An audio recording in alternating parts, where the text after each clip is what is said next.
Might have forgot to unmute my mic. Shit happens. Well, happy Halloween, everyone. I know it's kind of late, but it's kind of early. It's a weird time for me to start. I realize that thinking about it, but you know, it's Halloween. And to make sure nobody showed up for candy. Luckily they didn't. Oh. Forgot I had my glasses on. Look at that. Go away. There we go. That's better. So, on the good side of things, we don't have to play Destiny tonight, which is like actually really, really nice. The flip side of that is I don't really know what the fuck I'm gonna play. I do have one game that I kept telling people that I would play, and then I didn't. And I guess I really kind of have to at this point, because like, when else am I gonna play it if I don't play it today? It's the very last day of October. There's no days left. I have zero excuses. Peach!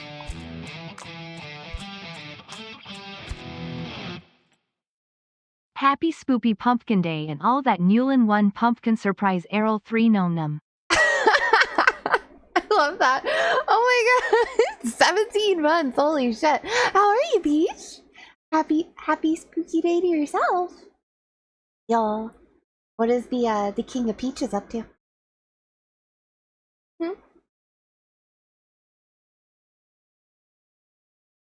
Sorry, I was drinking my drink. I really need to like just hold on. Just bear with me for a second, guys. We might like over here and then oh okay, there we go. Now when I look up, I'm just looking up. Okay, that's slightly better, but like we're kinda twisted a bit. Why are you bonking me? I didn't do it! Chilling before bed, being semi-addicted to your weird games on the side? Wait, what weird games? What weird games? Yo, I don't know what it is, but the first bonk of the night lags every time. Like, dead ass. The first one, I don't know what it is. It's in the same exact spot as head pats. It doesn't make the noise the first time it gets used. I think what I need to start doing is when I start stream, I need to use it once. Everyone thinks they break it the first time. I think at the beginning of the stream, I need to use it once, and then that's it. And then it'll work. But like something about like the first time of the night doesn't work. I don't know why. I also don't know why like we're tilted, but like whatever. I always think someone breaks it because I look over and I'll just be frozen, and I'm like, why am I? And then all of a sudden it's like I see the animation, but I don't hear it, and I'm like, what the fuck? Dice Folk and Ball X Pit. Are those like phone games or are those like real games? Like computer games? Those types of games are always fun for a bit? Oh, okay. I'm glad you know. What are they? Someone please explain. I also feel really bad because like I don't have a Halloween hat and I meant to buy one to use it and then I kind of forgot. There was one I wanted in particular and I completely 100% forgot. Not gonna lie to y'all.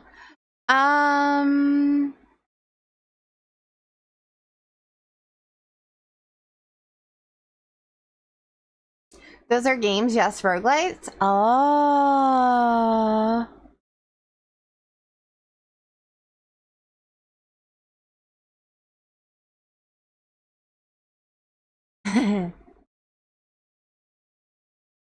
I should never get on Etsy. Why did I open up Etsy? I knew I shouldn't have, and somehow I still ended up opening it like a dummy. Every time. Not knowing about Ball X Pit proves to me that Brianna still is on her rock. Look. I just live in a very nice little forest in the middle of nowhere, and it's just me and my games and my chat, and that's all I need. All right, you guys, everyone else tells me about everything I need to know in the world. All right, I don't actually need to know anything myself, to be fair. You're gonna go watch a movie though? Have fun. Okay, enjoy your movie. I forgot to get the panda lights and everything too. Man, I always slack on Halloween every year. I'm like, oh, I'm gonna do this, and then Nothing. Absolutely nothing. VTuber witch hat. Go. Give me one. Etsy. Ooh, these are cute. I want like a good one though. Oh, is this one? Yeah. It's rigged.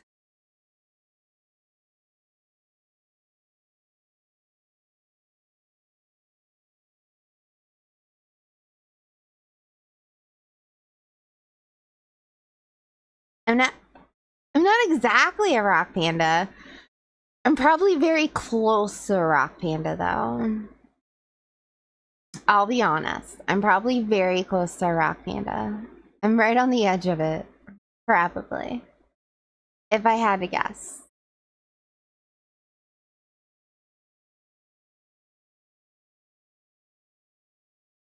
Like right on the edge.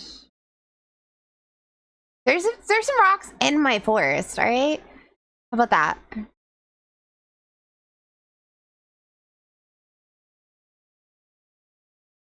Must be a big rock for a panda to live under it. Well, that's why I'm not under a rock.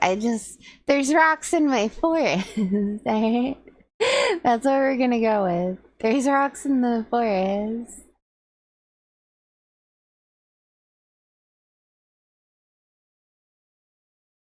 One should always be careful what search words they use when searching. You know what I mean? Ooh, this one's really pretty.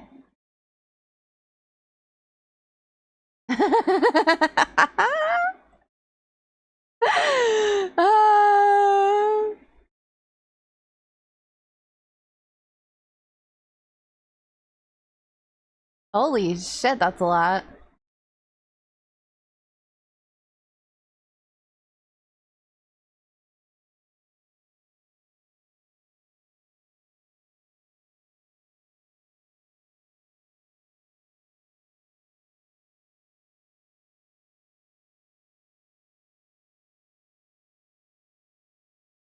So, so they're roguelites. Yeah. So, do you play them on your phone? I'm still not sure on where you play these games at. um,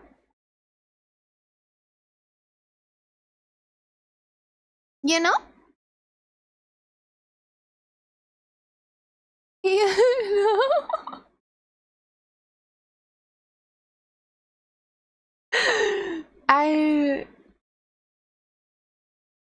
Did I get this one? This one is really big.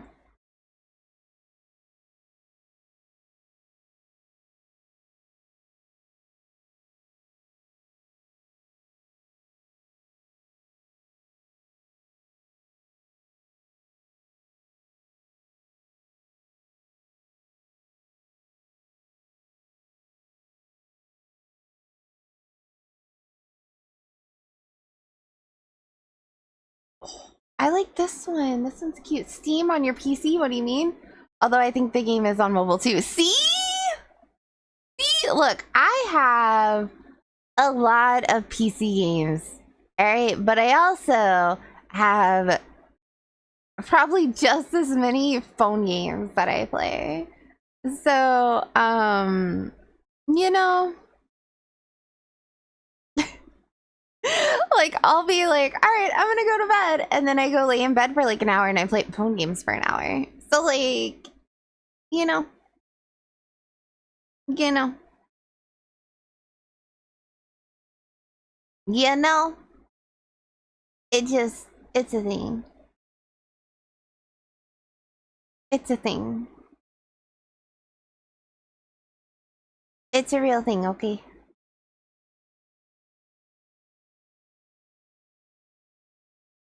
It's a real thing.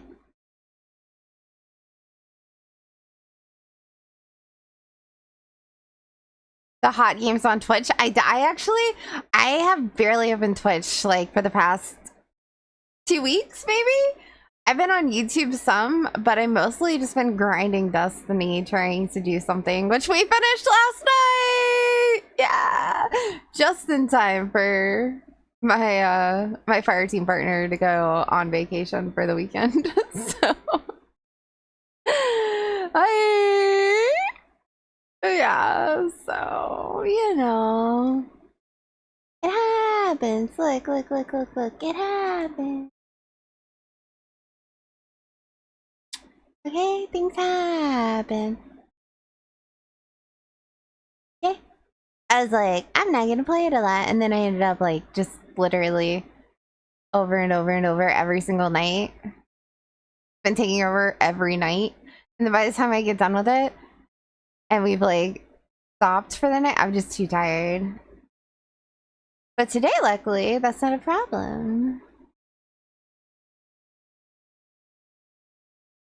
Because I went to bed this morning and then I woke up for my meeting and I was like, hey, are we having the meeting today? And they were like, no. And I was like, perfect. So I went back to bed and then I woke up tonight. Like, I woke up 3 hours ago. No, 2 hours. 3 hours. I woke up 3 hours ago and I went to work and then I came back. No, I'm too tired. I'm too mentally exhausted after Destiny to play anything else. Like, it literally drains my mental state of mind. We were trying to do the last ultimate mission so that we could be rank 11. And we achieved it last night. So now we're rank 11. We completed all the hardest things in the game and I don't know what to do now. We'll figure it out next week when he gets back. But right now we got nothing. We got absolutely nothing right now. Pretty bad.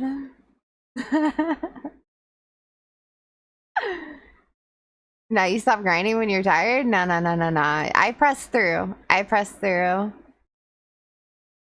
Yada.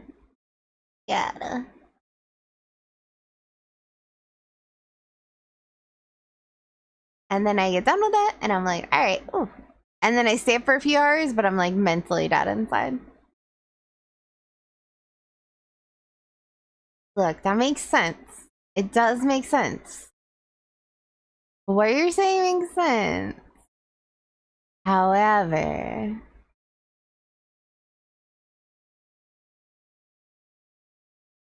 I can't.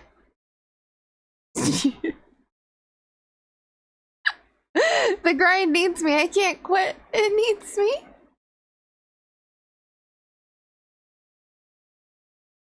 Okay?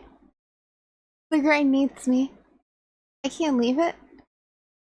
We're one. We must. Ready to break your heart again? No. How?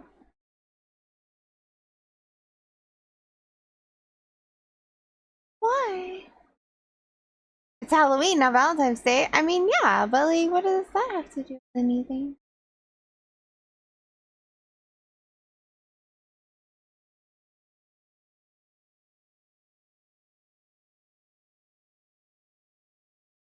Like, wait. What does that have to do with anything? I'm so confused.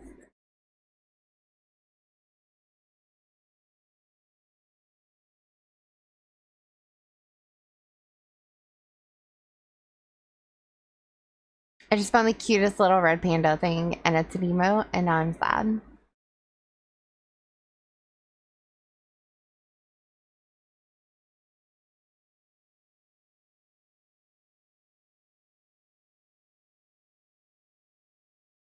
Why do I do this to myself? Our tastes will never align. I get it. What? No, look, I played Gunfire the other day with Brain. The new DLC one came out. The what's their name? Yo-Yo? I played Yo-Yo. And they were fun.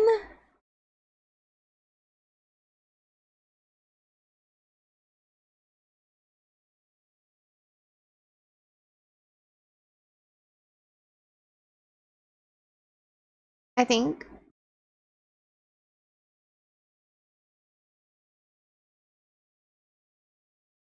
You know, I really should have prepared for this. I should have. I really should have. I had ways to prepare, and I somehow did not prepare at all. Imagine you play that game with you. I know. Imagine. Imagine.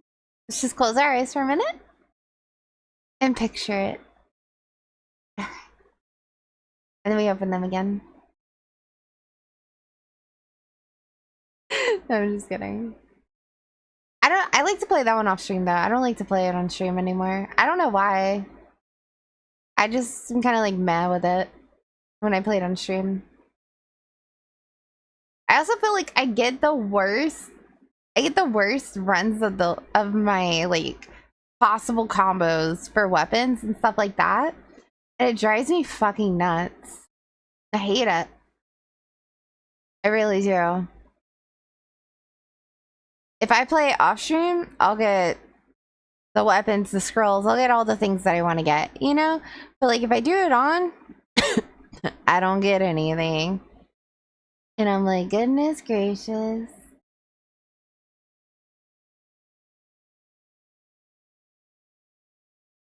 You know, I didn't even put in the word panda into my search on Etsy, but like they're like, do you want to see all the panda Halloween things?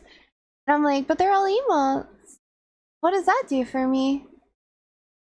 Streamer curse. It really is. I have the fucking I think I just like played it too much on stream. Like in a short period of time. And so now I've acquired the streamer curse in that game and I can't not have a bad run when I stream it. Like it's just it's doomed. As soon as we start, I don't get anything that I want. Whoever I'm playing with doesn't get anything. I don't get anything that they want. They don't get the stuff that they want. Like it impacts the other people I'm with at this point. And I'm just like, bro, how hardcore is this curse? So now I just don't do it at all. I'm like, nope, we're done. I don't need it. I don't need it. It's fine. So I just play like once in a while off stream. I'll play like 3 runs at the most. And that's it. That's all I do. 3 runs and then I'm done. I was trying to see if I could find like a little ghost cloak for Mochi. I cannot find one. Like one that just was like little and I could just put it on top of Mochi. But it's not. I can't.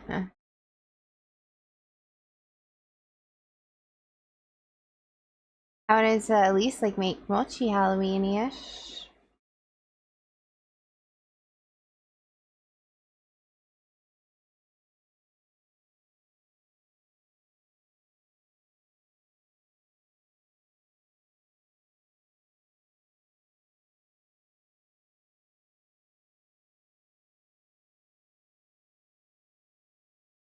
Sorry.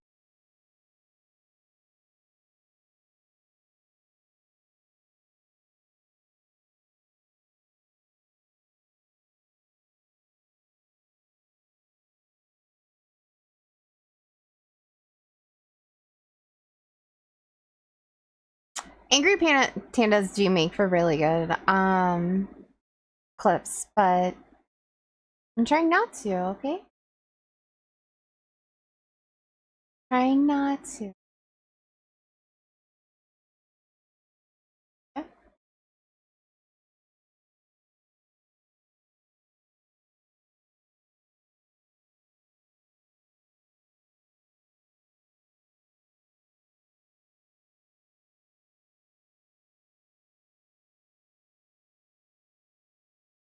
Why is there so much stuff?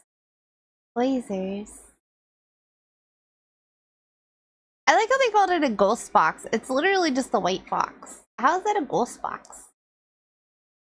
You know what I mean? Like one does not make the other. But apparently it does.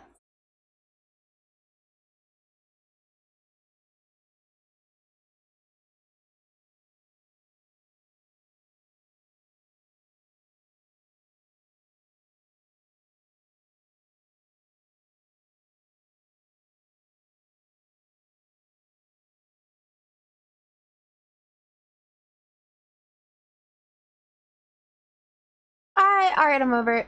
I'm over it. I'm done with it. I'm not gonna anymore. I don't wanna. Let's click play. If I sit here any longer, I'm not gonna do anything. And then that's gonna be like the worst possible option.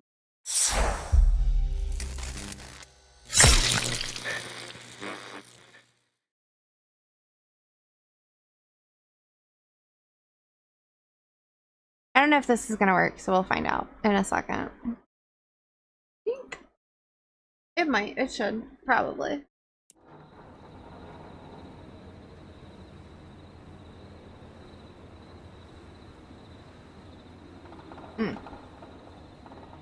I don't know if I want to be on this side or if I want to be on the other side.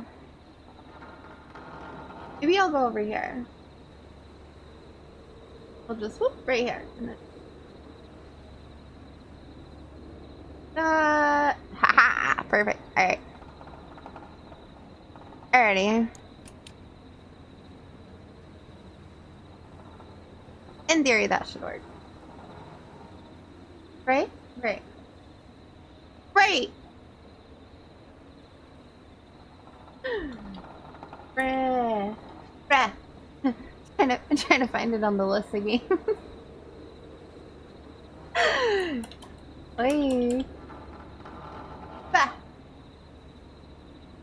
Done. Okay. Okay. Okay.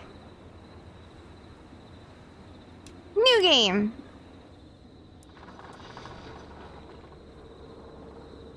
Oh my.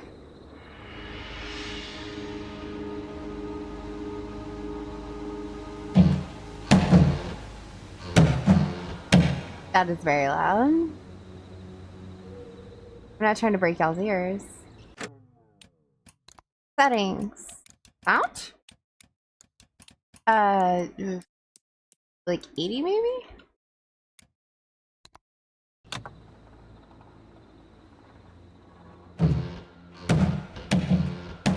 Alright, this is gonna be a loud game. Note to self. What's in here though? I can't jump. There's no jumping. Alright. Well then. Oh wait, picking up an object. Pick bottle. Okay. Got some liquid in it. What am I gonna do with it? You can hold 2 objects. Swap objects with this. F to drop, R to throw, right to hold the place. Okay.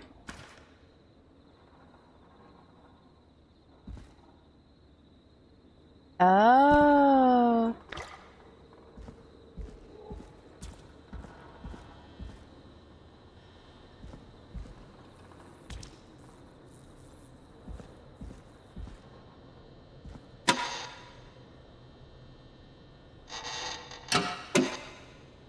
I can't read it. Okay. I'm not gonna. I'm not gonna.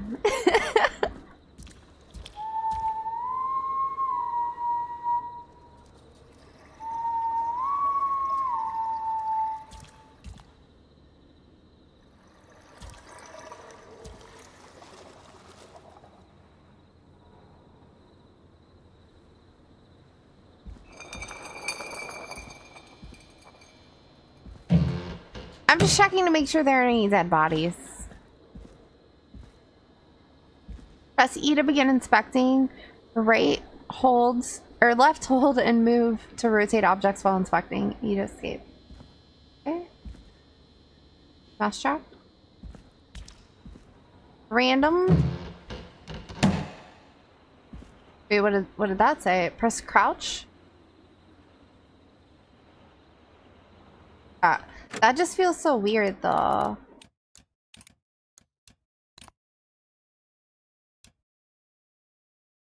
Can I not? Thanks. Appreciate it.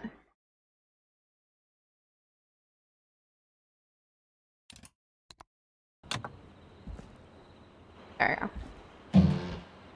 Like, my pinky is long. It hurts. I don't like to click it with control. Can I leave? No? Okay. I'm stuck here. Opening doors.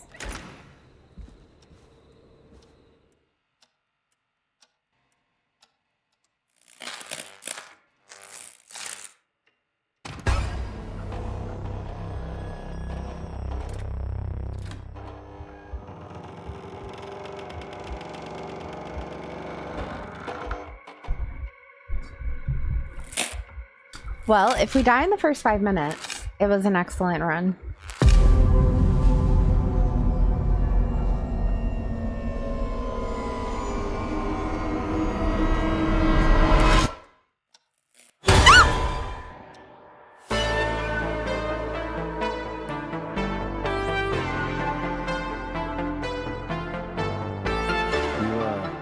You hear something, Peggy? Huh? Hear what? I thought I heard someone yelling, or I don't know, a howl. Forrest, is this a joke? No, I almost swore I heard something. Oh, and here I was thinking you'd finally started to ease up. You probably just heard some cats outside. Where's Cat. my panda? You know, 4 legs, whiskers, tails, not dogs. I know what a cat is, but I mean, does Gallows Creek have a stray cat problem or something? Not since the rats moved in. Anyway, you ready to do the pre-flight checks? Seriously? Do we have to do these checks every time? And do you have to call them that? Reggie pays us to check the equipment before each show, and he pays us to call it a pre-flight check. But if you're sure you don't want to... All right, fine. Let's get through this. Alrighty, this is your captain speaking. Really? Come on, let's have a bit of fun with it for once. Buckle in, folks. We're about to hit some tubulance. Let's start with record playing. Okay. Grab a record, stick it on the player, and hit play. Easy.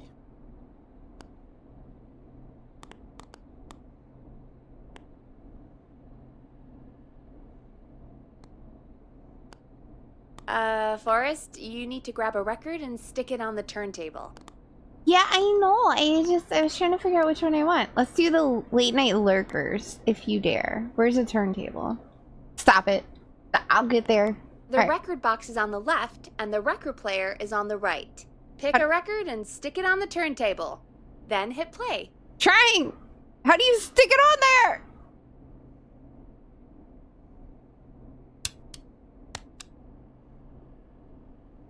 I don't think I did this right. It's... Oh. You right. You right click. I'm a dummy. Got it. I was like left clicking like a madman right there. Great. Now turn it off. But we just started. What is this? Press tab to toggle on and off the text boxes. Press the stop button on the record player. Stop when I want to stop. All right, up next, phone line buttons. Your captain will be waiting to take your call on line 1. Huh. Line 1. Press. All right, Peggy. Ready for you on line 1. Who's Peggy? This is Captain Donald Key calling. Call me Don. You get it? Yeah, it's a riot. Great, and button 2 works just the same. So, let's move to the Peggy button. You mean the producer line? Like I said, the Peggy button. Press it when you need my help during the show. Is there a Peggy mute button? They haven't invented it yet. Now come on. The Peggy button is the 3rd one on the phone line. I labeled it for you. I see that. Press for Peggy. Press for Peggy.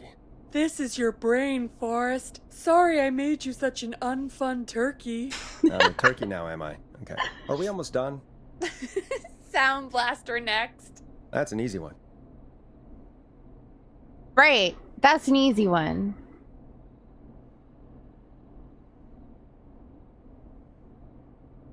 Sound Blaster. Front of the desk to the right. Right.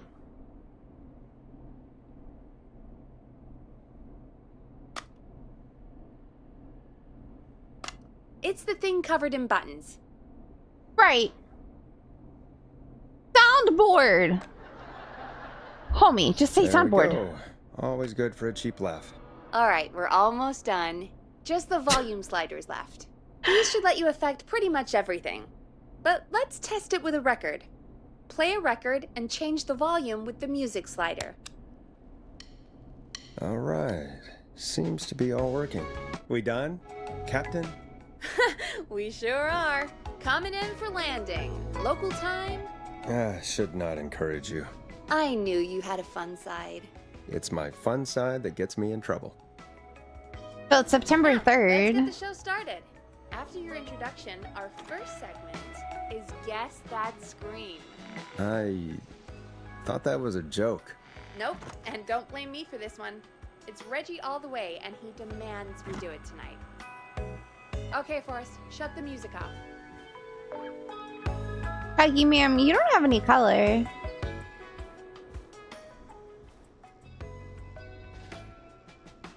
I don't know if to turn the music off. I'll turn it off when I want to turn it off, alright?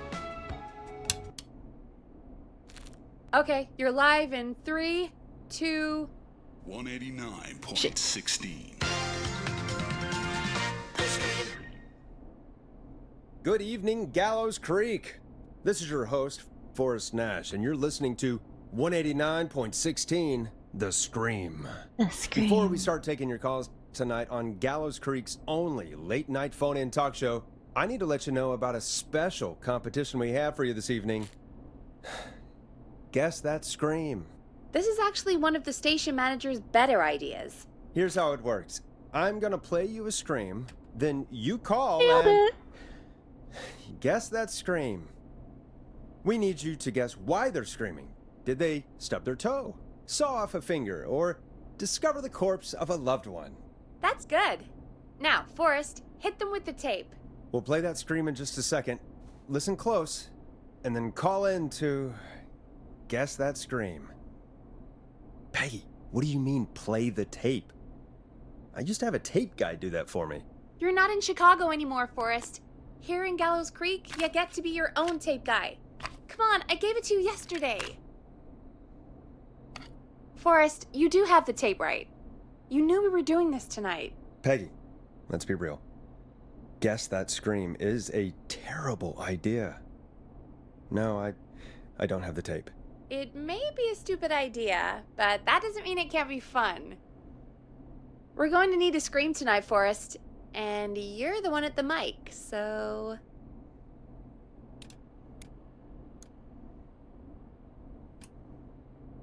I used to go out all across America, and now I'm just screaming into a mic in a backwater town.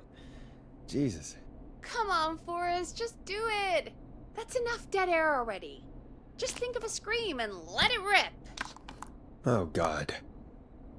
Sorry about that. I'm back. Had to step away there for a second. Listen close, and then call in to guess that scream.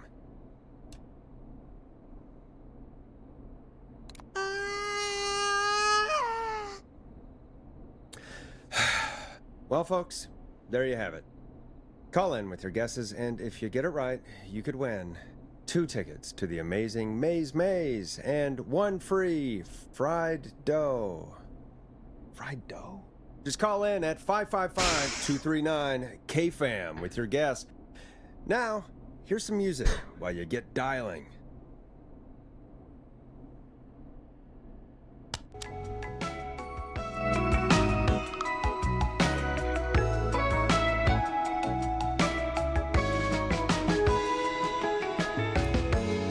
Oh, God, Forrest, that was amazing.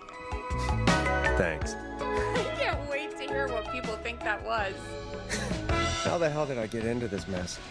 Lighten up, Forrest. That's gonna be the highlight of my week. Oops.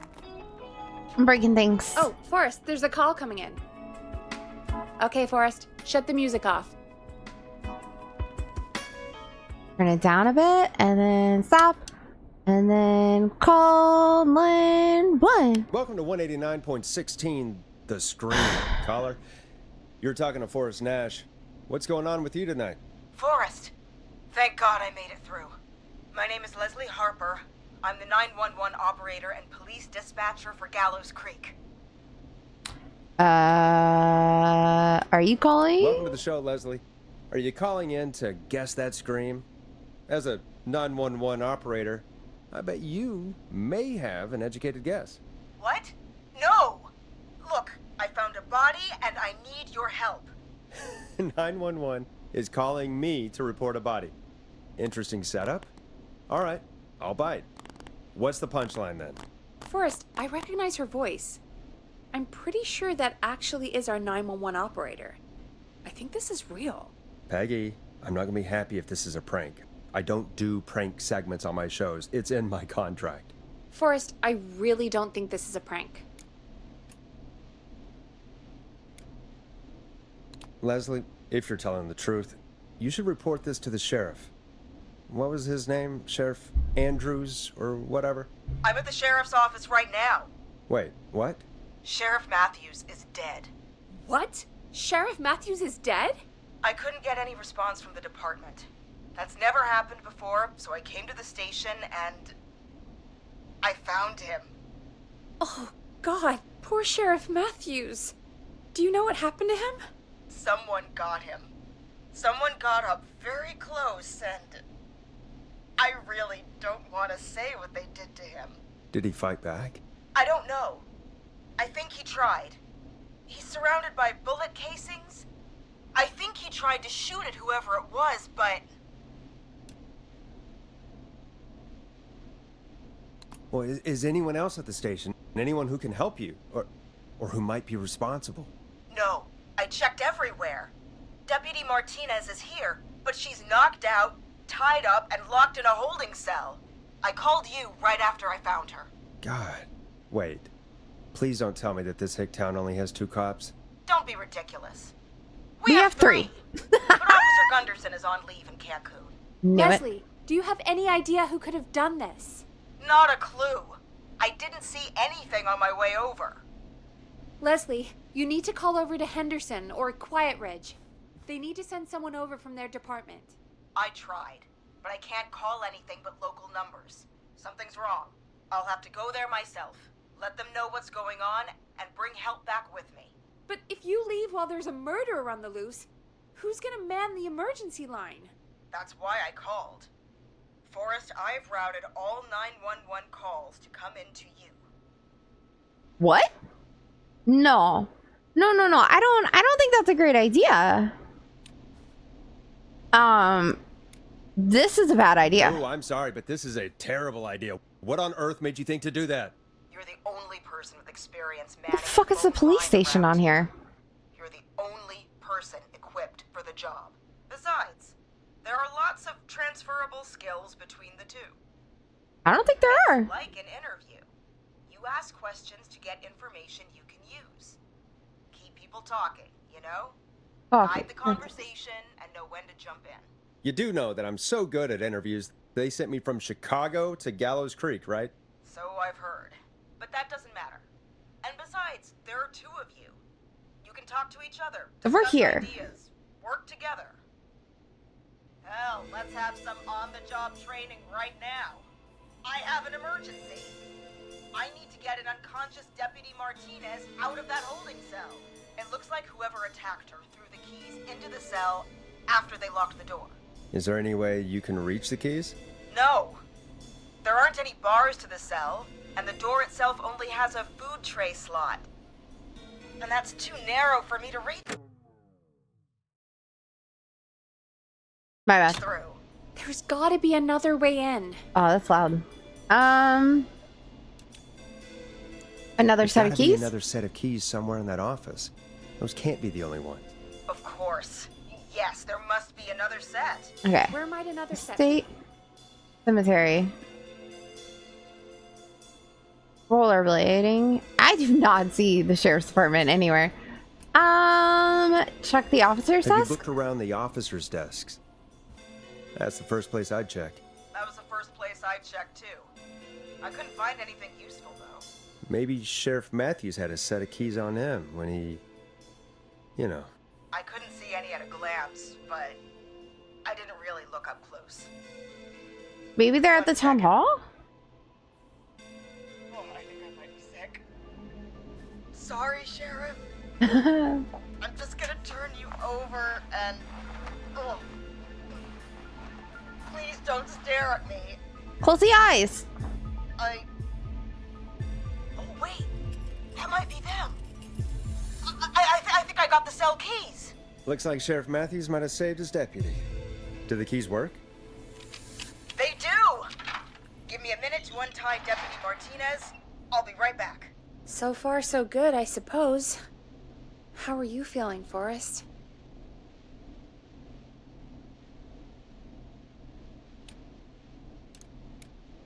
Do we think we can handle this? I don't think it's a prank at this point. She sounded way too serious about it being disgusting when she was rolling over. Alright. Yeah, that seemed to go okay. Maybe Leslie was right. Maybe we can handle this 911 business. That's the spirit, Forrest. I think you're right. Oh wait, does Though Mochi I have move to Vino? say, Oh no. Well, I really hope this is the only call like this we get. Alright, hold on a second. Hold on. We gotta fix Mochi.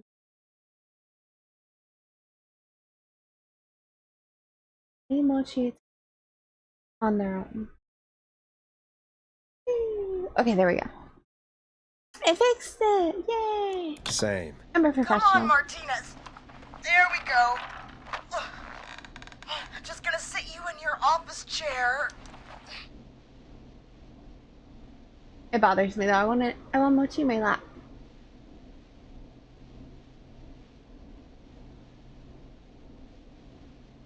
My perception. Okay, there we go. We'll head to my car in a minute. I'm back. Deputy Martinez is still out cold. I'm taking her in the car with me to get help in Henderson. If the killer came back now, Martinez would be a sitting duck. That's a good idea. We don't want to take any risk right now. Thank you, Forrest. You and Peggy just worked together like you did earlier. You can do this. Now I'll be back as soon as Oh my god, what was that? What? Dude. My car!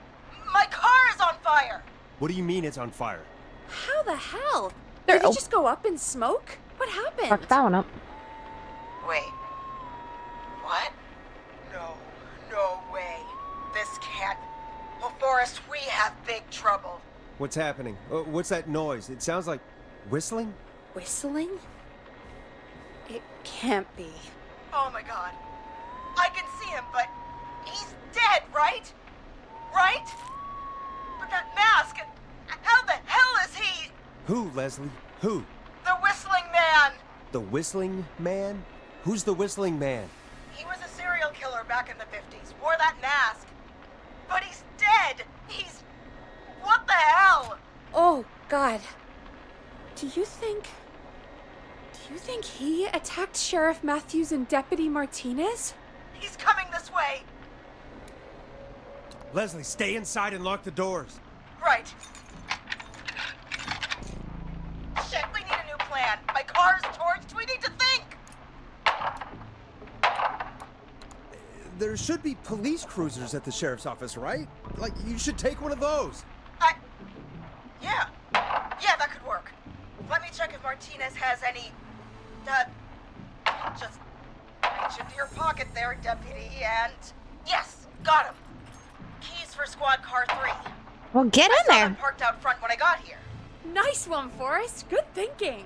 But wait, how am I supposed to get us to the car? The Whistling Man is right there.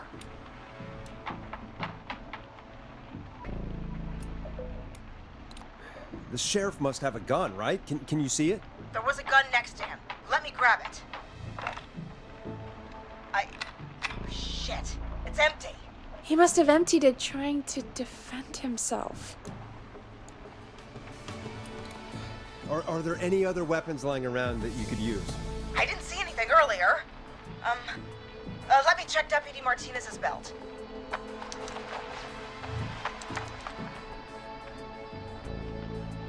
All right. It looks like the Whistling Man left her with a baton, pepper spray, and taser. I can only hold one if I'm carrying Deputy Martinez. Which should I take? Okay, well, the baton means that she has to get in close range, and if she's carrying somebody, she shouldn't take the baton. The taser, you can technically, I think you can only shoot a taser once, and then that's it. You have to like recharge or reload or whatever. The pepper spray could work. The taser has longer distance. But if he's wearing a mask, are you really going to be able to get the pepper spray on in space to be effective? We take the taser. It's gotta be the taser, right? Got it. I'm just going to grab Deputy Martinez and then... Wait. Do you hear that? No. No, I can't hear anything. Exactly, it's gone quiet. No more knocking. Okay, well, be Be careful. careful. I don't like it. Me neither. But it's an opening, and I've got to take it. It's a false opening. Don't you watch horror movies? Deputy Martinez, if you can hear me, it's time to move. Just lean on me. Yep. There you go. Are you sure about this, Leslie? No time like the present, right? So, here we go. Again, you're hooked into dispatch now, so I should be able to radio you when I reach the car. If I reach it. Speak to you soon. Good luck, Well. Leslie. Good luck. This is the part where the killer comes out of nowhere, isn't it? You know, I've got to say, this really wasn't what I expected when I came into work today. Well, they always say you have to be ready for everything in live radio. And somehow we ended up here in this backwater town. Oh, I think we've got Leslie back on the line. I'm putting the call through. Hello? Forrest? Peggy? Oh, thank God. This is Leslie. Are you there? It was just Over. whistling. I'm done. We're here. Over. We're here, Leslie. So I guess you made it to the car then. Over? Sorry about the CB chat. Old habit. I guess we made it to the car. Deputy Martinez is in the passenger seat still out Sorry. cold. I don't see the whistling man anywhere, and I don't plan to wait for him. Did you check the So back I'm going seat? to get us moving. The trunk? Jesus! God damn it! Get back! Get away from her! Leslie, what's happening? Leslie, what's happening? The whistling! No! Get off her, you son of a bitch! Yeah! Take that! Did it work? Get out of there. Leslie, what are you waiting for? Get out of there! Don't worry, Deputy Martinez. We're out of here. Okay, are you okay? Leslie, Okay. are you two okay? Did you get away? Or Forrest, that taser, definitely the right call. Let's go! Oh my god, I can't believe we escaped. We got Well it. done, Leslie. You saved a life. Just another day for you. Oh my god, yeah. The screens But look let me really tell creepy you. back there. I prefer doing it from your side of the phone. Same. Leslie, how long do you think it's going to take to get help? Gallows Creek isn't Nowheresville, but it's pretty damn close. It's going to take a while, maybe 2-3 hours each way. Slightly less if I put my foot down. Put your foot down. You keep that pedal to the floor then.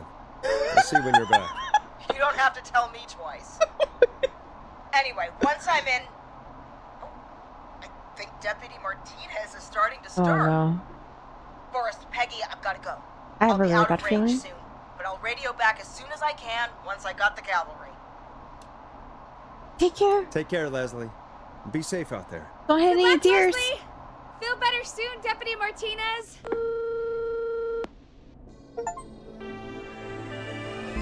Okay, we got our Folks, you first heard it person here. out. We've got a killer on the streets Oh my of God. Gallows Creek tonight. Please make sure to stay safe. And Leslie, we're counting on you. We're going to get back to the show meanwhile. If you have anything on your mind or have any information about this Whistling Man character, then give us a call. We'll talk here on 189.16, The Scream. For now, here's another hit record for you all to enjoy. Oh, that's me. Well, shit. Put it there. Play.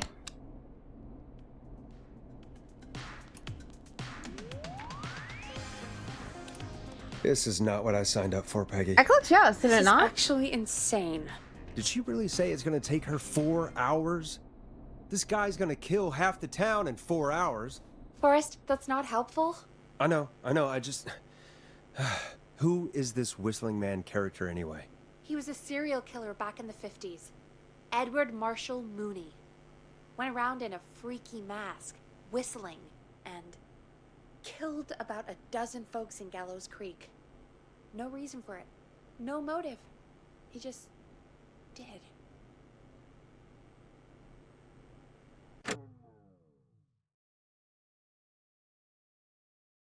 Sorry, I gotta fix something on my other screen really quickly.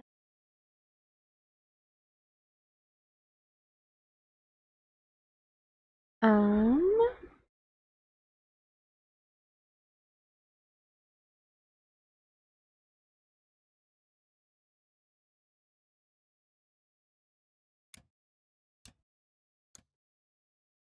Paper ball.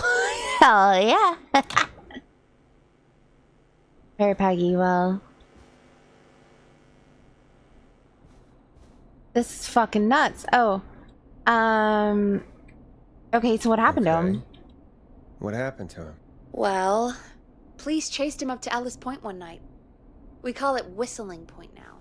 And it was, well, it was on this night actually. The police cornered him and Oh, he over jumped here. into the river. Oh, His body shit. was never found.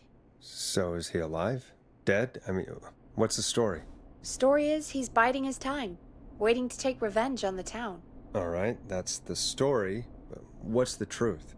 Other than we have a whistling killer on our hands tonight, I don't know. Guess we'll find out then. I guess we'll find out what we're dealing with, whether we like it or not. I guess so. At least we got the word out, I guess. What kind of listening figures do we get at this time? On a 37 Thursday people? after midnight? Could be around 35?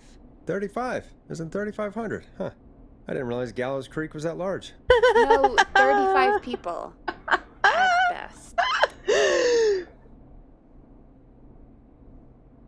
At best. 35 at best. 35, yeah. It's a school night. And what's the population of Gallows Creek? I don't know exactly. A little over 1,000? Oh. How many did you get before? You know. Before my career exploded and I ended up on a midnight hour talk show in the town of 1,000 people? Yeah. Before that. Around 5 for most shows on the low end. Big Gas could pump that up to 10, 15, easy. 5,000 on the low end? We could only dream of that. 5 million. Million? Yeah, sometimes that's just the way it goes. At least the Whistling Man hasn't killed me yet. I guess. Yeah, I guess we're gonna learn a lot about perspective tonight, huh? Oh, we have a call coming in. Take it when you're ready. When you're ready, shut the music off. Alright, hold on. So, we had a job in Chicago, it sounded like.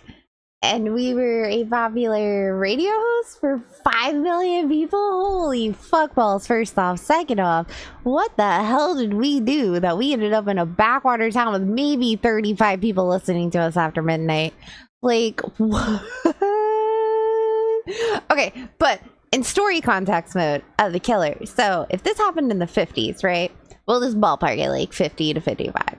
And we're in 87 right now. So that's like 30 to 35 years, we'll say, ago, right? We'll just like average it to 30 to 35.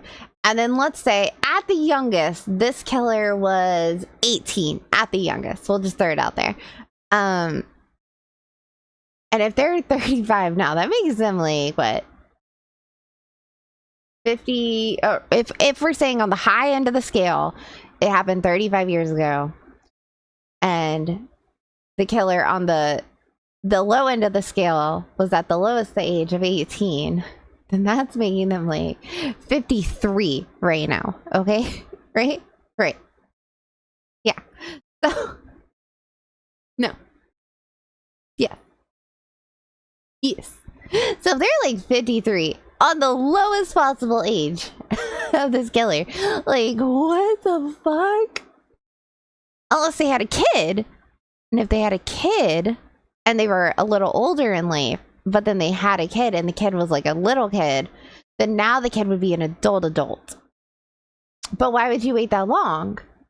Because like 30 to 35 years is a long time to wait. And if you're going to become a serial killer, like, why would you wait till your 30s? You know, like, if you live in a backwater town, I'm imagining that if there were any kind of murders or anything suspicious, somebody would have found out about it. And if you had a neighbor that was killing animals like a psychopath, then they probably would have reported it to the sheriff. So maybe the sheriff would have known and the deputy, but nobody else. Like maybe they just didn't let it get out if it was from good people, you know, like those good church people. They don't want those rumors getting out about their kid murdering squirrels and cats and whatnot. So like, even still, if the kid was doing it as a kid, that would still put them in their 30s. So why would you wait until your 30s to go on a murder spree? Unless it's like actually an anniversary of something that we don't realize is an anniversary at the game, you know? I love a good murder mystery. It's a good thing. I love it. It makes my brain think, you know? All right, I think we're almost done with the music. So we're gonna turn it down a bit and we're gonna stop it right now, and then we're gonna take this phone call. Hello, caller. You're live on 189.16. The I don't know if it Scream. matters about the soundboard. Is everything Music. all right?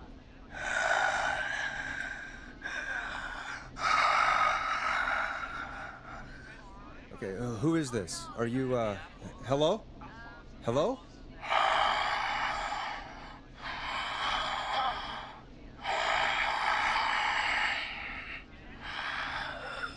Okay, what's your name and why are you calling in?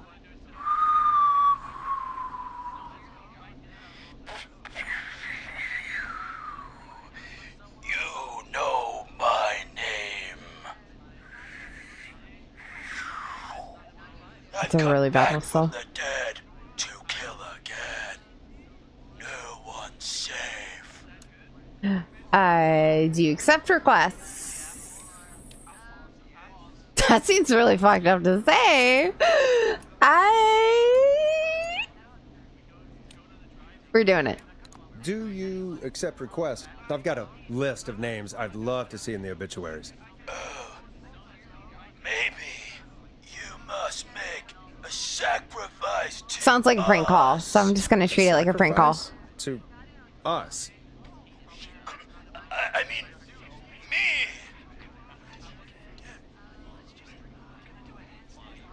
We want cheese-dusted pretzels. Definitely a prank call.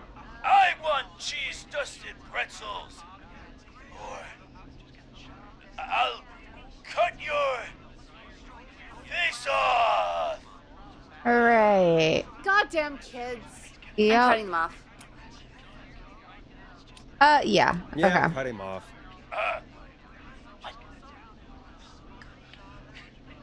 We also want a mega gulp. For anyone just tuning in, we do in fact have an actual killer out on the streets tonight. Anyway, this next one's dedicated to all of you staying inside with your doors and windows locked. It's David Scopo with Moonlight. Peggy, the hell was that? Kids pretending to be a killer who right now is stalking the town? It's a thing. A thing? Oh, kids around here. They pull pranks pretending to be him. By pretending to be this whistling man character? They think it's funny, but it's not. It's not funny at all. And there's no chance that our whistling man was just a prank. That Leslie... No, that's real. Christ. Let's stay positive. We still have a show to do. I don't We have that already many. have another caller on the line. I don't have that Alright. much music to play. Let's do this. I'm just saying, like, this playlist is very, very small. Alright, pause, volume, play. Hello, caller. I wish I could, like, double on the tap. Scream with me, Forrest Nash. What? I dialed 911. I need the sheriff right away. Oh. Okay, right. Well, I'm filling in for 911 tonight. What's your name and what's your trouble? My name is Sandra Sharp, and I need the cops now. The cops can't come. I'm sorry, but the cops aren't coming. Leslie's on her way to Henderson for help. What? God. Listen, you've got to help me then. I drove to the edge of town for a jazz run, and now some psycho dressed like the Whistling Man is after me, knife in hand. Oh god. It's actually happening. Alright, where are you now? Where are you now? Did you escape to somewhere safe? Oh, I did, baby. I jazz ran all the way to my car and nothing flat. But I dropped my keys somewhere along the way. I never locked the door, so I've got a place to hide, but I can't get moving. Okay, Is there anywhere else Is there you can anywhere go? else you can go? Do you have any friends nearby? Oh, I'm not going back out there. Might want to reconsider that, ma'am. Oh, shoot. Oh, he's back. Look, I don't know It's the anything 80s. We about can cars, hotwire a car. But I gotta start this engine without the keys. It's the And 80s. you're gonna have to help me. Wait, I don't... If it helps, I've got a toolkit buried beneath my spare sweatbands. I'll call you back when I find it. Peggy? You're listening to 189. We're gonna need to know how to hotwire a car. Hosted by me, Forrest Nash, your friendly neighborhood radio host, mechanic, and savior. Sit tight while the record spins, folks. This one goes out to you, Sandra. Play. Doesn't the station have a show about cars? The Tamora twins or something? Timberline twins talk motors. Yeah. You know they're not even brothers. Really? They look the same, though. I know, but they're not even related. It's weird. I asked them about it once, and they got really sweaty and defensive. Anyway, go see what you can find. The offices are out the door and down the hall. Out the door, down the hall. Oh, sweet. We get to leave. All right. Out the door.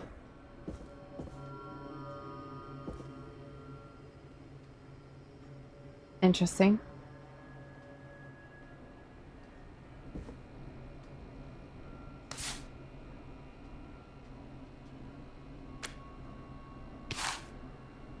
Megabytes. The future is now. Oh my god. From below it came.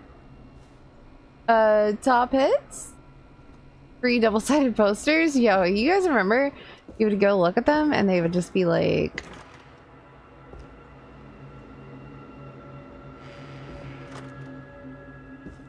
There'd be the poster in the middle, but you couldn't get it.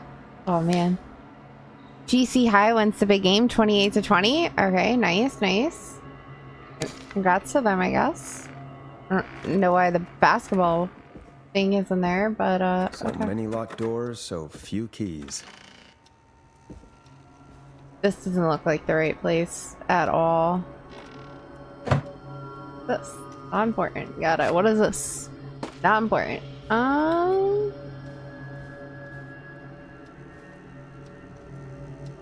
Not creepy at all. Crafting hour. I guess this is our desk since we just moved here.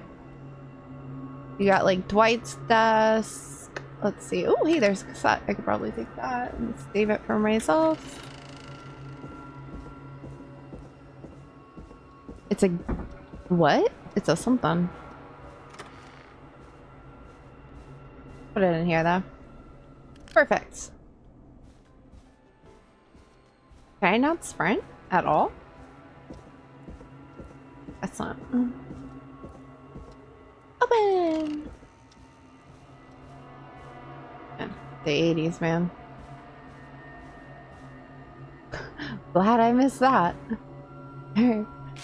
Nope, still nothing. Alright. Some tickets. Lockers we can't open. Please stop putting stickers on furniture. You're lowering the resale value. It happens. I don't know what that was. Alright, so I don't think this is the right hallway.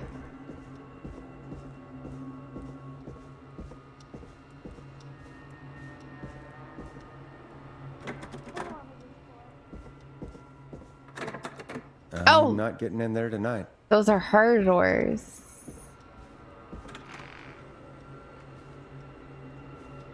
Wait. Did I not? Wait, was that theirs? I need a key to get in there. Oh, so I'm supposed to be finding a key. Okay. Dude, I already forgot what my objective was. I ain't gonna lie to y'all.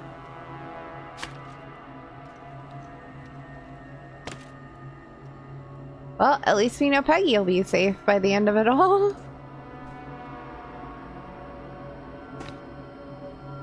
I don't know what that is, but I can go back down, I guess.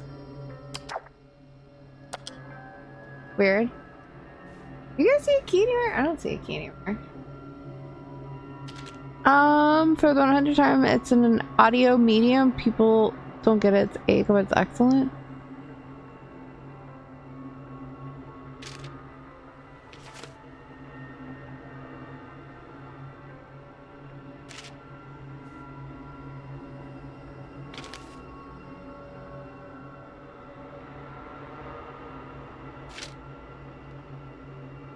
This guy deals with the food then. Oh, I can open and close doors. I see, that'll help. Didn't even think to do that the first time around. We don't even have any doors at our desks. Does this desk have any? Nope. Okay.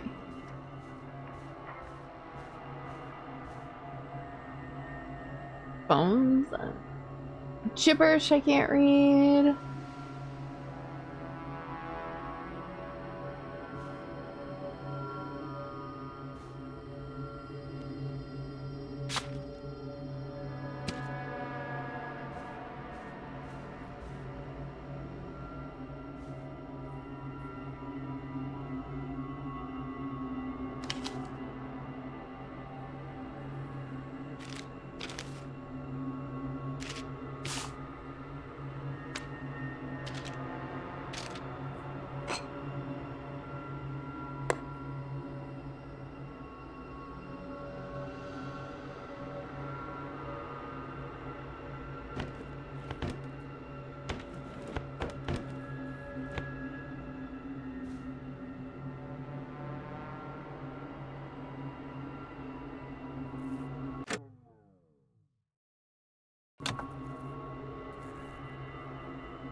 This has to be important.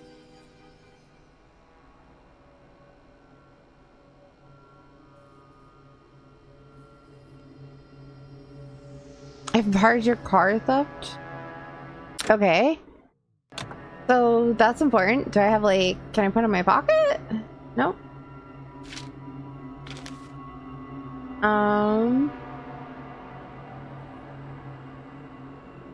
Once I've barred your car theft. Those hallways or interiors aren't sitting right. Gonna need something to read. Oh, okay, okay. So this guy borrowed it and he left it in the bathroom. Okay. I got it now. I got it. I got it. It helps if you actually read the notes when you pick them up, you know? Alright, first we need to go find the bathroom. Female, male.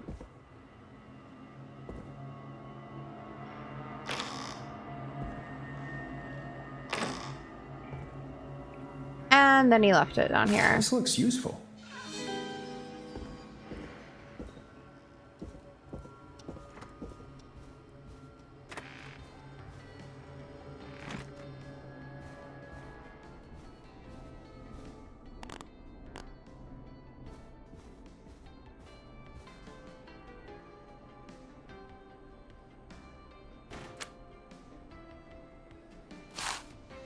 I can't like rotate it though.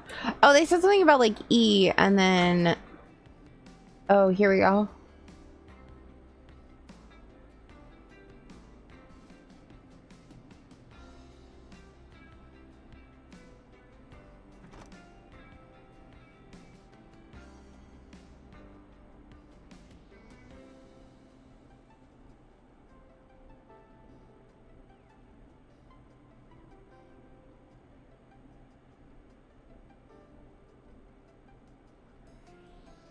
Oh my god. Alrighty, got it. Tweezers. Alright, let's put this in our other hand for the moment. Peggy might be the safest person in this county right now. Alrighty, so she said that she went out for a jazz run. So maybe that's what... Okay. Eastside McReady Street will be closed. Residents are unable to access the connecting roads. Thank you for your patience. Okay.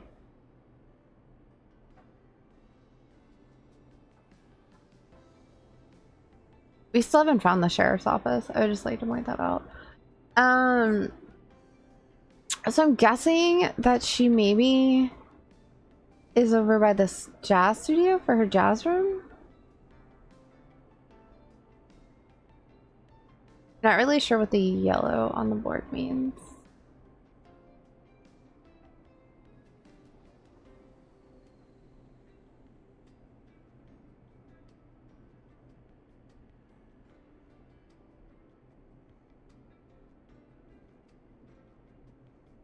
Okay. Well, I guess we're gonna find out. All right, Peggy. You find anything? Yeah, Found it. I found a magazine about hot wiring cars. Well, that sounds perfect. Okay, Forrest, shut the music off. I don't want to shut the music off. Alrighty. Stop the music. We're just cold stopping it right there. Caller on line 1. Thanks, Peggy. We're back with 189.16, The Scream. How are you holding up, Sandra? The creep's looking through the parking lot trying to find me. But I've got my tools, and I'm ready to get this hunk of junk moving. How do we start this baby? Okay. Oh. You put this. Put the screwdriver in the ignition and twist clockwise. Here goes, baby. Screwdriver's too fat to fit. What next? I love this accent. Alright. Unscrew the steering Unscrew column. the steering column. All right. Just turn. Just turn. 1, 2, 1, 2. Oh, God. How long are these screws? Okay. Cover's off. Okay. There's a bunch of wires down here all paired up and... Oh, God, my heart is pumping. Alright. You're doing great. Do your jazz breathing. Don't panic. Do your jazz breathing. Don't panic. Okay. I can do this. There's Okay. a red wire. A blue wire. Wire. A yellow. A yellow wire, a green wire, and a brown wire. Okay. What's the serial number? What's the serial number on the steering column? The number is 576-894-320. Okay, hold on. Alright, so if there's a 6 anywhere and doesn't start with a 5, it's green and brown. If there's a 0 at the end and a 3 doesn't come before 6, it's red and yellow. Okay. Strip and twist the red and yellow wires. Strip and twist together the red and yellow wires. My dad would be All proud of me. right. We take the red and the yellow, and we twist and we turn. Oh, perfect. Whatever gets her through the crisis. The purple wire. What next? Alright, you're gonna strip the purple wire. And then you're gonna brush that against the twisted wires. Strip the purple wire and brush against the twisted wires. Okay. We strip and we brush and... Energize, buddy! Fantastic work, baby! Anytime you want to come down to the jazz studio, you get in for free! I mean, we did it, but just keep driving. Just keep driving now, okay? And get home safe. Get home safe, Sandra. Will do, babies! Important question to think of, chat. Do you think her house key was attached to her car keys? So, like, she dropped her car keys, right? But do you think, in the process of dropping those car keys, that the house key might have, in fact, been attached to it, and the killer may, in fact, know where she lives? Do you think he'll show up at the house? Do you think we've just delayed her death? I have questions. Resume. We did it, Forrest! Okay. Sure did. Here comes another hit track that we're excited to share with you. And remember, if you're also having car troubles, then tune in to Timberline Twins Talk Motors here on 189.16, Monday to Friday at 5. Take it away, Forrest. Hope you enjoy this one as much as I do. That was I it? still can't believe this is happening. Whatever. Right? Whatever. Like Gallows Creek didn't already have enough to worry about? What do you mean? Gallows Creek is a miserable place to live. Really? Miserable?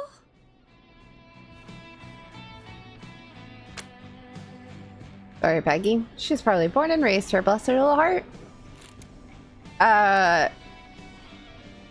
It's nothing personal. It's nothing personal, Peggy, but it's not Chicago. Or, hell, it's not really anywhere. Well, I like it here. People are polite and, Stab happy? Stab happy? don't be awful, Forrest. Come on, there must be something you like about this place. I guess some folks have been okay.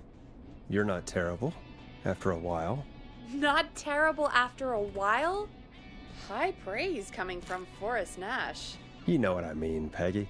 I do. It's Forrest Nash for... I think you're swell. Anyway, I hope the killer is done for the night, and that Leslie gets back soon. Me too. You're just jinxing it even more there, Can Peggy. we at least call off that stupid Guess the Scream contest now? Yeah, that'd probably be a good idea. Fuck, I almost made that one. Alright, 42 minutes later. Ooh.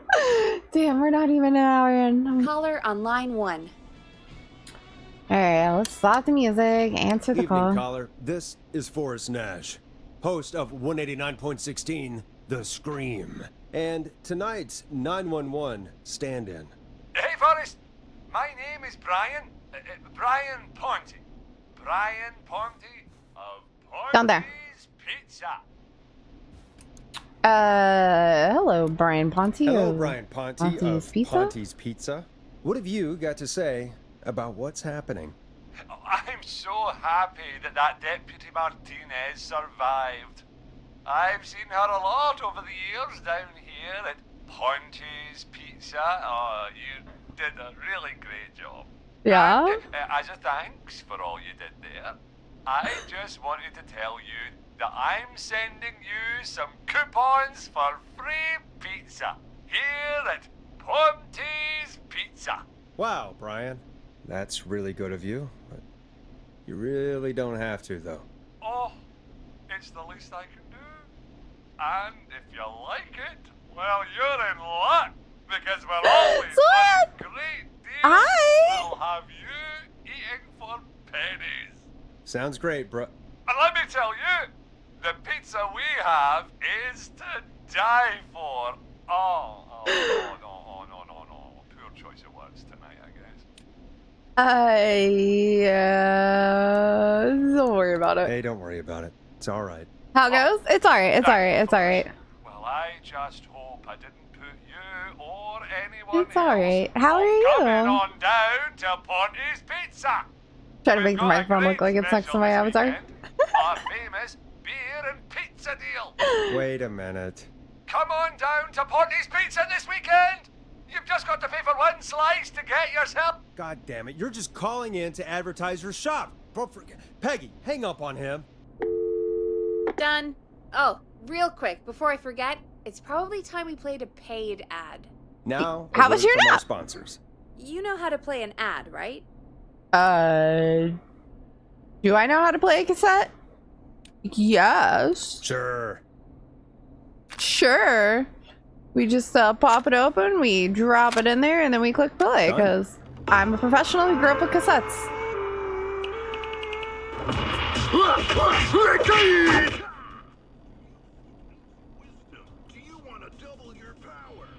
Oh my.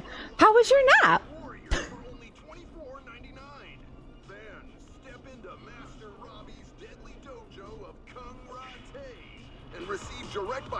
Kong Rate. Oh my. Master Robbie. You will learn the 4 qualities of an ultimate conqueror. The power of the alligator, the discipline of the tarantula, the speed of the tuna, the poise of the scorpion, and the wisdom of the bullfrog.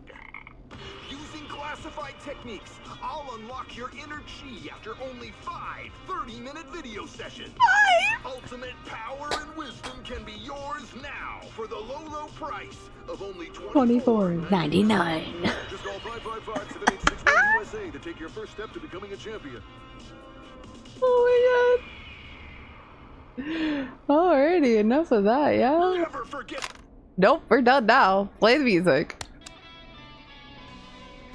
Oh my god, dude. Hear this cassette, we're putting it back. Nobody needed to hear the rest of that ad. Oh my god. Hi. Ay, ay, ay.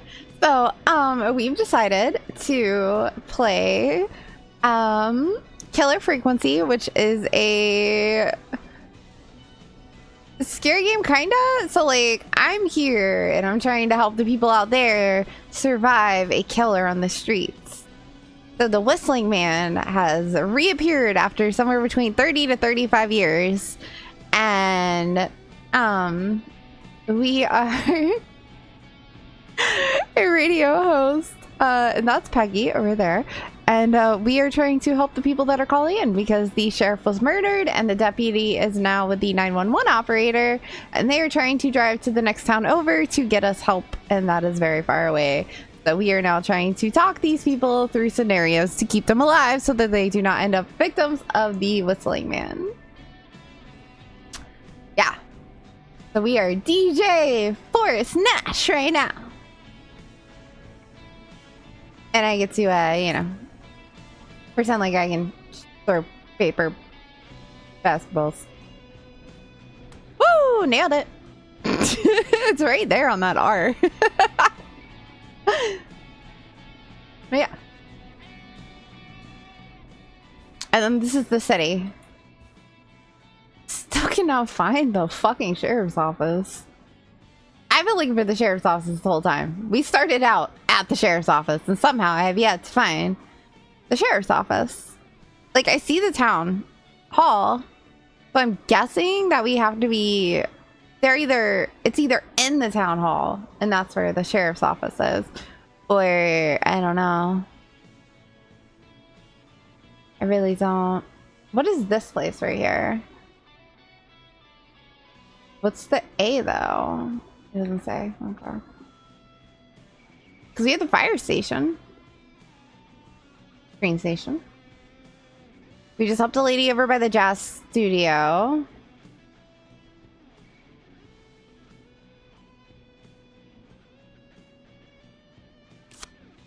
So, actually, here, put it back.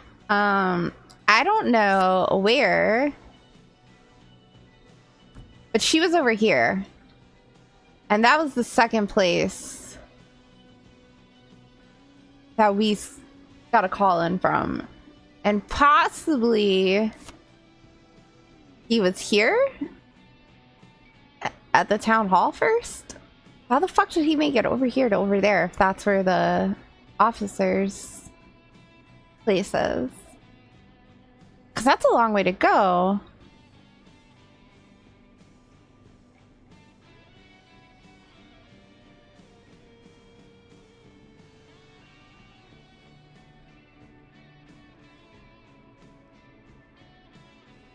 Where the fuck is Rogers Street?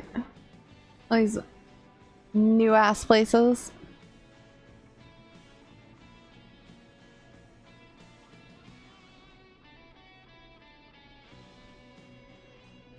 Alright, McReady Street is closed.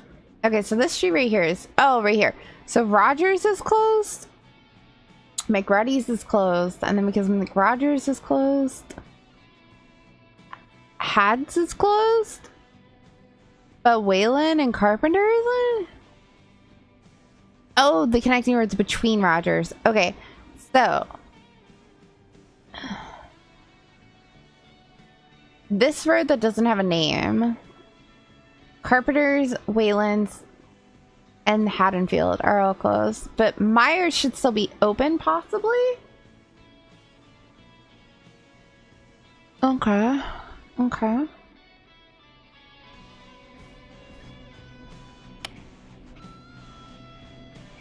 Oh, can I now just call for Peggy whenever I want? A what?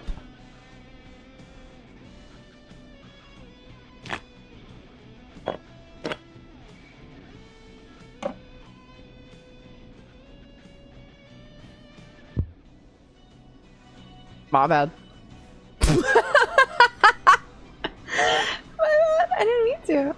the headphones and feel official.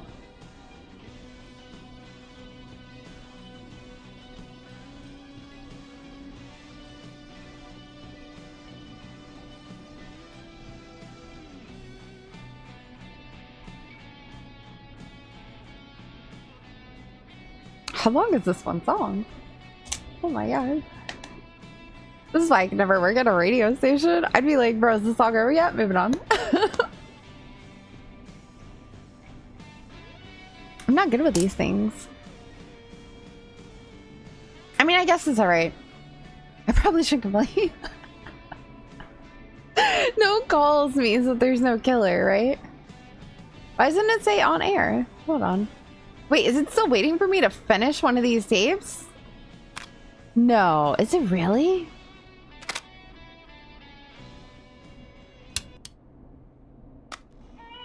The world-famous annual Gallows Creek Harvest Festival is back! He's back! We got it all out on Giblet Field. We got the Little Miss Harvest Pageant, Princess Harvest Pageant, Harvest Queen Pageant, Cotton Candy, Corn Dogs, Cornhole, Corn on the Cob, Crokinole, Country Music, Can Jam, Jams, Jellies, Jamborees, Juggling, Roller Rickies, Roller Disco Lessons, Praying. We got baby crawling, balloon popping, balloons for sale, beard contest, horseshoes, hay Beard ride, contest? Hey you there, safe donkeys and ponies, apple bobbing, firearm, fireworks, funnel cakes, Funnel cakes! seed spitting, sand licking, cracker cramming, and cat shop.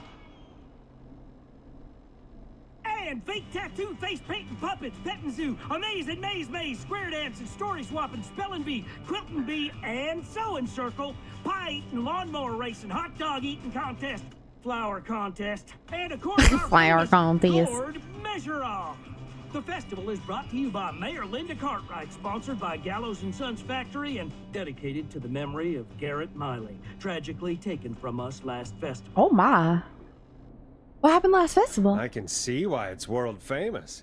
It's a highlight around here, Forrest. Oh, I am sorry to hear that, Peggy.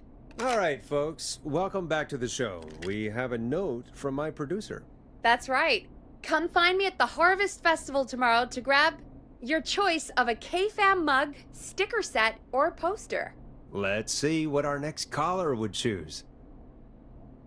Welcome to the Scream with me, Forrest Nash. Yeah, Leslie. This is Maurice Russell from the Gallows Reporter. I'm at the office. This guy just broke in downstairs and... Wait. Forrest Nash? I want to speak to 911. Put Leslie on. What? God, another one? I'm guessing you've not been tuned in to our show tonight. Damn it, son. What does that have to do with anything? Just put me on with Sheriff Matthews. Sheriff Matthews is dead. As a reporter, you should know What that. happened? Did you witness the incident? Are you willing to do an interview for the Oh my reporter? god. I can cite you as an anonymous source, if that's a concern. We're live on air. We're live on the air. Anything we say can and will be broadcast. Live on... Damn it. All right. There's obviously a lot more going on than I know. Family. Yeah, there's a lot happening Oi. tonight. You said someone broke in. That's nothing to get worked up about. Some idiot kid just broke in, dressed as the Whistling Man. Heh, teens. They get worse every year. This punk wasn't even a disappointing twinkle in his daddy's eye when Edward Marshall Mooney stalked the town. But I was there. I covered it. And now he's back. Maurice, I don't know what's going on, but he's back. The Whistling Man is back. Don't be an ass, Nash. Every year this happens. They think it's funny. Not a big deal, old man. But they didn't live through the terror 30 years ago. So it was 30 years. Okay. Anyway, I know for a fact. Edward Marshall Mooney is dead. I don't know who I'm looking at on the security monitor. But if he killed Sheriff Matthews... Where are you now? I'm in the boardroom, upstairs. We got security cameras all around the building. Okay. You can watch them on any TV set here. Okay. And there's a set in the boardroom. Okay. Can you get out of Maurice, there? is there any way you can get out of there? I sure as shit hope so, kid. But I'm not sure how I'm going to do it. That crash you heard was him tipping over my filing cabinet. Baby, don't yell. He's blocking the stairs. Jesus. Guessing the stairs are the only way out? That's right. Jump out the window. And it would take me a good few minutes to move those cabinets. We need to do something. But what? All we can do from here is... Forrest, I think I've got it. Why don't we call the killer? They'd have a bunch of phones set up across the office, right? In different rooms, with different extensions? So we call one of them. Draw the killer away. It's time. That could work. Exactly! It's worth a shot. I can hear you, you know. The son of a bitch hasn't killed me yet. Yeah, sorry, Maurice. Peggy and I were just trying to figure out... You realize how stupid that plan sounds, Would you right? rather die? For that to be successful, you're gonna need every phone extension. Plus, a plan of the entire office floor. All delivered while the killer is en route. I've got it. And thank God I've always been cool under pressure. Don't go anywhere. Peggy, what do you say we let this one die? He's not a real killer if he doesn't get any more serial kills, you know? So far, he's just got You one. don't think the killer got him, do you? Mr. Russell. I'm here. The freak's going to be here any second, too. Well, let's hear this grand Go plan. check your fax machine. Don't let me down. Off to the fax machine. Oh. Shit. Wait, what? Where's the fax machine? Tell me where the fax machine is again, Peggy? The fax machine's in the office on the other side of the hall. Thanks, Peggy. Be right back. I'm like jumping into action before they need me to jump into action. Go to the office on the other end of the hall. Grab the fax from the machine. Easy. This must be it.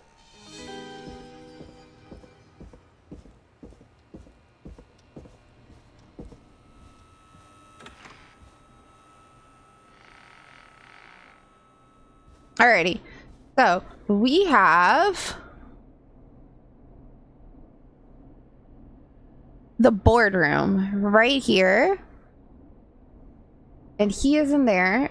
And the killer's coming down the stairs there. Where's the exit?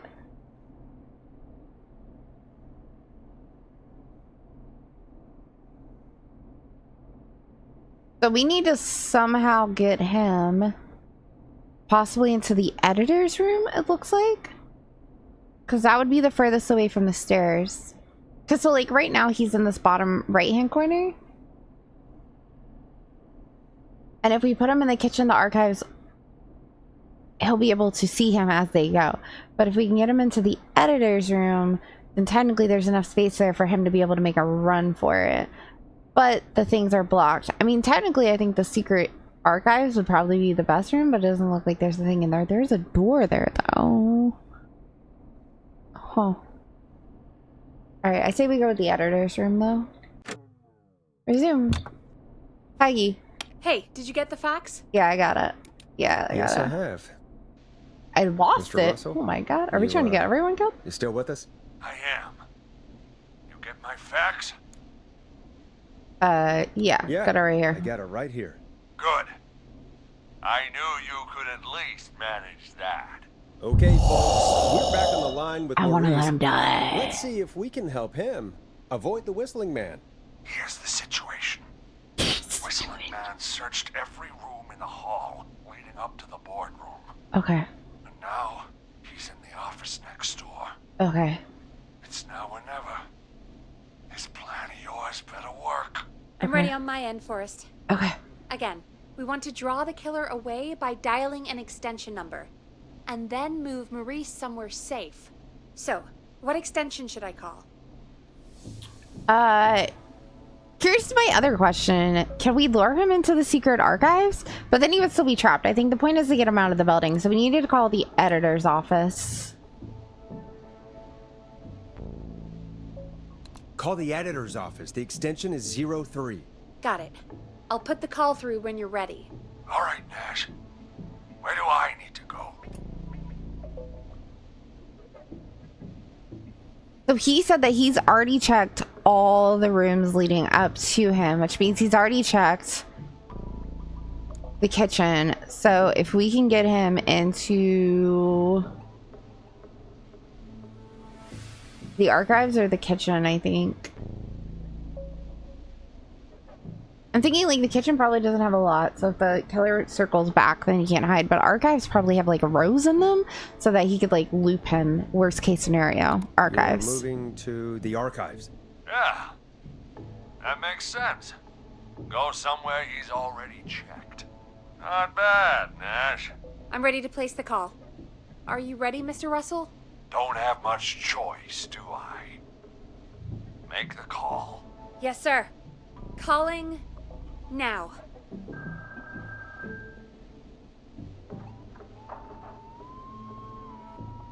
I can't believe it. He's actually heading to my office. You can thank me later. Don't worry, Maurice. You can thank me when you're safely home. Thank you. It's your producer I'll be crediting if I make it through this. The coast is clear. We're a team. I'm shutting off the TV so he won't see me on the security cameras. Then, making my move. Are there cameras in the editor's office? Do you think he'll make it okay? I'm sure he'll be fine. But now what do we do? We gotta find some way for him to get past that barricade. What do you mean? I don't think calling the Whistling Man is gonna buy Maurice enough time to move those cabinets. We gotta think of something else. Yeah. Maybe we could... Oh! Call incoming. You ready? Ready as I'll ever be. Ready as I'll ever be. Put him through. Alrighty. Mr. Russell, are you there? I am. I don't think he saw me. Okay. I gotta give you credit for that, but I'm not out of the woods yet. Right. Let's review where we are. So, the only way out is by the stairs, which the Whistling Man has blocked with furniture. Exactly. I can move the furniture out of the way. But not quickly or quietly. Can you lock him in a Could you room? lock him in a room? That'd probably buy you time enough, right? Maybe. But the damn fire regulations say every door in the office has to unlock from the inside. He'd be able to get out just as soon as... Wait. No. I got it. The secret archive through my office, where we keep our most sensitive records. Ooh, a secret archive? Reggie would love that. What have you got back there? Juicy secrets about outer space? You conspiracy fan there, Peggy? I didn't know you were into conspiracies, Peggy. I may have borrowed a few tapes from our manager's office. He has quite the collection. Will you two chatterboxes pipe down? I've got it all figured out. The secret archive. There's no lock on the inside of that room. Only the outside. All right, so we're already part of the way there. If we can get him in there, and I lock him in... We can catch the son of a gun. Exactly. I don't think Oh it's my going to be that God, easy. Forrest, we might be able to end the nightmare right here. So should I call the secret archive then? You can't. The archive is a room for secrets, not gossip. There's no So phone. we don't have a phone in there. There's no phone. Oh, we're gonna need to change it up then. Any ideas, Forrest?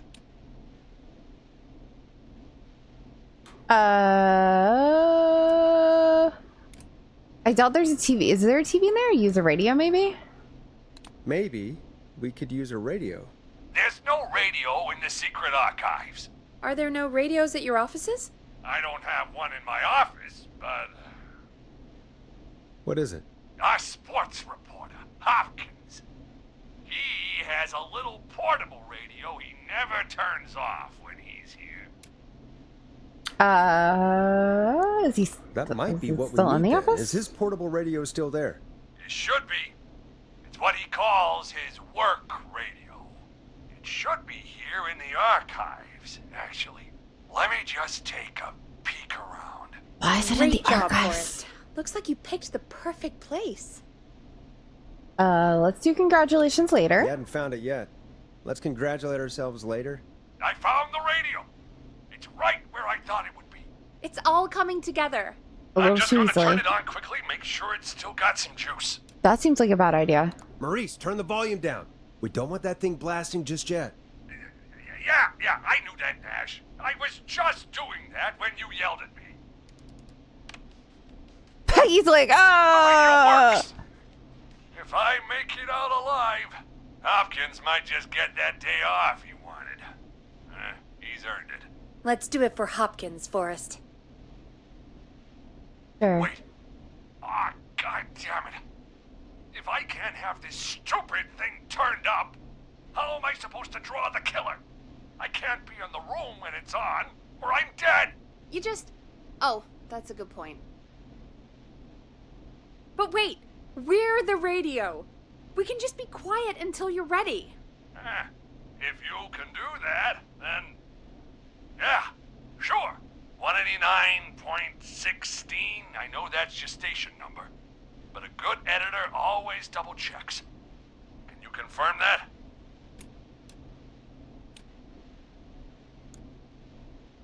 You got it. 189.16. Good. I've got the radio on silent, but I'm tuned in. Now, I just need to get I to my literally office. can't turn it down Sounds fast like we enough. need to make another call, Forrest. Where should we send the killer? The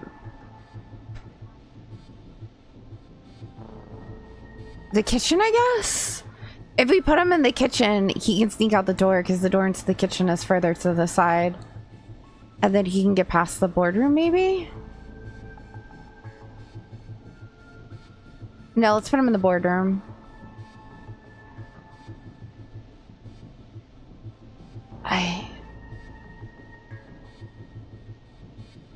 No, the kitchen. The kitchen's further Call away. the kitchen.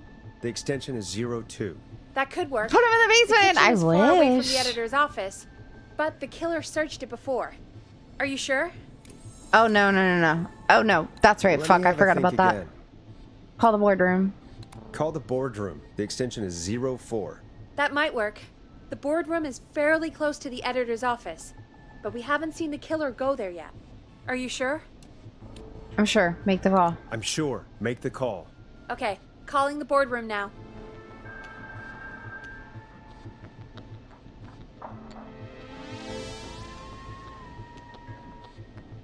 He's on the move. I'll call you guys from my office in a second. Looks like we're almost through this nightmare. Any idea what you'll say to draw the killer in?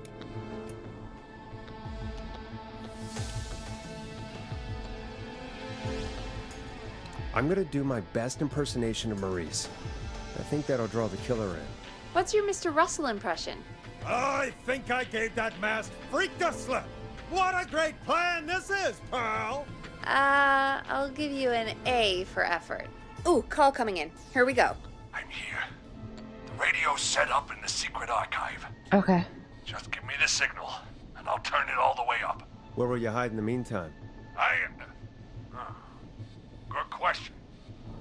It's under my desk, but you can see under it. I've got a big cabinet, but that'll take me a second to get into.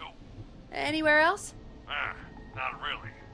There's the secret archive itself, but that's where the killer's going. I could try the cubicles, but they're pretty far away. Your judgment has kept me alive so far, Nash. All right, let's think about this. Don't put me on a timer. Please say there's no... Okay, thank God. Okay, so he can't hide under the desk because he'll be seen. He can't hide in the archive. I guess he'll get found. I just don't trust this man to be quiet enough. So currently he's in the boardroom in the bottom right is where the killer is, and Russell is in the editor's room. He has to go into the archive, come out of the archive. He has to hide, but I don't think he can make it to the cubicles in the time it would take for him to go out of the boardroom to get there. So I think he's gonna have to hide in the cabinet. Plus, if he goes all the way to the cubicles, is he gonna then have time to run all the way back and shut the door to the archives before the killer realizes that it was a radio that drew him in? So I think he should hide in the cabinet. Hide in your cabinet. All right. Well, this is it. go turn the radio up to full blast now. Don't say anything until I've had time to hide. You got it?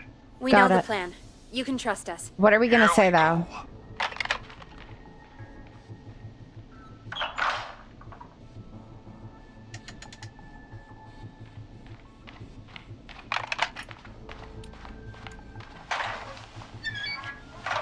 Hey, Whistling Man. Jackass. Forrest, I don't think that was enough time for him to hide. Wait, really? Oh, shit. Forrest Dash! You son of a bitch! I told you to... Oh. I didn't want to kill him! Hold on, go back. Oh, shit! I thought the timer was like how long I had, and then I heard the cabinet open, and I thought I heard it close. Oh no, I was treating it as like DVD, like you could just jump in and jump out. Oh my god. Alright, hide in the cabinet. Hide in your cabinet. Oh my god, I'm glad that we could do that. This is it. I didn't Going to know. go turn the radio up to full blast. I didn't read all the tutorials. Don't say anything until I've had time to hide. You got it? We know the plan. You can trust us. Here we go. My bad. See, you opened the door. You put it in there. You turned the volume up. You went in. I think it should be safe now, Forrest. Okay, that's what it meant. That's it! No more hiding! I'm a tough old man. I've been on the beat longer than you've been alive. Come on down, Whistling Man. Come and get a knuckle sandwich. How do we know if he's in there? Like, what?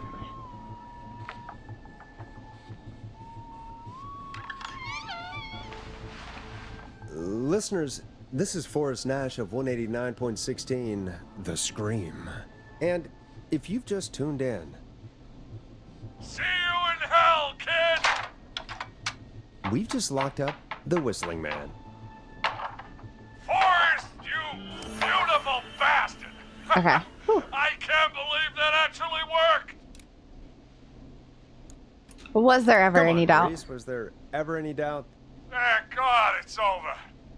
I'll be off now. Gotta get out of here. Write up a few notes. Call a few friends. How thick is that door and how sturdy is that I feel lock? safer waiting for the cops to come grab this freak with some company. The cops are Maybe dead. you and me could do an interview tomorrow. There are no cops. Gallows reporter. I'll think about it. Well, there are, Let's but see they're what not tomorrow here. brings. I'll take that as a yes. Talk to you soon. There we are, folks. Oh no, what are we Whistling playing? Man is locked up. Let's all take a deep breath. And play some killer tunes. Play. Should I introduce it? You're gonna love this next track.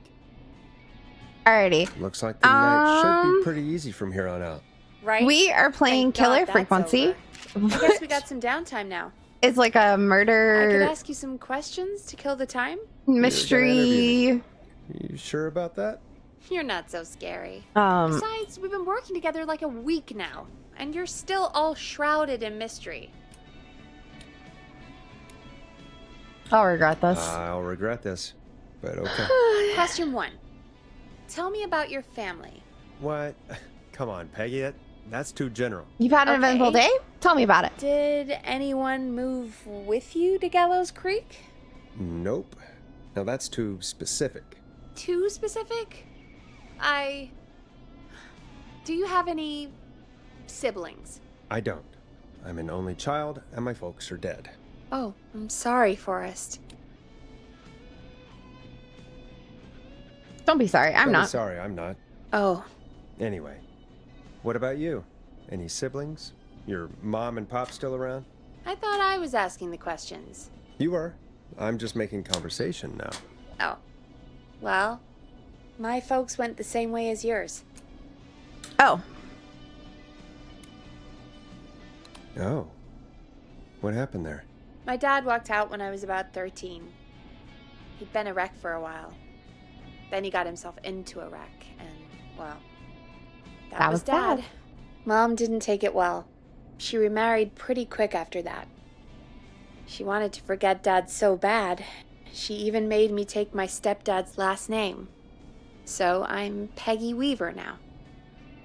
Anyway, Mr. Weaver got sick one day, and my mom didn't last long after he went. I'm sorry to hear that, Peg. Don't call me Peg. Yeah, sorry. I was just trying to be... It's okay, I know. I'm sorry. I'm defensive about that name. Any siblings? Funny you mention that now. No. Not anymore. I had a sister, but I haven't seen her since before my dad. Hold on. Someone just rang the door buzzer. What on earth could someone want at this hour? I don't know. We're not gonna do it. Do you want to go check it out? Not really. You sure you don't want to go? Right? I can't leave the booth while we're on air. One of Reggie's KFAM regulations. I'll pass you the key to the stairs. Gee, thanks, Peggy. Gee, thanks, Peggy. The buzzer's on the front door. See you in a bit. And this is where we die. You had 4 interviews, and you had to go to the hospital with Hannah to visit her grandma, who's in for her broken hip and low sodium. And then we just got back from going trick-or-treating with the nephew and the sister and them. Damn! How was trick-or-treating? I think Munchkin came over trick-or-treating, and I think she was trying to come in here. But, because I kept hearing, like, a door open and close very close to me, and I wasn't in the game. So I think she was, like, trying to peek without peeking. I'm just like, I'll see you tomorrow, Kenny. You just tell me tomorrow. But damn, how did the interviews go? What's one for the micro store? It was so cold. It's down to 40 degrees. Yeah, I've heard it's really cold out. Hold on, actually. Pretty much. Okay. I just want to make sure I didn't have any messages. What were the niece and nephew dressed as? Were they scary, cute, or fantastical? Means they were like a fantasy creature. I think Munchkin was a shark. Alright, while you answer that. Okay, down to the first floor, then check the door. Okay, how far away are we?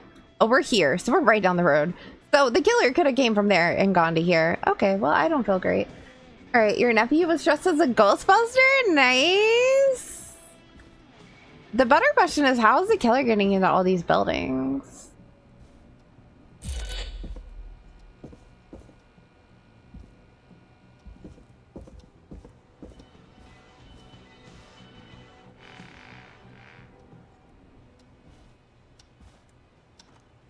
Ay, ay, ay.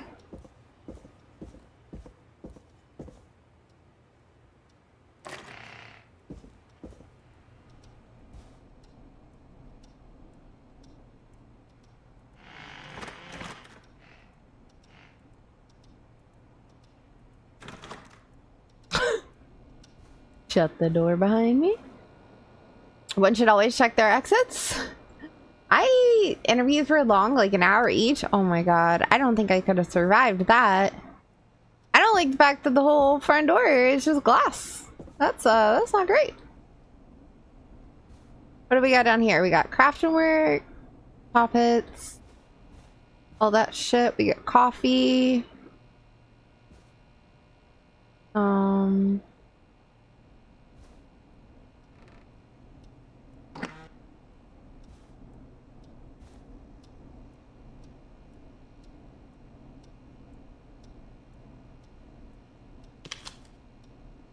Woodside Apartments, luxury apartments. Okay. Came from below. Okay, and then the big game. Okay. It's the Micro Center took the longest, as you have to do like 2 computer tests, and then they have you do like a product sales demonstration, but it's all sales-based commissions. Oh damn. That's kind of good, right?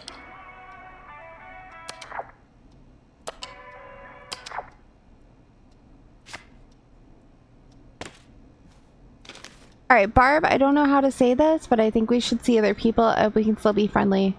Or be friends though, Brad. PS, you owe me $5 for the festival tickets. Wow.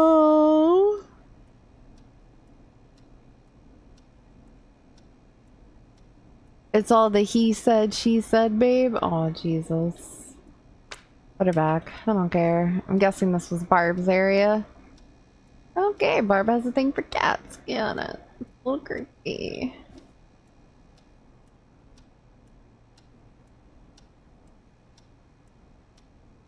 Nice. New music to play. New record collected. Okay.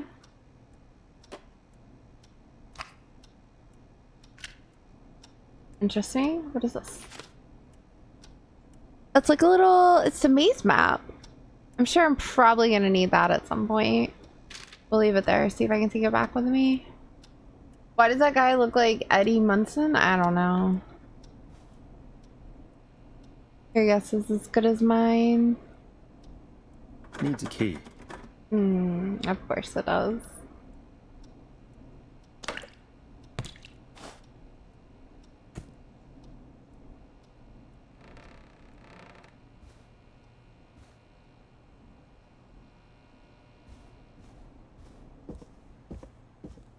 A tape. Play on air. I don't wanna. Put it in my other hand. Alrighty, what are these? Axe.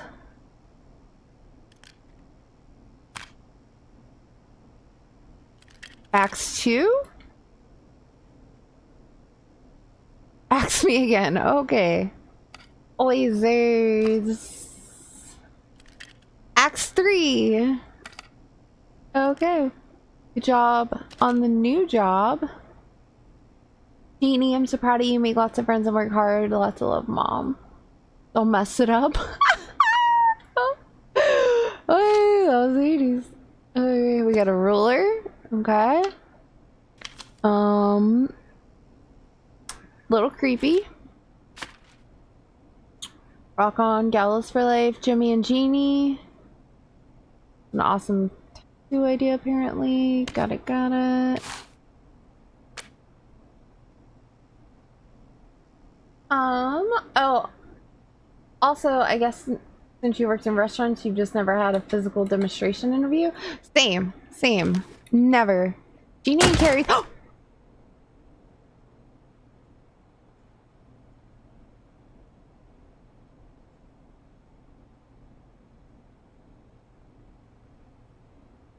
Oh my god. What the fuck was that?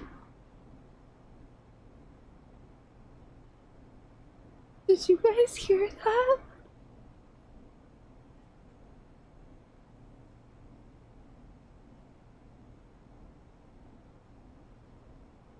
Hello? I literally jumped and got goosebumps all in the same second. Okay, let's just look at this friendship quiz. Most likely to peak Mount Everest. Hot David, Kyle, Heather. Most likely to win the award for worst poker face. Cynthia, Scott, Chad, Tammy. Most likely to end up in prison. Seth, Jennifer, Lisa. Most likely to escape prison. Jennifer, Scott, Cynthia, Seth. Most likely to become an Olympic athlete. Hot David, Heather, Seth. PTO. Oh my god. Alrighty, well, I'm a little terrified now. I don't see any keys here though. Oh,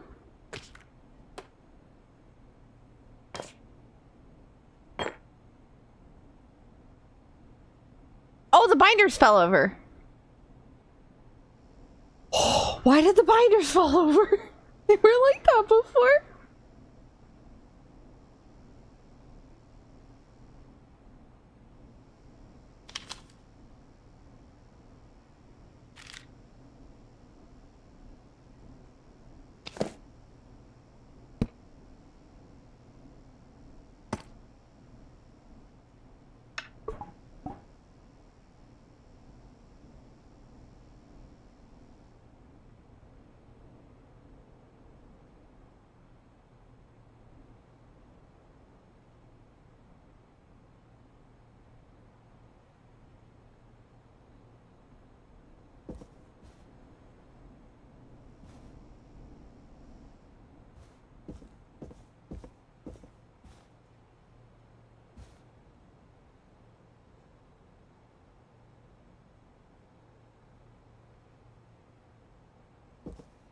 you know, I wasn't really freaked out.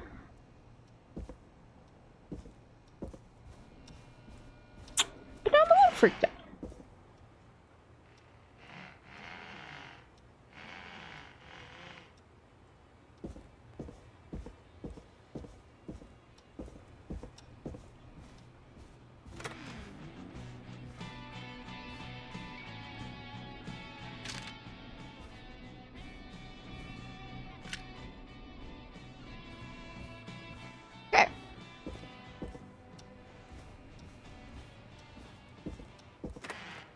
I should probably check the bathrooms and make sure that there's no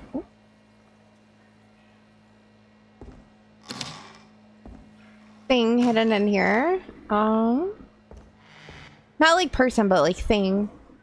It's like we did find that magazine in there earlier, so.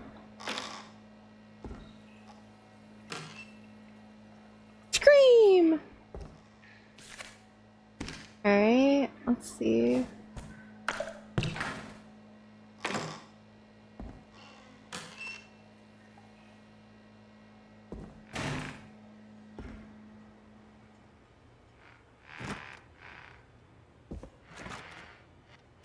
Wait, do all these doors have things on the back of them?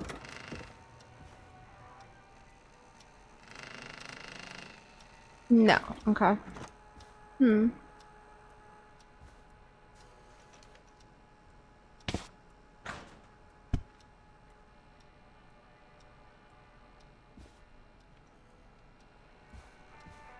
I don't think there's a key in here, though. Oh, it's a napkin dispenser. Oh my god, it's been so long since I saw one like that. Holy shit. Let's not talk about it. Price slashers?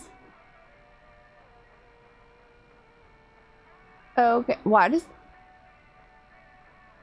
You know, that's fine. I was like, why are they buying bleach? But you know what? It's probably not. That's suspicious. Let's just not jump to conclusions here.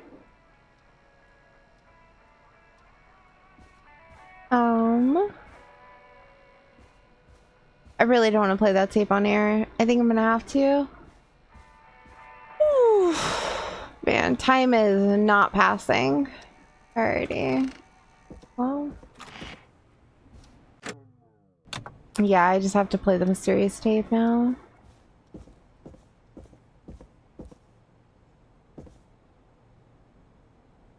Just for good measures, you know?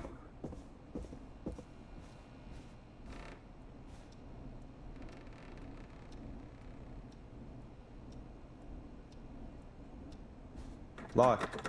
For now. Oh, for now? Okay. Last time he said we had to find a key, so I was like, is there a key? Guess not. For now. I mean, eventually we will have to go in there for something.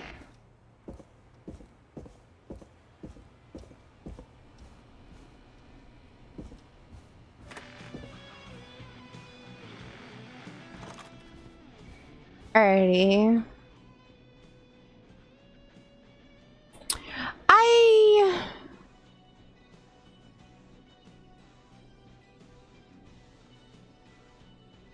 Man, this guy is all over the place. Wait, are there any new... Can I grab these ones? Or no? I didn't realize, like, I could collect new music.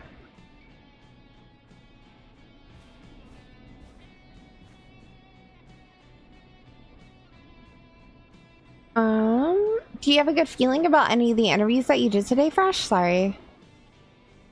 I'm like kind of locked into this right now. My brain is like, yeah.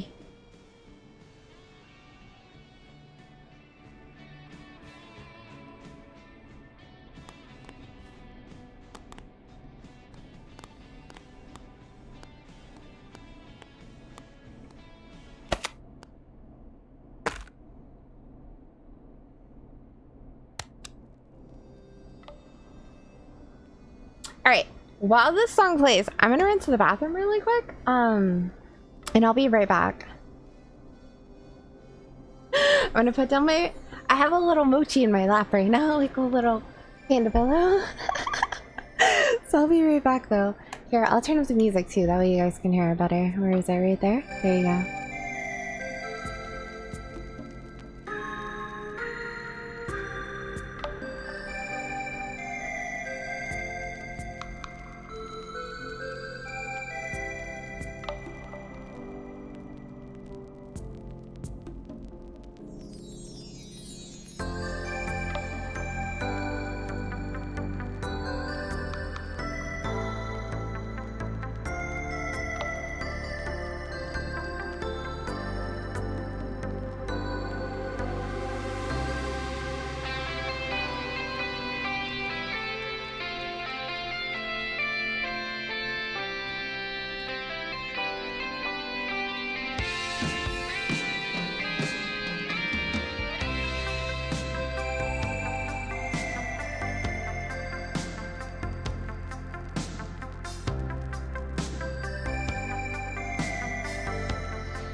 Alrighty, I am back. Oh, we got Mochi, check.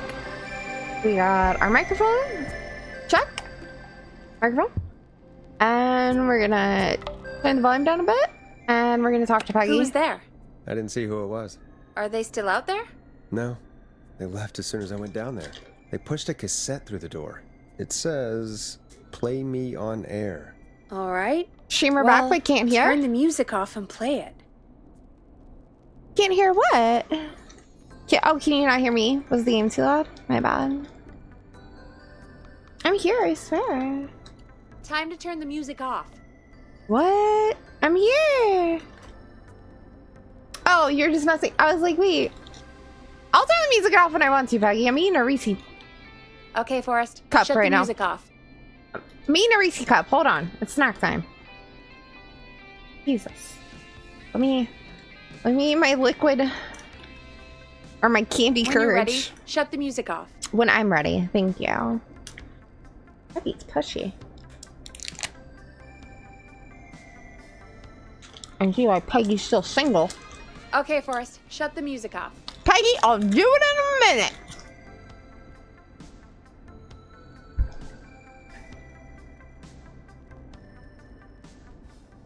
Time to turn the music off. It's off.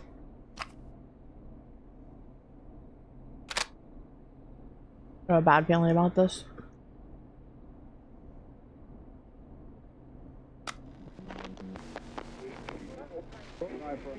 Hello, Gallows Creek. Time to Pay the price. Time to pay for lives. Time to sit there. I will punish you. I'll...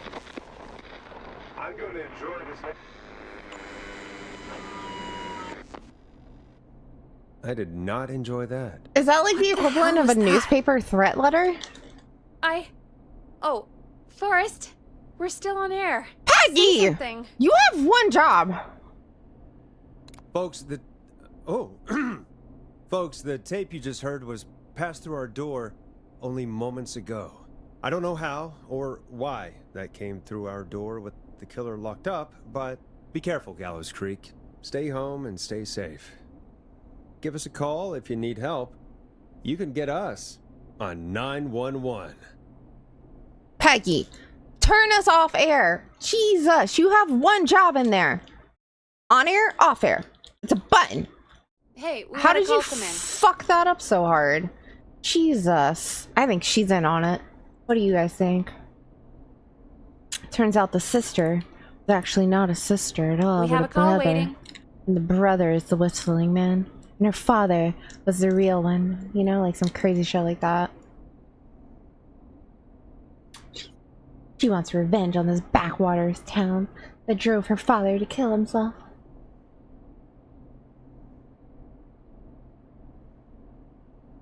I watch way suppose too I many should murder take mysteries.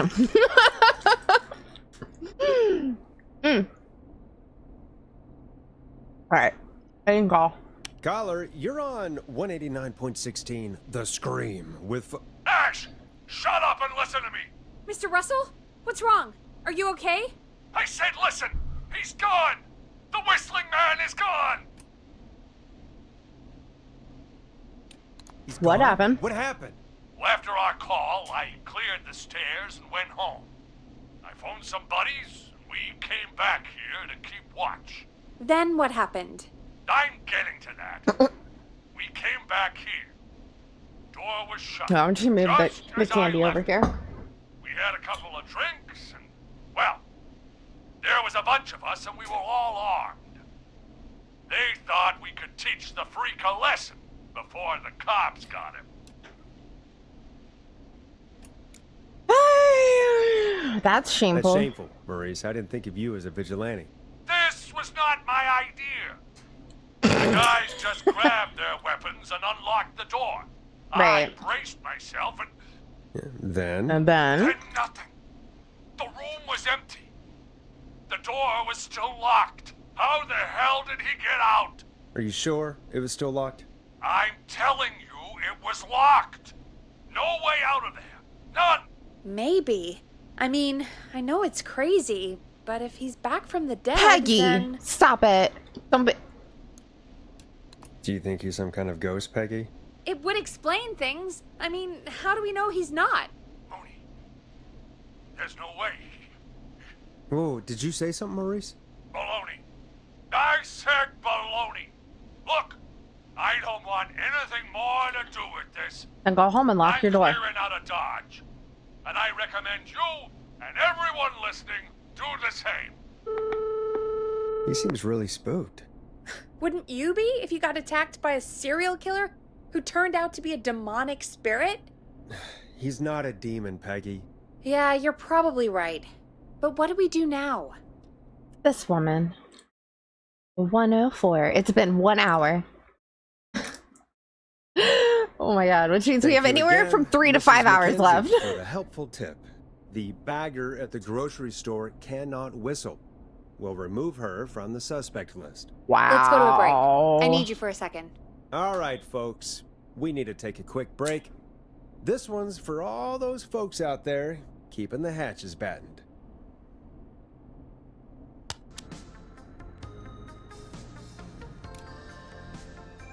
I know him. You love him.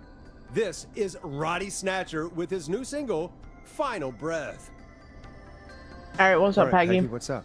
I pushed a cassette under my door. Go play it. You stopped the show for a tape? Just go get it.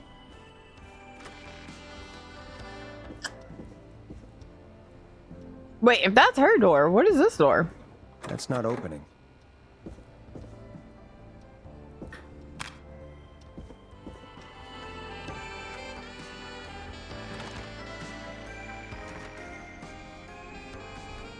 Door.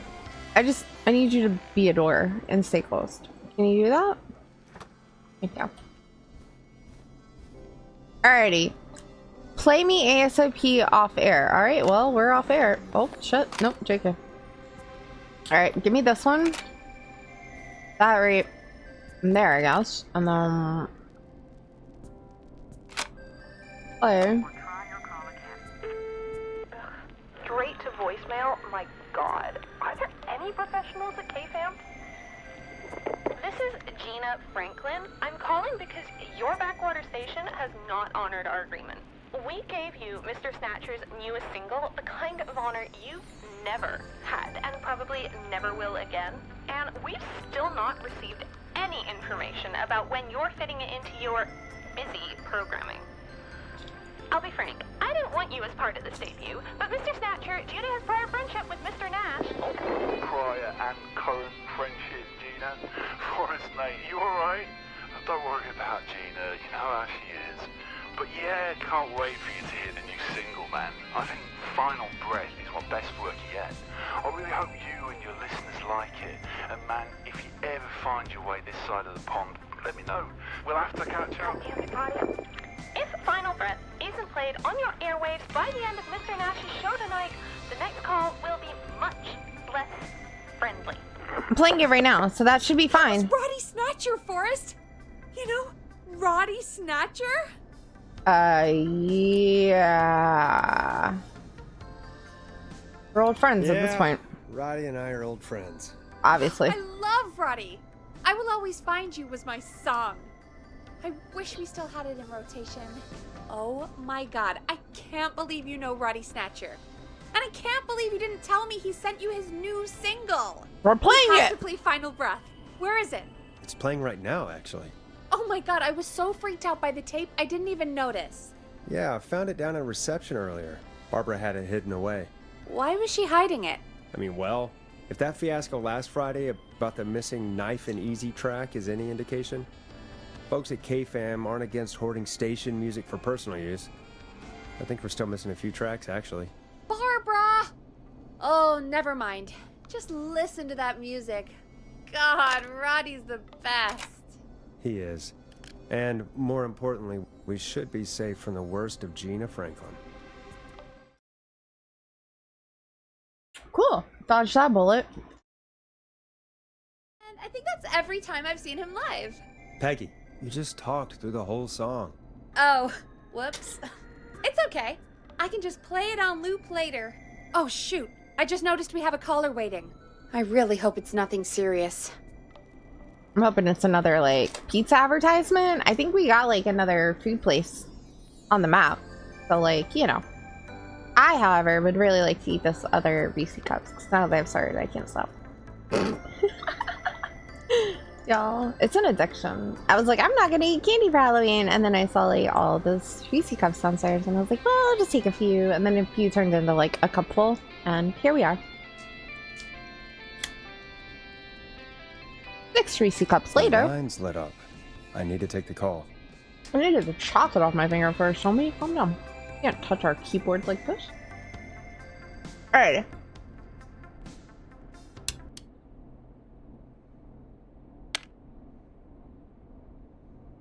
Weird. Evening, caller. This is Forrest Nash, host of 189.16, The Scream. And tonight's 911 stand-in. This is Murphy! Hello, Murphy. What have you got for us tonight? 2 things, Forrest. First, happy birthday to my son, Fernando. Happy birthday. 3 today. And man, being his daddy has changed my life. Okay. I've learned how to live, how to laugh. Most importantly, Don't say love. Please say don't say How love. to Oh my god. He said that? Aw, happy birthday, Fernando. Happy birthday, Fernando. Thanks. And now, my other thing. I'm putting the word out to this so-called killer. Oh lord. You think you're tough? These backwater hicks. Man with a big knife, huh? Prove it. No! Come face me, a true warrior at the Gallows Waste Disposal Plant. Guess what? Oh, this is a bad idea, Murphy. This is a bad idea, Murphy. I got all the tapes. Oh lord. Dojo series. So get ready, Whistling Man. Peggy. You just let loose the junkyard dog. Oh no. Oh yeah. And there he goes. Ladies and gentlemen, keep your fingers crossed for Murphy as he tries to become our hometown hero. Anyway, we'll be right back after this commercial. Teddy Gallows Jr. is a family man, a devout Christian, and a proud patriot. Teddy Gallows Jr. is Gallows Creek. Like his father, Oh, lordy. What are we gonna do, guys? Goodness gracious. Where am I gonna put the trash from these? Is the better question. I didn't think this fucking thing through. Mayor Linda Cartwright, Teddy Gallows Jr. lives in Gallows Creek. He's our neighbor, and he stands with our neighbors. Like Sheriff Matthews, who, after years of keeping the peace, Mayor Cartwright is trying to force into early retirement. He got his early retirement. Jr. doesn't believe in keeping a good man out of a job. That's Teddy Gallows Jr. unfortunate. believes in the American dream. He ain't the sheriff no more.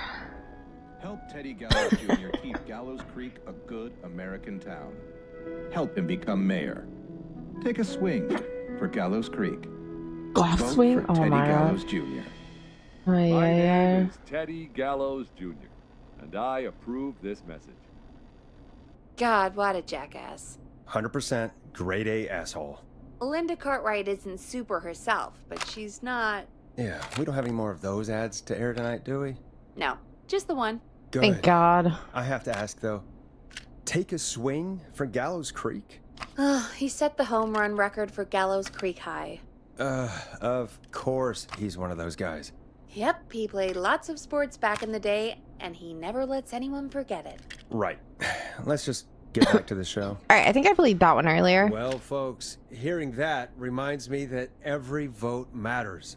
That ad really made me want to take a swing at Teddy Gallows.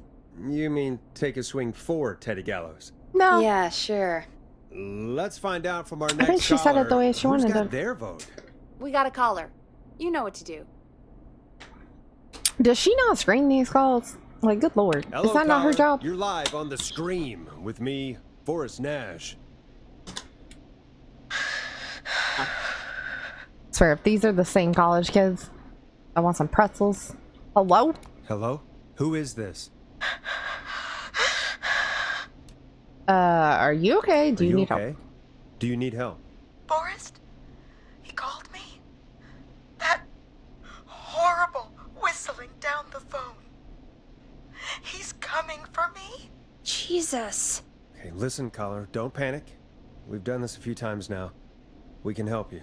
A few times already? So, you saved them, or? We sure did. You're in safe hands. So far. Okay. He's always We're the gonna help first. you. Can you tell me your name, caller? I'm Dr. Sullivan. Virginia. Sorry. Take some deep breaths, Virginia. You're gonna be okay. Please don't let me die. I won't. Just calm down. Tell me where you are right now. What's your address? That is. Oh, God. Can you Maybe hide? you can hide in your house? He'll find me. I know he'll find me. Can you call a Is there neighbor? a neighbor you can call for help? No. Everyone's away tonight. There's just a fraternity down the street. You live by a frat house. Yes, they're having a party. Perfect. Takeout coming in all night. Fun covered in beer cans. They're getting wasted. And I'm about to get... Oh, God.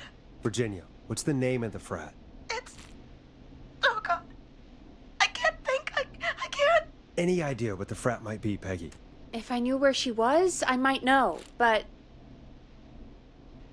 Wait, the takeout! If we can get takeout to the frat, we can get a message to them to go and help. Virginia, who did they order takeout from?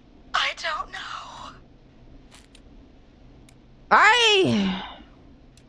Alright, try to Come on, remember Virginia, try to remember. what it looked like. Well, she's gonna die. Well, folks, seems like our Virginia hung up. While we try to figure out what takeout to order, here's some music for your own midnight snacks. Let's do Stab in the Twilight. It's funky, it's groovy, it's Stab in the Twilight by Knife and Easy. That might have been a little too on the Peggy, notes for what right now. places do takeout in Gallows Creek? Off the top of my head? Well... There's the barbecue place, Grilling Spree, and you can order from Chalupa Cabras. Oh, and of course we have Ponte's Pizza. That's it, I think. Chupacabras. Ponte's Pizza. Let's get calling. Right. We'll call each place and ask who they deliver to tonight. That's not going to work. Takeout client privilege. What? There was a lot of competition back in the day. Things got ugly. It's a long story. But what we can do is this. We figure out where the frat boys ordered from, call the takeout pretending to be from the frat, place an order, and include a note asking them to call the station. There's no other way, is there? Not that I can see. I hate this town. You know, it's things like this that make me hate this town. Complain after you save her, Forrest. You got any suggestions on where to look? Check the offices for anything food related. And maybe the kitchen downstairs. Damn it. You'll need a key for that. I'll just slide it under my door now. Thanks, Peggy. God, where to start? What would make me order from somewhere if I were a partying frat boy? We have a food critic, right? Chad or Brad or...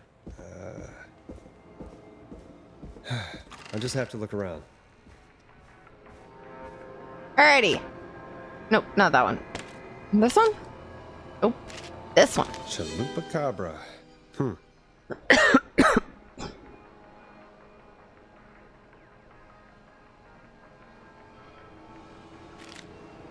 A promotion, huh? Maybe if I find the pizza box.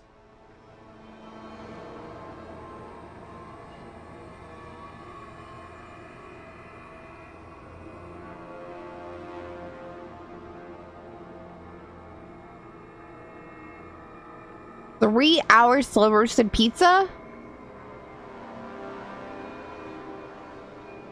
Call me. That is way too long. Alright, pizza box, pizza box, pizza box. Pizza box. Why are we playing this creepy ass fucking music? Alrighty, it's fine. Oh, freaking me out of it. Alrighty, let's go downstairs.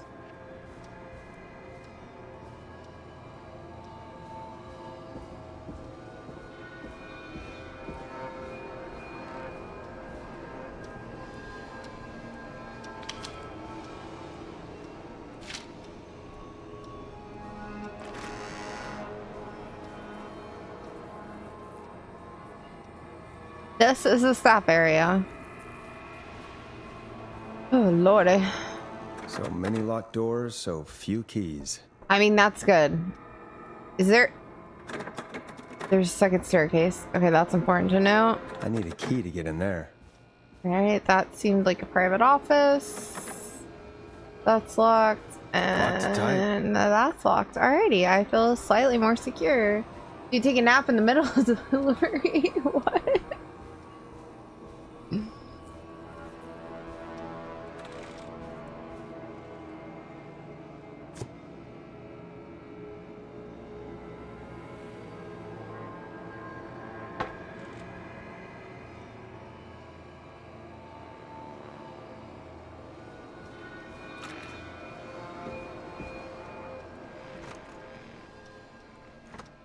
Am I the only weird person that likes to make sure that the door is closed behind me when I go in somewhere? It's not that I'm paranoid that there's somebody behind me. I'm just... Why does everything leak, also? That's a question. You know, I just like to make sure the doors are closed at all times. Oh my god, could you let me look in here? Thank you.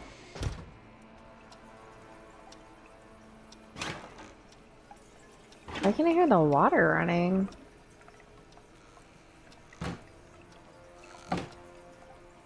Water isn't even on. That's weird. Alright. They should get that fixed. What is this? Place is falling apart. Alright, I see the pizza box.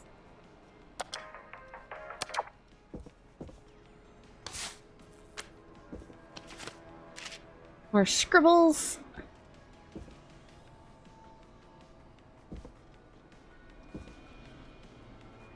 Dude, do we really have that big of a mouse problem around here?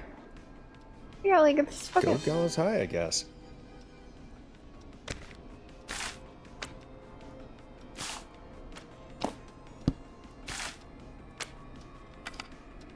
$7 days? Huh. I was trying to make sure there isn't like something underneath them. You know? Out of order, check back with me tomorrow. I don't know if we're gonna live until tomorrow. Let's be honest. It's broken. Okay. Wait, what is this? Grade high video cassette. Interesting.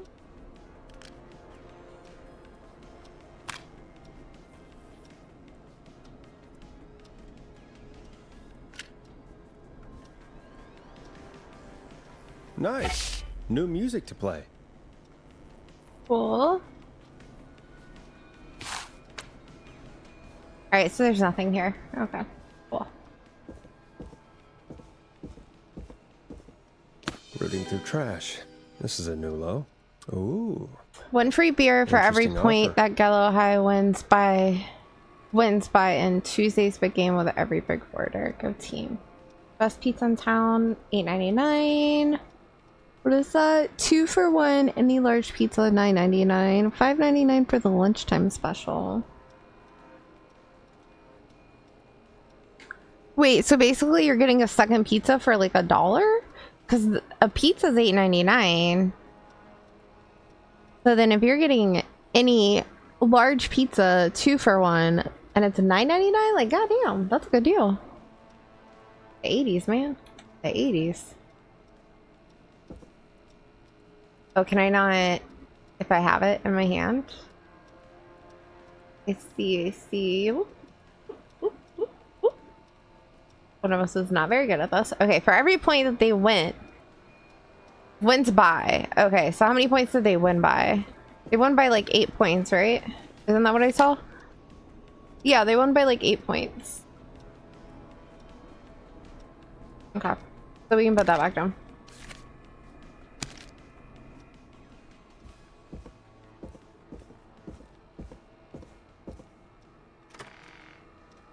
So they can get 8 beers sent. So we can get 8 beers sent. Really creepy. We can get 8 beers sent to the whatchamacallit place. So they've probably been ordering from Ponte's Pizza. If I had to guess the place, it would be Ponte's. Because let's be honest, frat guys, like they're definitely getting pizza and beer. And they wanted cheese bread or something like that earlier when they called like cheese pretzel bread or some shit like that, so I'm gonna guess they're calling Monty's. Alright, and then we're gonna put that right there.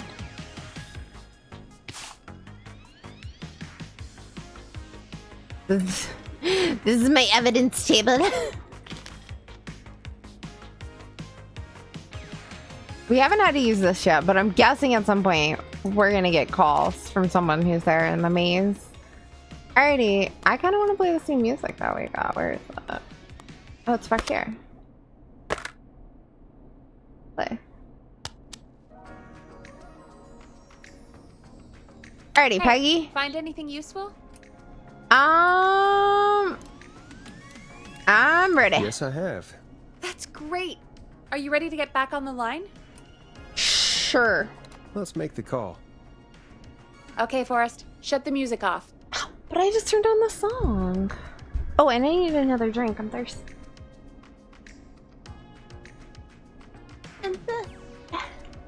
When you're ready, shut the music off. Where?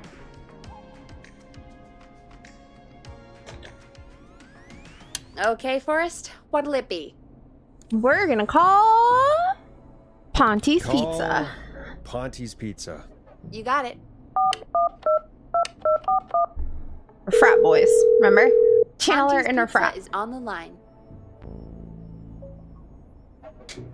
Ponte's Pizza. May I take your order?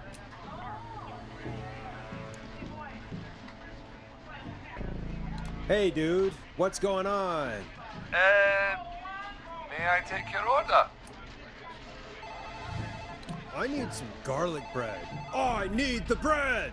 Can do. Where do you want that delivered? Same place as before, you know. The frat house. Got it. And we'll have that over to you right away. Oh, and one more thing. Can you add a note to the order that says to call K-Fam? K-Fam? Oh, consider it done. The folks at K-Fam are huge fans of Ponty's Pizza, you know. I should really call them and let them know. And now we wait. We should put a song on. Agreed. This one goes out to our delivery workers. This is I'm Coming to Getcha by Vice. One of the best tunes this year. I was just looking to see if there was like any, panic buttons or hiding spots underneath the desk, just in case. Which of the takeout places would you order from? To save Virginia? No, where would you actually eat? Oh, I mean, they're all pretty equal. Equally awful? You mean equally awful? No, equally good. But if I had to order, not Ponty. He's not Ponty. Right. So, between Grilling Spree and Chalupa Cobbers. I mean, it depends. Do I want a plate full of meat? Or do I want really, really good nachos? It can change depending on the day, you know? Yeah, fair enough. Maybe I... Hold that thought, Forrest. We've got a call coming in. And we're back at it. Alrighty. Let's do it. Hello, caller. You're live on the stream with me, Forrest Nash. Hey, this is Fratman Plunker. We got some garlic bread and a note to call this number. Yes. Plunker, this is Forrest Nash from 189.16, The Scream. And Is this Goose? Oh, man. It's totally you, isn't it, Goose? This is such a Goose prank. Sure, this is Goose. Sure, whatever, it's Goose. Now, listen, Goose, dude, get your ass to the party. We got so much beer! Listen, I need you to... Goose, come get beer. Your brothers are waiting for you. I'm not Goose! How can I prove this to you? Let me get a second opinion on this. Norman the Barbarian! What do you think? Great idea. Norman the Barbarian says only the radio man can control the tunes. So, play us the flow. Wait, really? What? The flow? Norman the Barbarian demands it. Okay, I'll play the damn song. Oh, shit. Okay, Radio Man. You got my attention. What is it? Thank God. Listen, you've got to get over to your neighbor's house. All of you. Just... Say no more. Plunker's moving the house. Oh, dear. Forrest, line 2. Hello, you're live on 189.16, The Scream. Forrest, it's the killer. He's at the door. Grace. Oh my God, it's you, isn't it? God, I didn't talk, I promise. Who's Clive? Oh, thank God. He's gone and... Oh, is that you, Radio Man? Don't worry, we brought the beer. Good times are here. I could use a drink. Thank you, Forrest. You're welcome, Virginia. And thank you to Plunker and his fraternity brothers. Some heroes wear capes, some wear sheets as togas. Hey, Forrest, did you hear what Virginia said earlier? Kind of hard not to. Clive, I didn't talk. Do you know what she meant? There's a janitor here at the station named Clive, but your guess is as good as mine. All right, folks. seems we may have a lead.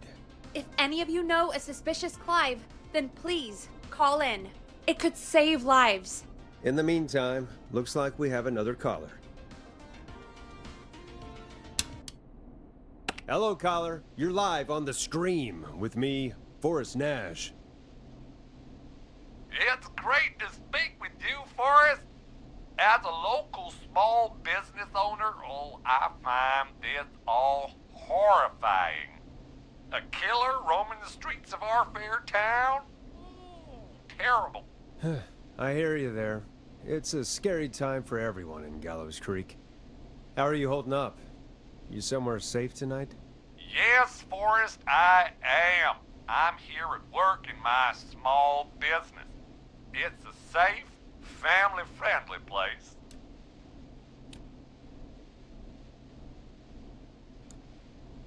Good for you, friend.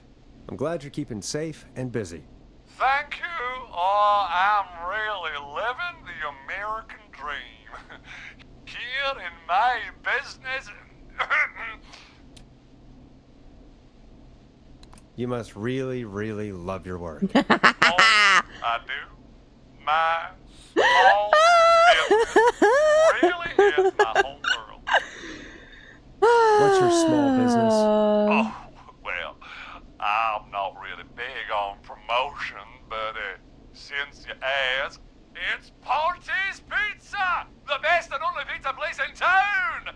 Come on down and get yourself a cracking deal on our 2-for-1. God damn it, Ponty, no! No free ads! I mean, I guess we can't be that mad at him. Calling Ponty's did save Virginia. I can be mad, Peggy. That sort of thing just... I can be mad. Look, he's gone now. We already have somebody else on the line. Damn it, Just I was gonna take play a deep music. breath and let's keep going. Fucking Ponties. Alright. Evening, caller. This is Forrest Nash, host of 189.16, The Scream, and tonight's 911 stand-in. Hi. Hello? Am I on air? Sure are, caller. What's your name? And what have you got for us tonight? Name's Eugene Stein, and I've got a heart full of love, Forrest. Oh my. I'm hanging out in the middle of the maze, listening to your show, looking up at the stars and waiting. I'm already ready. For her. You got a special lady coming out to see you. Yeah. Molly. Molly? We planned to get lost in the maze tonight. To take our first journey together into the love labyrinth. That's why I'm calling, actually. I thought she'd be here an hour ago. And since I've listened all night to how cool you play it, I thought you were the perfect guy to ask. Should I call her up and ask if she's coming, or wait and see? For real, kid? If you've been listening all night, do you really need to ask me? Yes, that's why I'm calling. Bingo. Here's what I was looking for.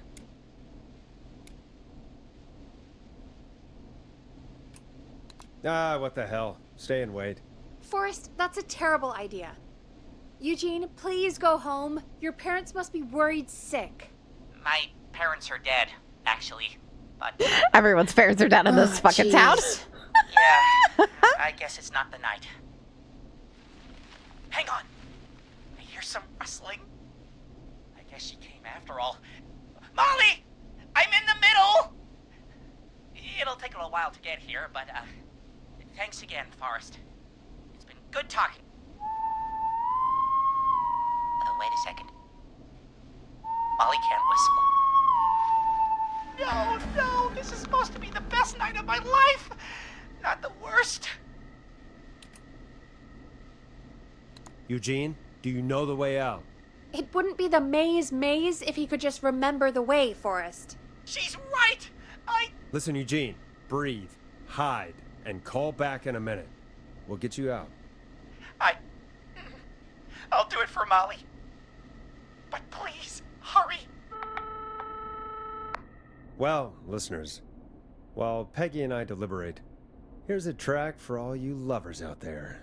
Alright, so if he goes down, he goes over to 1, and then he goes up, and then he takes a turn, and he goes over to 4, and then turns back to go over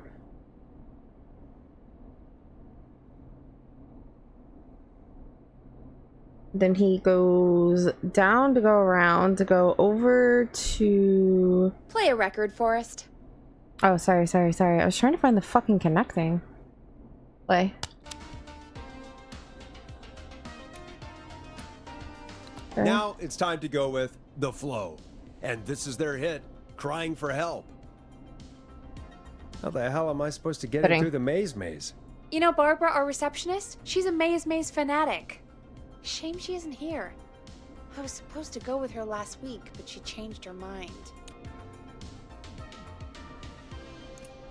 Why'd she change her mind? She went with that jerk Brad instead. Does everyone in Gallows Creek go on dates in the maze? A lot of folks do. There's something nice about getting lost, I guess. And besides, there's not much else to do here. Chat, would you go on a date in the maze? She's so big on the maze. We could, but I don't actually know her number. I would. But she probably has maze stuff somewhere. Yeah, it's in my hand. Go and see what you can find. It's in my hand. That'll hopefully be enough. I already have it. Which one is Barbara again? Oh, Lord. Barbara! You know, Barbara! Saying Forrest, it over and I've over seen again. you speak to her. Help me out, Peggy. She's the receptionist. Sits at reception. She's never does Pam. any work because she's talking to Brad all day. It Ring was any bells? Jim. Right, yeah, sorry. I guess it's just the stress of... No excuses. Just go and find something to help us. I already have something to help us.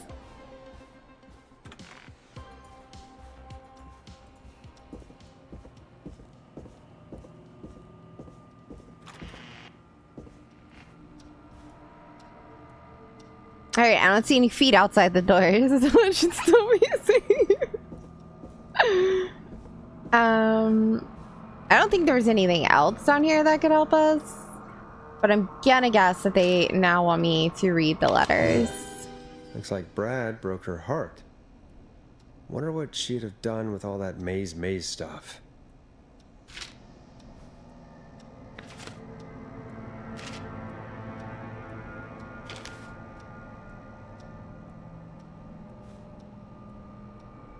It's in my hand. Did I put it back in the trash can? I'm confused.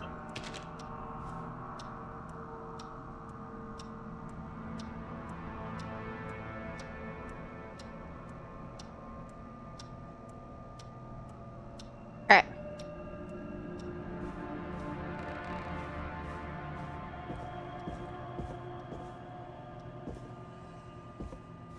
Wait, do you think this one works? But how do I don't... See, what confuses me about this setup is the fact that it goes in the top. So, like, how do you slide it in the top? You know? Really creepy down there. That. Okay. A little creepy.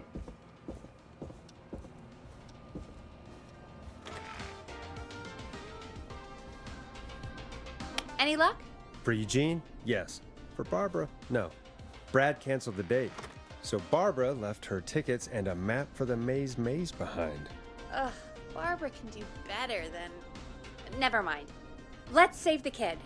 Eugene called while you were away. He's on line 1. Welcome back to 189.16 The Scream. I hope you lovers like that track. And I hope we can help our lover in the maze. Eugene, you're back on air. I'm lost, Forrest. I just ran and I don't know where I am.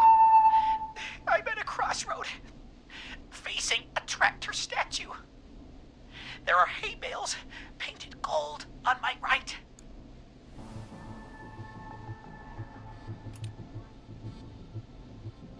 So if that's his right, he needs to go left. Go left. Go left. They gave the dyslexic as fuck person a map and they said, hey. Okay. So he went left. I went left, then tried a right. I have a pig statue in front of me and a creepy rocking horse on my left.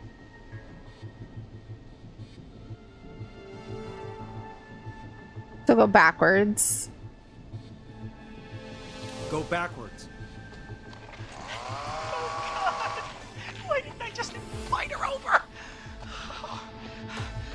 I'm at a crossroads. There's a pitchfork statue up ahead. Which way?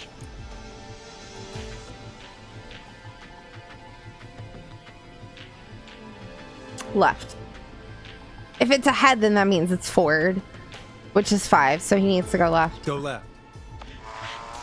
Oh, this wasn't how tonight was meant to go. I just wanted some love. There's a tiny barn in front of me and a scarecrow behind me. Nothing to my sides. All right, so in front would be down, so he's facing this way, so he needs to go to the right.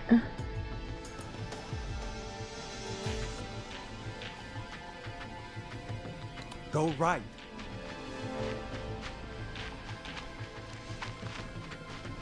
So he's either gonna end up like 10 or 9. Hi, Brian. I can't Sorry, run we're much more. I just passed a cordon silo. Didn't see anything else.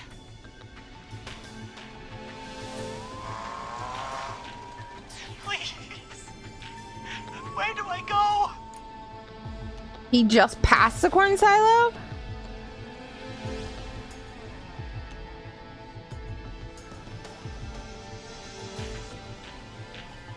So he just needs to go forward. Oh no, wait. If he passed it, that means he's going this way. So he needs to go left. Go left. Okay. Here I go. This, doesn't look right. Is it forward? No, I'm going back to where I was. Jesus! Oh, shit! He's cutting through the walls! Just go straight. Where do I go? Go forward. Go forward! Okay! I'm going! Please! No! You don't have to do this! Ah! Okay, we're gonna load it. Oh my god. That was awful. I don't know where he was at that point. 16, The Scream. So we're playing I hope you lovers like that track. And I hope we can help our lover in the Maze Maze. Eugene, you're back on air. I'm lost, Forrest. I just ran and I don't know where I am. I'm at a crossroad, facing a tractor statue. Anyway, so we're playing Killer Frequency. And so what happened is we are a radio talk show host, or radio not talk show, but a radio late night host, and it's after midnight, and we got a call from the 911 operator who was calling from the sheriff's office, and she found the sheriff dead, and the deputy was knocked out, and a killer, let me say real quick, that is 1987 right now, and there was a killer back in the 50s who murdered a fuck ton of people and then supposedly like died. We were a little sketchy on the details there, but anyway, this killer has now reappeared, and the operator was able to get the deputy out to safety in a police car, and they are now heading to the next town over, which is 2 to 3 hours away. We are 1 hour into our shift right now, and we've been helping people across the town who are calling, either they're calling the radio or they're calling 911, and they're getting transferred to us because the operator forwarded all incoming 911 calls to the radio show, or to the radio phone line. So we were trying to help these people escape the killers. And yeah. And at the very beginning of it, we got killed by the killer somehow. I don't know, it was crazy. I'm thinking that maybe we were like probably the sheriff or something, and that's how we died. But I'm not really sure because we didn't shoot our guns. I don't know. But yeah, it's been a thing. So you know. No. I don't mean like us, like the radio Like, so the radio guy's name is Forrest Nash. So at the beginning, at the very, very beginning of the game, they have you walk through like this alley bit, and then the door opens and like the killer comes through it, and then he like kills you and you can't move. So I don't think that I don't think you're playing as Forrest yet when that happens, because as soon as you die, you end up in like the screen goes black, and then when it comes back, you're standing in this room as Forrest talking to the lady, to Peggy, our producer on the other side of the window. And so we've been trying to find stuff inside of the radio station that can help these people escape, so to get away from the killer. So yeah, it's been a night. It has been a night. So yeah, we've saved a few people. This guy I think I just killed because I don't think I fully understood what he was saying as like on the last bit. So I thought he was right here at this crossroads, but I think what happened is he was actually at this crossroad right here. So I should have just told him to go right, because if he had turned right, then he would have made it out. But I told him to go forward, which ended up just making him either loop, or he looped right there, and then left just made him loop again. So I think like because like you kind of gotta like guesstimate in a sense on which crossroads when they say they're at a crossroads. Sometimes like there's enough to figure it out, like right here at 3 and 4. But like with 9, I was like, wait, what? And then I got distracted by my chat and my brain stopped processing. And I was like, just go forward, I guess. I don't know. Because I was like, if you just passed it, you're standing right here, so you need to go down and go turn and then stop. So we're radio hosts and we're trying to help people escape a killer, while trying to figure out who the killer is. Hay bales painted gold on my right. Alright, so right now he's at number 1, and the hay bales are on the right, which is number 2. So like he's right where 1 and 2 is, he's right there. No, I can't see where the killer is, but people are calling and telling me, and then I have to help them figure it out. And then there's a town map over there, and I've been marking the town map. So if the hay bales are to the right, yeah, he goes left. Go left. But right now I'm trying to like walk him out of the maze based off the locations that he says he's at. Okay. I went left. So right now he started out right here, so now he's gone up and he's gone over, and now he's up here. So because he's about to say he's by 3 and 4, which is the pig statue and the horse statue. Then tried a right. I have a pig statue in front of me and a creepy rocking horse on my left. So like he's saying that this number 3 is in front and this is on his left, which means he needs to turn around and go backwards. So like I'm trying to like map him through. Go backwards. Why didn't I just invite her over? I'm at a crossroads. There's a pitchfork statue up ahead. Which way? So he's at this crossroad right now, and the pitchfork statue is up there. So he needs to like take a left. So basically what it is he starts out here in the center of the map. So he goes down, he goes here, then he goes all the way over and around. And then I need to walk him through this path all the way over here, around, down, over, up, around here. Then he'll pass 9, and then he'll end up here, and then he needs to get out over here. So, like, I had to map the maze to begin with to even figure out how to tell him to go where he needs to go, because the killer is chasing him through the maze, which is kind of crazy because the killer so far has only had a knife, but right now he has sounds like a chainsaw. It sounds like so much work. It is work. It is. But you know, it's 1 a.m. and we have like 35 listeners, so you know, it is what it is. We're just in the backwaters of some fucking place somewhere. Kinda.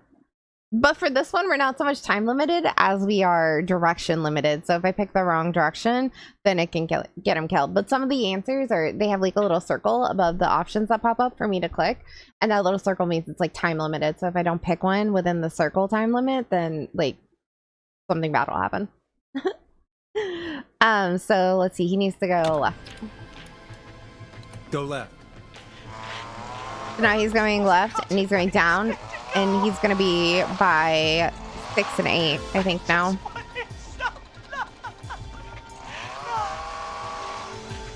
There's a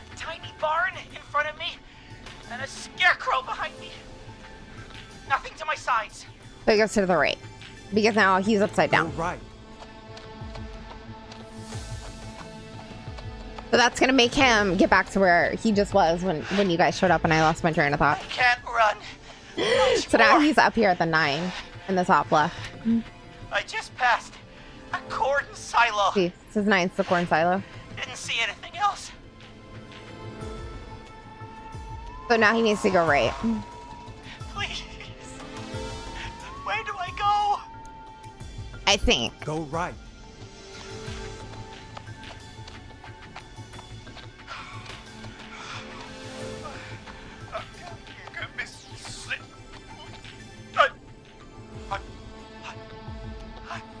I'm out. And my bike's still here. Oh, thank you, Forrest. I love you, Molly! That was the girl he was supposed to be That meeting. was tense. I think I held my breath the whole time. I think it went pretty well, all told. I think you're right. By the way, why do you think Molly missed their date? Do you think she's okay? Unfortunately for Eugene, I think she probably never left home. And now it's 1:49. We're almost 2 hours into our shift. Oh my god. Thank you for calling in, Mr. Walton. We'll make sure to add the town librarian to our list of suspicious Clives. Remember, report a Clive to stay alive. Next caller is up, Forrest, so take it away. Yeah.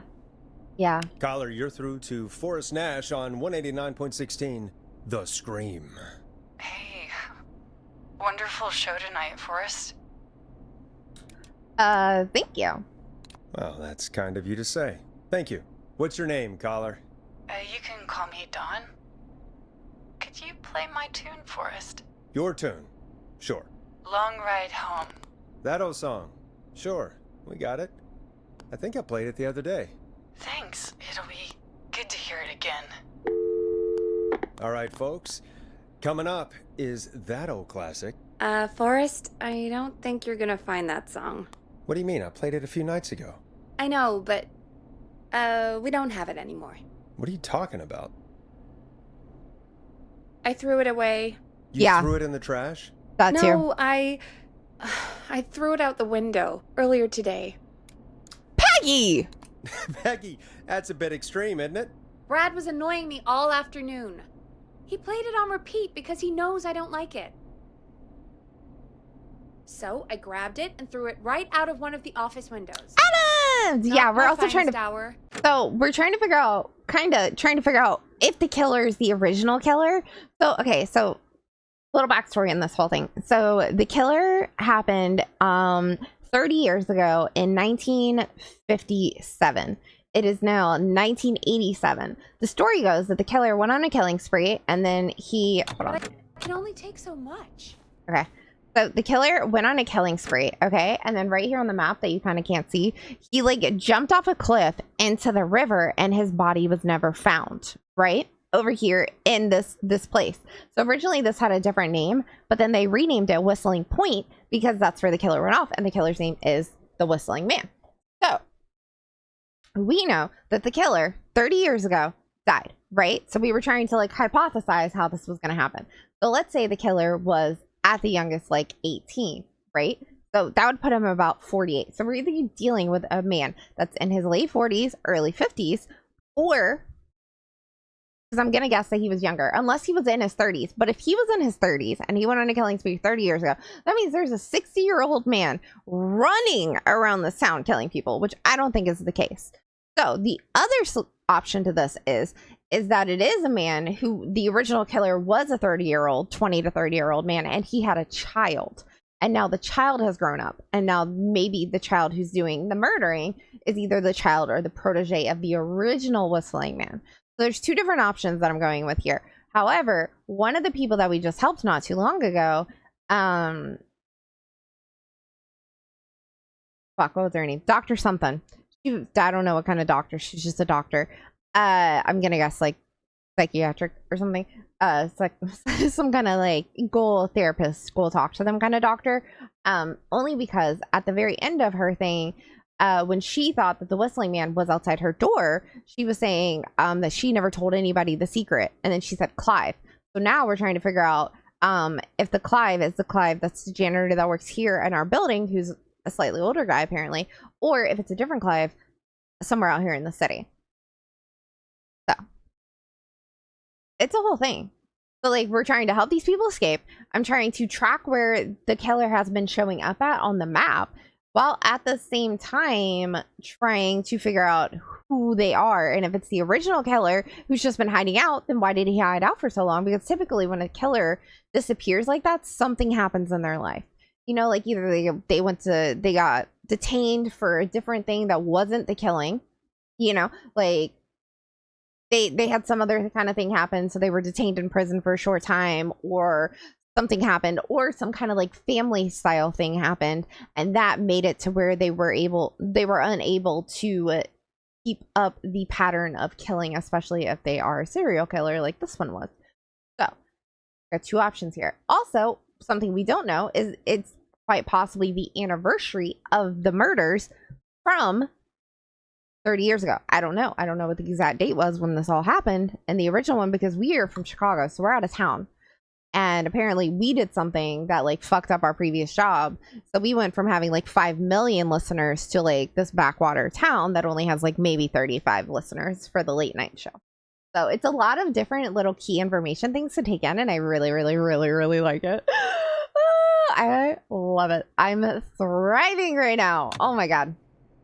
So far, we've had the killer for sure show up. Plot twist, I'm the killer, right? So, the killer starts at the... Wait, is she waiting for me to say something? Okay. So the killer starts at, that we know of at least, starts at the police station. However, there's no police station on this whatsoever. We have a fire station, and that's it. We have no police station on the map whatsoever, at least not named police station.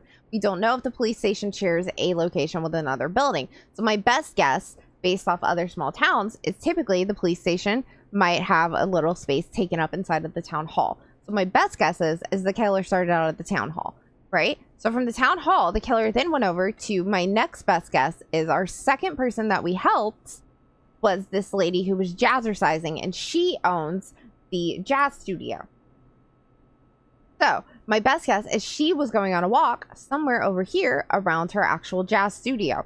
So we know that they went there. The third place that we for sure know that the killer showed up at was at the Gallows Reporters, which is the newspaper station, or the newspaper station building, whatever you want to call it. So the killer for sure was here. We helped out Mr. Russell. Mr. Russell locked him in a room inside of the building, which was this building right here. Here's the floor layout of the building. So this is the floor layout of the building. Can I walk somewhere that's brighter? Jesus. All right, so this is the floor building layout of the building, right? So do you guys see in the very top middle, it says Secret Archives? There's only one room, or one door into that room, which is the editor's room, right? So we helped Mr. Russell get the killer to go into the editor's room, right? And then we tricked him into going into the Secret Archives, and then Mr. Russell locked the door, because the door locks from the outside. From inside of the editor's room, you can lock the secret archives, and the archives can't unlock from the inside. It's only unlockable, or it's only lockable and unlockable from the outside. So he locked the killer in the archives. He went home. We don't know where his home is. He went home.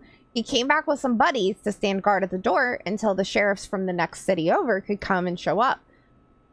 Well, they went to open the door for whatever dumbass reason, and the killer was no longer inside of the room. The killer was gone, right? We don't know how he got in and out because they've been there. So that means that the killer probably escaped while they were gone, but the door was locked. For sure, they checked. The door was locked from the editor's room. So how did he get out of a room that has no lock from the inside, right? So from there, we know that he for sure was at least at the reporter's place, right? So after the reporter's place, he then, and I don't know where this was, but I'm guessing it has to be somewhere near the college, but I don't know like where the college is to really say like where that is. I'm guessing all these pink ones are just houses. But hold on, where is the... Oh, here's the sheriff's office. Oh my god, that fucking paper's been there all night. Are you telling me that paper's been blocking my shit this whole time? Can I, like, put it somewhere else, maybe? Okay, down there. Alright, so for sure, here we go. Okay, so the sheriff died over here. Somehow, the killer went from over there to over here. And then over there. And then it went to the college. Somewhere, it had to be somewhere near a college because it's a frat house, right? And the lady was calling from the frat house. But I don't know where the college is. I don't see anything that says, like, college. So I don't know. Hold on. Is it by chance underneath that? No, that doesn't come off. So this is the high school, right? So where's the college? Do you guys see a college on here? There's nowhere that's big enough to be a college in here. Okay, so anyway, the killer then went... I never moved that paper. I didn't even think it could move. The killer did go to the college, though, right? So after D, which is the college, he now has been spotted at the maze right here. So he was just in the maze. So this killer is going all over the fucking place. We did get a phone call from someone right here who said he was going to be at the waste disposal, and he was telling the killer on live radio with us to show up at the waste disposal and he would track him down. Well, instead, shortly after that was when he was next made an appearance at the maze. So, I don't know. We just have to wait and see. You know what I mean? Like, it's a lot. Not a lot, but it's kind of a lot. I don't know, you know? But somewhere on this map, the killer did show up at a frat house somewhere. We have no idea where. We do know that we called Ponte's Pizza down here, and Ponte's Pizza was able to do a delivery to the frat house, and they knew where the frat house was. So my best guess is, if it's a frat house, it's either going to be somewhere in this pink zone or in that pink zone. That's my best guess on it, but I don't know, because like I said, I don't know where the fuck the college is. So yeah, that's kind of like the, this is my murder board right now. It's a bit much, but you know, we're working with it. Actually. Put that down there. Give me this one. For sure, we know he was here. Gotta be bottom right because the football field, but that's the high school. So this is the high school right here, Gallows Creek High School. So, and then this is just housing. I'm assuming the pink is housing because the pink doesn't actually say anything when you look at it. But we did find a newspaper article thingy about the Woodside Apartments, and that these are supposed, I guess, go with the Woodside Apartment. I don't know. Are they like residential? I'm not sure, but yeah. Because that's the high school that's been in like all the newspapers that I haven't brought into here, but yeah. All right. So, what do we do instead then? Let's just play a different song. We've got more important things to think about anyway. Gotcha. Okay, folks. Here comes some unrequested music. Sorry about that, Dawn. Maybe try again tomorrow night. Sorry.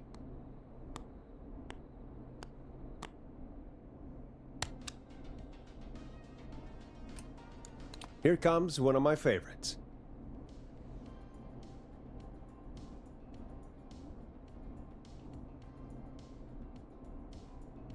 Yeah. It's been a bit. All the songs to request. Why did it have to be that one? Why'd you have to throw it out? What did the barn finds ever do to you? Wrote that song, for one. It gets real old when you're forced to listen to it on repeat for years. Why couldn't they just request Roddy? Oh, Forrest, scrap the song. We have another caller. And here we go. Next caller. Sorry to cut the music short, folks. Callers take priority tonight.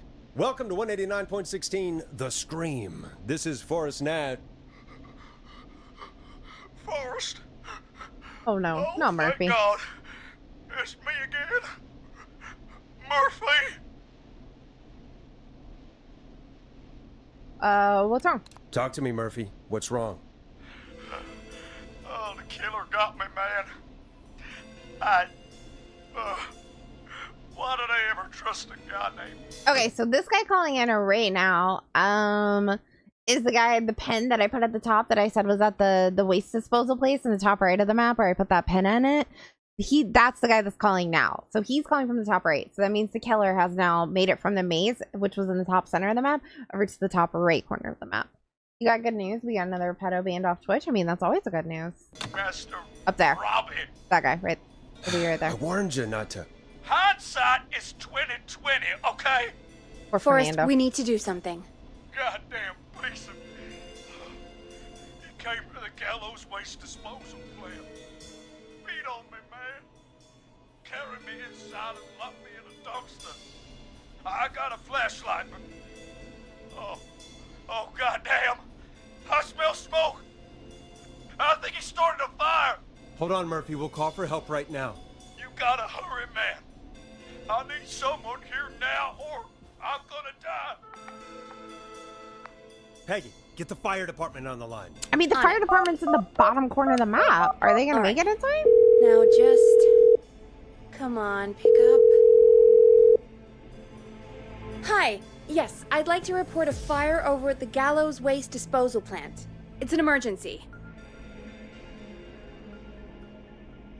What do you mean it's not operational? Why is there no backup vehicle? Oh, god damn it! Forrest, that evil son of a bitch slashed the tires on the town's only fire engine. They can't do anything. Why do we But only I have have a one? few friends who live nearby. Maybe one of them can save Murphy. Where do they live?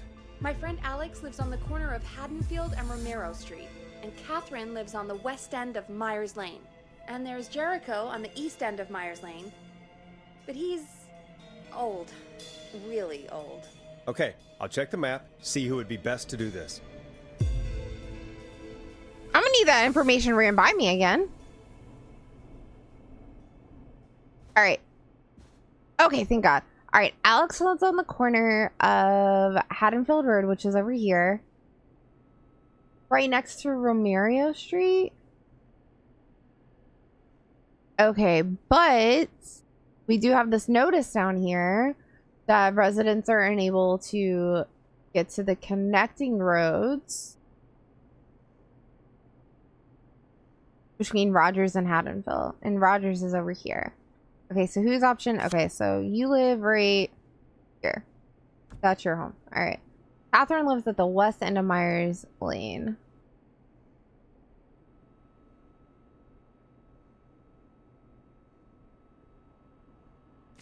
All right, so she lives right there. All right, old man Jericho lives at the east end of Myers Lane. He lives right. And the fire department needs to get more. I agree. That's weird. Alrighty. So then, based on this letter, right here, we'll just put it there. Eastside McReady Street will be closed. Wait. Side McReady. Right, not the left. Ridiculous. It's the 3rd, by the way, for anyone who's curious. Today is the 3rd, apparently. We go on vacation, and then we have a doctor's appointment on 2 p.m. Maybe we can live. Alrighty. Alright. Residents will be unable to connect, or unable to access the connecting roads between Rogers and Haddonfield. So I think that means Old Man Jericho can't do it. He goes over here. I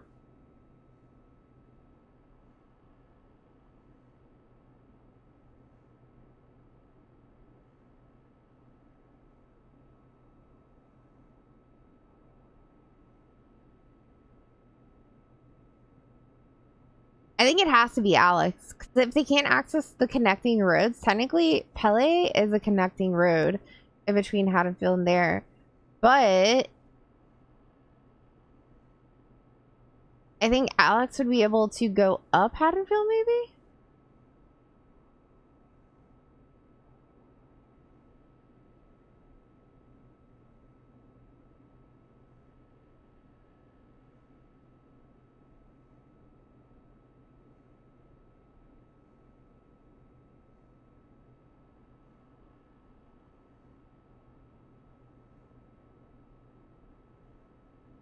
That's a lot of words.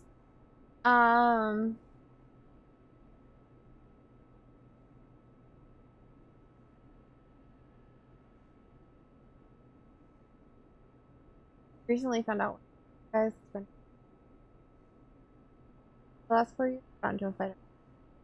Got him banned for protecting himself. Just started digging and found out this month that he got put in jail for messing about it, and it's been bonded him out for 20.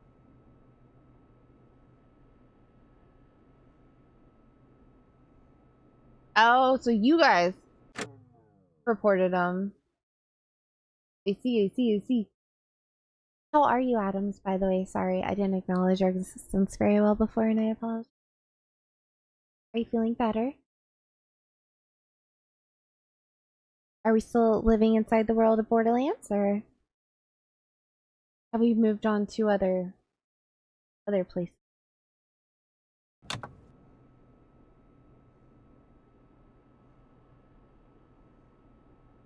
So this road is blocked off right now.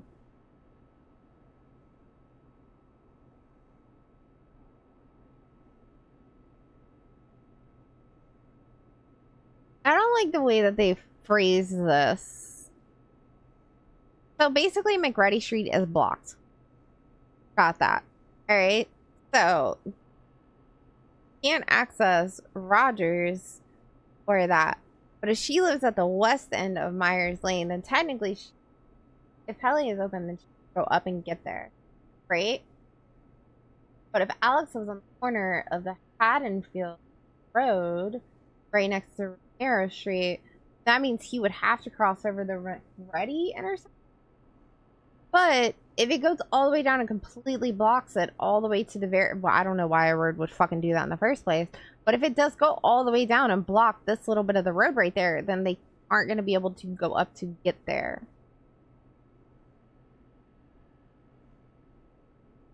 So maybe Catherine's the better bet. Because, like, if Catherine is right here, if she lives at the west end of Myers Lane, over here, then she can go up and get out. Right? Maybe Catherine. Doesn't say anything about this top street being blocked. Or maybe I'm just overthinking it at this point. Like, fuck, I don't know.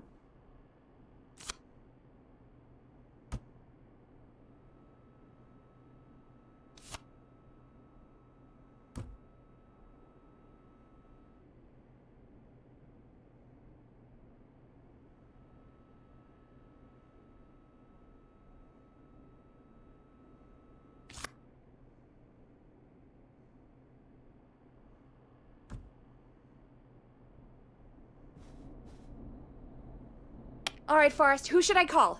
Who can help Murphy?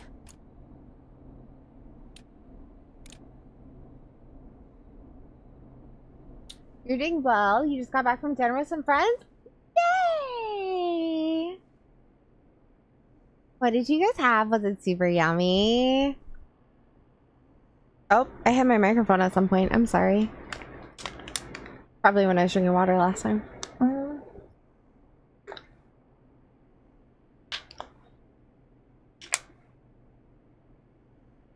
I think we have to send Catherine. I think Catherine's the choice. Call Catherine. All right, give me a second. If we're wrong, then we're fucked. Is there a way to save the game right now? Save. Ooh, mini golf for your birthday? That sounds fun. They're on the way. They'll call from the plant. You can direct them from there. Well, let's hope they get there in time.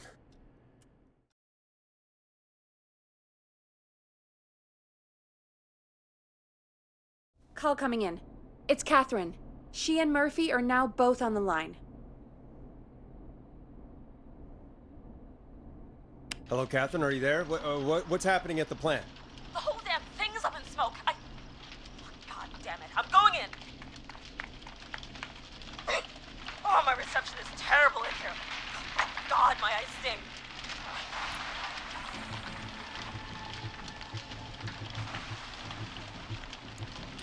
Murphy, can you see anything at all? BRB. Okay, Adams.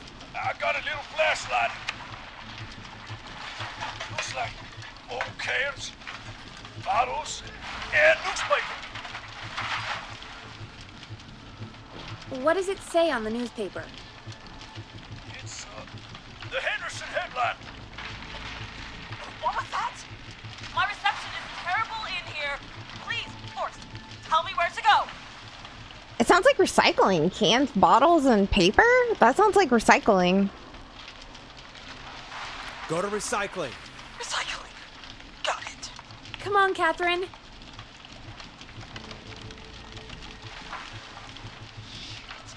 The plant's up again.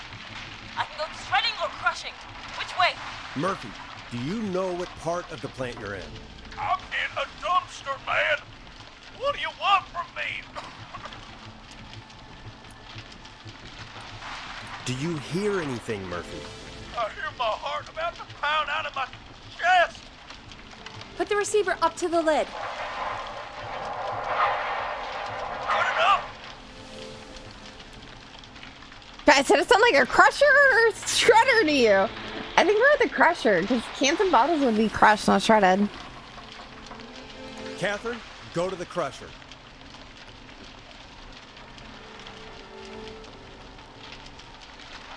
Okay, it's super loud. We're almost out of time. There are 3 dumpsters here. One for Gallows Creek Council, Henderson Disposal, and Quiet Ridge Municipal. Henderson. Open the Henderson container. Sounds like an incinerator, right? I'm just trying to think like. The lock is... I found him! Thank God. Let's haul ass. It's coming down! Oh, shit!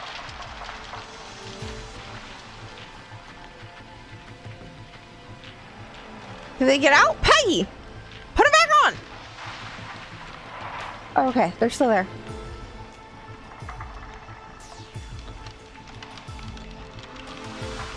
We made it! Oh, thank God. Whee! Oh, man. You saved my life. Thank you. Thank you. And I swear to you, now, I'm gonna raise Fernando to be like you. That's his 3-year-old son whose birthday is today. Bless his heart. Getting my money back from Mr. Robin. Hey, you just get home to your son, okay? Whew. Will do, Forrest. Alrighty. Well, folks, Gallows Creek has 2 folk heroes tonight. We Murphy did. and Cat. I'm sure their deeds won't soon be forgotten. Great job, Forrest. No time to celebrate, though. We got a caller.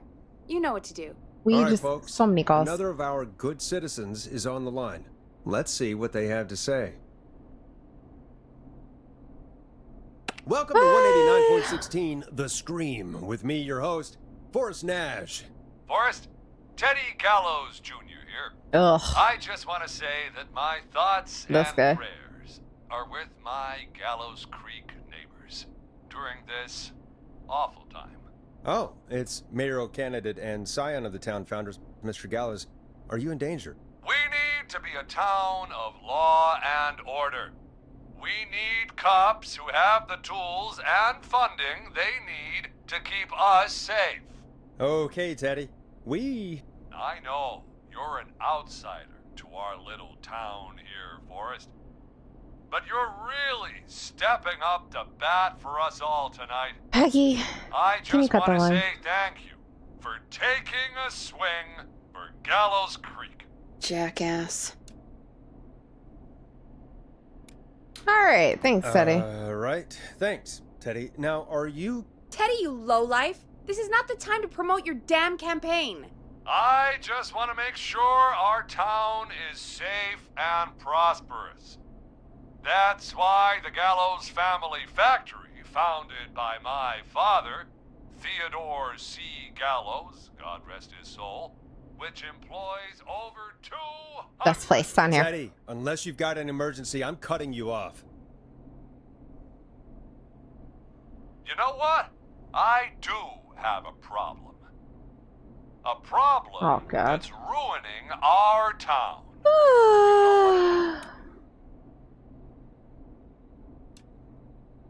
Your family waste plant just burned down, so now we have nowhere to dump our garbage?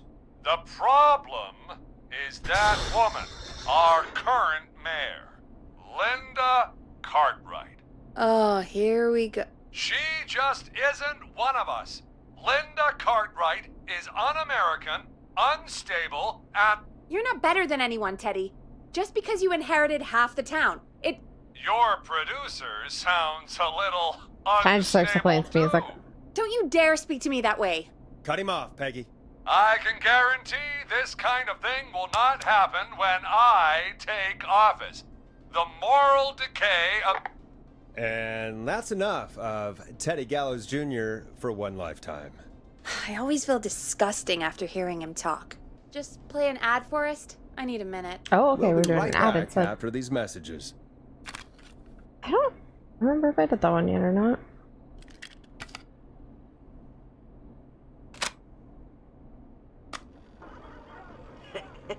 Great party, man.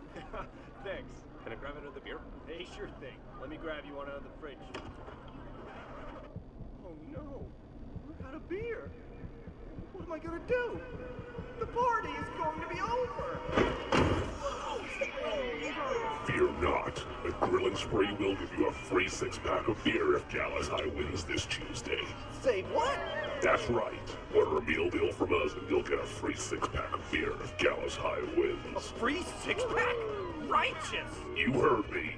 6 beers if Gallows High wins. Sounds like you've already had enough beers. I hope we murder them. Me too, Billy. Me too. Come on down to Grilling Spree or call 555-749-8335. We've got barbecue you'll die for. I really question these ads. Hey, Forrest. Do you know what the Grill Reaper's favorite grilling spree order is?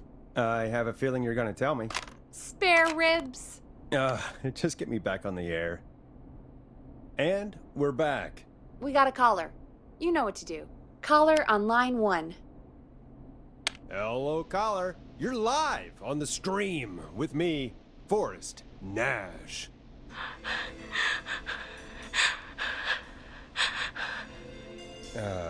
Hello, caller. Who is this? I need the police. I'm Forrest Nash. I'm standing in for 911 tonight. What's wrong? There's a guy hunting me and my friends. I think he's killed some of them already. That's him. He's just outside. I can see him from up here. God damn it. She's just a kid. Where are you? Question mark. Where are you? Are you somewhere safe? Oh my god. Oh my god. Stay with me, kid. Focus. I can't do this. Yes, you can. Focus. Tell me, what's your name?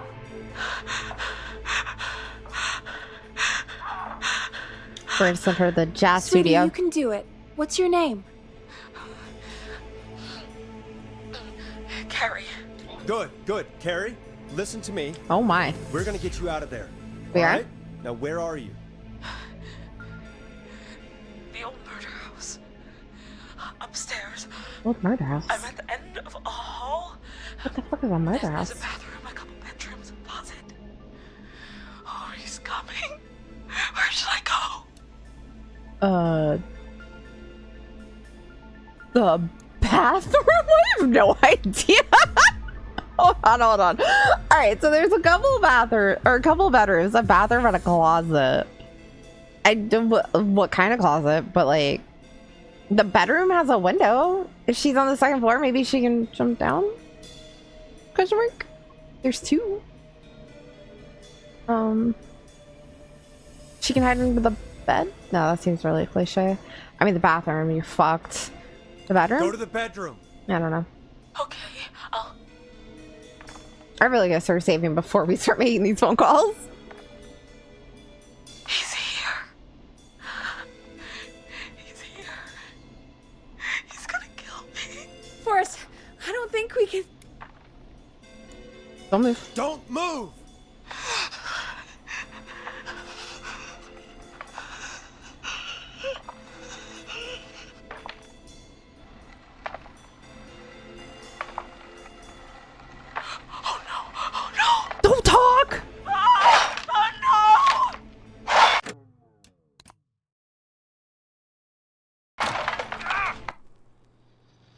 Okay, first off, we're gonna look at the map and try to figure this out. Scream with me, Forrest Nash. Where the fuck is the old murder house?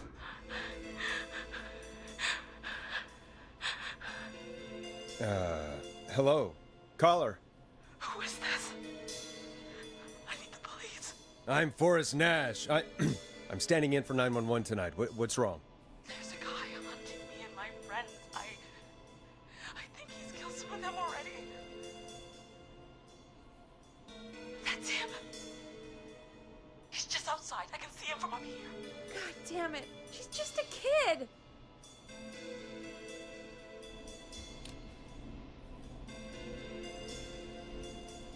Is there a way out? Can you run?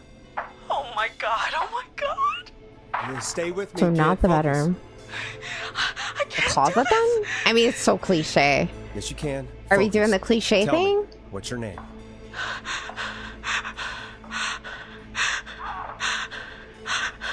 Sweetie, you can do it. What's your name? Carrie. Good.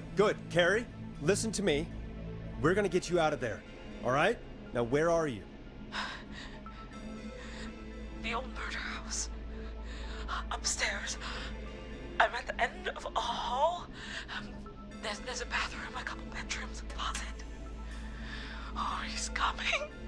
Where should I go? The closet. Go to the closet. Okay, I'll...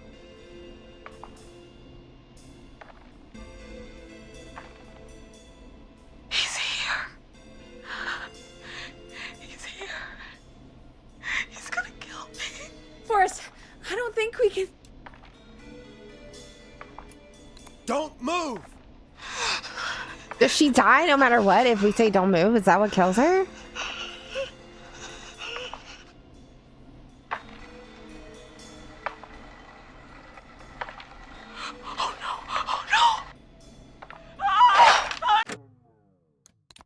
Like, I don't understand. First off, what the fuck is this murder house? Live on the stream with me. Did we just tell her to run no matter what? I'm just curious. Like, is she gonna die no matter what? I need to know. Hello, caller. It's like a Goosebumps book. I need to know. I'm Forrest Nash. I'm standing in for 911 tonight. What's wrong? There's a guy hunting me and my friends. I think he's killed some of them already. Right, but it sounds like the killer is coming straight at her. So, like, if she runs while the killer's coming towards her, is she gonna? She's gonna run into the guy. Like, Do you have any kind of weapon with you? Something that might let you fight back? Oh my god! Oh my god! You stay with me, kid. it sounds like she just has the same script no matter what we pick, though. Yes, you can. Focus. Tell me, what's your name?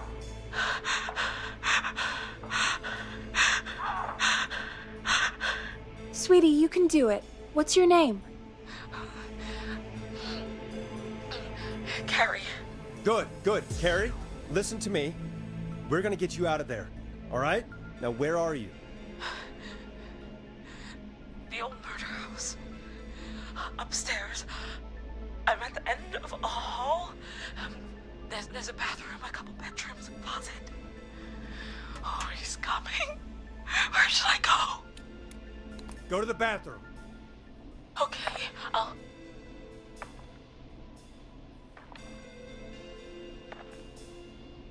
He's here. He's here. He's gonna kill me. Forrest, I don't think we can... Don't move!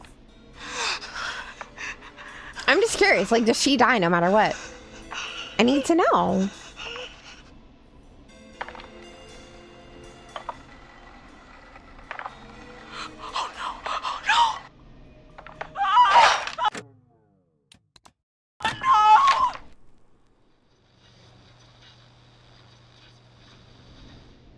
Scream with me, Forrest Nash.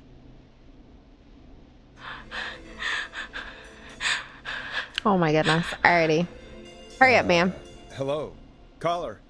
Who is this? I need the police. I'm We'll Forrest tell her to Nash. run. I'm standing in for 911 tonight. What's wrong? There's a guy hunting me and my friends. I think he's killed some of them already. That's him. He's just outside. I can see him from up here. God damn it. She's just a kid.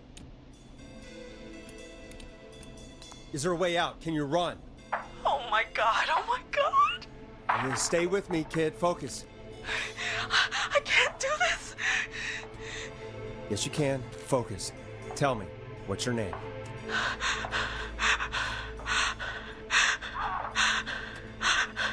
Sweetie, you can do it. What's your name? Carrie. Good, good. Carrie, listen to me. We're gonna get you out of there. All right? Now, where are you? The old murder house. Upstairs. I'm at the end of a hall. There's a bathroom, a couple bedrooms, a closet. Oh, he's coming. Where should I go? So bathroom. Okay, Oh boy, I know, right? He's here. He's here. He's gonna kill me. Forrest, I don't think we can... Run!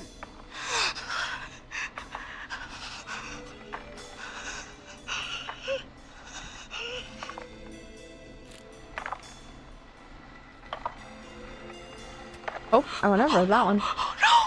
I said run!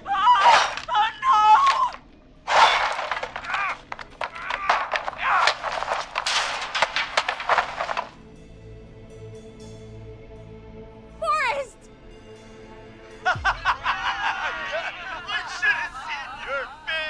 Oh no, that's Peggy. She's our producer. What? Are you... Oh, it was a prank call. No wonder we can fucking... Okay, what the hell is going on here? Oh, who's on the phone, Carrie? The cops? It's just a joke, jeez. Wait, isn't that... Jimmy, that wasn't funny, you sicko! Of course I called the cops, but some guy just answered instead. What guy? Forrest Nash. What the hell are you all doing? It's prank night, old man. We're just having fun. That's the kid. The kid who called in earlier pretending to be the whistling man.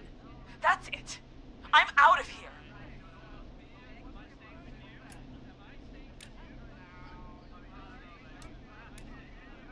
Jimmy, everyone, it's really not safe to be out. Please, go home. And Way's whistling night? I was lost too. No way. That little idiot. Whistling night? It's a stupid tradition. Especially stupid since that one kid died back in... Would you take off that stupid mask if it's hard to breathe? Who's under there anyway? Is that you, Seth? Idiot. Seth is right next to you. That's, The killer? Oh no. Who are you? Oh no, man.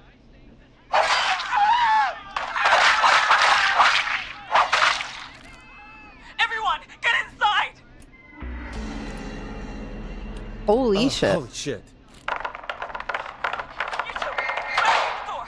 Scott, Heather, you barricade the back. As long as he's out there and we're in here, we're safe, right? You bought time, but not much. Forrest, we have to... Heather, I already called the cops. Forrest picked up. He's the best we're gonna get. Who is with you, Carrie? My friend, we drove out to the old murder house. Oh. That thing down there. The van. Who's got the keys? Jimmy had them. Of course he did. Jimmy's not sick, he said. I was bored. Okay, okay, it's gonna be okay. It's gonna be okay, Carrie. Right. We'll figure something out. Between all of you, there's gotta be a way to beat this. Just sit tight, okay? Heather, shut up. If we do that, we're gonna get killed. If only Jeannie were here. Jeannie? Jeannie McPherson? Our intern Jeannie? Yes. She's Because I am 911. Smartest one out of all of us. She stayed in tonight. Forrest, listen. We'll see what we can come up with, and, What? Scott, you're not any good at... And... No, Chad. Out of all of us, you're not the one to... Everything okay? No, we... Oh, that's your girlfriend? Hi. But everyone's volunteering to do things they're just bad at. There's a note downstairs. I read it earlier. But I don't think we can agree on who should Okay, do what. the love of your life. I think you'll have to be the tiebreaker. Or else these idiots are gonna get us killed. That's fine. Can I call you back? Shut up, you... Ugh. Forrest, I'll call you back. But I don't know anything about your friends. That's fine. Jeannie did. She made a whole list of who can do what. Damn kids never learn. Are you Are okay, you over okay? there? They do this kind of thing every year, Forrest. People get hurt. All right, folks. Oh, we're gonna work out a way to save Carrie and her friends. This next one goes out to all the trapped kids out there.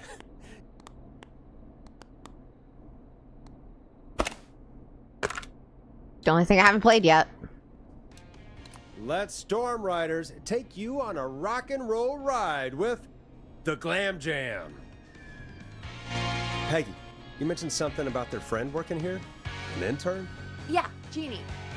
Seems a nice enough girl. So, the sheriff died. The deputy, Not sure why we took on an the number 2 deputy, is in a car passed out with the 911 operator who was driving to the next town over to get the police from there. And our 3rd deputy is in Cancun. So there is no police. We are 911. All the calls that go to 911 are getting routed to our radio station, and we are handling it.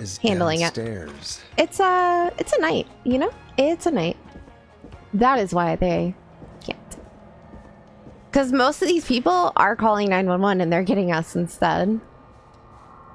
Alrighty, it's not creepy down here at all, Stella. Not at all, not creepy.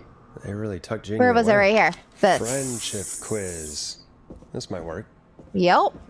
I read this earlier. So basically you have things like who's the best climber, who's the worst poker face, who's likely to end up in prison, who's gonna escape prison, and who's an athlete. So basically if we have to pick, David's gonna be our runner to distract. Seth will probably get caught, so he's not doing anything. The sneakiest is Jennifer, and Tammy would be the best to have a poker face. I don't know what that would have to do with anything, but yeah. Yeah. Oh, Heather's good at climbing. So Heather's good at climbing. David's good at running. Cynthia's the worst poker face for whatever reason. Seth's most likely to get caught, and Jennifer's the most likely to escape anything, so I think we can do this. Hey, you find anything that'll help us out? Yeah, I found a friendship quiz with all these kids on it. If you think that'll help, then good enough. Carrie's on line 1. Whenever you're ready. All right. Oh, there's part 2. Most likely to pass their driving test without any errors. So Jimmy is the getaway driver. The best actors are Lisa and Tammy. Scott would be good at go-karting. I don't know what that has to do with anything. Most likely to trip while running in a horror movie would be Jimmy. Okay. Most likely to end up in a car crash. Scott. Okay. Got it. Holy. Have you played this game before? Fresh? If so, don't spoil it. I don't want spoilers. Shut the music off. I'll shut it off when I want to shut it off. This is Forrest Nash, back again with an unlucky caller on this unlucky night. Carrie, are you there? Yes, we've got a plan, but we can't agree on who should do what. Okay, you perfect. Want me to be the tiebreaker? Yes. Exactly. I'm ready. What's Oh the no, first I step? agree. It definitely does seem like a really good game. We'll need a spotter, someone who can keep an eye on the killer. We'll need someone on the roof. It's gonna be a hard climb. Heather climbs. We're deciding between Heather, Kyle, and Hot David. Climber. Heather, Kyle, and Hot David. I love that that's how they named him. Like, is there an ugly David? Alright. Heather definitely is the best climber. So, but is Heather good at anything else? Do we need her for anything else? Because this is kind of where it gets a little tricky, I think. No, Heather is not good at anything else. Heather. Heather's got this. Yes, Heather, he picked you. Now please, stop talking about all your cheerleading trophies. Part 2. The Whistling Man padlocked the gate back to the road. Before we drive out of here, we need someone to pick the lock. Seth, Jennifer, and Scott all want to do it. Hot, David. I love it. Seth, Jennifer, and Scott want to pick a lock. All right. Would Jennifer have lock-picking skills? Because Jennifer, Scott, and Seth are listed there. I'm starting to do the sideways, aren't I? Yeah, so let's send Jennifer because she's the most likely to escape prison. Jennifer. Jesus, Jennifer, you carry a bump key? Why didn't you say so earlier? That's why she escapes us from that brings us prison. to part 3. Getting the van keys. I'll volunteer for this. I don't know Jimmy as well as you guys, so it'll probably be easier that way. Okay, cool. That is part 'Cause 4. Carrie was not on this list anywhere. This plan is impressive. This is a very detailed plan. I'm impressed. Yeah, it's weirdly easier to think when you're about to die. You're doing great. What's the next part? Part 4, we need someone to lead the Whistling Man away. We need a fast runner. For this David. one, we're trying to decide between... Who was it again? Hot David, Cynthia, and Scott. Hot David, Cynthia, and Scott. All right.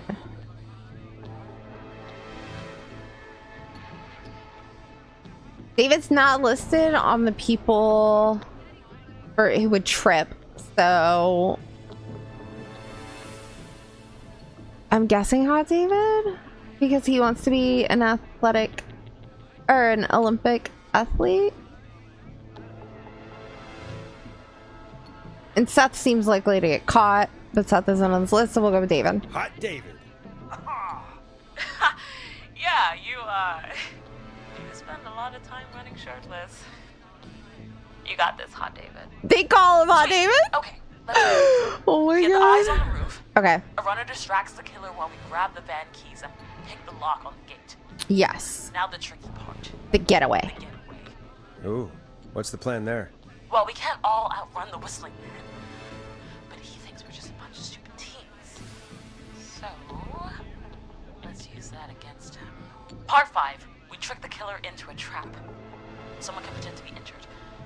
Who would make the most believable bait? Who you got? We got Lisa, Tammy, and Cynthia. Who should use acting to lure away? Lisa and Tammy.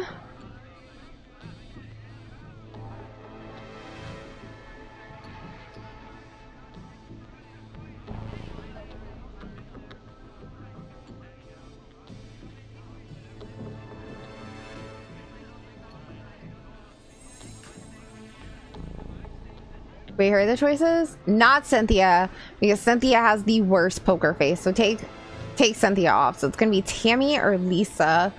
Tammy did get a vote for poker face. Is Tammy really good at anything? If not, then we can send a Lisa. Is Lisa really good at anything?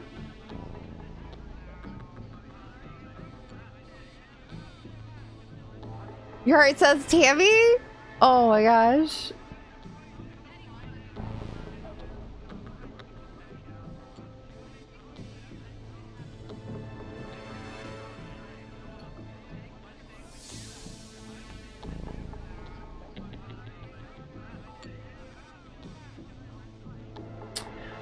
I don't know.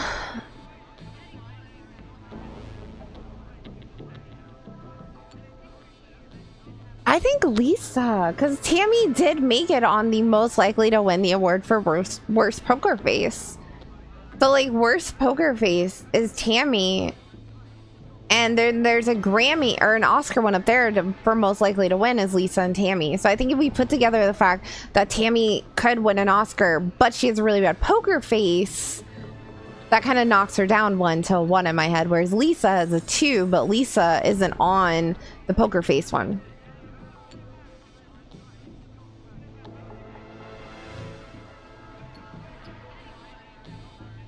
I think I go with Lisa. I like Lisa best.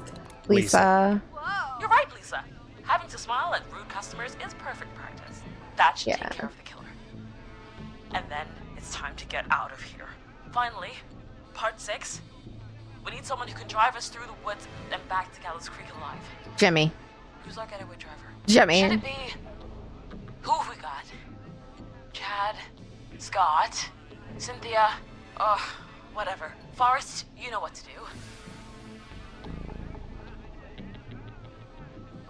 Scott, Cynthia, or Chad? I say Chad then, because Chad... What is Chad bad at?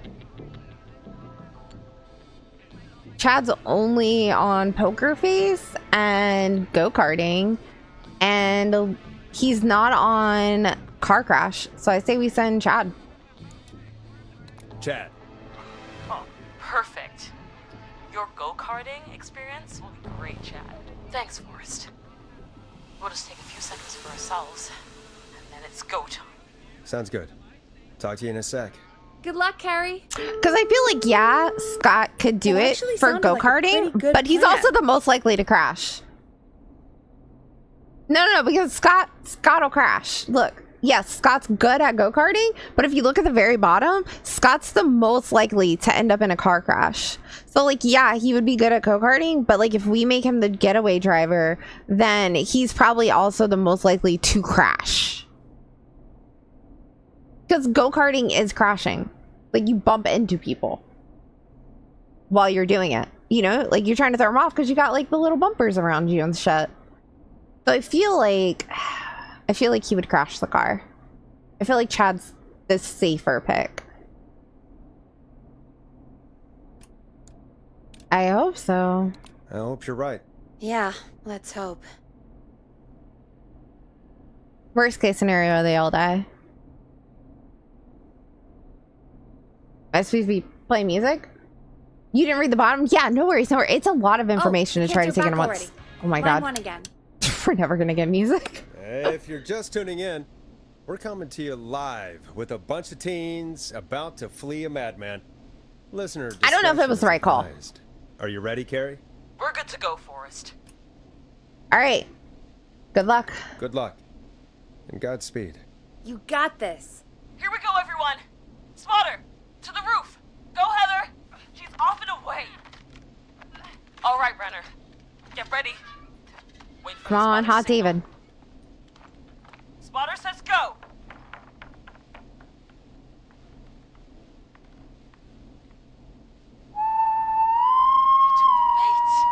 Lockpicker, go! I'll get the keys off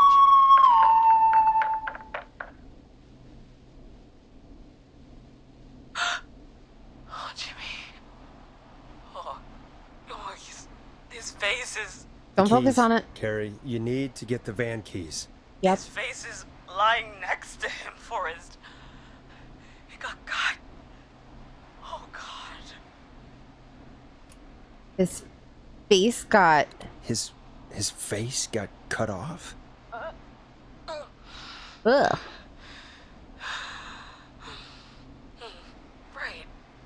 Right. The van keys. The van keys. Got him. It's Jennifer got the gate unlocked. And Hot David should be back any second. Perfect. It's working. I can't believe it's actually working. You're doing great. Focus. You got this. We got this. Next step, trap the killer. All right. Wait. Get into position. Everybody else. What is with the sound effects? Hide.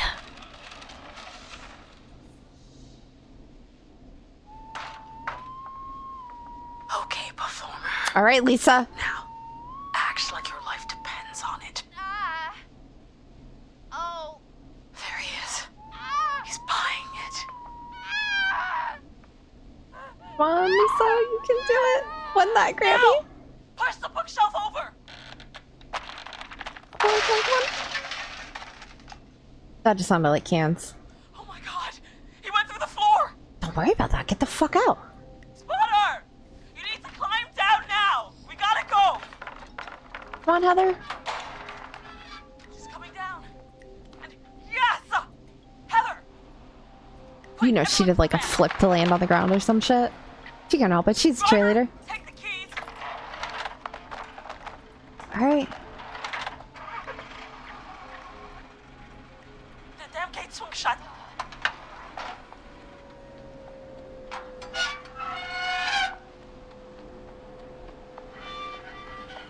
What does that mean? What? It won't stay open. I'll hold it. Just ram it with the car. Just ram it. It's the 80s. They're metal. Ram it with the car. What was that? It's a whistling man. Drive! Now!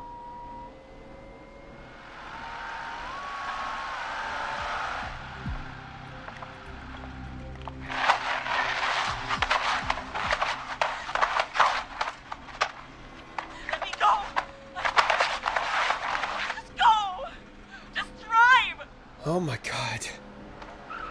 Please, no! No!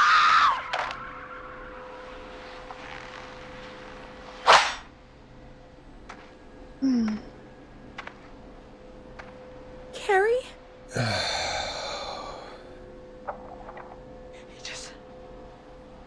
He just stared at me. Carrie! Carrie? Just stared at me and walked into the woods. I don't understand. Thank God you're okay. Can you get somewhere safe? I can make it home. Thank you both for helping. If you hadn't, It was your plan, Carrie, and it was a great plan. It was all of you. It was really all you, Carrie. Still, I need to get home. Breathe, Carrie. You're okay now. I'll call you when I'm somewhere safe. Talk to you then. Folks, that was a lot. Music break? Our thoughts go out to Jimmy's parents in this awful time. For any kids listening in, please stay inside and stay safe. And parents, hug your kids extra tight tonight. Here's a song for the girl walking home in the dark.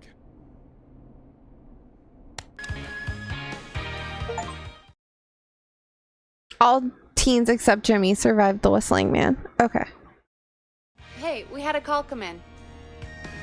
Hey, can we like pause so I can go to the bathroom? Thanks, that'd be great. Look, we made 23 balls in. Hee hee hee.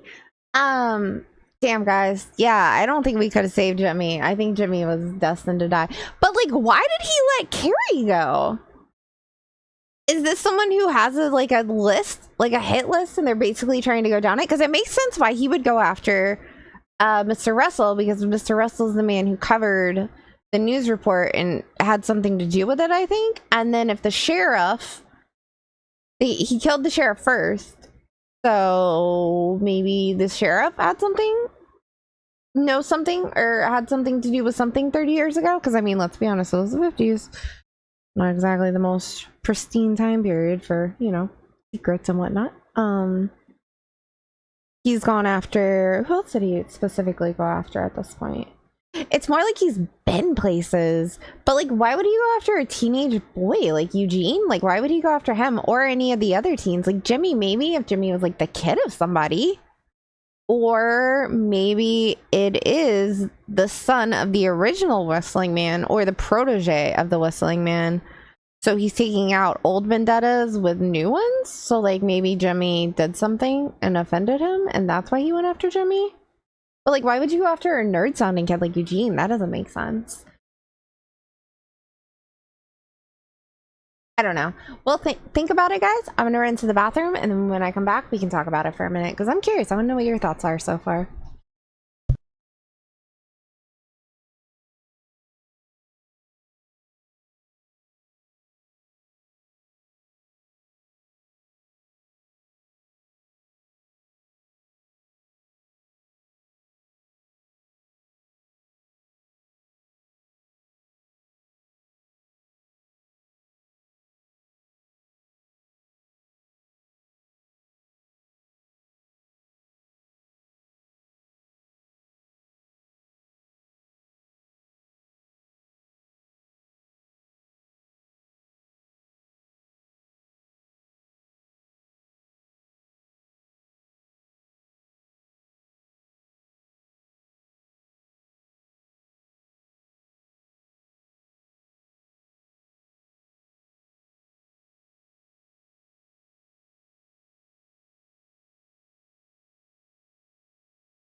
Okay, I am back. So, what do we think? I've watched far too much criminal shows, by the way. This is the problem.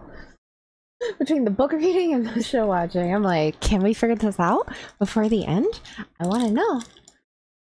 What are our thoughts? Do we have any thoughts? Are we holding out for thoughts?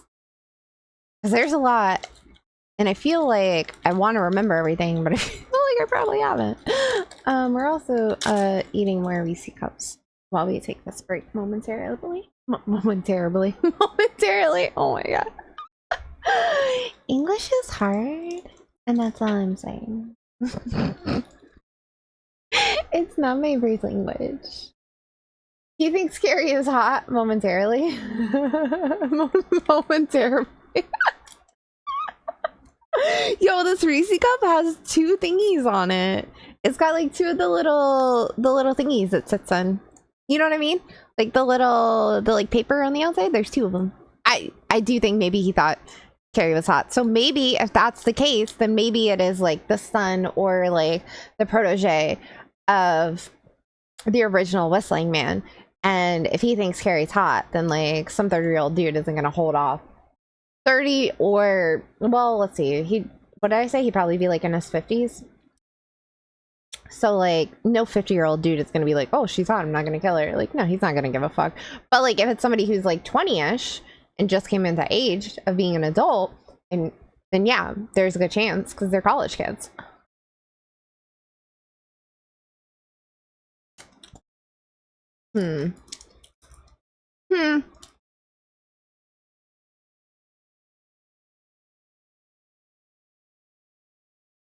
But he's gone after other females tonight, so I don't know. Alright, let's go put this paper down on my desk. Caller waiting, Forrest. We're gonna not? Right there. Okay.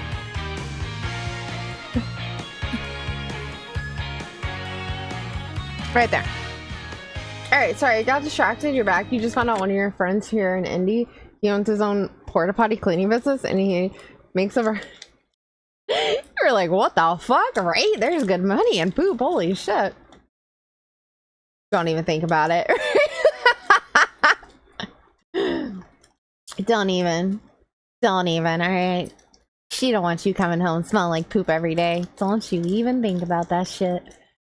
You gotta start at the bottom and work your way up when you do that stuff, and I don't think you want to start at the bottom. Not for that job. He's like, just think about that micro job you applied for.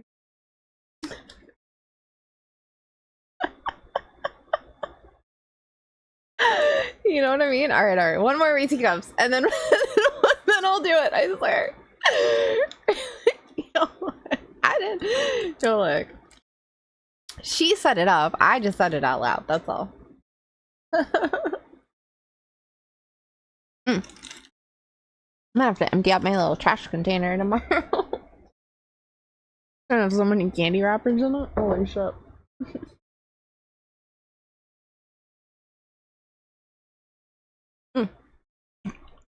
Alright. Onward.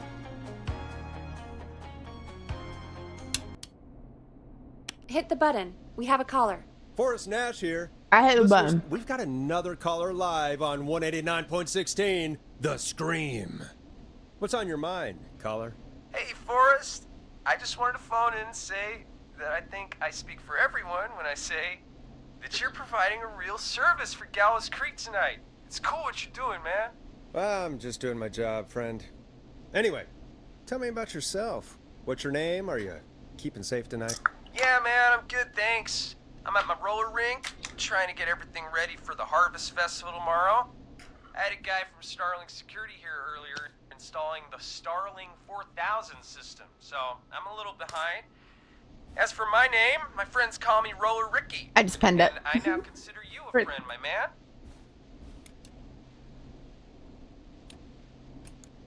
Thanks, friend, but no self-promotion. We're friends now, huh? Well, that's kind of you to say. Thanks. Yeah, man. Sounds like roller skating is more than just a job to you. So is this vocational? I wasn't always Roller Ricky. Once upon a time, believe it or not, I used to go by just Ricky. Yeah, it's a big change. Back then, things were pretty rough. I used to roll with a bad crowd. Not all bad, but there was one guy. Right. Anyway, some bad stuff went down. As it does. I harbored a lot of guilt for a long time and turned to the bottle. As one does. I didn't really talk about it or even know how to talk. It's just Very how common. it was. That bottle took the best years of my life. Or so I thought. It's never too late, Roller Ricky. How did you turn things around? Peggy. I joined a support group. I opened up about my problems, Can't and help yourself. sharing that burden just took so much weight off. It's a long story from there, but I found roller disco. I learned how to have fun again, cutting loose and making shapes. Now whenever I get down, I get down. I'm finally free from it all, man. It's important just to talk to somebody. That's the first step. Ain't that right, Max? He sounds like a good boy. Max. He's a good Well, boy. he certainly sounds like a good boy. Max is my emotional support dog. Still a good He's a boy. rescue dog, but I always say he's the one that rescued me. He's the best dog a guy could ask for. Of course, the first thing I did was teach him how to skate. He's better than me now, a real pro. Max can skate. Yeah, man. At first they said it couldn't be done, and then they said it shouldn't be done. But Maxie loves the rink, man. Is that another train, Maxie? Maxie loves trains, man. He's even got that special how to greet them. You're a great bear. It sounds like you two make a great pair. Maxie appreciates all the positivity you're throwing out, my man. You know, I'm actually hosting free skating lessons tomorrow at the festival. I think it's a great opportunity to give back to the community. Man, all this talk of skating's got me itching for a boogie. Before I switch my radio off for the night, could I request a song for us? Something I Peggy can didn't throw groove it out to, the you know, fucking something window. funky. It'll be me and Maxie's final boogie breakdown tonight. Then I think we'll take it down a level. I can do that. Thanks again for calling. You and Max, be safe now, okay? Bye, Maxie. You got it, man. Peace. Well, folks, this next one goes out to Roller Ricky and Max. What song? Enjoy. What song?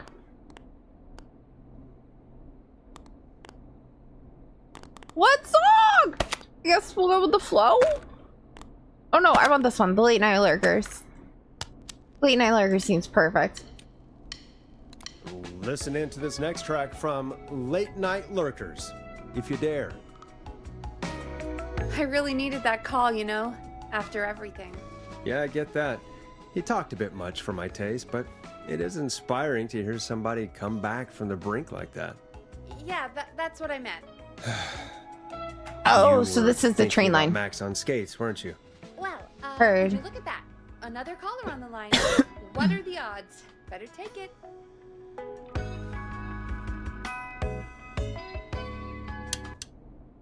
Welcome back to Sorry, Ricky. 189.16, The Scream. This is Forrest Nash. Sorry, How are you guys. tonight, caller? I got stuck in my throat. Okay. Oh, Carrie! I made it home safe. Oh, thank God. Hey, I just wanted to thank you for Peggy's doing so what you did weird. earlier. You know, even though we lost Jimmy, and I don't know. Hey, it's okay. You were so brave earlier. You're safe now. I wanted to ask you why. Why he didn't. Why am I? Why what, Carrie? Why did he spare me? After what he did, why let me go?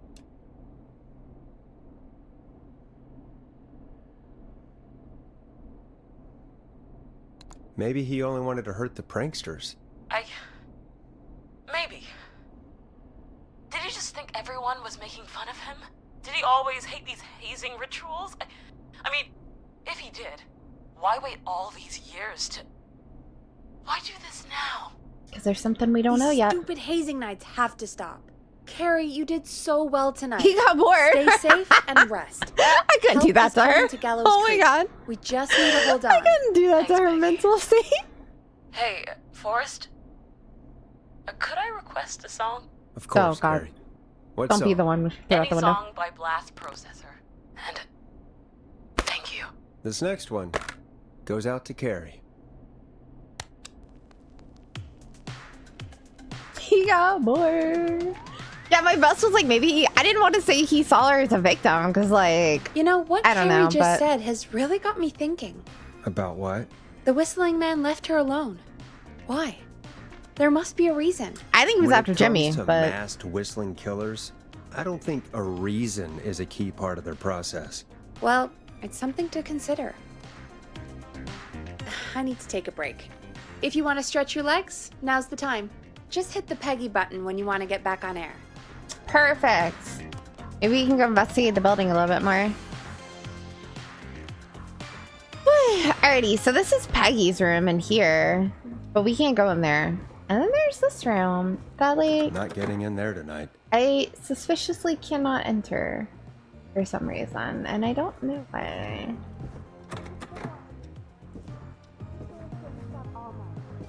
So why is she getting shut all night? Hey, she's serious about that.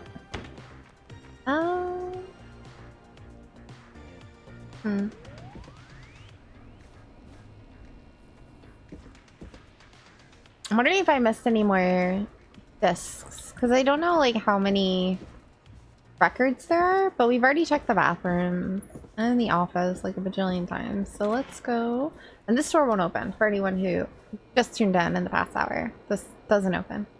We have no way out on that way, so no roof access. Or third floor? I'm not really sure. I don't know how tall the building is. Yeah. Then we got newspapers. Oop. Wait, did I ever open these ones? I wonder. Oh.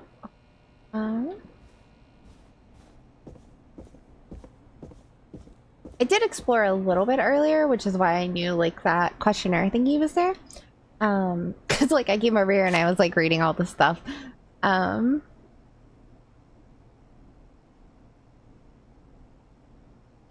Yeah. There was a record on the wall. There is, but I can't take those for some reason. Oh wait.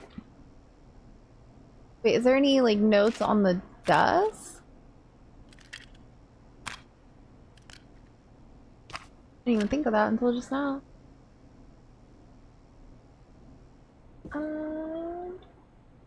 Bill was here. Alrighty, Bill. Like, I can't grab the records on the walls. Like, these ones, I also can't run, which is highly annoying.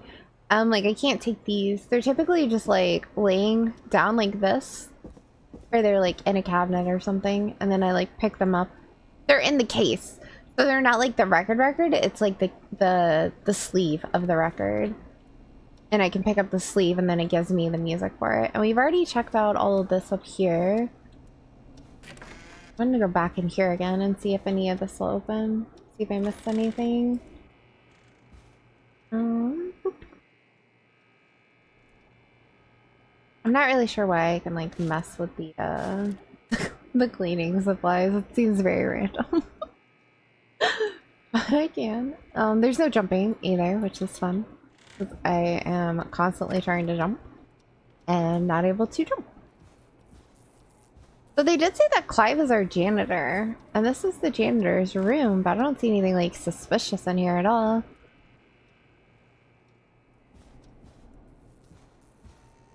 This door opens. Needs a key. But I don't have the key for it. We're almost at 2 o'clock though. Woo! We're getting there. Locked. For now. Which means eventually we will get the key to the manager's office. I think, I guess, I'm not really sure.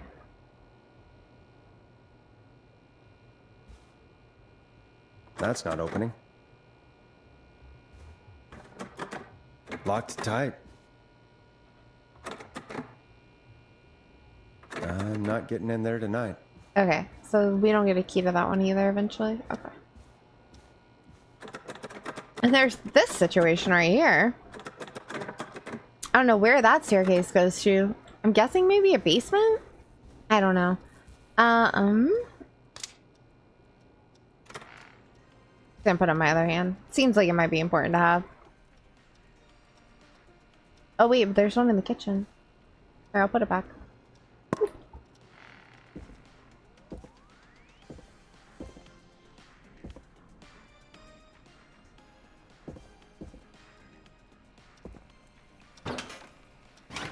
There's nothing down there, right?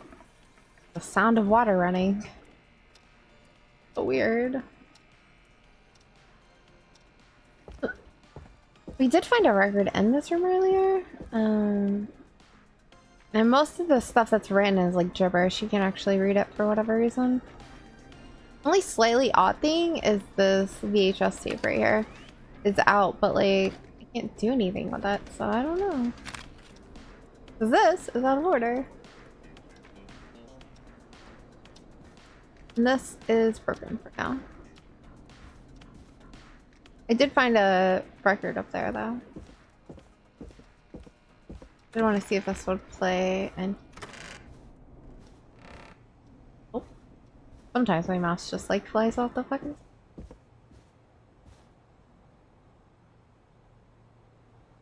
Oh yeah, I can't jump. I always try to jump. Okay, well, I guess so. So all the keys I've gotten so far though have came from Peggy. Like Peggy apparently has like all the keys in the building. And she just gives them to us as she sees fit. Whenever she thinks it's a good time for us to have a key, she gives us the key, and that's kind of how we are existing in this moment.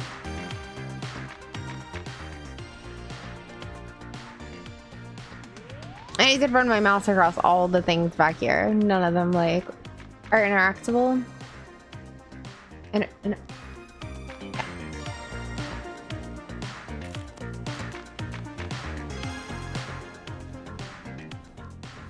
alrighty, so back to talking to Peggy, I guess. Going, Peggy. Alrighty, we could run another segment or scratch that, Forrest. We have a caller. You're through to 189.16, The Scream. What's your emergency? The Scream. Hello again, Forrest. Oh, that call with the teens was awful. Those poor kids. Still, I'm glad the girl didn't get hurt. Thanks for your concern. Are you in trouble? What's on your mind?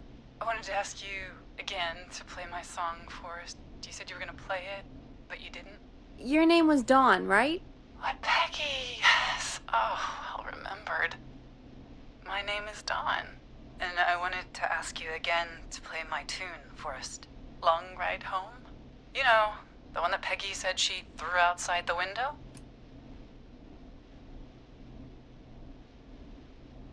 You must really love that song.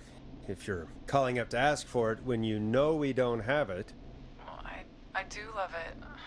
And I don't want to argue, but you do have it. It's just outside the window. There's a serial killer on the loose. I can't just go outside hunting for a record. I'm really sorry, Dawn, but we just can't get it right now. But wasn't the Whistling Man just at the old murder house? That's miles from the station. It won't take you a second to grab it. He's been all over the fucking town tonight.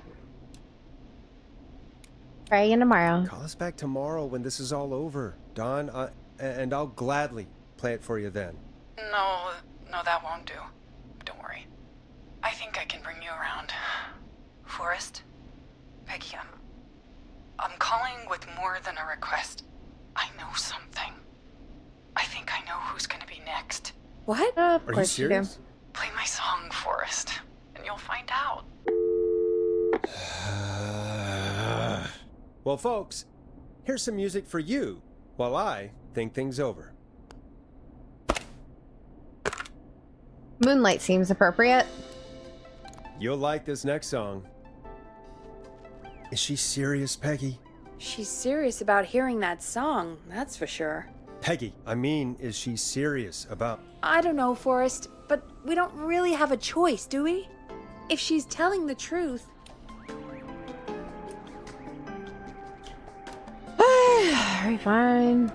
All right, I'll do it. You're a good man, Forrest. I'll slide you the key to the fire door. Wait. Our fire door has to be unlocked? Yeah. Yeah. You know, I never thought about it, but... Actually, that's true, yeah. We should talk to Reggie about that later. Anyway, I'll hold the fort down while you're out. Maybe I'll even get a caller. That could be exciting. 189.16, The Scream. With me, Peggy. I would just like to say, as someone who's been listening to the radio their whole life, I've never heard the person on the other side of the glass talk. Also, that's some really good soundproofing. Key found. Fire door. Is it this one? Can I open this one? It's not opening. God damn it. We tried. We tried. Oh, down to the fire door.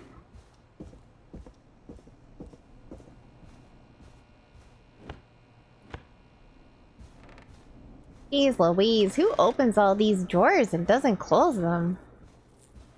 What kind of psychopath does that? Different key.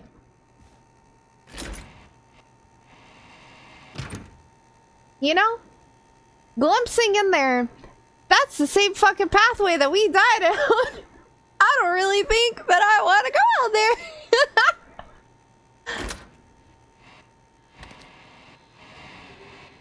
Yep, that's right there. That's where we died.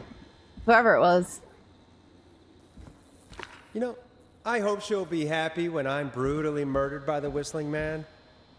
Out here. In the open. Alone.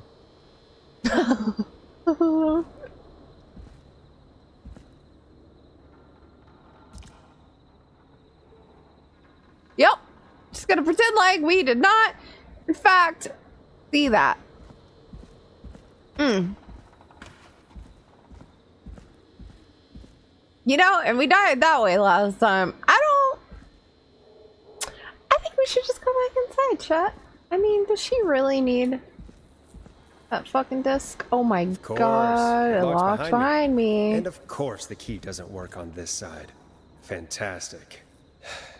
Maybe there's another way back in through the basement. A door, elevator, or something.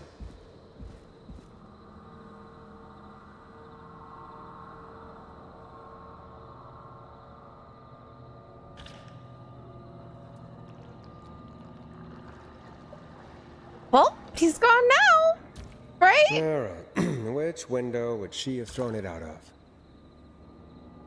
Comforting, right?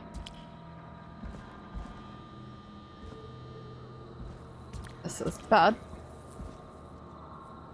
Here it is. Long ride home. Uncle!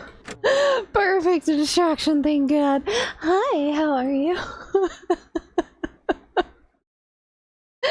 How's it going? You know. Yep. What the fuck? You know, it's a slightly scary game.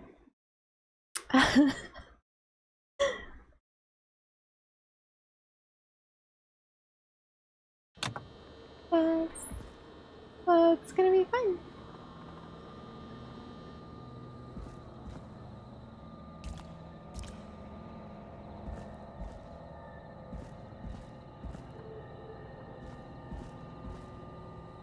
That looks like a great place to jump over a fence.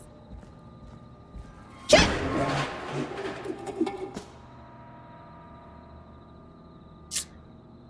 Ooh, oh, you know, that one bitch called back and she was all like, play my song and I'll tell you who the next murder victim is. So now we're outside getting the fucking record that Peggy threw out the window. And when I first came out here, the murder, the guy, he was standing over there, and now he's gone, and the door locked behind us, so I gotta find a way back into the building and, you know, not get murdered. So that's great. Yep. And fun fact, you remember when I said at the beginning of the game, you die and then you become this guy that I'm playing right now? That's the door that we died on down there. Yep. Yep, that's the tutorial door that gets you killed. So, you know, fun time.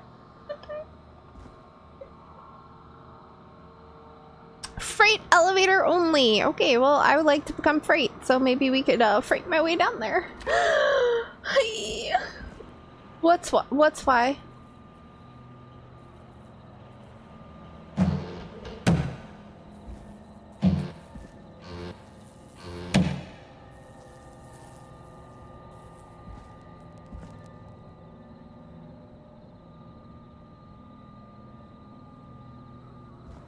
Chat.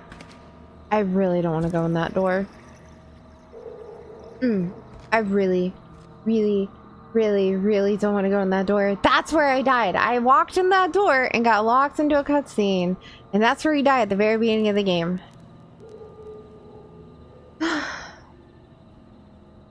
Welcome back, Adams. You might have made it back in time for me to die. I know! Oh, it doesn't open. Okay. Whew. I'm actually kind of comforted by that. Oh, there's a button. And that's broken too. Only the best for K-Fam. See if I can fix this. Gotta pet that. You just gotta do Looks it. like I know. a power issue. Okay. I should Okay. check the fuse box. I know where a fuse box is. I know. I found it. I'm an explorer.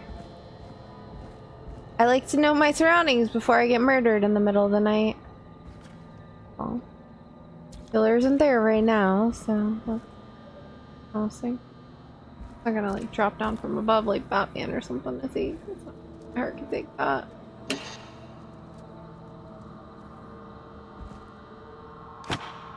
Why did I just put it back? Thank you. Looks like I'm gonna have to hunt around for some new fuses. Bad fuse.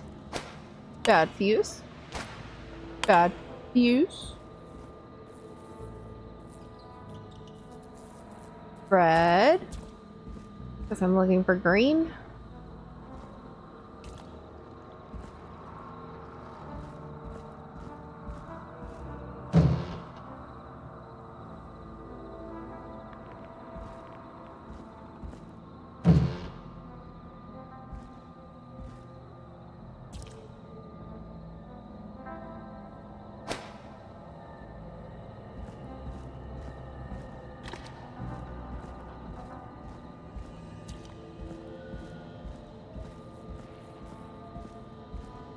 Why does it say 70? Oh. Okay, so it's 35. Oh, can I not? Okay. Fine. I need an adult! Like- I need an adult! Fuck you, Burn.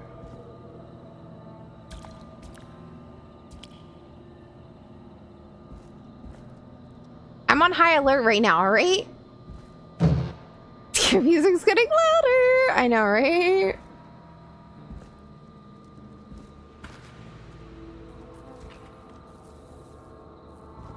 It's fine. It's fine, we're fine, it's fine. Excuse me, can I pick you up? You're 5? Okay, so that makes 40. So I need another 31 then. Da, da, da, da, da. Fine. Totally fine. I think only one person heard me scream at the very beginning of the stream, so it's fine. Maybe 2. I think there were only 2 people to witness my jump scare at the very beginning of the game. And then the one that was in the middle, and I think that was fresh. What is this? 30? Okay. Oh wait, do they... Wait, do they all have to be A5s? Now I'm confused. This is a 20. I don't know how fuse boxes works.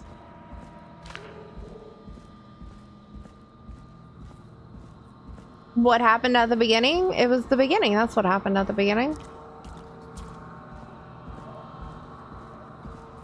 Was I supposed to look at these to figure out what thing they were?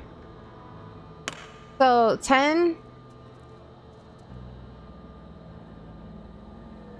40. Bingo!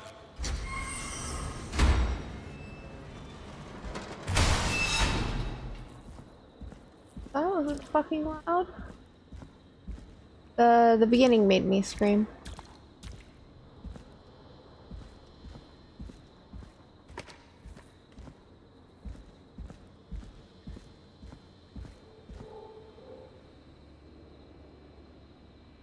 I could probably survive that fall.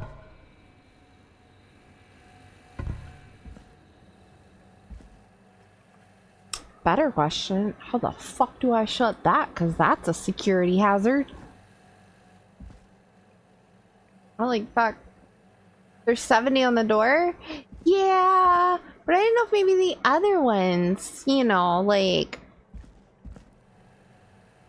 could have equaled out 70. What the fuck is this? DVD? Why do the doors open? Looks like the janitor's closet. What did Peggy say his name was? Clive? Please don't jump out. Please don't jump out. Please don't jump out. Please don't jump out. Please don't jump out. Please don't jump out. Please don't jump out. Why is there a mannequin under the fucking... Ah! Oh my god.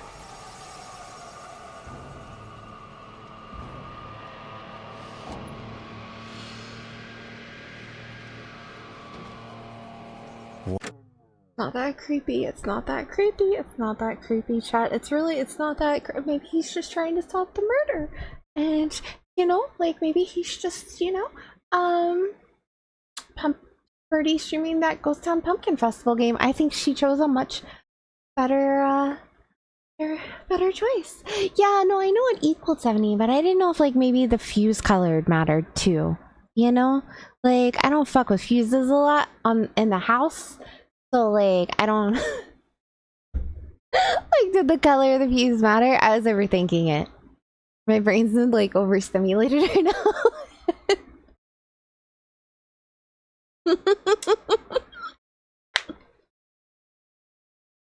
That's exactly what happened. You just want to hear the scream? Well, the scream was at the beginning of the stream.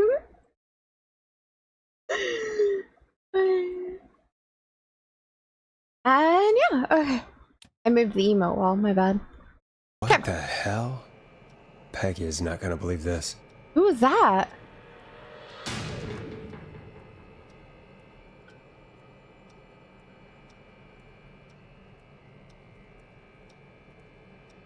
So that looks like that.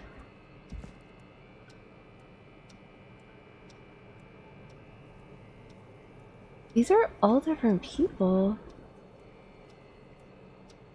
That one under the dust did scare me the most. Okay, time to roll it back. No, it's fine. You don't need to. Bam, bam.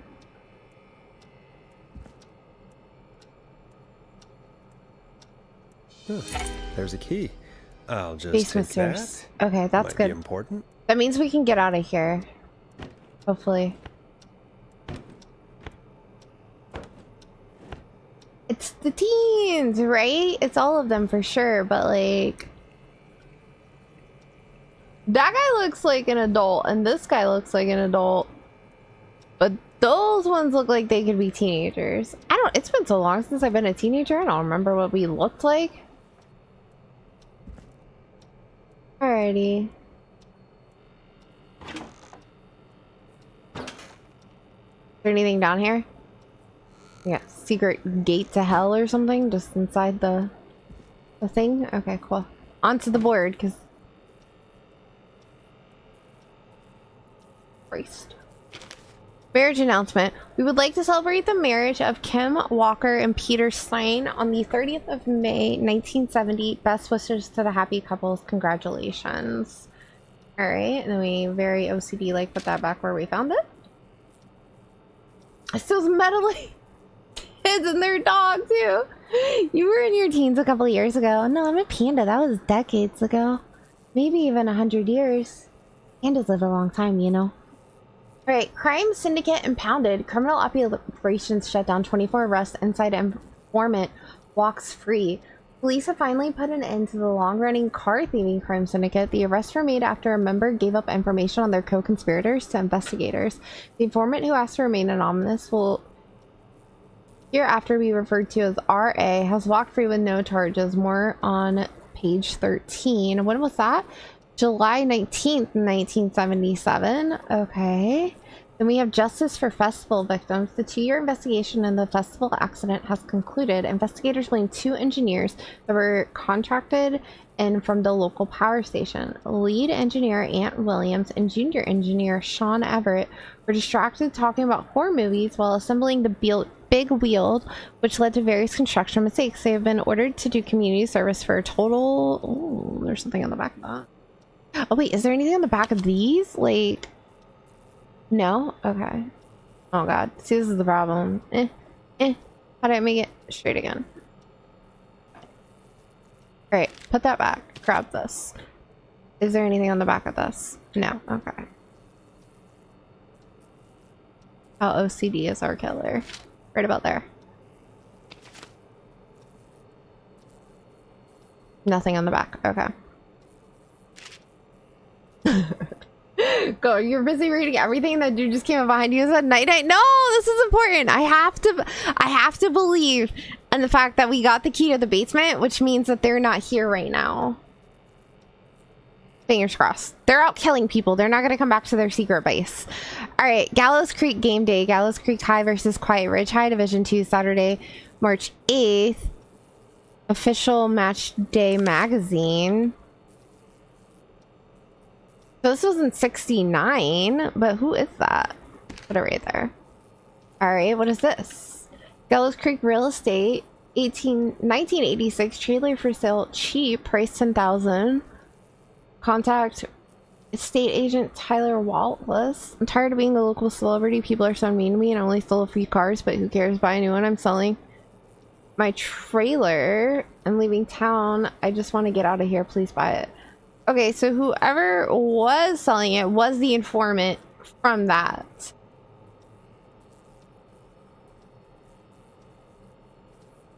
Interesting. Okay, okay. Is there anything on the back of this one? No. Oh, that was too far down.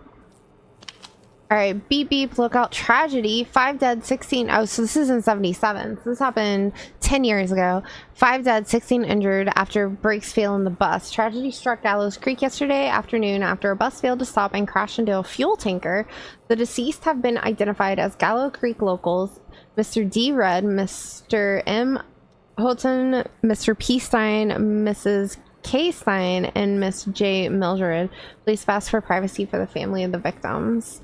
The incident is not being treated as suspicious. Alright, in 1987, Quiet Ridge Health Safety Convention, Tuesday the 1st through Sunday the 2nd, or the 6th, my bad. Do you care about health and safety? Good, then come on down to the yearly convention. Featuring special mystery guest, the lead engineer responsible for the Gallows Creek Harvest Festival disaster in 1972. They say you learn from your mistakes while I turned mine into a career. Wait, 1972? That's that, right? Where was that? Right here. So this is either Ant Williams, who was the special guest, or Sean Everett. I'm guessing Ant Williams. Is your car safe? Sheriff Matthews warns citizens to look out for suspicious behavior after multiple car thefts. The crime wave 70 will be stopped. I can assure you we must work together to bring down this criminal organization. Alrighty. I can see why maybe, but I haven't seen anybody dying because of that, so that's why I'm confused on that. 24-hour gas station bought by local ex-lottery winner. Christine's Gas and Repair has been sold to a man who won the lottery 14 years ago. The new owner claims that will keep me busy on an evenings. He has asked to remain anonymous. Diary of a car thief. Police informant tell-all book on sale. So female was the informant. So this is also an 86. Okay, so this is like last year. Somebody bought the gas station. So then this year, earlier this year, local legend takes to Manhattan. Infamous author of tell-all book Diary of a Car Thief moves out of Gallows Creek for a new life in the big city. She stole her cars and then she stole her time and money, said reviewer Jim Randy last year. That's what you spend your car and not a... I guess. Why can't this go here? Oh dear. Oh dear. Oh dear. Oh dear. They're gonna notice that. I'm just saying. Alright, there we go. Maybe we put it like that. Okay, so the power station, the trailer park, the hospital, and the gas station. So we have Keith Walker, Mary Campbell, Stanley King, Kim Walker, Rebecca Allen. Oh, Rebecca Allen was the car thief. All right. Ant Williams, Car Club. Billy Price, and then Chuck Brody. So none of those names line up currently with the teens that we know names of right at the moment.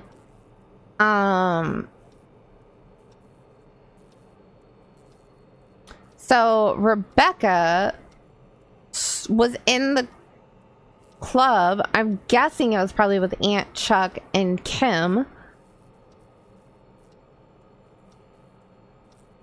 Class of 69. When did these murders happen? But the Whistling Man was back in the 50s. So maybe whoever's doing the murders now is just using the Whistling Man as like a cover up in a sense to like throw off the trail of why they're targeting the people they're targeting. You know what I mean? Like it's a fake copycat. Because if the Whistling Man is in the news and he's like infamous in the town, then like surely there's enough information to be able to piece together an outfit to make it look like the Whistling Man. You know?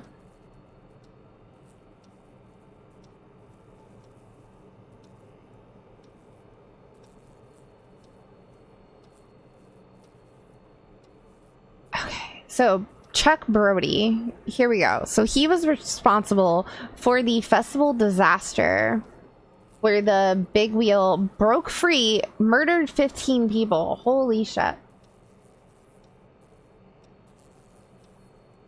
Okay, so that was, who was the other one that was with him? Sean Everett? Sean Everett isn't on here, so possibly Sean Everett isn't being held accountable by the killer. Number 2, we have Kim Walker. Kim Walker was in the Improv Club. Local doctor Kay Walker recommends all locals get their flu shot ASAP. Flu season is upon us, and 84 is no different to any other year. Make sure you're protected. So she's still alive. I don't know if Chuck Brody is, though. Well, no, he has to be because he's right here doing the thing. Okay, so those two are still alive. Ant is staff surge at Power Station. Gallo Creek Power Station hires 20 new staff and a record hire, 12 of which were students from Gallo Creek High. Okay, so he's possibly still alive. Call for donations to help Chuck Brody. Former Gallows High School football captain Chuck Brody suffered a career-ending injury as a victim of the festival disaster late last year. To help him on his road to recovery, we are buying him some lottery tickets. Hopefully he gets lucky and he can get back on his feet. Pun unintended. Drop tickets in the bucket below. Okay, so Chuck won the lottery, I'm guessing. He must have been the person who won the lottery. So then he bought the gas station, which was bought last year, almost a year ago now, because we're in September and it's November of 86 here. So he bought the gas station last year.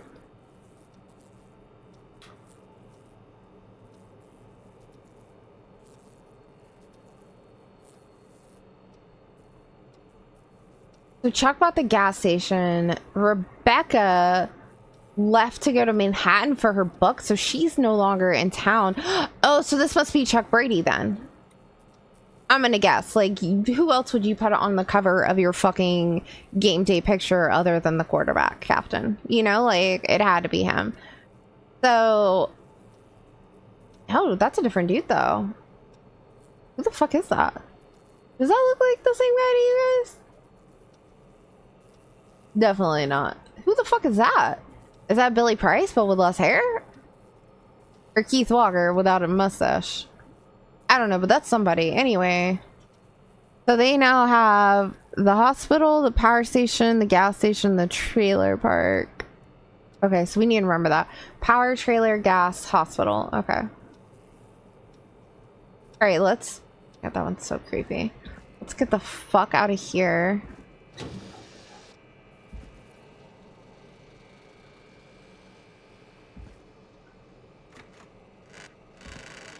Oh my god.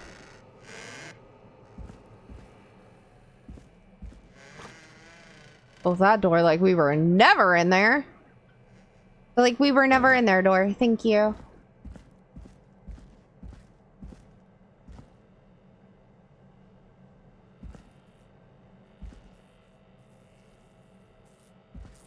I agree. Those are definitely the people that are hanging out there. It's just trying to piece together why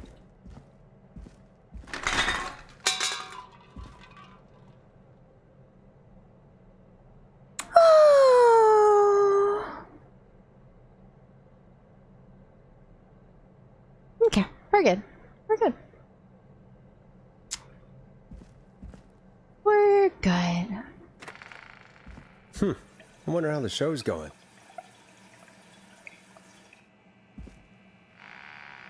Nope.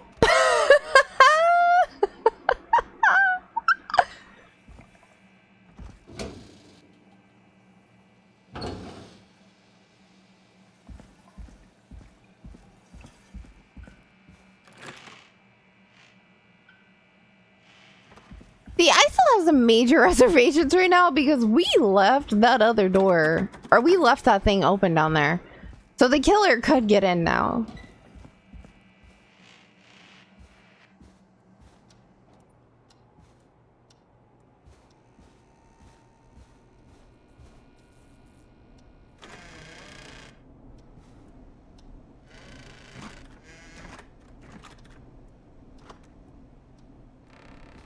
Unless we're locking every single door behind us. And I really don't think we're locking every single door behind us.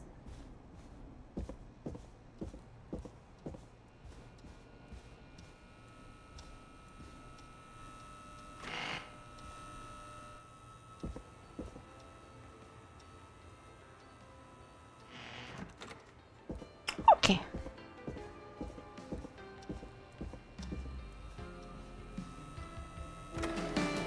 Isn't that such a good song, folks? And now for... Jesus, Forrest, you've been gone for ages. I thought something had happened. Something did happen. Something Clive the did happen. janitor might be Clive the murderer. What? We'll start from the beginning. The fire door locked.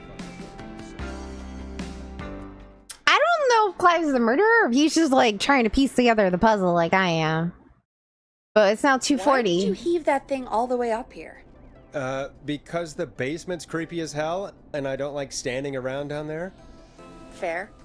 Oh my god, we brought Let's it run up through here. this again. Fucking we Christ. have a creepy board you found in a creepy basement, made by our creepy janitor, who you think is the creepy whistling man. Yep. And on the creepy board are the names Chuck Brody, Kim Walker, Rebecca Allen, and Aunt Williams. Correct. Yep. And you think one of these people will be the whistling man's, Clive's, next target. That's right. Correct. And we've got to find them. You said there are 4 locations listed there too? The hospital, the power station, the gas station, and the trailer park. Clive must think the target is at one of those locations. Forrest, you're gonna have to figure out if any of the potential targets are at one of these locations tonight. Hit the button if you need any help. Okay.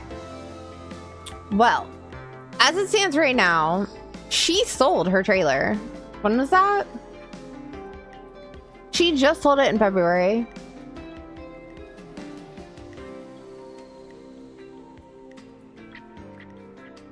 So she's gone. She ain't here. I think Rebecca Allen is safe. BRB, gonna do some stretches for your back. Okay, sounds good. So she's not here. Chuck is at the gas station. He bought the gas station. Where the hell's the gas station, by the way? Fire station, this, that. Gas station. Can you see a gas station on here?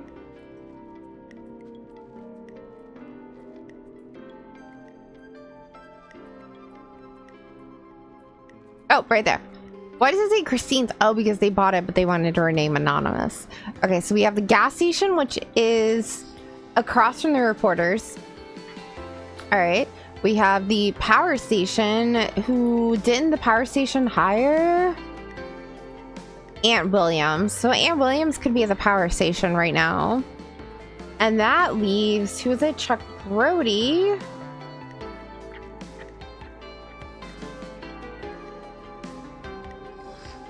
So Chuck Brody there.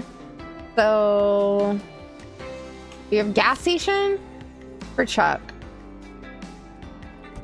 We have power station for Aunt. I mean, it has to be the hospital for Kim Walker.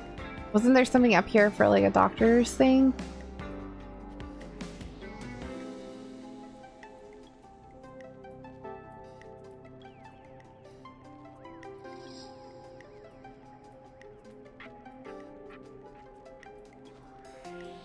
Alright, the trailer park would have been Rebecca, but she already sold it and moved, so...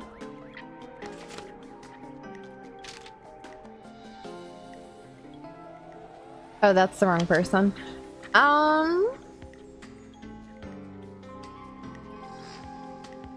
That's Chuck right there. Chuck goes there. Alrighty. Jeez, this is gonna get really big. This is Rebecca's timeline. So Rebecca had a trailer. She was the informant for... Oh, actually, let's do it this way. So Rebecca was the informant.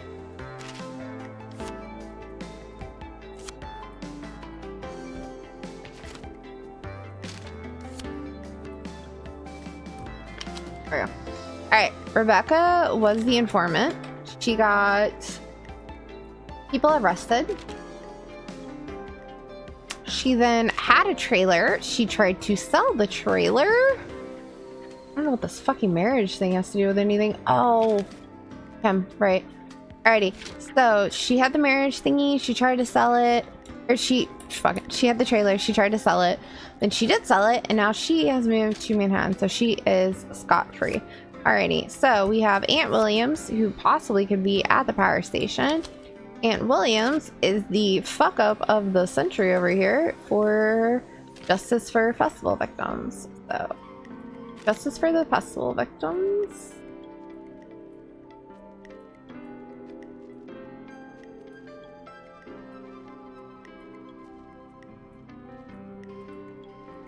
Right?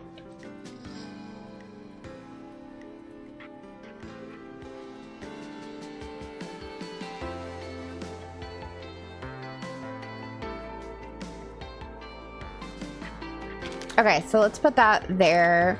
This should go down here. Alright, you have the Festival Disaster, where he killed people. He ended up being able to kind of walk free from that. This is from 69.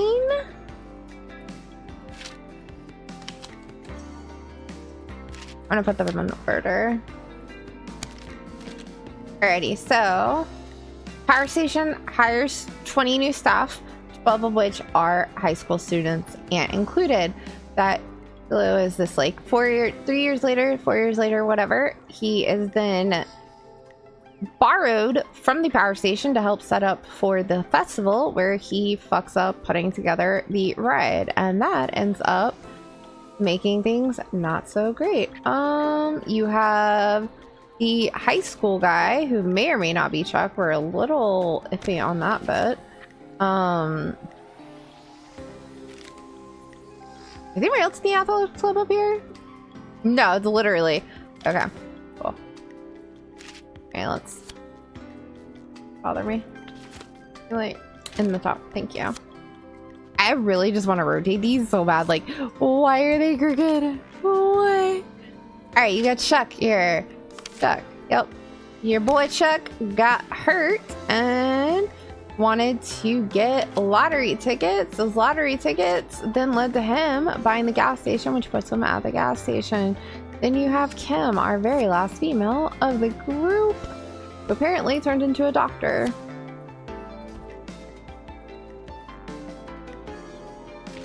Back, welcome back. All right, so Kim right here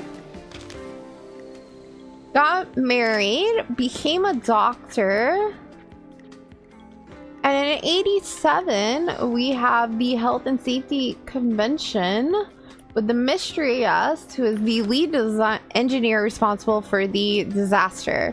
So this is Ant's thing this year.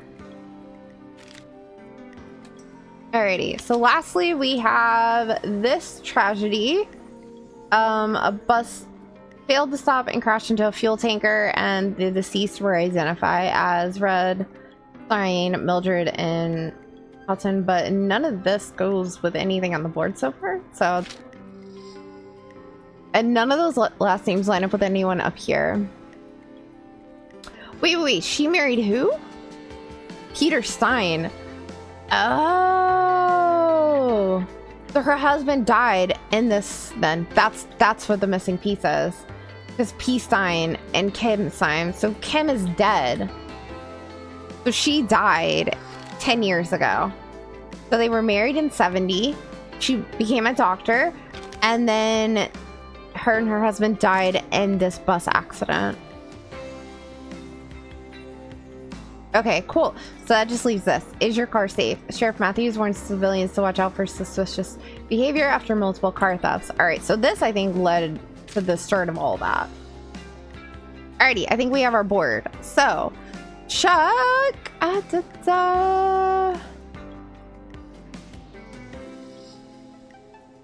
So it doesn't seem like Chuck can move. It seems like Chuck got some kind of crazy injury that made it to where he couldn't get on his feet. So it's possible just because he bought the gas station, he's not actually there.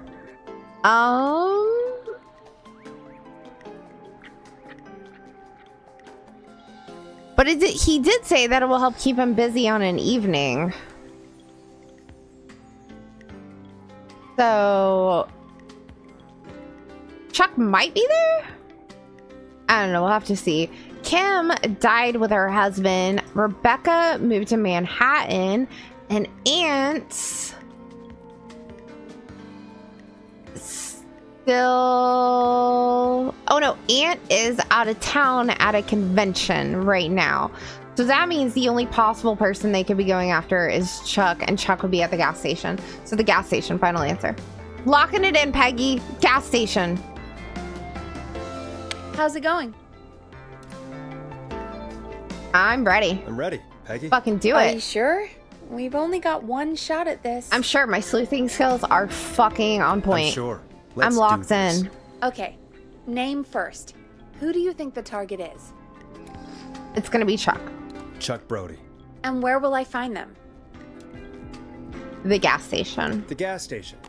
Okay, I'm dialing. One moment.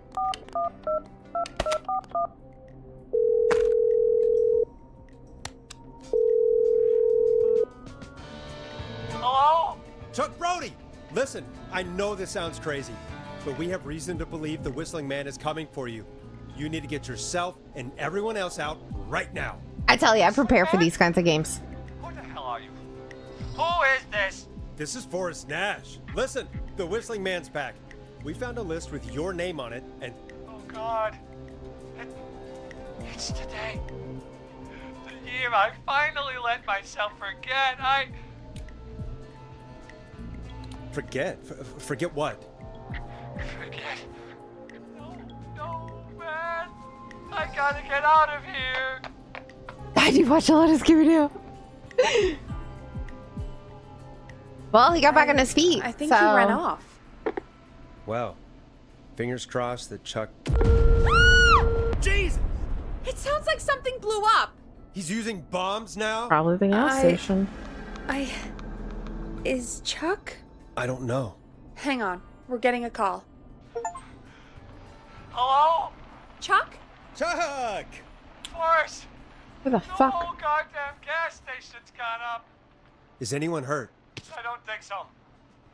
I got everyone to follow me out. The town's only ambulance was blown to hell, though. Damn, that was like 2 blocks over. That fireball threw me. I've got to get to the hospital. I'm not feeling great. Forrest, man, I can't thank you enough, but... Damn, I gotta go. Wait, Damn it. We lost him. What was that about today? Oh, Forrest, the call board is lighting up. So it's right across the street from him, so he's not going While I far. deal with this. Here's some music while we regroup here on KFAM 189.16. The Scream. We're off air. Peggy, tell me about it. What's going on in there? The best part is it's 1987. Cell phones weren't that big of a thing yet, and like 3/4 of these people have been on cell phones. There's gotta be more in the basement to show us who Clive is targeting. There and wasn't. If that's the case, Why we don't can you get go? ahead of him. Stop the killings before they can happen. Forrest, we need to go back down. By we, you mean me, right? Yep. No, Like look, I said, left the emergency I need to thingy handle all open. these calls. Maybe start with that creepy mannequin room you mentioned before. Oh, I still yeah. have a lot of questions about those, by the way. Why don't you go check Me them out too. then? I'll go sit in there and you can do. Don't wave at me. Don't you wave at me. Jesus. Fucking board's getting bigger over here with pens in it though.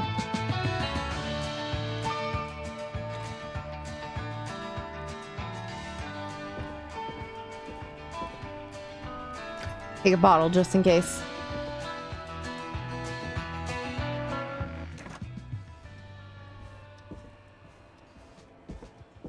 We throw it at him. Run away.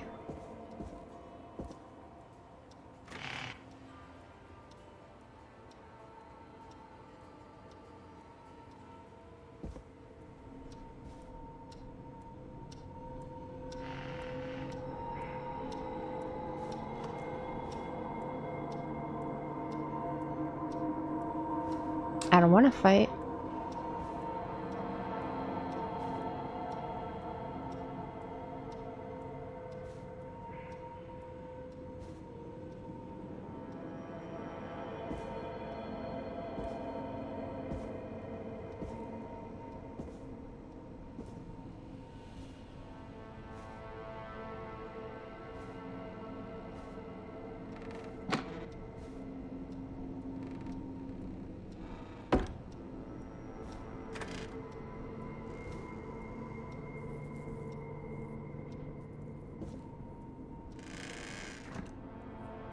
There's the music. Nope, I don't read. Why? God, I don't even know what the fuck I would do. Nope, that's useless.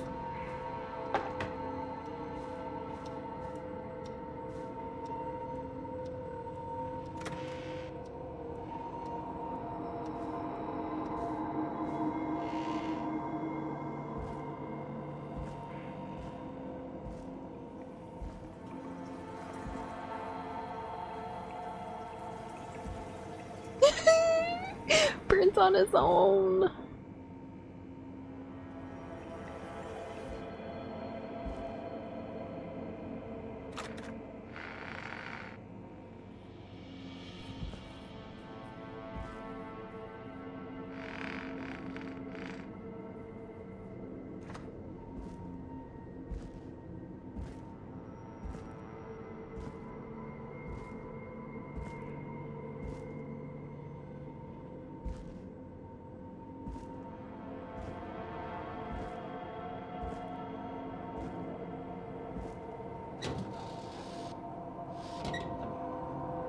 It has shelves, nobody can hide in it.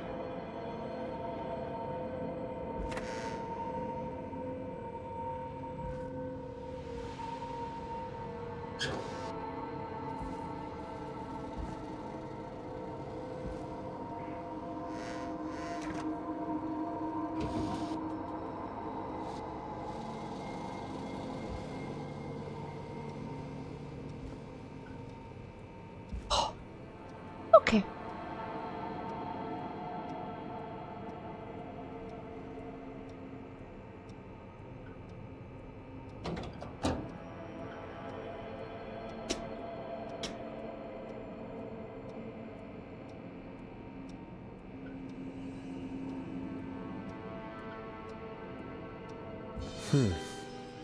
A key?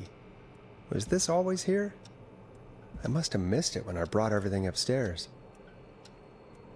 What key? Where? Oh. There.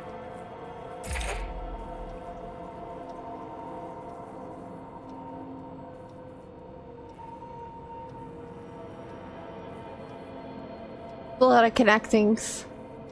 I like it. It's a good conspiracy board. I love a good conspiracy board.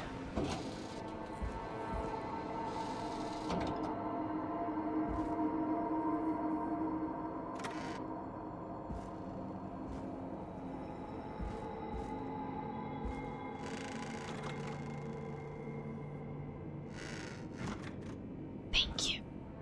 You know, I could have been playing DNA right now, just chilling. You know, just good vibes, just grinding out some gear, some characters, maybe some weapons. And no, I was like, you know what? Burn keeps giving me fucking shit because I haven't played a Halloween game all fucking October. And here we are. Doing the thing I didn't want to do. Same's here. Wait.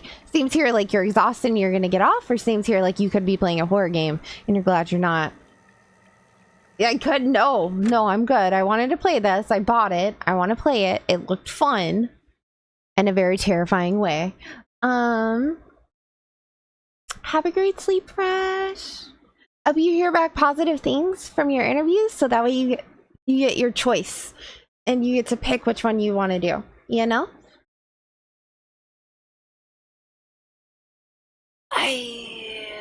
Yeah, but you are giving me fucking shit. It's 1:30 here. I mean, same. Actually, it's 1:38. I just checked. Yep. But no, I totally get it. You guys have had a long ass fucking day. I hope you all sleep good. Thanks so much for coming and hanging out. Clinic Geek, it was wonderful to speak with you. You come back and visit again. Oh, and I'll have to tell you how the end of the stream goes if you don't like watching VODs to see, which I totally understand. I'm really bad about watching VODs to see the end of stories. So you have to come back so we can catch you up on what happened at the end. Yeah?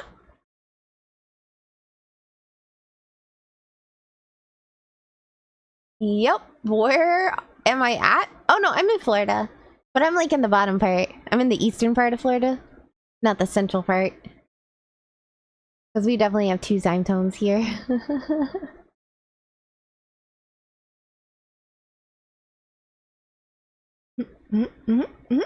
Happy gaming, don't die. Well, I don't have to worry about dying. I died like in the first 2 minutes of the game, so. It'll be fine. Either it was foreshadowing and that's how the end of the game ends, or...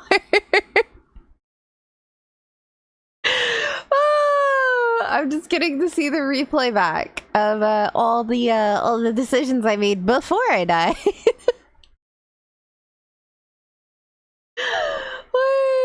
Hopefully I don't die though. I don't want to die. Indianapolis? Oh, it's super cold there. It has to be. It just sounds cold in my head.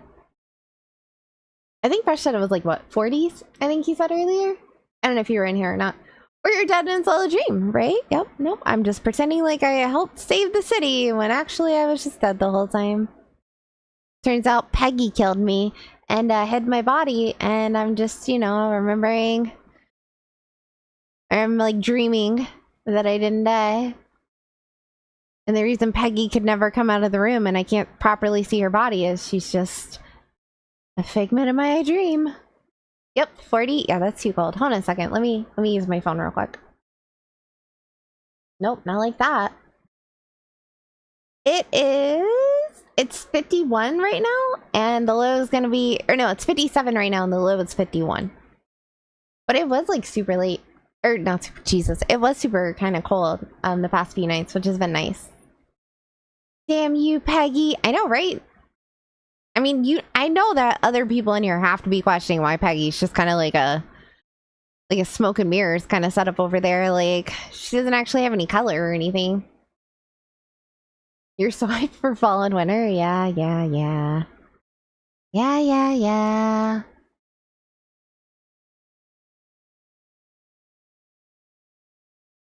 Alrighty. Oh, we need to resume. My, Hey, Forrest! Oh my god. Give me some warning before yelling down the intercom. Sorry. Buzz the intercom when you find something and want to discuss it.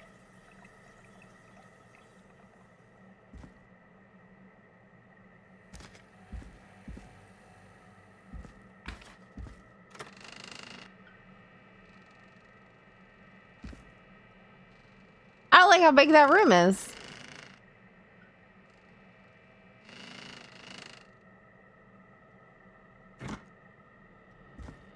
Alright, well, he has a same map that I have upstairs down here.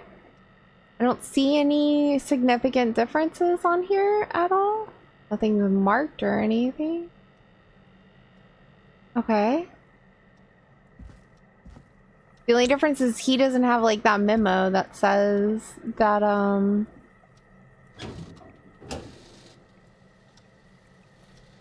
that the road's gonna be closed.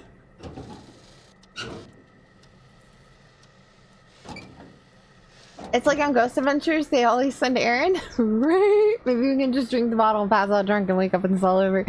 That would be nice.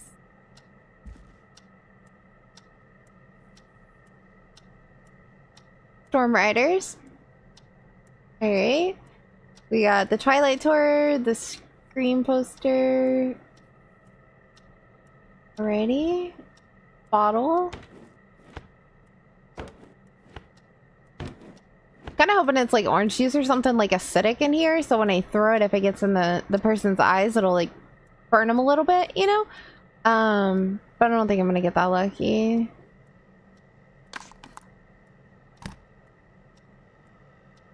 I can't see this. What is this? There's a battery under there, maybe? Really sure. We have a tape. Peggy, I've found a tape and a map down here. A map of what? Looks All right, you're like out. it Have a good might be night. to somewhere in this storage area. Weird. Well, maybe the tape will give us more information. Give it a play. Give it a play, she says. Oh, helps if you open it. George Barrow, 1968. That's when this all began for me. Follow the maps, find the tapes. Oh, this is Clive talking. George Barrows. George Barrow? That's not the whistler. I heard that he drowned after a night out drinking. Was it actually Clive? Has Clive really been the whistling man for that long? He says I need to follow the maps and find the tapes. I guess that's what this map is about. I think we need to see what else is hidden down here. Be careful, Forrest. Keep looking. Buzz the intercom when you found something. Better fucking question. How did nobody in this goddamn building realize what Clive was up to? Like, nobody comes down here? No one's seen any of this? Like, come on, you can't tell me Clive just accidentally left out all the clues to solve the mystery tonight. Alrighty, so what is this? It looks like that. Right there, okay.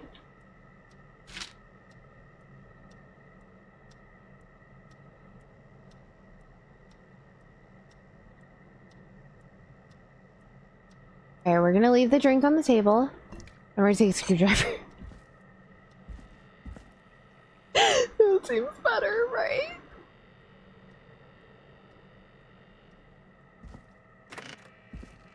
That right there.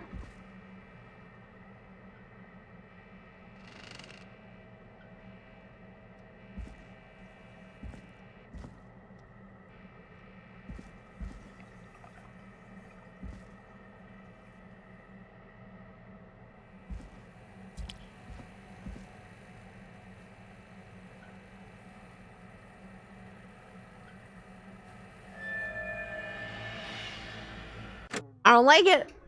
I don't like it.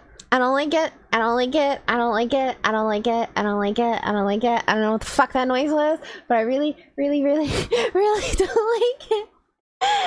Okay. It's fine. It's fine. We've already died once. It's fine.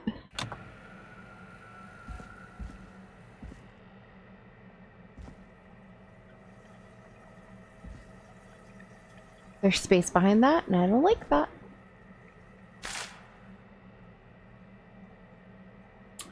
We got a system override. Okay then. What is this?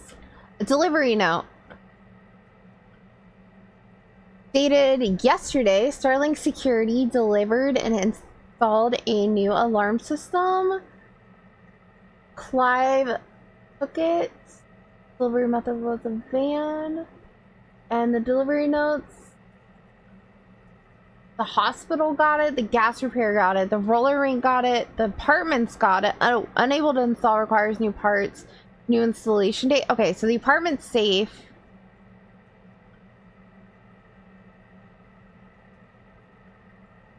Clive manually installed it, and we might be fucked. Oh dear. Okay. Well, that right.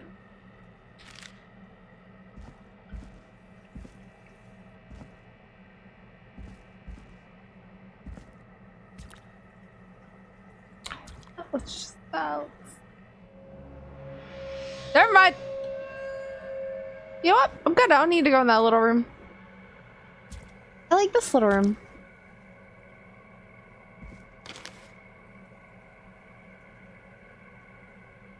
Alright. A battery and a file are back there somewhere. Okay. Time of autopsy is 7 a.m. Cause of death is asphyxiation from drowning. Okay. Is this talking about George Barrow? Rigor mortis indicates that the subject has been deceased for 5 hours. That puts the time of death.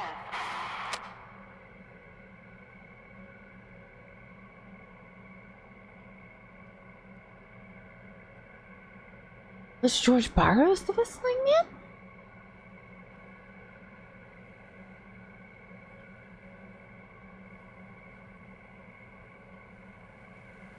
Also, we need to not be so scared that I possibly miss finding another recorder.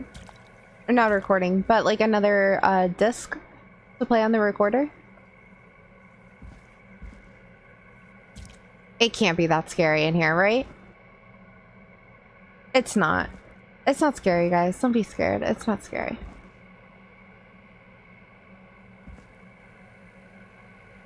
Oh. Like the pathways they set up in here. Just the storage room, right?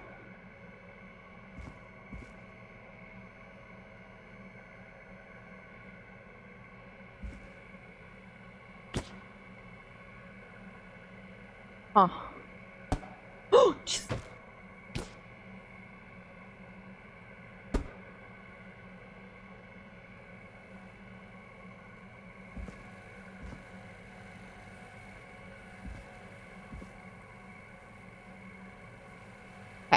I think we're going out of order. I think my need to like clear a room is making it worse for me instead of better. Play the recording. Small lacerations to arms, legs, and face, typically obtained by running through foliage. Severe blistering to the feet, as though the deceased had been running without stopping.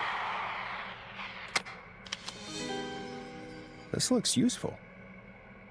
Alrighty. Police Department, Town of Gallows Creek, Sheriff Matthews, the dead sheriff.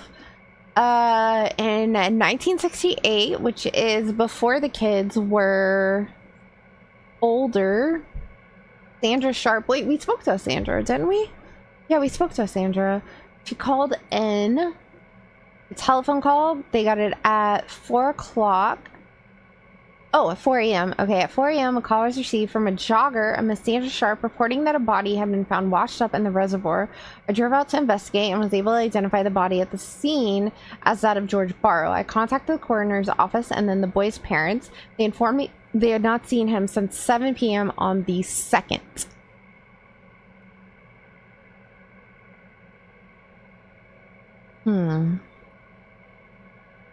Okay.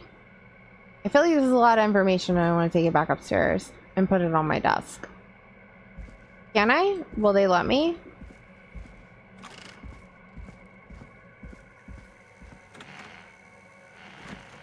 Fuck, no they won't. Alright. Damn it. Alrighty, so far we have found that he was running away from someone. And while running away, he cut himself up pretty bad. And he was able to then somehow end up in the reservoir, which means he must have been... Okay, so the reservoir is... I know where the ravine is. I don't know where the reservoir is off the top of my head. So let's actually go look at that map really quick. And then I can like map it in my head as we talk about this. All right. So there's the woods. There's the ravine. You have the falls. The reservoir. Okay, so the reservoir is to the south. So if he was running through, that means he would have had to run through these ones right here above the jazz studio. Okay. So if he was running through the woods and then he fell into the ravine, that would be down here. Or the reservoir. That would put him down there. Okay. And we don't know where he lived.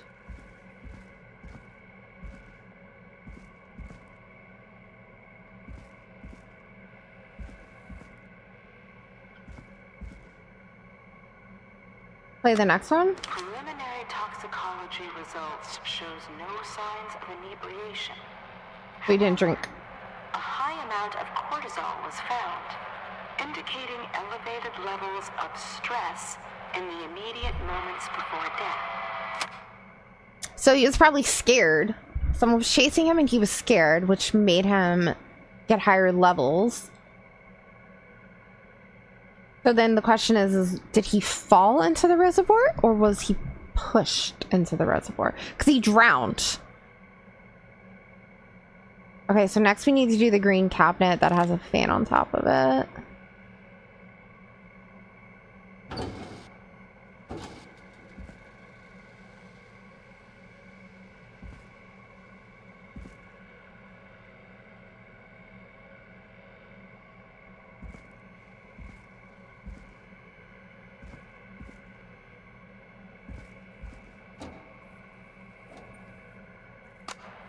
Additionally, there appears to be a post-mortem injury to the arm. It looks like it was trapped in a car door. Post-injury to his arm from a car door? So that means after he was dead, there was an injury to his arm.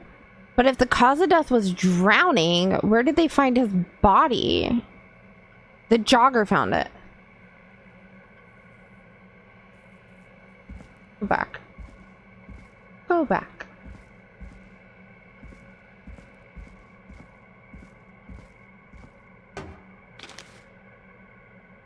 Reporting their body washed up in the reservoir. Okay, so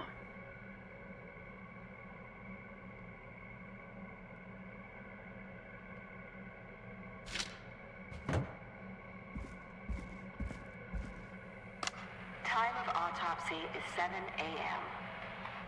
Cause of death is asphyxiation from drowning. the 3 hours later. Mortis indicates that the subject has been deceased for 5 hours. That puts the time of death. Okay, so if she's doing the autopsy at 7, they found his body at 4. 5 hours previously would have been 2 a.m. He had scratches and such on his body, like he was running through the forest. So there's a 2-hour time gap in between when he died and when she found his body. And his parents said they hadn't seen him since 7 the previous morning, which is a 7-hour time gap in between him dying and someone last seeing him alive. Oh my. Oh my, what happened to this boy?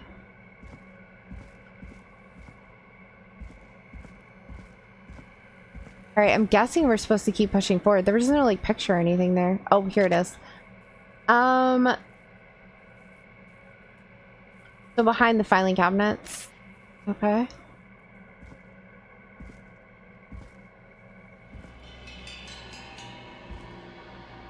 Game, you've got to stop doing that. It freaks me the fuck out.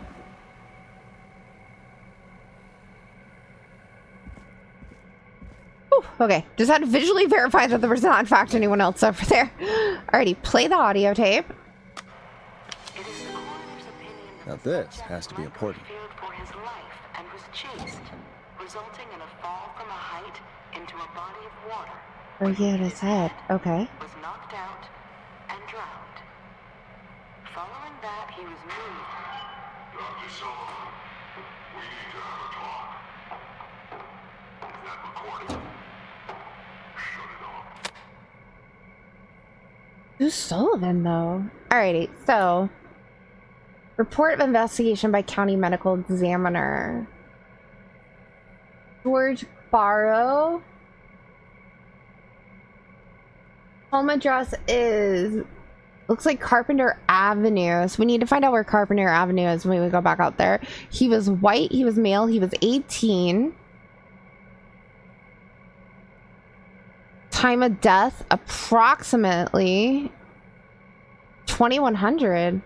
That doesn't make sense. If she did the autopsy at 7 and she said that he'd been dead for 5 hours, then that would make it 2. How do we go from 2 a.m. to 2100?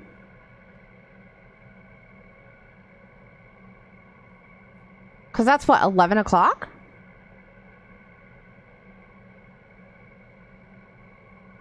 Or not 11, sorry. 24, 23, 22, 21. 9 o'clock? That'd be 2 hours after his parents had last seen him. Hold on. Okay. So the deceased is a Caucasian male, age 18. The cause of death is established to be drowning as shown by the signs of asphyxiation. See section 2, paragraph 4 for more details. Abrasions were found on the knuckles, likely from getting into fights in the past. Matches with known history of the deceased being aggressive, and no other injuries were observed, and from the coroner's opinion there is no evidence of foul play. Additionally, the preliminary toxicology report indicates the deceased had a high level of alcohol in their blood. It is of the coroner's opinion the deceased went swimming while intoxicated, resulting in drowning. I'm sorry I made you do this, Virginia. Virginia Sullivan, 1968. Okay, so she lied on the official death report.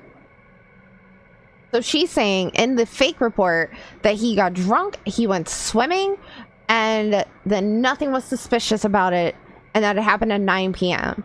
But he actually died at 2 a.m. after being chased through the woods with physical signs of it on his body. He fell, he hit his head, and he drowned. If this was in 68, that was only like 20 years ago. So Clive might be like, I don't know. If we say this happened, so let's say Clive was also 18 when this happened, right? Let's say Clive was somehow there, involved, whatever, right? And they were both 18. Then Clive would be like 37, 38 right now.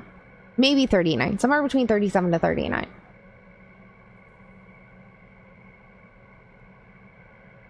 But the Whistling Man killing was 30 years ago, which would make Clive only like 8 years old. So that doesn't line up at all. But it does maybe lead to the fact that I was saying where it's a cover up on that part. But they definitely did make him lie about the death report. All right, next we have a recording somewhere in here.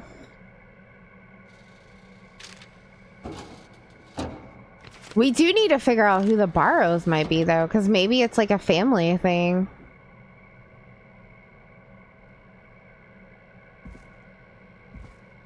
That was weird looking. There's still no, like, records down here or anything, though? That face.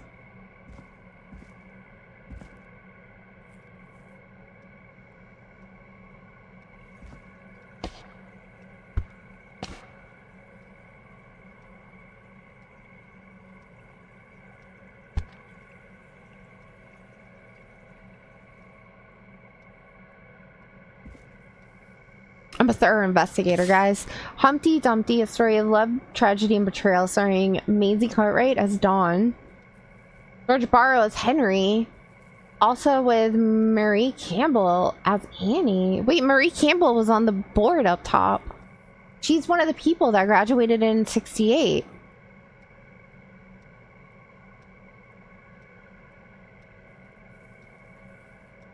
Alright.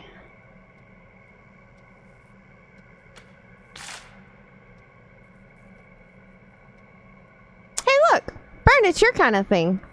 The creepy hour. I could see you having something like that hanging up in your room somewhere. Some almost satanic looking thing.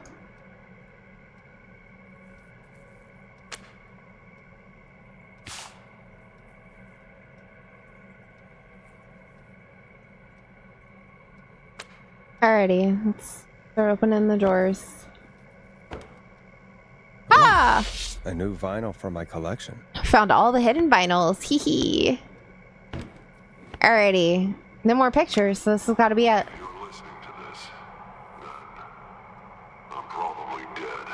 What the? I'm a man who likes to stay informed. I've got subscriptions to newspapers all over the country.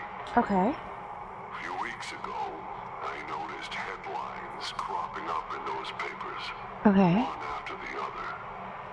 Each headline about a murder. Okay. Each murder, the death of someone I knew almost 20 years ago. And each one drawing closer to Gallows Creek. Is George Barrows? To the anniversary. Of George Barrows' death. None of us are innocent. But I don't think we deserve killing. All I hope now is that I can save some folk from the worst. And I can.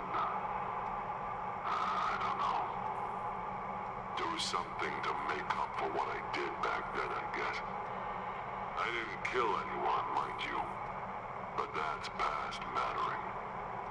Now, there's more I could say. That I should say. But my employer made it clear that my family would pay a high price if I ever spoke out. So, hopefully I've said enough for you, listener. Is Reggie in on it? To start putting the truth together.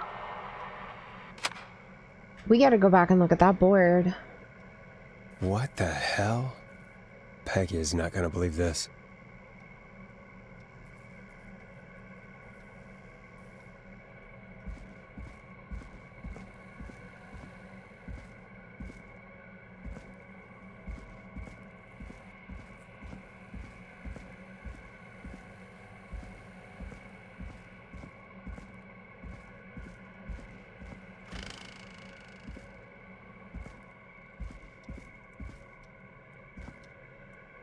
Taking a screwdriver just in case.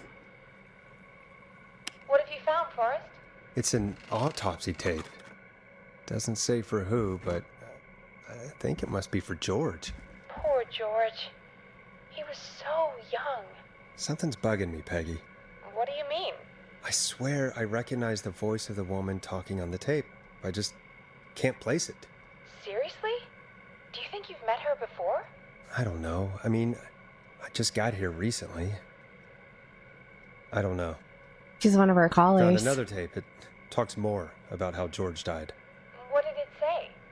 It sounds like he was running for his life. Sprinting through trees and bushes, getting cut up all over. What would drive someone to do that? I'm not sure yet. There's also a tape about a toxicology report. There were no signs of drinking or that he was on anything. What? But everyone said he went swimming drunk and drowned. It was in the newspaper and everything. Well, I found a written autopsy report. What does it say? According to that, it's just like you said at the start. George drowned after getting drunk. Said he liked to fight, too. But that contradicts the tape. I know. And I think I know why. There's a note with the report that says, "I'm sorry I made you do this, Virginia." If it was on the autopsy report, then Virginia must be our coroner. Wait, the caller from earlier, when we had to call the takeout restaurants, wasn't her name Virginia? Yep. We need to call her back once we finish down here. It looks like she might know something about what's going on. She did say, "I'm sorry, I Clive." found a tape that introduces a new detail to the story. Post-mortem injury. Apparently, his arm got caught in a car door. A car door? Yeah, after he died. How do you suppose they can tell? The bruising. How can they tell? I'm a radio producer. Sorry. The written report I found doesn't mention it at all. How did his arm get trapped in the car door after he died? Unless he got it when the police collected his body, I guess someone else must have moved him after he was dead to where he was eventually found. But he was found. What is going on here? I found a police report. Mentions a friend from earlier, Sandra Sharp. Sandra? The jazz runner. That's right. She found George's body washed up at the reservoir. The reservoir? Yeah? What's strange about Over that? here. George got cuts from running through foliage, right? By the jazz There's studio. no forest around there. Also, how did it wash up at the reservoir? What do you mean? Reservoirs don't have tides. But that's what the police report said. It's not possible, though. I It's did a not. small project on reservoirs and got an A. Yep. But, yeah, not important right now. The important thing is that it doesn't make sense. What are you suggesting then? That the body was originally found somewhere other than what the report suggests. I'm just saying there's only That the one other water sheriff spot tried to on this cover whole it map. up, but accidentally let something slip? Something like that. I think. Well, Sheriff Matthews wrote the report. If he hadn't been eviscerated, we could have asked him. True. But Sandra is still alive? Once we're done down here, we should give her a call. In another tape, the coroner comes to the same conclusion as I did. George was running from something. Maybe an animal? Maybe, but then there's this next bit, where the coroner thinks he was moved post-death. So she agrees with us. At the end of the tape, someone burst in and demanded Virginia stop recording. I think it was Clive. This is starting to make sense now. This is a conspiracy to cover up what happened to George. I think I found Clive's last recording. I think Clive might be gone. I'm honestly wondering if maybe I was supposed to come back and talk to her in between each finding of the tapes, because this is a lot and it sounds like it's not one cohesive conversation. It's more like I was supposed to go talk to her and then say something and then go back and find the next piece and then come back and talk to her. I found a confession. Not for any killings, but for playing a part in covering up George's death. He left this behind in case he died. He hoped someone would find it. Do you think the Whistling Man already got him? Possibly. We've had a lot of callers tonight, but maybe not every victim made it to the phone, you know?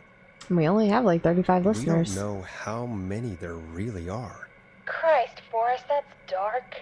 I know, but Clive said he had read about other murders in other towns, and that the murders were all folks who knew about the incident. And the killings were getting closer to Gallows Creek. He said he wanted to do something good for once. The board in his office. He wasn't tracking people down to kill them. He was tracking them down to save them. Ugh, why didn't he just come out with all of this? He said his employer threatened his family if he spoke out about any of it. His employer? The one who orchestrated the cover-up? Oh, Clive. I'm sorry for thinking you'd killed all those people. Do you think you found everything? I think so. Forrest, what's going on here? Someone wanted that boy's death to seem like an accident. And they hired Clive to make it look that way. Come back upstairs when you're ready. We need to figure out our next step. Uncovered Clive's research. Oh no. Do I not get to take the alarm book with me? I didn't read it. Oh, thank God. God you're back, Forrest. I've been running out of stuff to pad our airtime with. Peggy, you work in radio. Forrest, I'm stressed. I mean, really. How are we supposed to keep a show going with all this happening?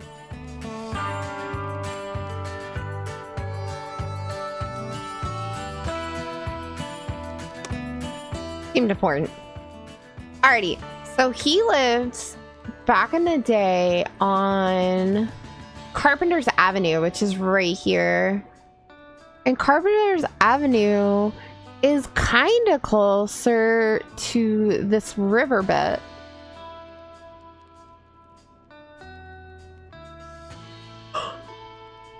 Yeah, the high school even. So these are all high schoolers. Then it would make more sense that it was over at that point over there. Yeah, see right up there, Marie Campbell. She was in the drama club, and she was one of the people that was going to be with George for the thingy, and then the other was like Maze something, but Maze's name isn't up here. So, damn.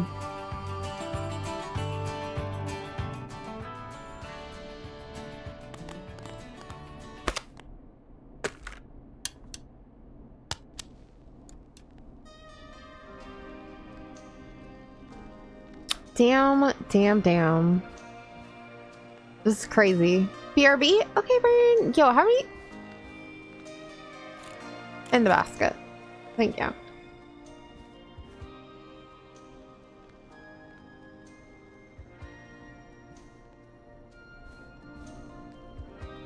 It's our job. This is our job, Peggy. We gotta do it. You're right. So, what's the plan now? I think we should call Virginia back. All right, I'll get her on the line. Time to turn the music off. Hello again, Gallows Creek. This is Forrest Nash. We're circling closer to the truth behind tonight's events. To this end, we're calling back one of our earlier callers, Virginia Sullivan. This is what it was like before podcasts existed. Fredman Plunker here? Who's this? Is it you? Oh, God. No, it's Forrest. Plunker, hey, it's the Radio Man, Forrest Nash. Radio Man? What's up? Solving mysteries, saving lives. The huge. Right on. Plunker, what are you doing at Virginia's house? She asked if we could stay to keep an eye out for that whistling turd. So we're hanging out, bro. Well, that's big of you, Plunker. No, it's nothing. Did he just snort? Can I speak to Virginia? Sure thing, Radio Man. I'll just go get her. Who is this? Hey, Virginia, it's Forrest. I'm glad you're still okay. Oh, Forrest. Sorry, I'm still jumpy. I'd be jumpy too. No worries. Can't blame you. I'd be jumpy too. I'm so sorry this happened to you, Virginia. Oh, shut up, Peggy. I thought... Easy. We're not calling to talk about earlier.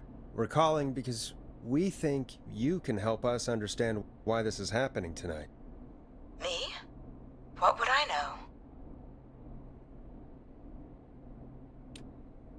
Does the name Clive mean anything It's a to sad, sad day. Why is it a sad, sad day? No, I don't know that name. What are you asking about this for? You mentioned that name earlier when you called us the first time. Oh, New World, yeah. Know what I said then? I was petrified, Forrest. Clive's the janitor at our station. Oh, and we know you spoke to him in the past. I just snapped the thingy. You don't know what you're doing. He'll come for me. I think he already came for you it's once. okay. Clive won't be coming after you. We think Clive's dead. Dead? But isn't he? He's the whistling man, Forrest. Why so certain? Why are you so certain Clive's the whistling man? Because all those years ago, It's okay, Virginia. He's gone. We found evidence to suggest well... And we found your autopsy reports for George Barrow. Welcome back, Brian. I saw him destroy them. Well, he didn't. well, I don't know if he no. kept them or made copies or what, but Every we found them. process has a And secret. we know it's related to what's happening tonight, which is why we called you. Why did you write a false report? All right. One day, I came into work to find a boy on my slab.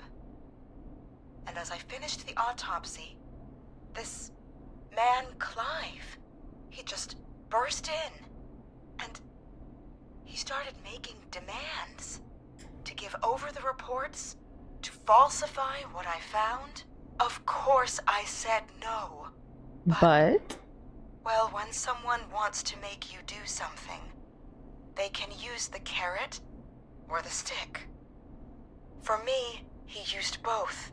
Damn. You see, my sister is sick. She has a chronic condition that's never going away.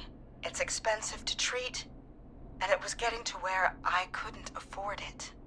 And Clive promised me that his employer would pay for my sister's treatment. Who has that kind of money back then? What he said, and that if I ever spoke about this, he'd beat me to within an inch of my life. I don't know why he had me do it, but my sister needed me. You have to understand, she needed me. We understand. It's fine. It's in the past. Thank you, Virginia. Whatever. That was brave. God, I just want this nightmare to end. This will help end it, Virginia. Thank you. Stay safe, Virginia. We're not gonna ask her if she had any other things that she didn't put in her report. We could ask more questions. So, Virginia is tied up in all of this. Why? Clive threatened her to keep quiet about George's death. But for who? Why cover up these details? Somebody rich. So far, I haven't read anything. We know Sandra was involved in George's death. About somebody being super rich. Do you want to call her? I do. That maybe the Laramie State? Before we go asking questions, I think we should know what we want to ask. Oh. Yeah. I we just need had to an ask her idea. about finding the body. She was the one who discovered it, but something just doesn't add up. 100%. She knows more than she's saying. I wonder what she's hiding. I know who has We'll enough money. hopefully find out soon. We've only met one person. Just be careful when you're talking to her. Don't push too hard. We don't want her to hang up. I'll be careful. All right, calling her now. Hopefully she's at her jazz studio. She went home. Why would she be at her jazz studio? Developers. She literally was going home. Forrest, you're through. Oh my god. Hello, this is Sandra at Jazz Pizzazz Jazz Studio. Who is this? Hello again, Sandra. It's Forrest Nash of 189.16, The Stream. And you're live on air. Oh, I always thought folks called into a radio show, not the other way around. How jazzy. What can I do for you? Well, we're trying to understand what's behind the attacks tonight. We had a few questions. Why, Forrest, of course. Heck, after the way you saved my life, I'd say yes to just about anything you asked. Oh my. Oh my. Oh my. Oh my. Oh my. I can't say be serious. That's not good. That's too serious of a tone right off the bat. We want to like playfully ease into this without accusing her or making her feel defensive. But if we ask her why she was targeted, she's gonna go, "Oh heck, I don't know." You know, that's gonna be it. That sounds nice. It's playful, a good opening, but is it gonna take me down the wrong path?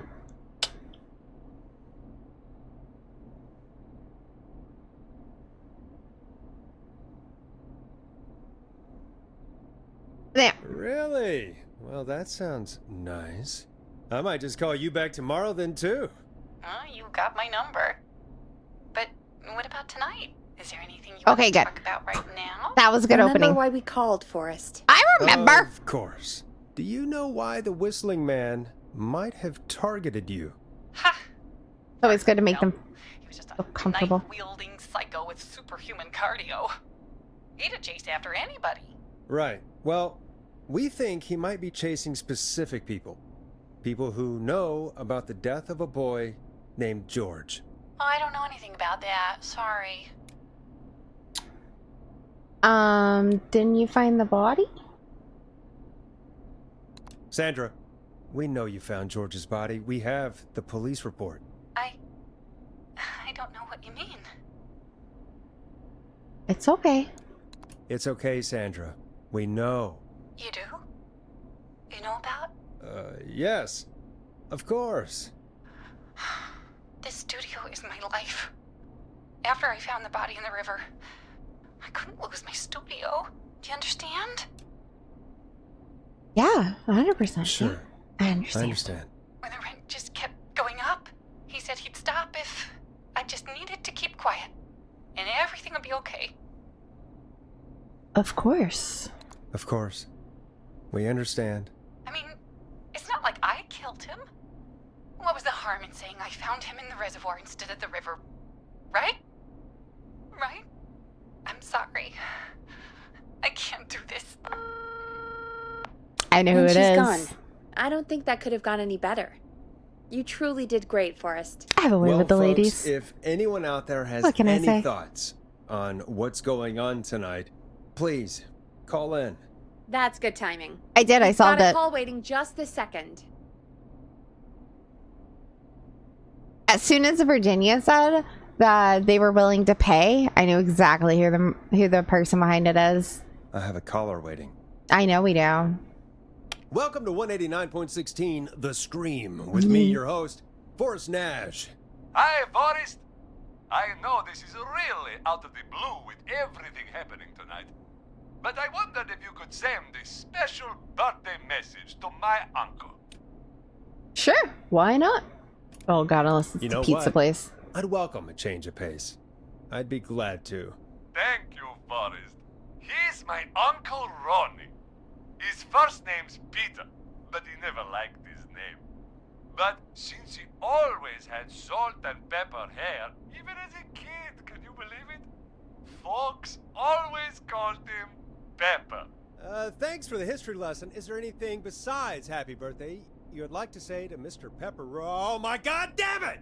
Yes! Tell him he can get the best birthday I knew it was deals and Ponty. money packages here at Ponty's Pizza. Starting at just... You son of a bitch! Stop calling! Sorry, Forrest. Let's just move on. We've already got another caller on the line.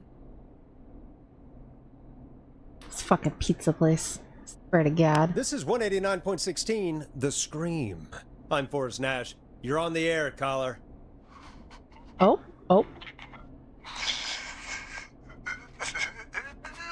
Caller.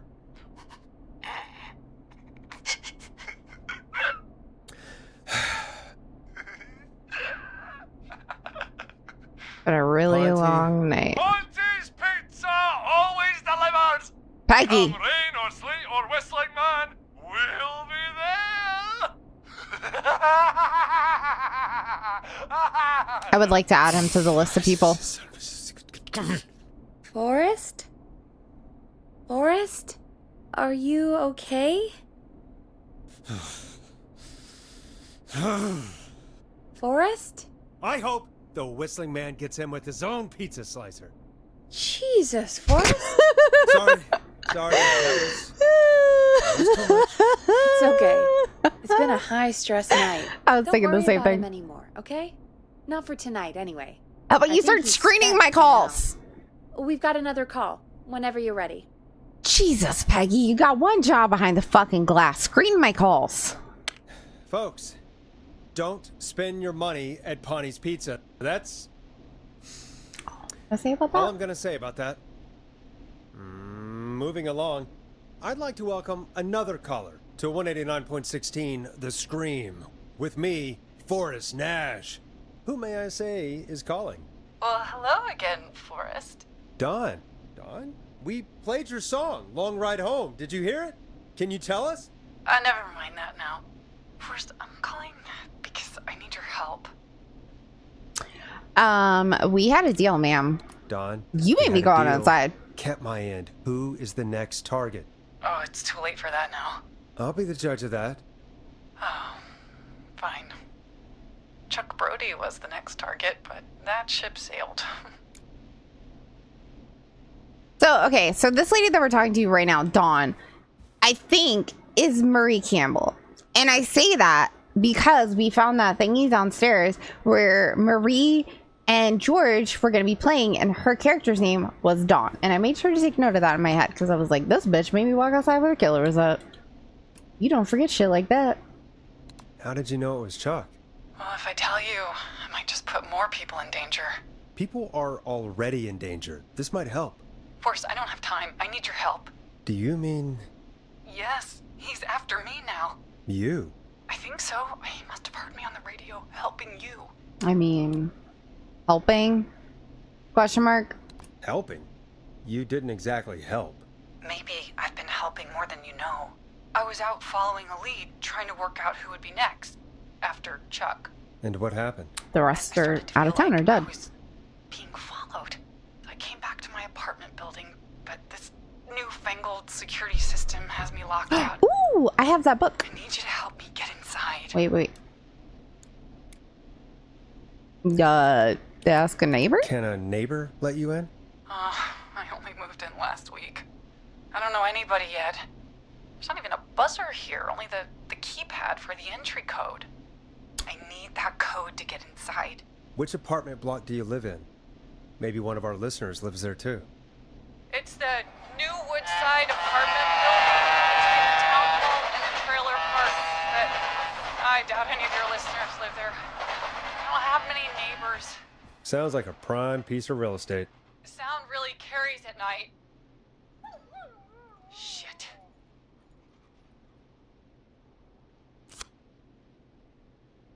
That's here. How did the fucking train track all the way over there carried all the way down here? That's my question. Not a dog person? I'm guessing you're not a dog person. No, I'm not. It's my neighbor's dog. Boy, I wish he'd muzzle that thing in. Oh. And now he's blasting David Scopo out of his window. This night can't get any... The whistling man. He's coming down the street. I know what song we're playing next. I need your help. I need the code for that security system, or I'm gonna die. Yeah, I'm working on it.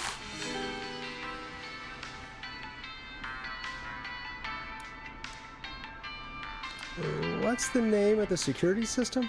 Starling 4000. User manual. Ah, these codes should come in handy. There's a sticker on the box. It says Starling Security 4000. There's a keypad, and it looks like it wants a 6-digit number.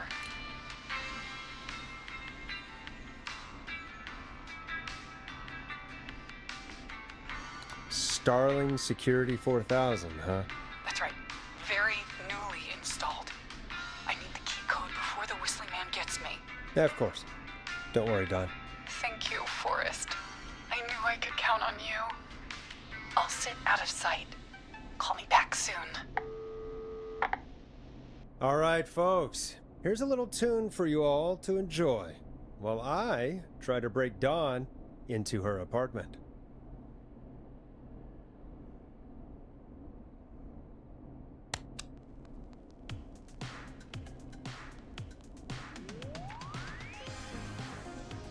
You were pretty quiet there, Peggy. Forrest, was it just me, or was there something... Yeah, it wasn't just you. Something was weird about that. Yeah. Well, tell you what, we have a Starling 4000 or whatever here at KFAM. Clive bought one for the station. Maybe we can find something to help. Well, I'm not sure who, but to help someone.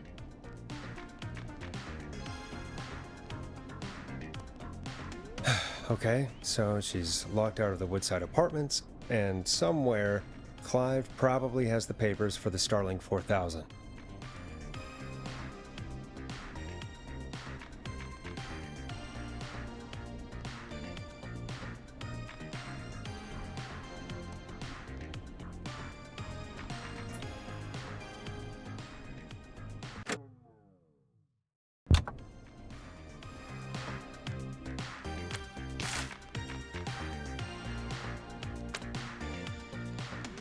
I guess they want me to get back down there.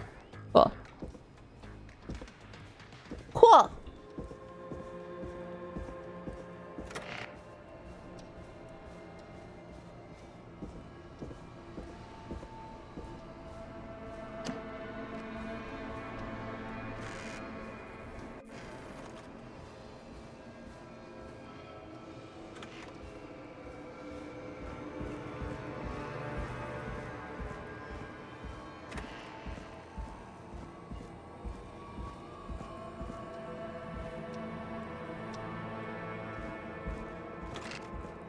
So I probably need the other paper that was with that, which was somewhere. Where did we find that anyway? Oh, it was over in this corner. Right. Nope. Not. That was the picture.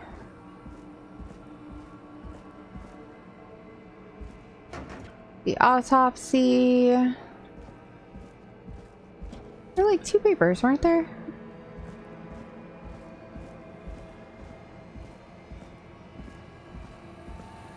I know I had that paper in my hand for a while, but yeah. And they got it for that long.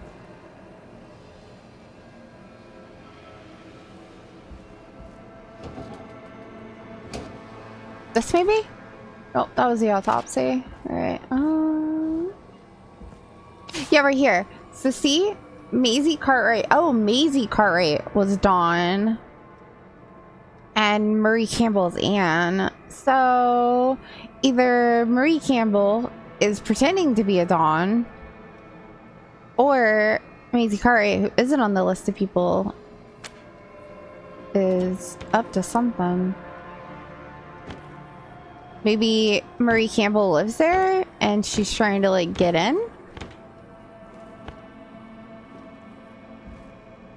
Guys, where the fuck did we find that damn paper?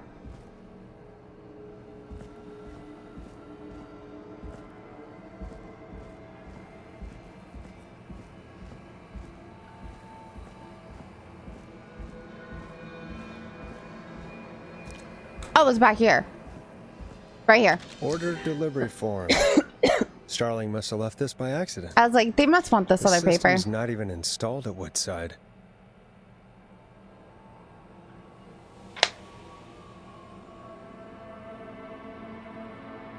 So we're gonna take that back with us. Weird. I don't know why there's glue there.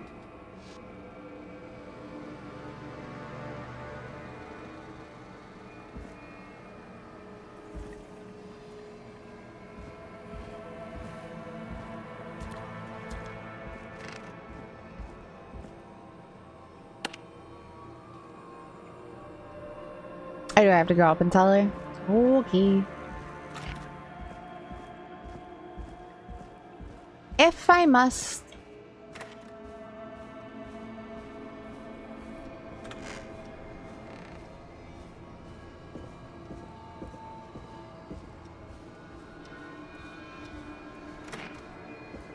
Oh, my bad. I turned it too fast. My bad, my bad. Alright, Peggy, let's talk. Because we need Welcome to talk. back, Forrest. Find anything? The Starling 4000 security manual. It's got a bunch of codes. Good. And did you find anything else? I saw a list of everyone else who bought the Starling 4000. Know who was on there? Oh my god. Roller Ricky! Do you think we should give him a call? Is that crazy? I don't know what you'd say, but... That might be a good idea. Okay, one moment. I got the number here. Patching you through.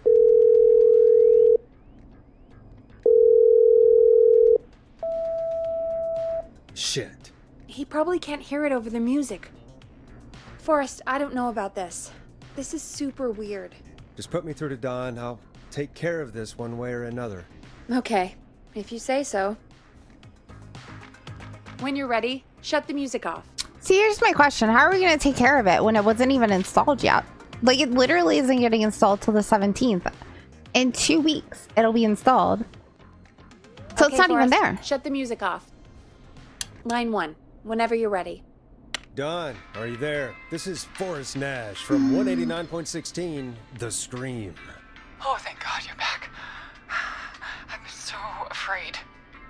What's the code to the gate? But it's not even real. Like, it's not even installed. I don't understand. Like, how do I give her a code to a system that was only delivered but not installed? Like, I don't understand what the game's trying to make me do here. Because, look, it's delivered, right? It got delivered down here. Woodside apartment, second from last. Unable to install, requires new parts, new installation date on the 17th.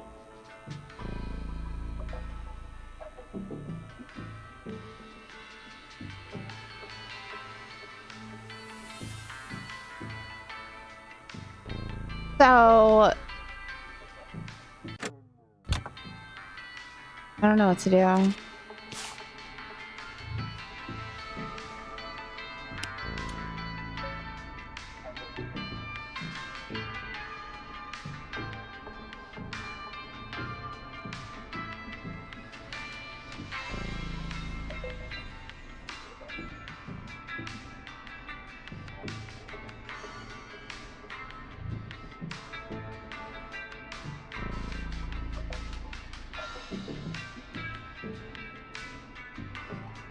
She did say, I'm trying to remember what she said in the call. So she called in, she said that she just moved to Wood's apartment, that they just installed the security system, and that it needed a 6-digit code, which does align with this. And she did say that it was a 4000, the Star whatever 4000 the fuck this thing is, the Starlink 4000 model, right? But that directly contradicts what we see on the delivery notice. So, Jesus Christ. I can never get it to like go back straight. I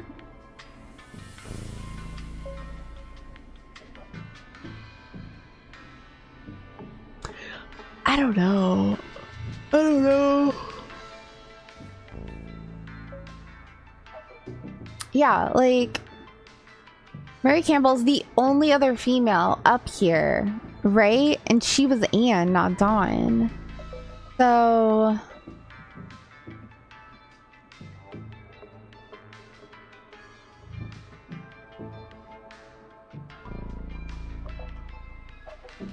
I don't know. Do I give her the code? Do I not give her the right code? Like, do I give her the code that sets off an alarm? Because I think that she's trying to break in herself? Or do I give her the actual code to get in and then risk the chance of someone dying? You know what? This is where we save the game. I'll give her the entry code. If it goes poorly, we'll scum save. Because I don't know. I'm torn. I don't know. I've been pretty fucking like confident in all of my answers. This one, it's like the story doesn't line up, but I'm like, I also don't know what the story is trying to get me to do at the same time. Like, she's giving me information that she shouldn't even have, or something that shouldn't even be there yet, you know? Like, because if they delivered it but they couldn't properly install it because it needs parts, then like the fucking system shouldn't work in the first place, you know? And these were fresh installs from the looks of it.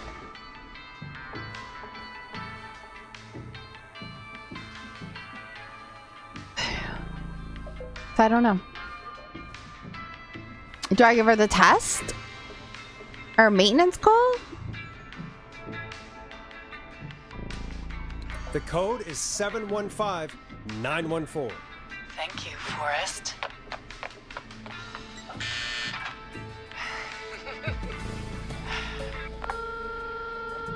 Fucking knew it. Alright, no. We're going back. I don't know. Forrest. I had a really bad feeling as I clicked that.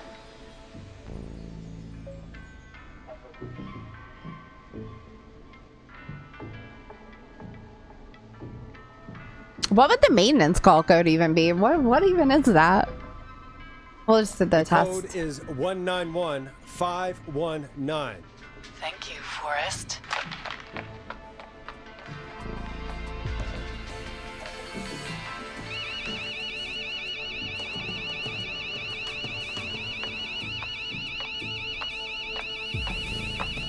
Son of a bitch. Ah!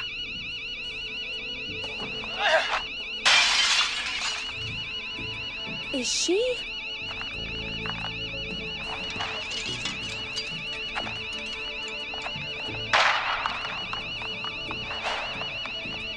Yeah, stay out!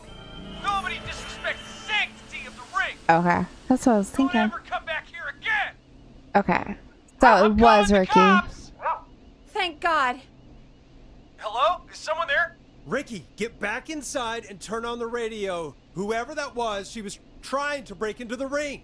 She? Forrest, man, you got no idea. That was him. That was the Whistling Man. The alarm gave me just enough time to get my rifle. I don't like hurting folk, but I can't let anything happen to Maxie. He's my best friend, you know? Oh my Listen, god. man, I'm heading back inside. Gonna barricade that window. He? But man, thank you. You and Peggy can skate for free whenever you want, forever. That's a done deal. Thanks, Ricky. Can't wait. You got it. Talk to you soon. Okay, Gallows Creek, here's some music while we process what just happened. Right?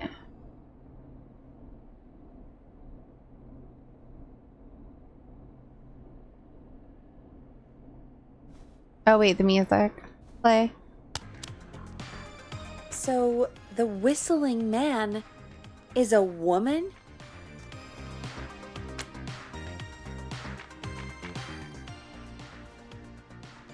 Do you think maybe the reason she didn't kill Carrie is because Carrie's someone's kid who isn't involved?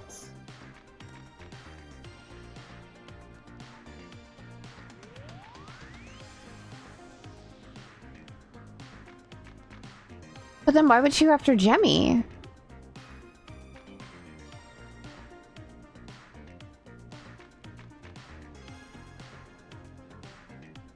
And Eugene.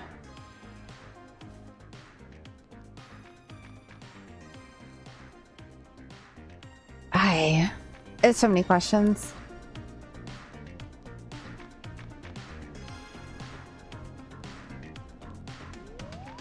I had my suspicions. Yeah, sure, Forrest. You just never mentioned it. She called up. You spoke to her multiple times.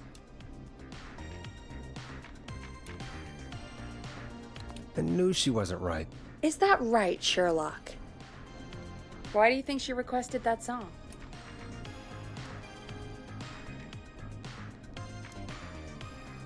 To get me outside? Maybe, but how? She didn't know the song was outside to start with. That's right. She never actually attacked me out there. She just watched me. What now? I Super guess I should creepy make like. an announcement. We do have new info. Okay, kill the music and you can make the announcement. Okay, you're live in 3, 2... Hey folks, this is Forrest Nash here. I hope you're all safely locked inside. For those of you listening to that last call, you might be wondering what to make of it all. Here's our take. We now believe the killer is actually a woman. One who might manipulate you into letting her in before she attacks you.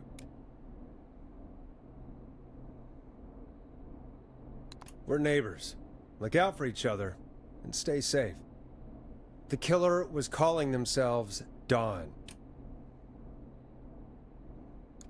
This could be a fake name. If anyone needs help or you have info on the killer, please call in. You folks have my new number, right? It's 911. Hopefully, our next caller can help shed some light on our killer. Hey, we had a call come in. Okay, folks, time to take a call. Damn, that was fast. That was like 2 seconds. Hello? Me? Am I okay? Okay, there we are. I think I froze for a second. You're Sorry. through to Forrest Nash on 189.16, The Scream. Hey, man. Murphy? Damn straight. What's going on, Murphy? You in danger again? Nah, man. I've just been listening to the show here at home. And since you asked folks to call in if they could help out, well, I'm calling. I don't know if I can say as much as other folks have, but I figure I wouldn't be a good role model to Fernando. I really like it. If I didn't try to help. I'm glad I'm playing it. You're a good dad. You're a good father, Murphy. Absolutely. Fernando's a lucky kid. Shut up, Peggy. Thanks. So, Producer's supposed to be silent. Well, what can you tell us? I don't know, really. Oh, Lord. All right. Well, do you know anything about the death of George Barrow? Absolutely nothing. Okay. What about the killer herself? Herself? Man, I didn't get my ass kicked by a lady. The man I went toe-to-toe with was a man. You heard the last call, right, Murphy? Yep. So you know it's a woman, and you were trained by a VHS, Murphy. I know, but... Man, how could it have been a woman under that mask? Let's just move on. Do you know anything about the history of the Whistling Man? No, sir. Tonight's the first time I ever heard of him. You ain't from around here, are you? I moved here 3 years ago, man. What do you want from me? No worries. Hey, man, no worries. Just thank you for trying. Right. Sorry I couldn't help you all more, man. Now, if you'd have asked me about gators... Forrest, we have a call coming in. Sorry, Murphy. You like gators? I think that's all we've got time for right now. All right. I'll catch y'all with the gator talk later. Night. Well, folks, that was a bust. But perhaps our next caller has more they can tell us. Let's find out. Let's find out. This is Forrest Nash, and you're listening. Please help me. My name is Casey Moore. I'm at 25 Nancy Drive. My best friend's been stabbed. He's bleeding everywhere. I don't know what to do. Please help me. 25. Alright. What happened? Somebody's been stabbed? Can you tell me what happened? We'd been out at the reservoir. We were heading back to his place when we heard this whistling all of a sudden. He just started freaking out. He screamed at me, told me to hide. I'd never seen him like that, and I just panicked and ran and hid in a bush. Oh no. Forrest. Oh, Then yeah. What happened? He went up the road and talked to someone. I couldn't really hear or see anything. It sounded like he might have known the person, and they just stabbed him. Was it a woman? Casey, was he talking to a woman? I don't know. They had a mask and wore all black. That's all I know. Please, we need help here. I'll get you help, but I need to know. Where did the masked person go? They left. They left him to bleed out. What I direction waited they until were they were going? gone, then dragged him into the garage and called 911. Wait, why didn't she make sure he was dead? I don't know. I think I heard them say something like, "It's not so funny now, is it?" before they left, but please, he needs to get to the hospital. I can't drive, so we need an ambulance. We ain't got Forrest, one of those. The ambulance was destroyed in the explosion at the gas station. You should get all the info you can. Alright. What is your friend's What's name? your friend's name, Casey? It's Jason Parker. Can you tell us where Jason was stabbed? They stabbed him in the stomach, and then stabbed him again in his leg when he was on the ground, and it's... Oh, the knife is still there in his leg. Don't pull We'll it be out. Right back. Peggy, patch us through to the hospital. On it. Phoning St. Gabriel's now. Switch to line 2. Where'd she say she was at?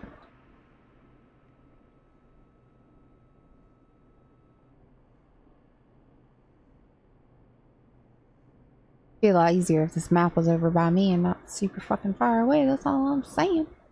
Alright, well the hospital's like right there, so hopefully she's somewhere close by. We're gonna find out. Hello, St. Gabriel's Hospital. How can I help you? Hi, this is Forrest Nash from 189.16.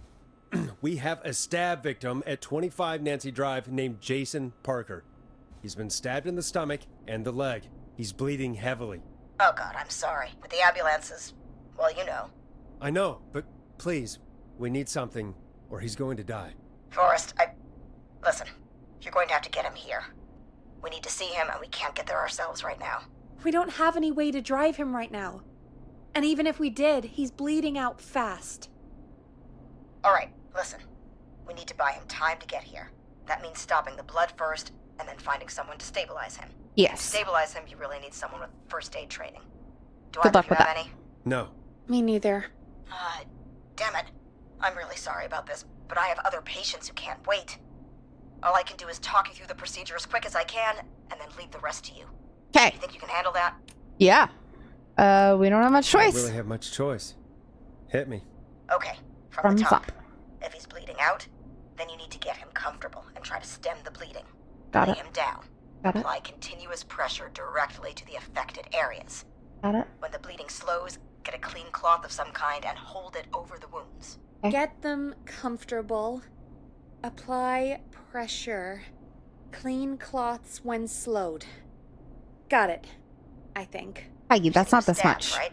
Yes. If the object he was stabbed with is still in him, don't take it out. Rule 1, never take it out. It's stopping the worst of the bleeding right now. Facts. If anything, you should secure it so it stays where it is. Yes. I wouldn't have thought of that.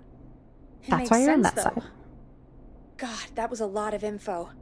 But I think we can handle this. That wasn't that Glad much you info. got it so far, because there's more to go. Keep going. I'm still with you, Doc. What else do we need to know? She's a nurse, If not a he's lost doc. a lot of blood, he may enter shock. If he does, act fast. If you applied a cloth and it's bleeding through, don't remove it. Just apply another on top of it. Yes. If it's safe, elevate his legs to get blood circulating to his vital organs. Try to keep him warm. Get him to rest and reassure him. We need the patient to stay calm. All right. Don't replace bandages. Elevate his legs. Keep him warm and calm. This is a lot. I'm really sorry. That's as much as I can give you right now. Try to stop the bleeding. Find someone to get him stabilized, and get him here as quick as you can. Good luck. All right, Forrest. Casey's still on line 1. Hello? Hello? Forrest, are you there?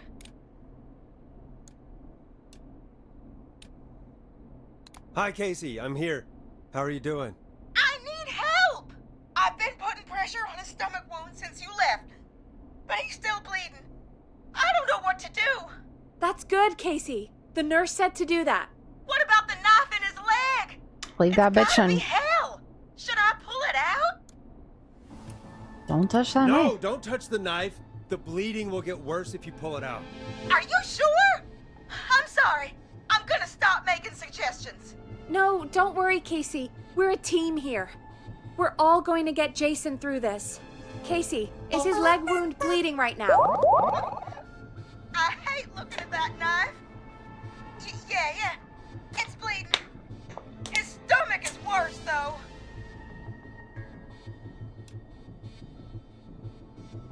I think we need to secure the knife so it doesn't move around. Do you have Especially if we're anything gonna you can tie elevate his around it? fucking leg in a minute. Yeah. There's some laundry piled up on top of the dryer, some cloths on the hood of the car, and what else? I guess I've got my jacket.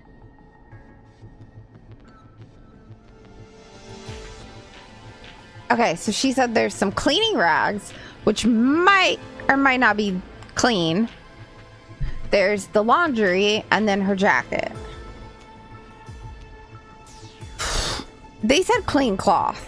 I'm guessing the laundry might be clean. Look in the laundry for something like a towel or a shirt. Hold that over the wound. Okay. Looks like I'm gonna have to buy you some new whites, Jason. Here we go. I'm sorry, Jason.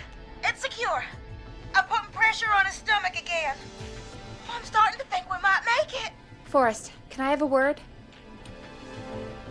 Casey, I'm going to have a quick word with Peggy. Keep putting that pressure on and let us know when the bleeding is under control. You're doing great. But what if something happens? We'll still be here. Just shout if you need anything, and we'll be there. I promise. Okay. I'll wait. Jason, please be okay. What's up, Peggy? We can't stay on the line with her all night. Dawn is still out there. What if other people need us? You're right. She's probably on her way to her next target right now.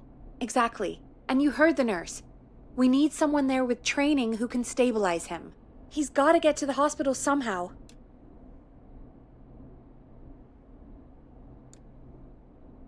Could somebody nearby help them? Maybe drive them to the hospital? You know, that's exactly what I was wondering. Do you have anybody in mind? I might. A little before you started working here, KFAM did a mandatory first aid training course. Me and Karen missed it because we were away on a producer getaway. You skipped it, didn't you? Never mind. So, how does KFAM's first aid course help us? Casey said they're at 25 Nancy Drive, right? I guess. Why? Where the fuck is They Nancy put up a Drive? bunch of cheap houses around there about 10 years ago. So a bunch of people here at the station live around there. Do you think any of them could help Casey and Jason? Probably, but I don't know who lives there. And since I missed the training day, I don't know who knows first aid. Could you call them and ask? I don't know everybody's numbers. I've only ever called Karen. Everybody's personnel info is probably in Reggie's office. Oh my Got god. it. I'll look through their files in Reggie's office. It's a life or death situation. I'm sure they won't mind. Right. But there are a couple of problems with that. For sure.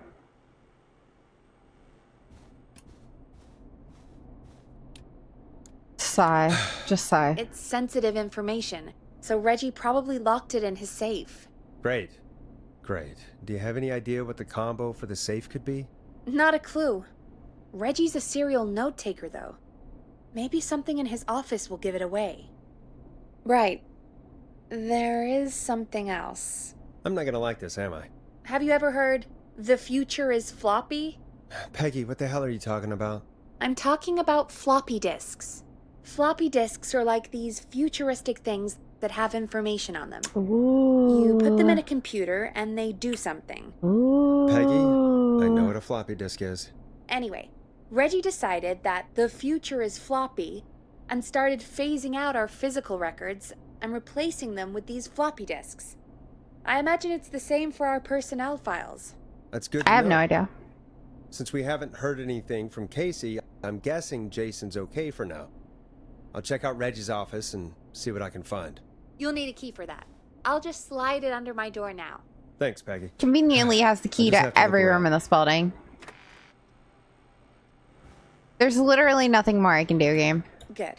I'll patch my mic down to the office, so you'll hear me over the intercom.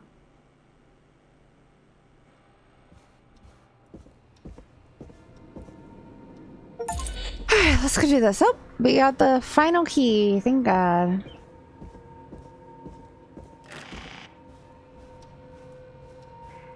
Well, Dawn's not trying to kill us, so...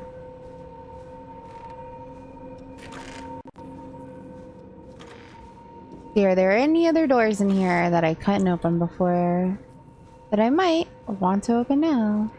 Nothing down there. These doors. Locked tight. Nope, okay. The last two doors.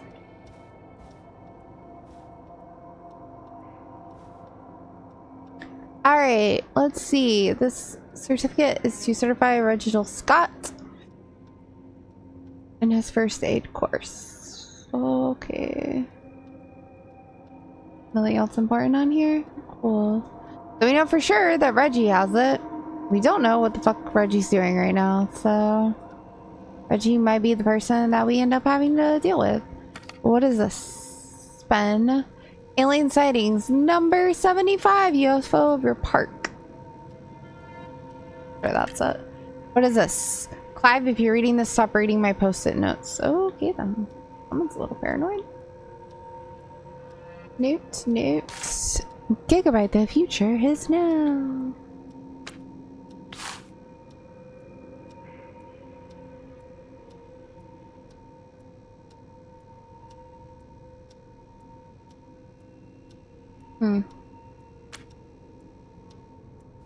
Looks like I need a 4-digit code. Axe Forever. Need to write pitch document. Good title. Bring back original protagonist and villain. Okay. Exclusive. I married an alien. Oh yeah, I'm sure that was it. Please. Alright, 4-digit code. Important. Hence, very important date. Alright. Very important date. Got it.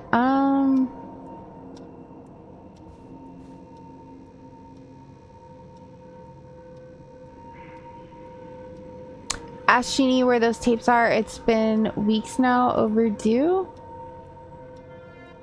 Okay. Open the door. Nothing. Nothing. Floppy disk. Booze. Insert floppy disk. Alright, pizza delivery killer who killed with a pizza cutter. Free slice on me. Terrifyingly, there is never any pizza. What happened to the original delivery guy? Maybe write him and as Final Girl's boyfriend, protagonist is college student Megan, so need to follow. She's smart, beautiful, resourceful, and lactose intolerant. It implies the divide between her and the pizza killer takes place on 1107, very important date for the town. Great Goose Gathering event where a large number of geese appear suddenly and save the town from starvation. Try to link this into the greater story. Need to kill off Megan's support network throughout the movie, like Acts 3, but even scarier. Maybe partner with Ponte's Pizza for the launch. 110 orders, just received pizza cutter and tickets to the movie. So 1107, got it.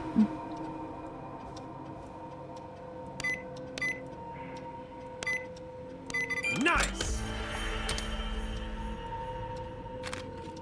Alright, personal John Hedges. Alright, put it down, open the drawer, pop that bitch out, put it in there. Cool. That's alright, John. Where do you live? Let's check it out. John!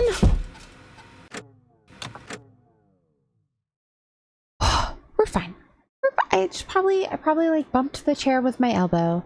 You know, I'm sure it's fine. Sure.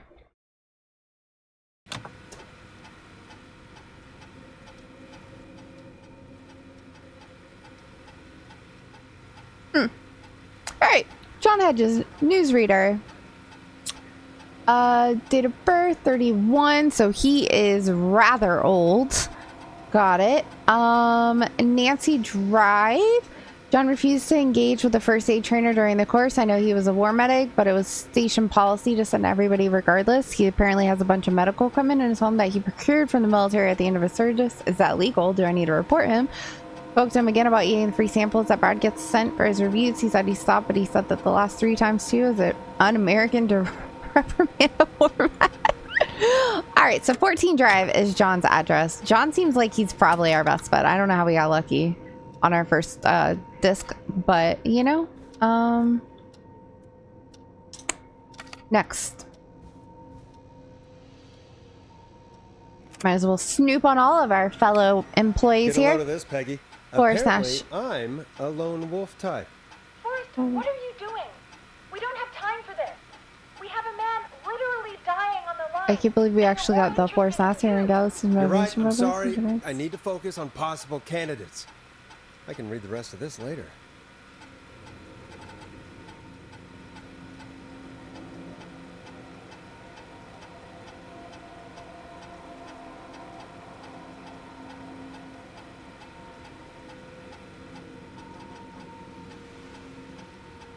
They don't have the show budget to pair me with Karen. That's hilarious. Alrighty, next up, Karen. Oh, we're reading all of them. Quickly, mind you, quickly. Alright, Karen didn't go, but she does live in Nancy Drive, of course. She's a senior producer. She's fully taken over him as well. Started mentoring Peggy. I think this will be really good. They're doing team getaway efficiency, starting to spark the producer. Wow. Just wow. Next up, Peggy's. Ooh. How old is Peggy? Hey, Peggy. 59. I think Reggie's on to you and Karen. Maybe don't bring those little drink umbrellas into work for a while. What? Why are you reading my file? You need to find someone who can help Casey. We already know I can. Don't waste time. You're right. I'm sorry. I need to focus on possible candidates. They're doing a training session at a bar. We're in a hurry. Alrighty. Two more, and then we're done. 2 more. Barbara. Let's see it. Barbara lives on Craven Street. She's getting really well to stop here. Somebody gave her feedback. It was with her and Brad. She got another cat. She must have been at least 5 now.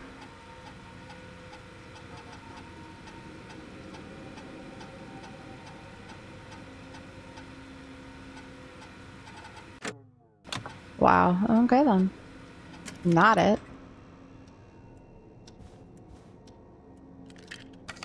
Next we have Brad's. Alright. Food critic. People said it was crazy. We've taken 3. What's the point? It can't be explained. Dark reaches. Bradley and Barbara spent all that time together. I didn't realize she was so interested in Brad's work. In the afternoon meetings, always wanted to learn more about food. Ended up messing up most of our first day training session. Brad made a joke about how practicing mouth to mouth, and Barbara got really upset and stormed off. Joke wasn't that bad. Alrighty, so Brad and Barbara are completely off the list. Karen and Peggy skipped it.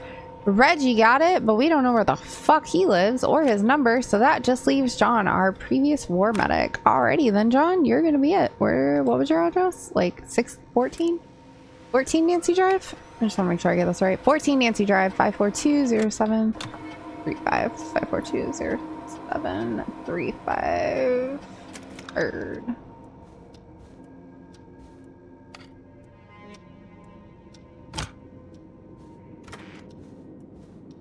Oh wait, I was supposed to talk to her on the intercom. Shit. I always forget. Hey Peggy, you there? Yeah, I missed a note. Did you find what we need?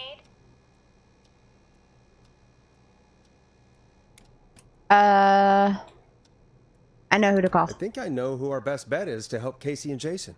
All right, good work. Who should I... Hello? Is anybody there? Please pick up. Casey, I'm here. What's wrong? I'm on the intercom. Going pale? I tried to get him to rest, but he just threw up everywhere. What's happening? What do I do? He's going into shock. God, it sounds like he's going into shock. Casey, just stay calm. It's going to be okay. But the bleeding seemed to slow down. That's bad. Did I mess up? Jason, I'm sorry. Casey, calm down. You've done everything right. I need you to listen to me, okay? For Jason. What did the nurse say to do about shock? Elevate his Casey, legs. I need you to elevate Jason's legs. We need to get the blood flowing to his vital organs. Got it. Jason, stay with me. I'm just gonna move you. This might hurt. Okay. I propped his legs up on some boxes. I'm looking at my notes. We need to get Jason as warm and comfortable as possible. Do you have anything you could use nearby, Casey? Yeah. I still have some laundry next to me. I'll wrap him in some blankets. Just give me a second. Sorry. Well, at least we know he's alive. Bandages. Should I get him new ones? Or... Oh, God. Don't remove the bandage. Apply another one on top of it. Do you still have something you can use? I've used the rest of the laundry to keep him warm, so... I'll use my jacket. I can always get a new one. Atta girl. Fix his bandage and get him warm. Hold on, please.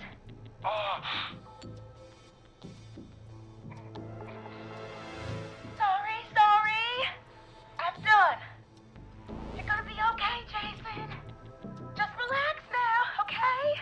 Boris, I'm scared. He's not doing well. Is he gonna... Casey, I need you to be strong for Jason. Sit with him and reassure him that everything's gonna be okay. Okay? Okay. But please, I can't give him what he needs. Please sit down. I can't lose him. All right, Forrest, we need to hurry. Jason doesn't sound like he's doing too well. You said you knew who to call earlier? Who was it? John. We need to call John Hedges. He lives on Nancy Drive. He didn't really participate in the first aid training, but he's a former war medic. He's probably the most trained person we have. Really? I never really spoke to him before. A war medic, huh? Yeah, and according to Reggie's notes, John keeps all of his old equipment at his house. He's something of a hoarder. All right. What's his number? 5420735. Calling now. Let's I memorized it. Who the hell is this calling me at... What time is it? John, it's Forrest Nash here at KFAM. We have an emergency and we need your help. Forrest? If this is a work emergency... Nah. Wait until the goddamn morning.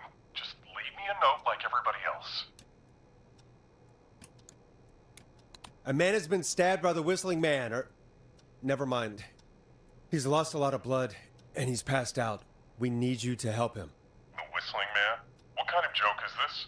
John, we're not kidding. A man don't help him right now. Seriously? I haven't been called on for over 10 years. Where's the patient? What's his condition?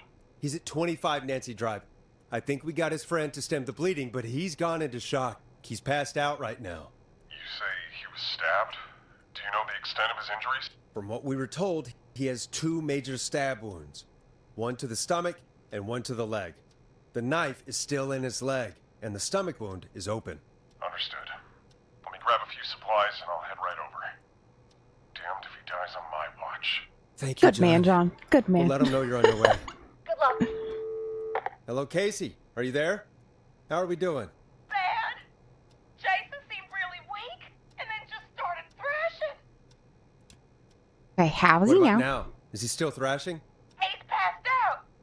Please tell me you found someone to help. Casey, help is on the way. My colleague will be there soon. You hear that, Jason? Someone is coming. You're gonna be just fine.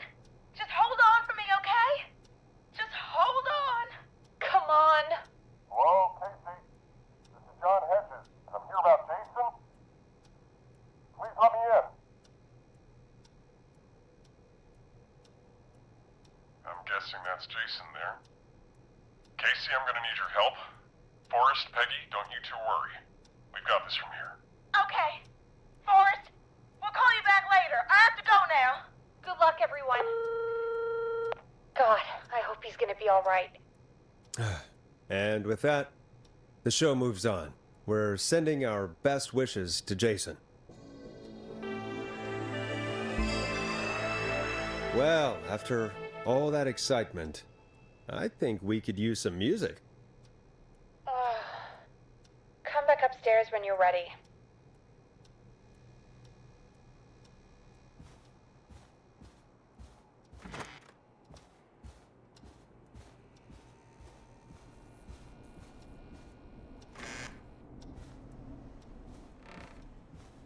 Well, alrighty then.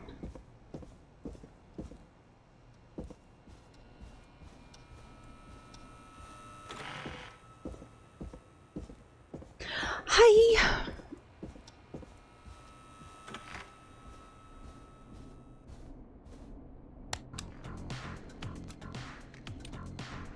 Time to go on the journey that is Blast Processor with their hit song 1980X.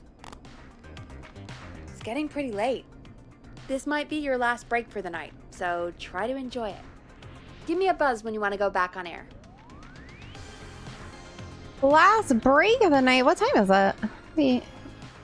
We don't have camera or clocks in here. It's 3 a.m. So they've been gone for 3 hours. So at most, they just got to the other town. Hopefully. Because it was 2 to 3 hours each way.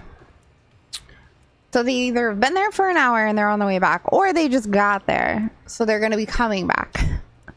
Oh my god. Either way, we're only halfway through, guys. Hopefully. Alrighty. You know what? Let's take a bathroom break while we listen to this music, yeah? I'm gonna leave you guys with this music real quick. I'm gonna run to the bathroom and we'll be right back to continue the story to see who calls in next.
Alrighty, guys, I am back.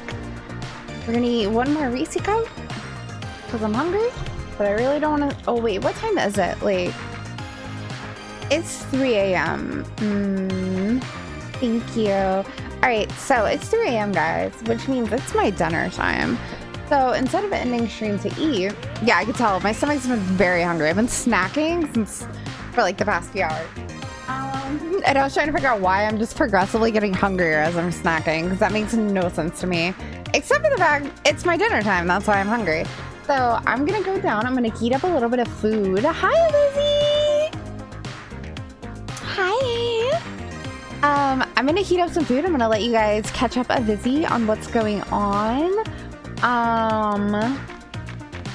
And then when I get back, I'll do a quick story recap to catch up everybody who's just tuning in now, because I think right now we're at the halfway point of the story.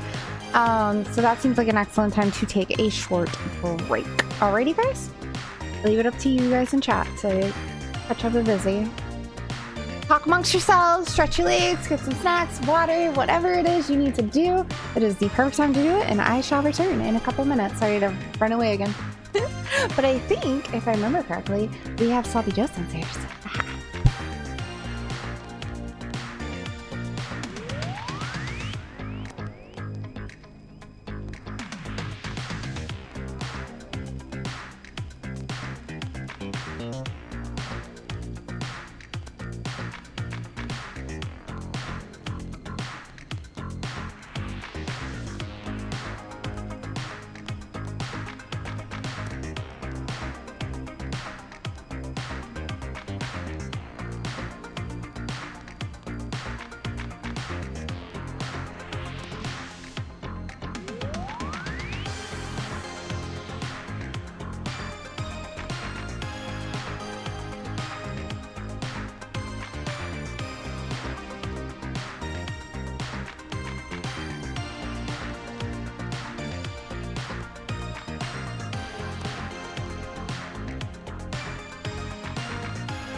Alrighty, guys.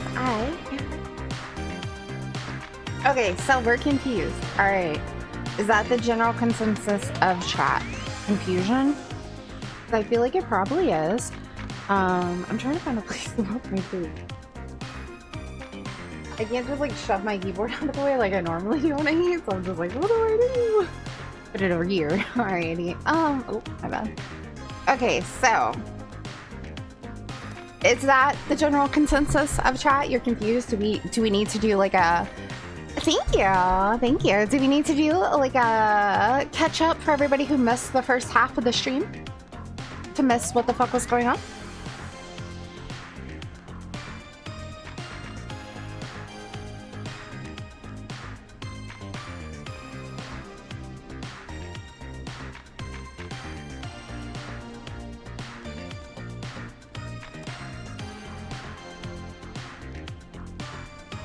Sorry, I'm eating.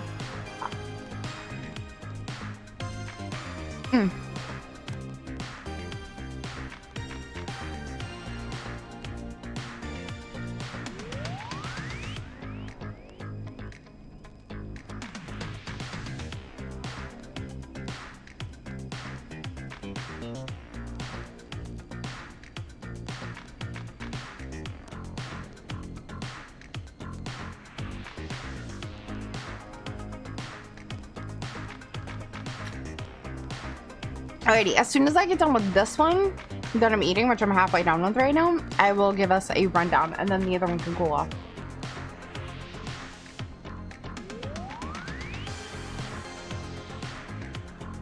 How's your day been, Avizzy?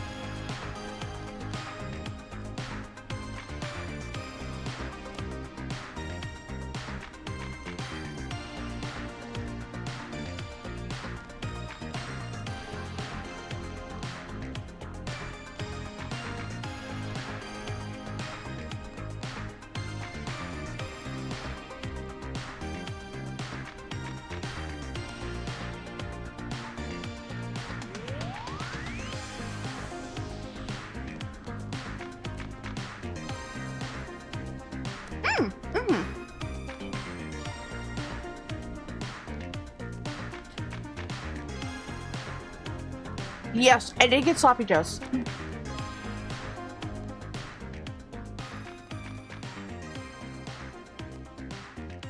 Alright, so this is a map of our town. One second, let me take a sip of my drink. It is very yummy. Yes. Okay, so let's see. Let me grab this over here. Alrighty, so you had this pulled smoked pork earlier? Ooh, that sounds yummy too. Alright, is everybody here? Is everybody accounted for? Adams, are you here? I know Vizzy and Bern are you here?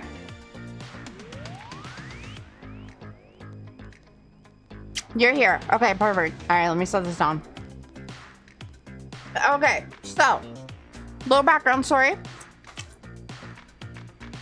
Our character name, in case you haven't realized yet, is indeed Forrest Nash. We are a radio host that previously was employed in Chicago. Something went very wrong, and we now cannot get a job anywhere but this backwater little fucking town named Gallows Creek.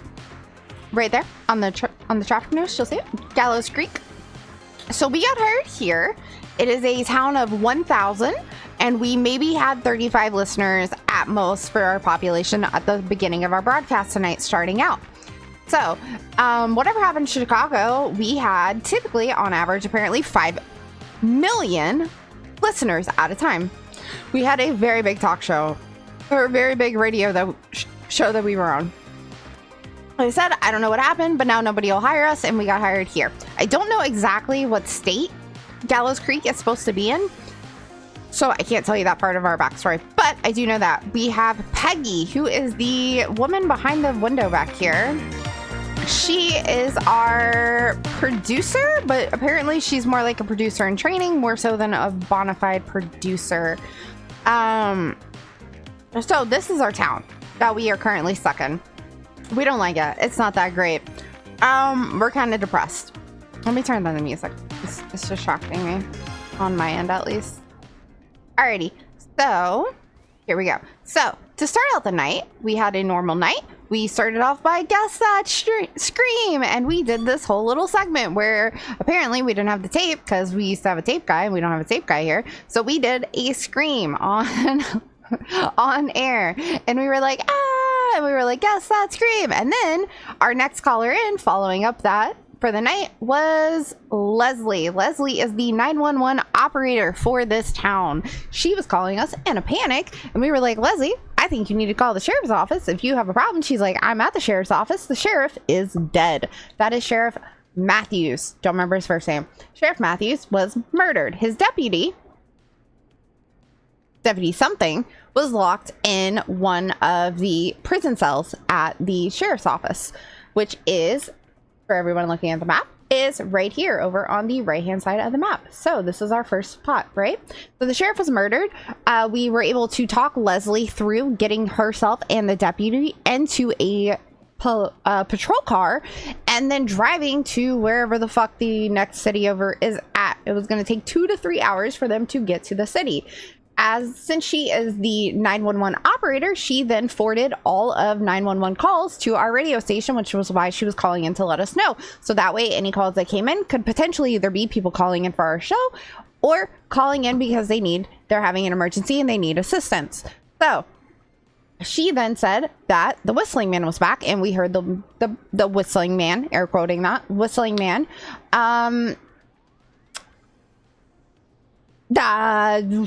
whistling? I don't, like, there's not really another word for whistling other than whistling, right? So we heard the whistling man whistling while Leslie was on the call with us, panicked, so we managed to get her out. She's now going to the next town over. So back, it is right now 1987, September 3rd.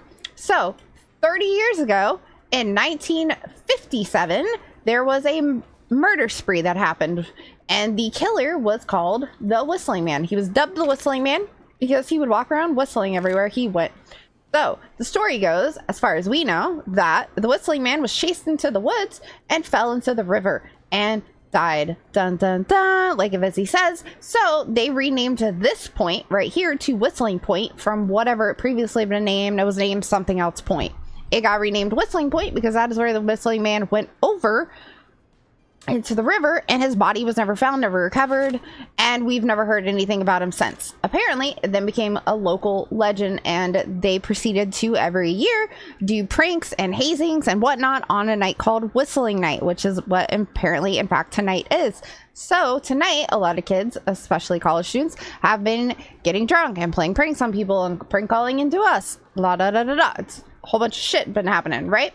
So we found out that information from Peggy about the Whistling Man, but she wasn't really old enough to remember because it was 30 years ago, and she's probably only in her 30s herself. So she's probably like a kid, maybe that, you know? So after murdering the sheriff, the Whistling Man then moved over to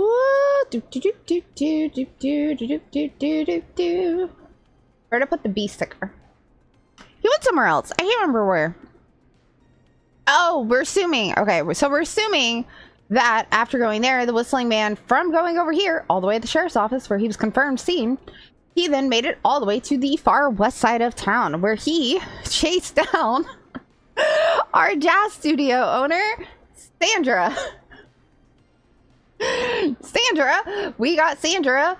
She was out doing a jazz run. That's right, you heard it here first. A jazz run. And the trails, the woods, I don't know, somewhere that was over here-ish. And she then was able to, we were able to get her back to her car, and from this lovely magazine right here, we were able to walk her through hot wiring her car, because it is in fact 1987, which means you can hot wire cars, because, you know, they're not all electronic, they're like metally, and you can do it. So she hot wired her car, she was able to make it back to her jazz studio, and then she said she was supposed to go home, but that's a little discrepancy in the story that I'm not going to pick out there. So after that happens, we then have a drunk guy call. I think that's the point where we got the drunk guys. So then we get the guys from the college that are calling, doing a prank call. We're like, what the fuck? What's going on? Da da da da. So then we hang up. We talk to Ponty down here. Ponty from Ponte's Pizza. He's called multiple times tonight. He's literally just trying to self-advertise and self-promote, and we are fucking over it. So, we did find out that the fire department, after the story that I'm about to tell you, the fire department, their tires have been slashed, apparently, and those aren't exactly easy to replace. So, we don't have a fire department or a fire truck. So, now, going back a second into the story here, we got a call from something Russells. I don't remember his first name, but his name is Mr. Russells. He's the editor at the Gallows Reporter newspaper here. So he called in saying that the Whistling Man had in fact broken into the building and that he was being chased down and needed help, and that he was stuck on the second floor of the building, which is this map right here that I will walk over here in the light so you can see it better. So he was stuck here. He was over calling us from the boardroom in the bottom right of this little map here.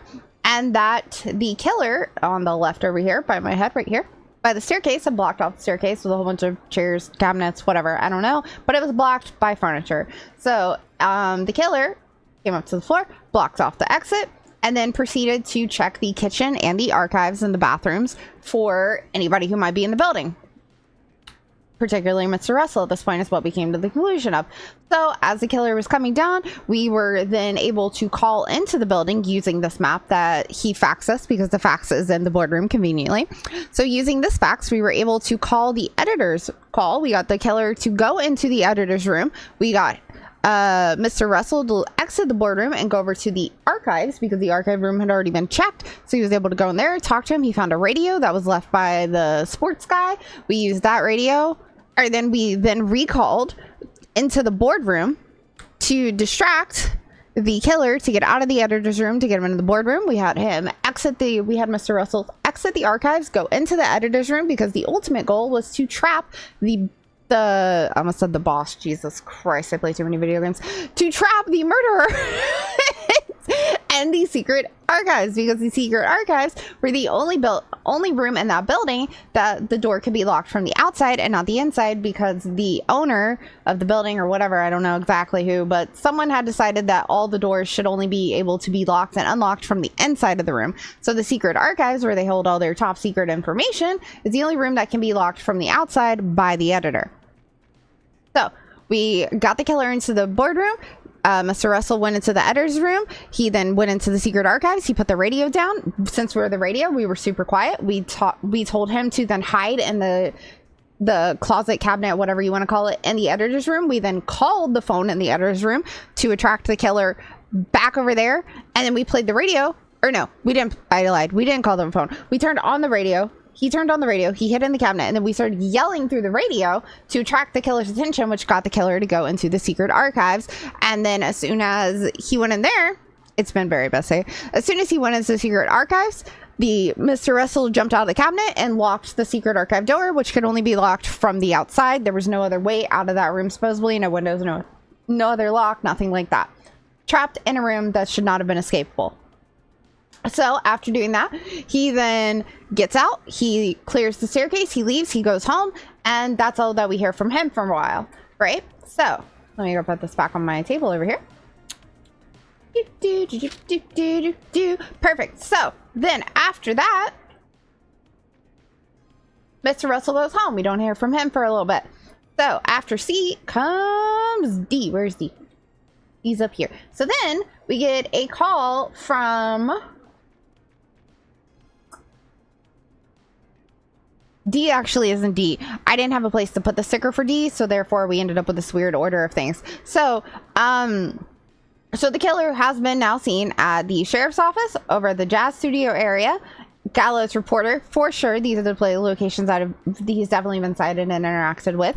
At this point in the storyline, we were assuming that it was a male, so I'm going to refer to the killer as a him for this part of the story, because at this point we didn't have a gender, and it was always assumed that it was the Whistling Man, because he is called the Whistling Man.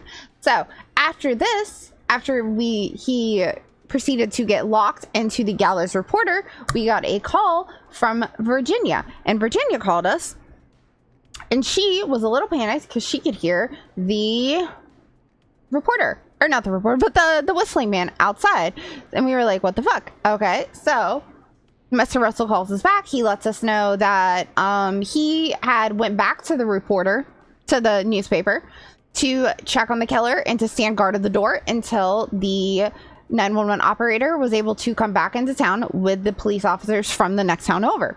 So he was going to stand guard. Him and his buddies, they brought guns. They were going to stand there. It was going to be a whole thing. Well, then one of them decided to open the door because they wanted to, like, you know, scare him with the gun. They opened the door. They looked in the room. The killer was gone, or the whistling man was gone. He was no longer inside the room whatsoever. And we were a little like, dun dun dun. So somehow he escaped out of a room that should not have been escapable. So now, going back to Virginia's call, Virginia can hear him outside the door, and we're panicking a little bit, and we don't know what the fuck to do. Virginia won't tell us where she is, but we do know that there's frat party down the road from her. There is no frat party on this fucking map. There's no college. I don't know where the fuck they were, so I couldn't mark it on the map, but we do know the high school's down here, so I don't know. So anyway, Virginia called from her house, and near her was a frat house that had been getting delivery all night. So we did some snooping around, and we found out that this pizza place, Ponte's, Pizza Bob, hi! So we found out that Ponte's was offering a beer thing going on with their pizza. God damn it, I didn't mean to throw that. So we called Ponte's, pretended to be a frat boy, and got them to deliver pizza to the frat house with a note saying to call the radio station. Okay. So the frat house calls us. We talk to Plunker, which is why I was like, Plunker. So Plunker gets the call. We have to convince him that we are, in fact, the radio guy and not his friend Moose pranking him. So then we get him to then go over to the house where Virginia's at to save her, or to stay with her, you know, to chase off the Whispering Man. So while doing this, Virginia's on the phone so we get back on the phone with Virginia, and Virginia's like, Clive, I swear I didn't say anything. And then Plunker comes in with all the frat guys, and they end up staying at the house for a little while. So Virginia saved, we're good with her. Next, we get a call in from Murphy. Murphy has a 3-year-old son whose birthday is today, named Fernando. He calls in and he says that he wouldn't be a good pa if he didn't threaten to kick the ass of the Whistling Man. So he tells the Whistling Man to come up to Gallows Waste Disposal. He'll be there waiting to fight him. And we're like, WTF, and that's why I had a pen in it. So we'll come back to that, but remember that happened. So now, next in line, we hang up on that call. I think we get like another bullshit call. We do the radio. I think Ponte's calls again or something. So our next major sighting of the Whistling Man is at the maze. So right here, they're doing this festival thing, and there's a maze there. So we then have to talk to Eugene, this young boy who told the love of his life while he is in high school. So we'll question that. To meet him at the middle of the maze, and that they would, through their love, find their way out of the maze together. So we found this downstairs, and we proceed to guide him out of the maze without getting him killed, which was very nice. So after we got him out of the maze, he went home. So then, so that is the next confirmed sighting of the maze killer. We then get to talk to Ricky on the phone down here at Ricky's Roller.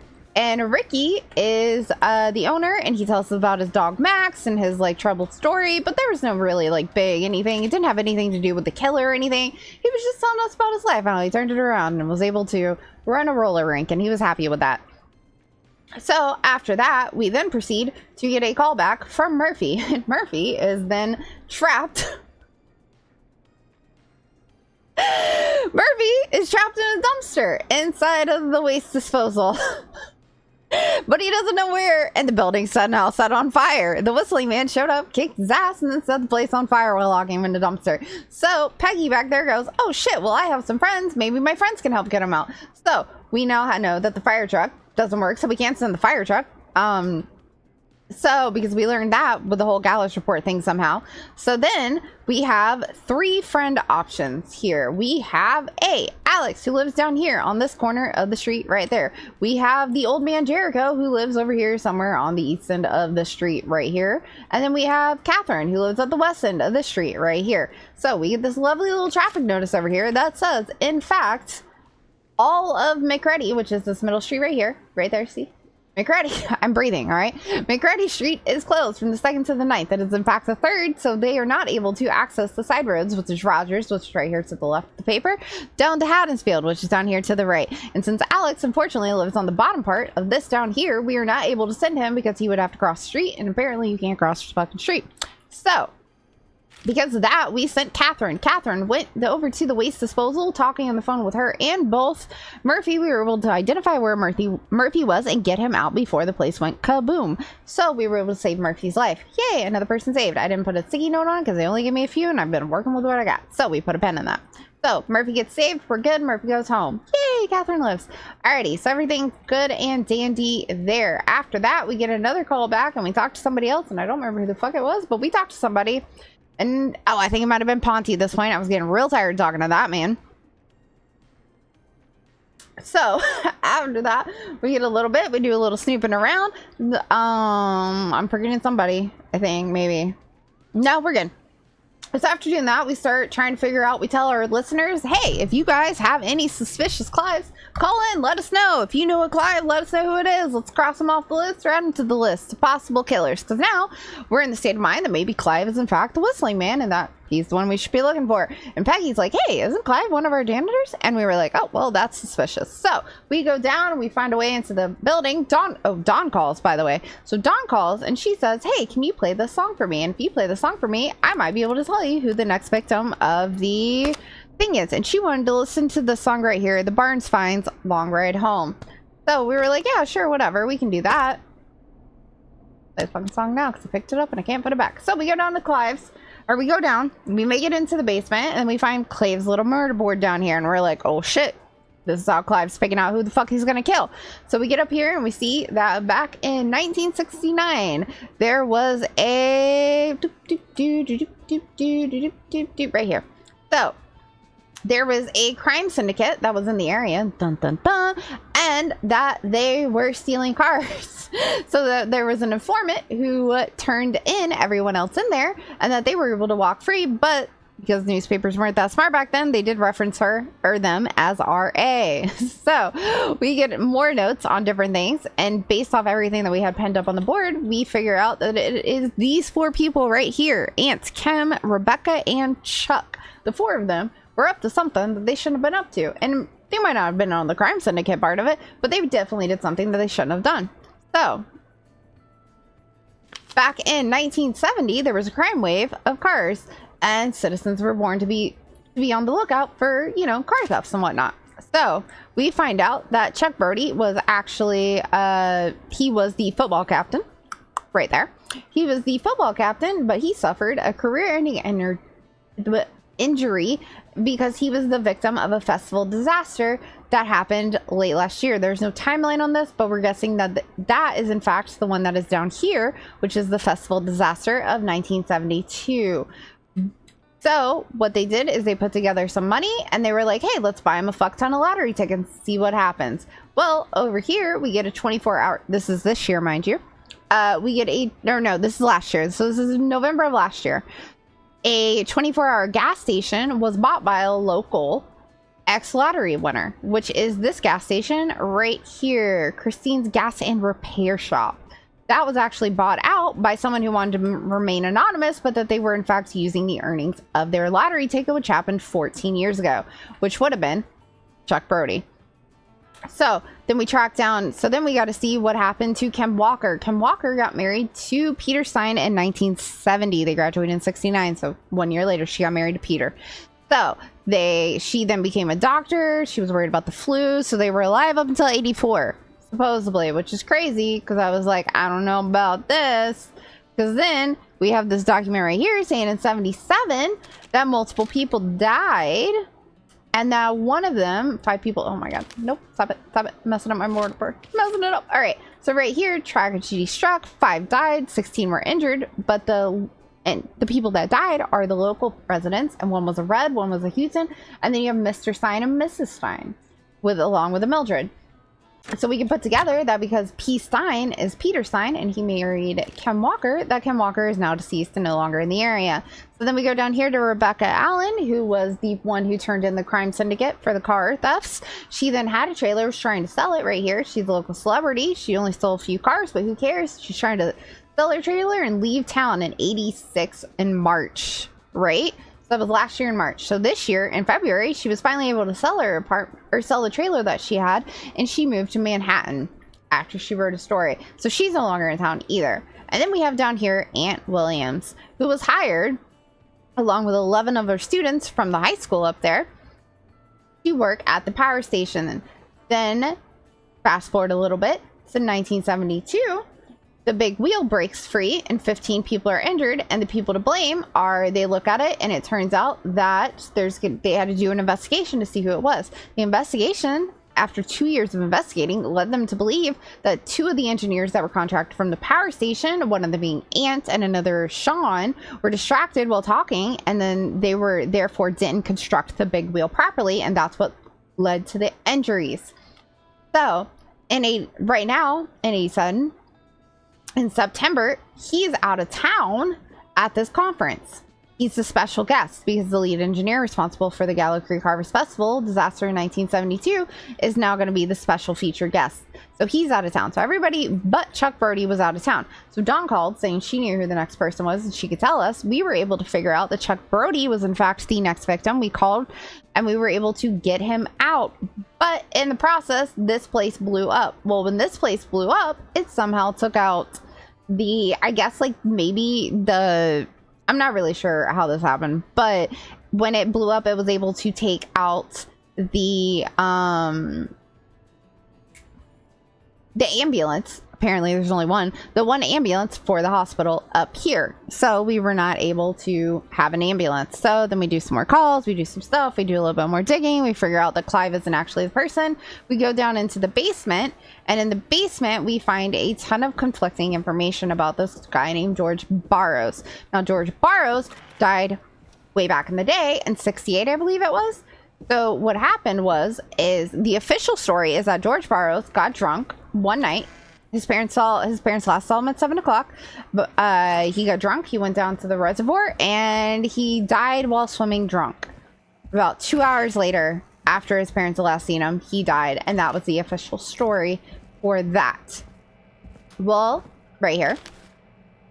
The original official story is actually that he was found at 4 a.m. by a jogger, Miss Sandra Sharp, who, if you remember, is the owner of the jazz studio that we spoke to earlier, who was targeted by the killer. She reported the body had been washed up in the reservoir, and so the Sheriff Matthews, drove out to the scene of the crime, identified the body as the body of George Barrow, and he contacted the coroner's office, and then the parents' boys told him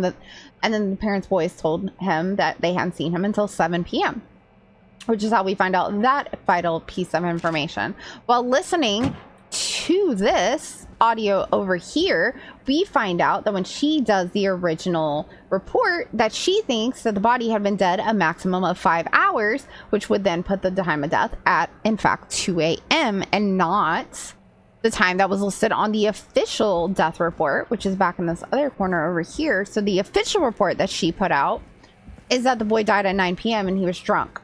The audio recordings that happen that coroners have to do whenever they are doing a examination like that is they do audio recordings to take notes of everything that's happening. So the audio recordings that are the original untampered with audio recordings is that she got the body at 7. The body had been dead for the time of death was approximately 5 hours previously. The body was covered in lacerations and scratches and things that were consistent with having ran through the forest, and she did a toxicology report, and the toxicology report came back completely clean except for very high levels of cortisone, and she derived that must have came from having very high stress levels at the time of death from having been running through the forest, obviously.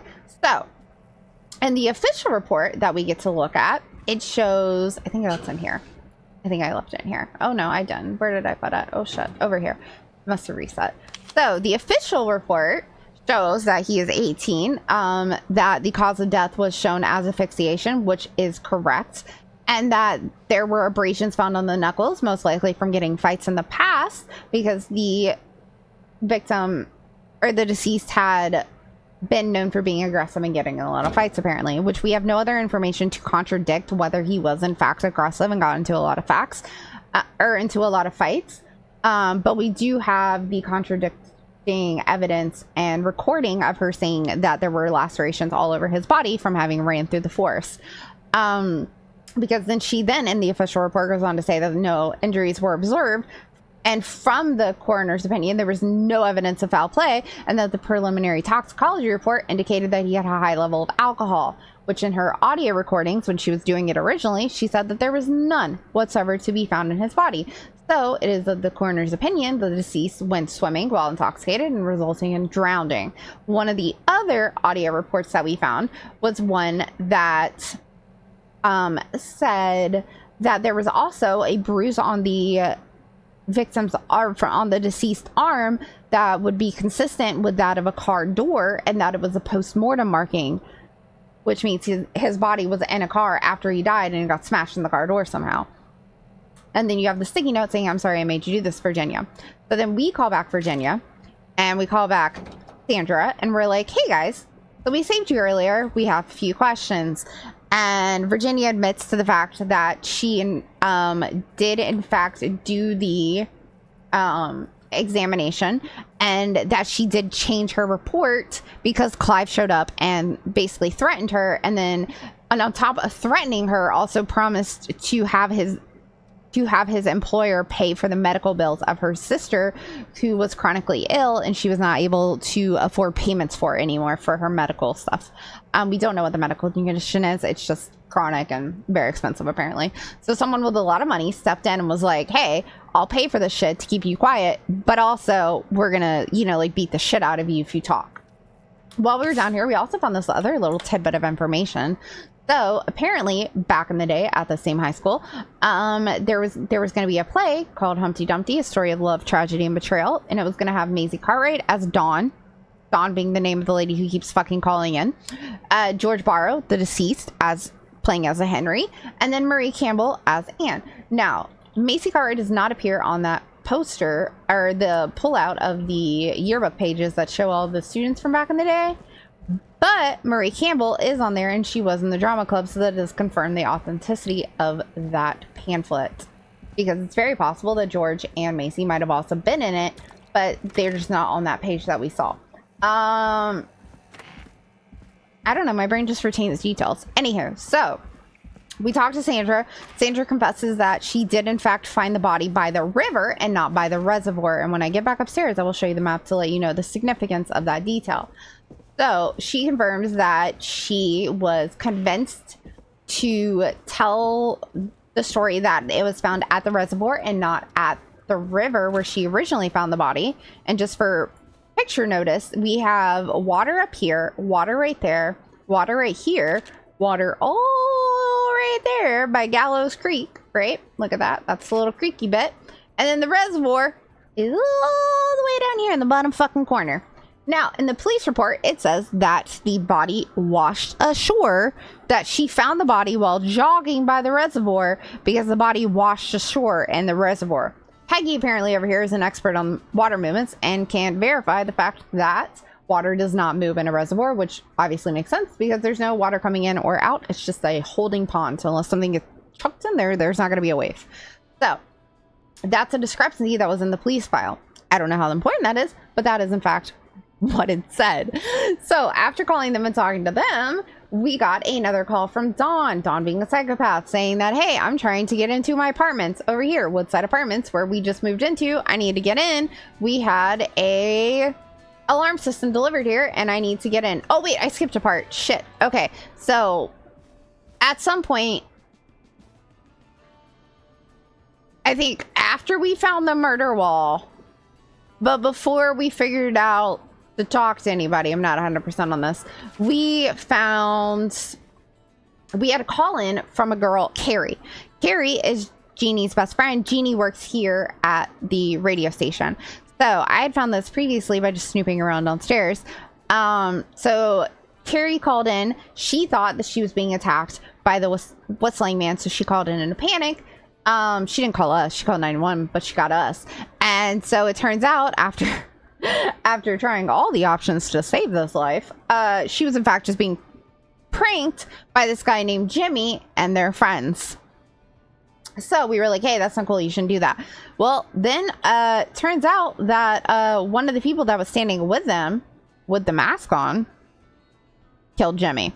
the Whistling Man was actually there, and the Whistling Man killed Jimmy in front of them, and so they all ran and they panicked and they ran inside what they called the murder house. There's nothing on this fucking map that says murder house, but they ran inside the murder house. So then we had to walk Carrie and her friends through how to get the fuck out. So we had Heather climb up on the roof to spot for the Whistling Man. We had David be the runner to go run and distract him. Oh no, we had David be the runner to go, to run.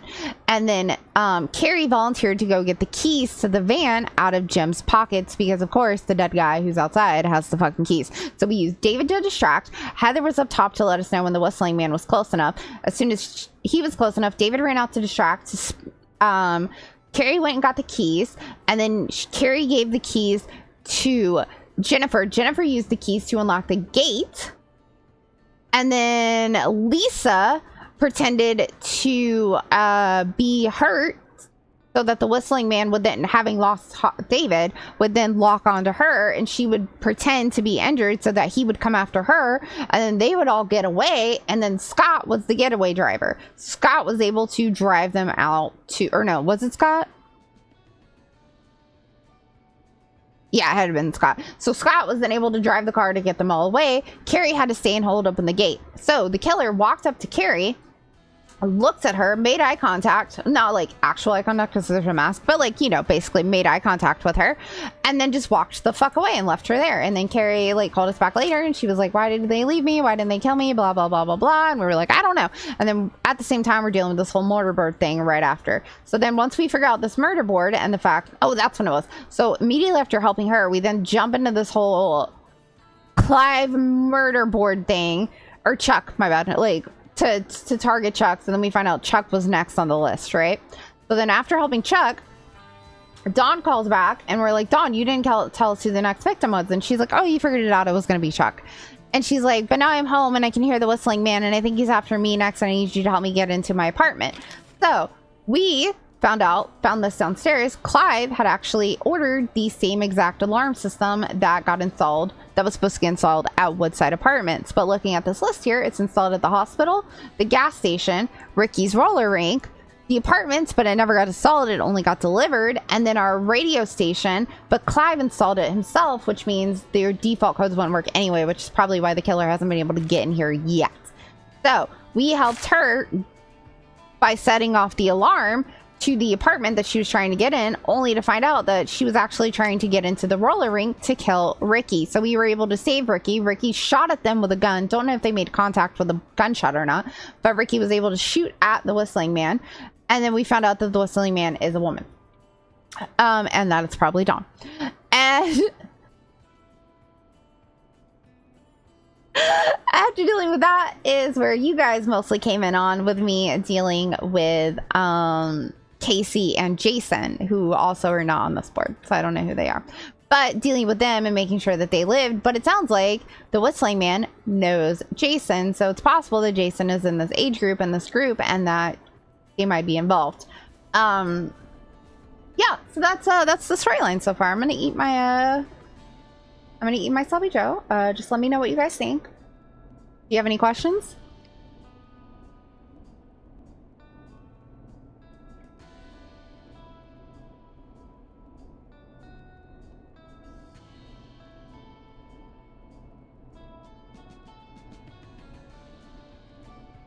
I did leave out the part where I got this really cool cassette tape that got dropped in the front door. And it's the equivalent of like when you watch a murder show or something and they do like that thing with the newspapers and the magazines where they like cut out letters to make a message. And basically they chopped together me and Peggy's voice and like played it back on a tape to say stuff.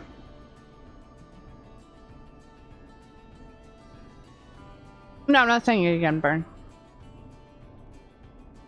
I should have been writing that shit down.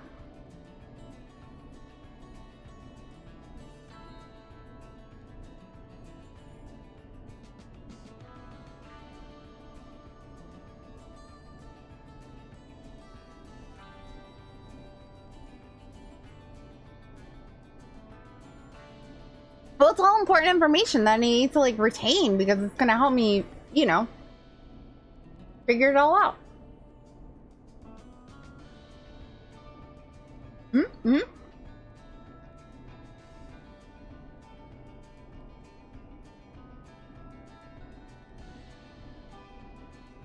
Oh, and Murphy, when he called, said that he got beat up by a man and not a woman. So, my running theory, once we found out that Dawn might have been it, is that... So, I thought maybe Dawn was helping.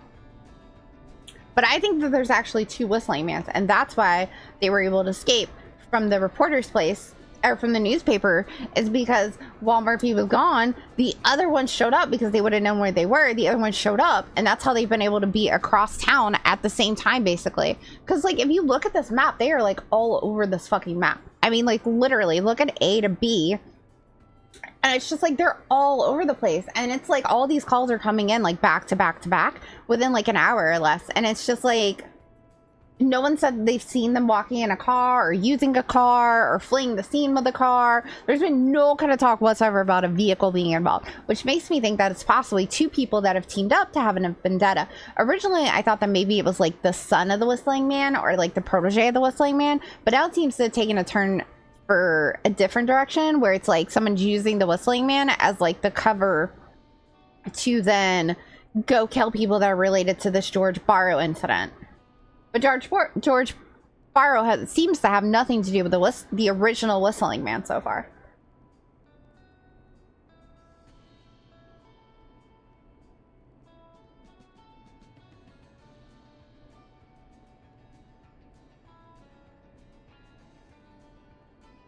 You know?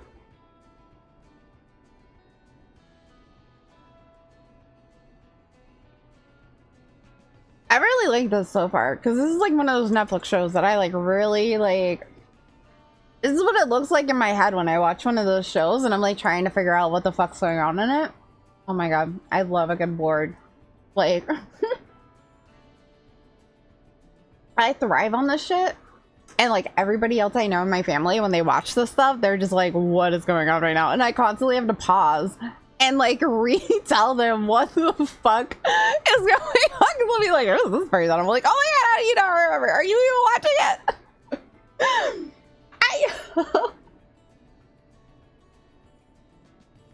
it?" It's really good so far.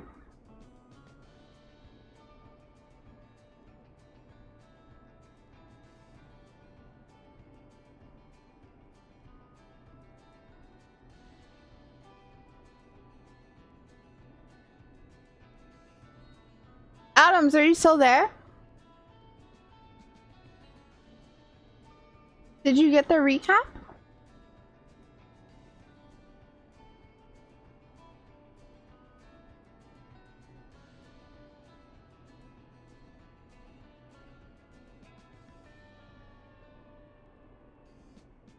I think I put Adam to sleep or I knocked him out with my excessive amount of words and lack of breathing while telling that story. I would have lost it a long time ago if I was playing this. I mean, I definitely think you have to pay attention when you play this. And I love that. I absolutely love that.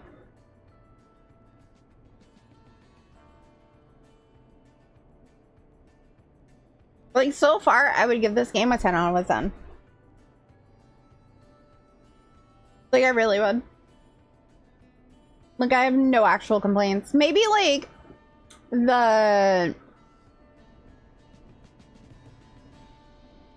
maybe make it, like, slightly more interactive, because so far I haven't used any of the soundboard buttons. But, like, I think that's a me thing. I think I'm just not really, like, a radio host. I'm more of, like, a mystery solver. So, like, I'm like, I don't care about the buttons. Let me solve the mystery.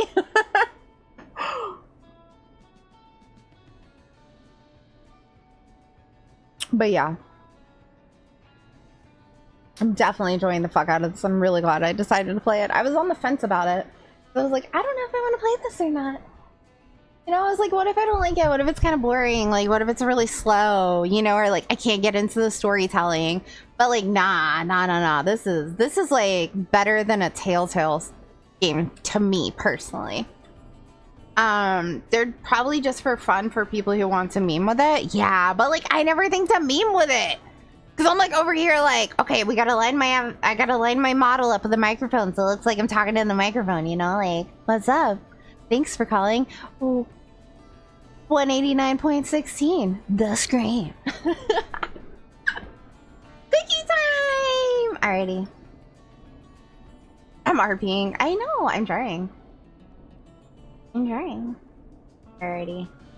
So we have those dark chocolate cookies with the white chocolate chips, and I was like, bro, I'm grabbing that.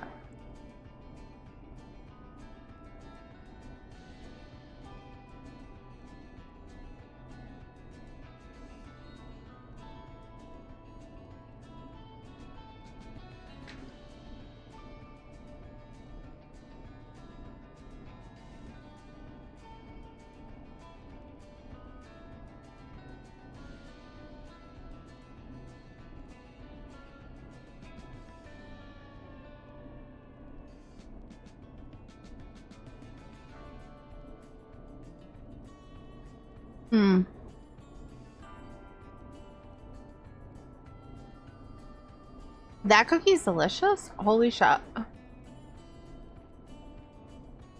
You know when they say it's better than sex? I think that cookie might legitimately be better than sex. And I mean that with my whole heart. Like, holy shit, that's delicious. Alrighty.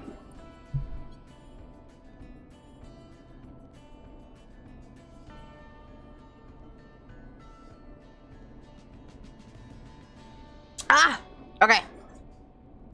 I'm gonna save the cookies. I'm a little full now that I like delayed eating my sandwiches. Alright, Peggy, let's get back on the air. Let's roll. You got it. We've got another call coming through, too. When you're ready, shut the music off. Good to know, I know, right? It's delicious. Caller Welcome line back to 189.16, The Scream. I believe we have another caller on the line. I feel bad for your How are sex you life. tonight, caller? Forrest, it's me, Roller Ricky. Oh, and Maxie's here too. Good to hear from you again. How are you both doing? Oh, we're good, man, thanks to you. You're like our guardian angel. That wouldn't be a bad look for you, Forrest. A little White Wing Halo number? Maybe something for the K-Fam Halloween party. All right, everyone, let's calm down. Ricky, I'm just glad we could help you and Maxie. Is there anything else we can help you with, Ricky? Actually, I think I have some info that might help you. Really? Oh? What's that? You see, man, me and Jason know each other. You know each other? Yeah, we went to Gallows High and played on the football team together. He was a gnarly offensive linesman, and I was our star wide receiver. Runner Ricky, they called me. All right, and what does that have to do with tonight? Well, because George, you probably the knew. guy who drowned, Probably he was knew on our Chuck. team too. Yep, this is all coming together. Tell me about him. Tell me about him. What was George like? I didn't know him for long, man. Sad to Motherfucker. say. We had our first team party on the night he drowned. Aha. He seemed like such a good dude. Ricky, were you there when George drowned? No, man. Once the party turned, I beat feet out of there. Turned? Man, I remember George and his girl there. There was a whole lot of love, man. I could see it, you know? Tell me about her. Ricky, listen, this is very important. I need to know everything about her. I didn't really know her before, or see her after that. I never even got her name, man. I just remember he called her Bean. Then what did she look like? Please, tell us anything you remember. I just remember a pretty girl, man. I'm sorry. Ricky, you said the party didn't last long. What happened? We were just having a good time, and then the next thing I knew, everyone was running for their life. I looked up and saw that goddamn whistling man in the trees. That's the tie-in. That's what we were missing. And I never ran so fast in my life. I ran straight home. Didn't know about George until next morning at school. I'm guessing it was whistling night, wasn't it? That the whistling man was just another kid. Yeah. I don't know how George died, but I always felt like if anyone deserved to die that night, it should have been me. And Bro, it wasn't your fault. You were a teenage Ricky. boy in high school, homie. It wasn't your fault. You're not a bad person. I know that now, ma'am. That's why it took him so a long long time to to learn, but turn his life around. yeah. Just thought I'd tell you all what I know. Thank you, Ricky. This helps. Thank you. You got it, man. Anyway, I think it's time for me and Maxie to free up your phone lines. Thanks for listening, man. I'll let you to it. Night. Bye, Maxie! All right, folks. Looks like we got a new lead in the case. We If do. anyone has any info about this mysterious being, please call in. If she was George's girlfriend back then, she's probably in her mid to late 30s now. Huh. Oh, we have another call coming in, but hang on. What's up, Peggy? Oh, now she screens the calls? She's just been letting them Peggy? fucking fly all night. You're gonna want to take this call off the air. Who is it? Just do it. All right, folks, it's time for another track. Here's one to help you sit back and relax. We'll be right back after this. Play the word. I don't think I've played that one all night. Yeah! Played all the records. Enjoy this classic by Smooth. It's their hit song, The Word. Alrighty. I hope this is good news, Peggy. Who have we got? Find out for yourself on line 1. I swear, if it's Robbie calling again. Hello? Forrest, I'm glad I got back to you. Leslie! Sounds like it's been a busy night, huh? Oh my god. It's Leslie, our 911 operator, leading the charge from Henderson to come save us. It's so good to hear from you. Are you okay? We're doing okay. Sarah and I are both happy to be headed back home. We're happy to have you too. Wait. Sarah? Oh, yeah, I mean Deputy Martinez. Anyway, we got back into radio range a little while ago. We've been listening in, but haven't been able to get through until now. So help is on its way? It's been non-stop since you left. Please tell us you're bringing help. You bet. I'm leading a whole goddamn squad towards Gallows Creek as we Goddamn. speak. Turns out somebody had cut the phone lines. They had no idea what was happening. That's great How do you cut news. the phone lines? What's going on? That's crazy about the phone lines, though. Do you think the whistling man cut them? Who I'm else? guessing so. I don't know how the whistling man did it. But that doesn't matter right now. Listen, we're coming in hot, but we need your help. I know Gallows Creek isn't a big town. Not. We don't know where the whistling man is. We can't get him. Her. That's where you come in. You can count on us. What do you need? It's too Might big. be a Oh my long god. shot, but here goes. The whistling man already called up a few times. I bet she calls again. We're still a little ways out of town, so if she calls, stall her. Buy as much time as you can for us to get in. And while you're talking to her, try to figure out where she is.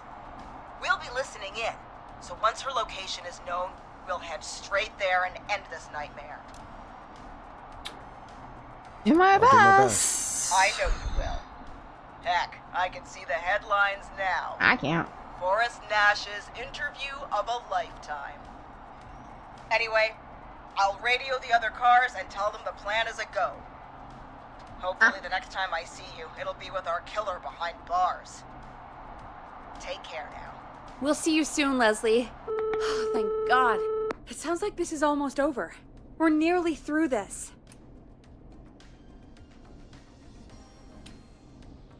That's nice to think, Peggy, but I don't reckon Dawn is gonna give up without a fight. She probably won't give up without a fight, no. But neither will we. Now, let's get you back into the arena, champ. Okay, Forrest, I don't want to shut be the in the music arena. off. I want to eat my cookie. Edgy! Please don't make me re-explain the whole story again. Time to turn the music off. Bringing you back live now. Welcome back to The Scream with me, Nash. Forrest Nash.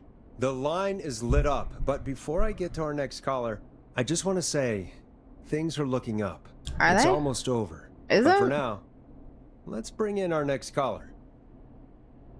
Evening, caller. This is Forrest Nash.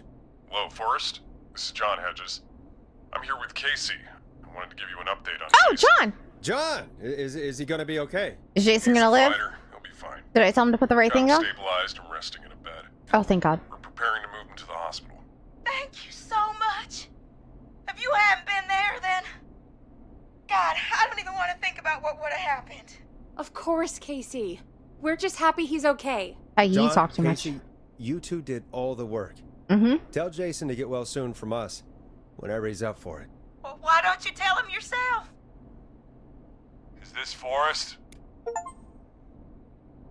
The one and only. The one and only. I hope you're feeling better. It's good to hear you, Jason. It's been a long night, guys. How are you? It's been a long night. You know, I've got a hole in my stomach, and there's a knife in my leg. John gave me something to take the edge off. So, I might feel even better than either of you.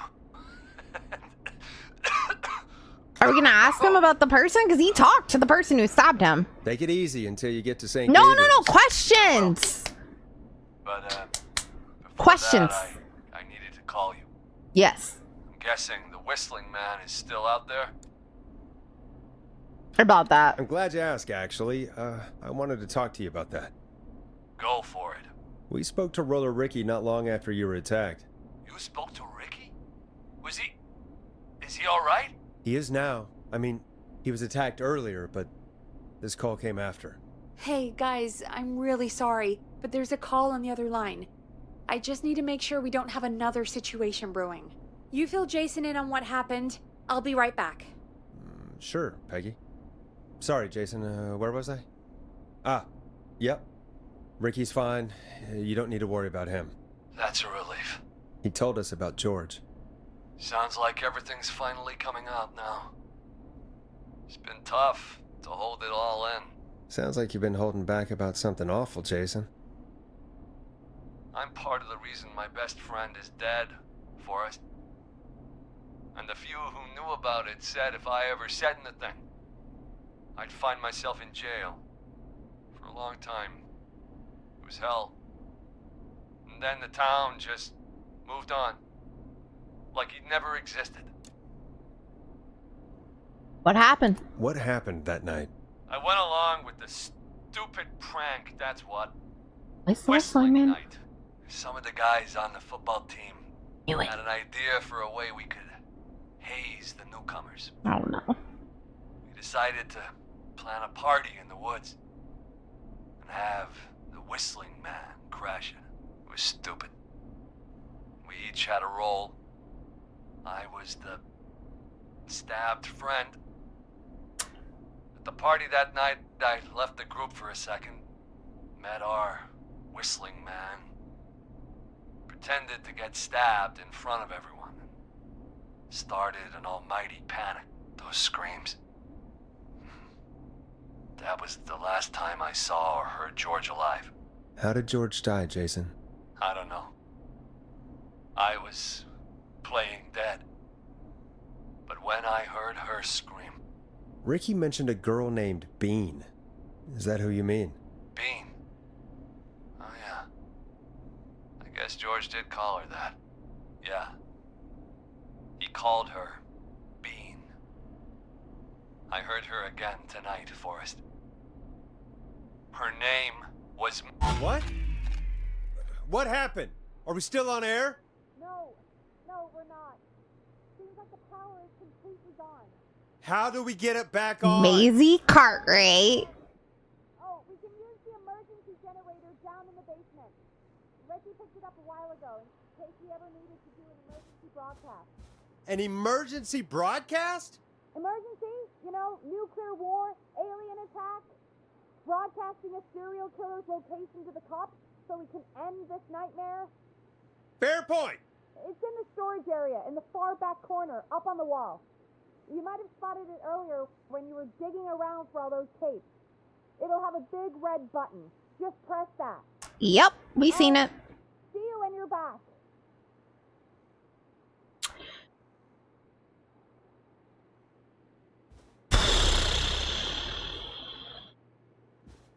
Fucking Peggy.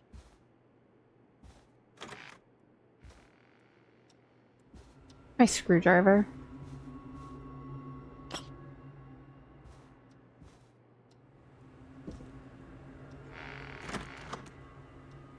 You know, I was just getting not scared of this place when this happened. I would just like to go on record and say that. So, Angie, how are you?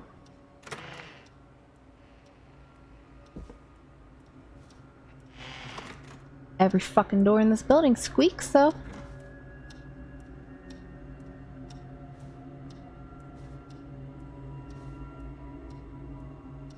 That's a really cool effect with the windows. I ain't gonna lie. That looks cool.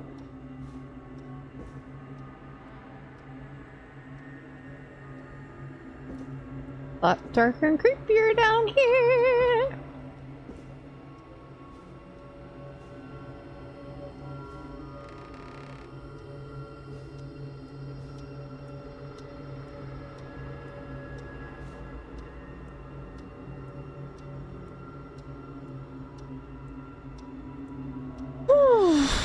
Dead tired? Oh yeah, you were working. How was work? Sorry, I forgot. It's been a long night. There's a lot of information in my brain right now, as chat can attest to, because I just unloaded a lot of it onto them.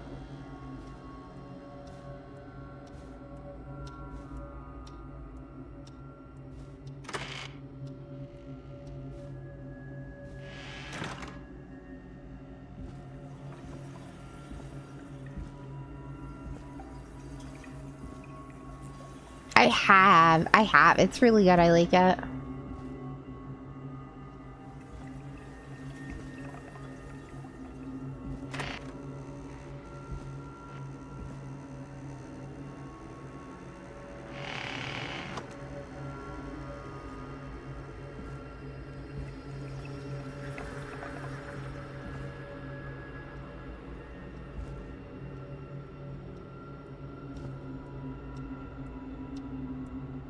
Trying to see if there's a bigger weapon.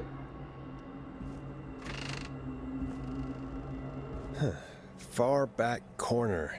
Why is this station so big?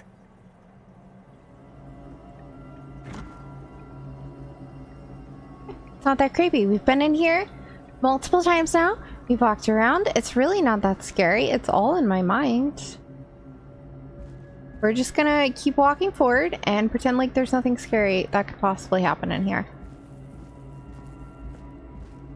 Yep, that's what we're gonna do. That must be it. Oh, we've got power.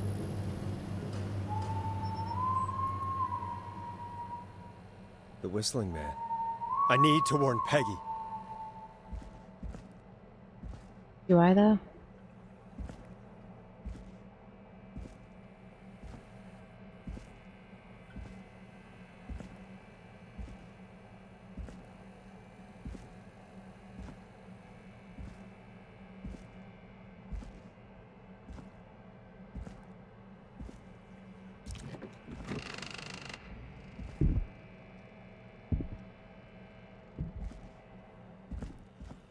Peggy, are you there? Are you... Peggy? I need to get back upstairs.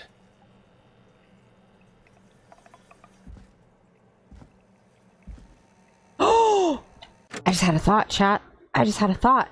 Peggy said she had a sister that she hadn't seen that was older than her since her dad disappeared.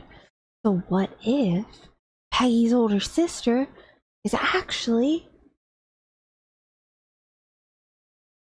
Maisie Cartwright? Because we don't know Peggy's last name.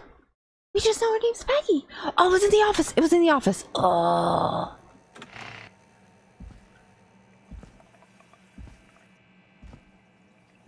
It was in the office in the safe. What's Peggy's last name, guys? Fuck, I didn't look.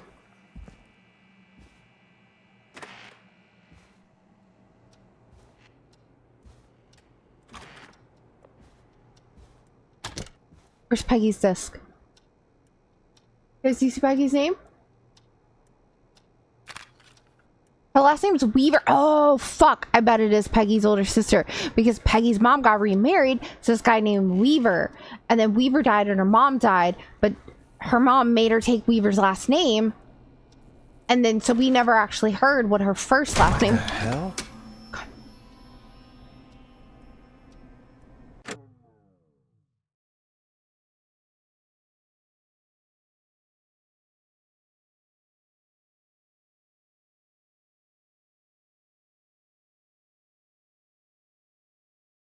I'm fine. I'm just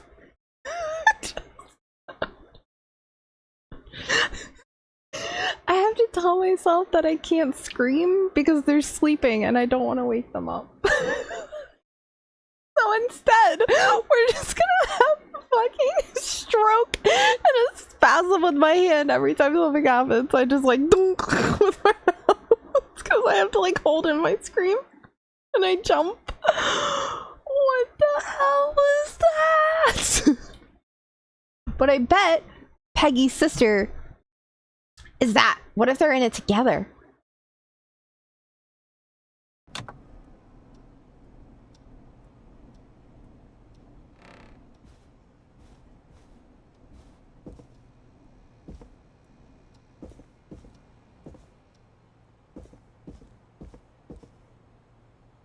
Still can't interact with the door.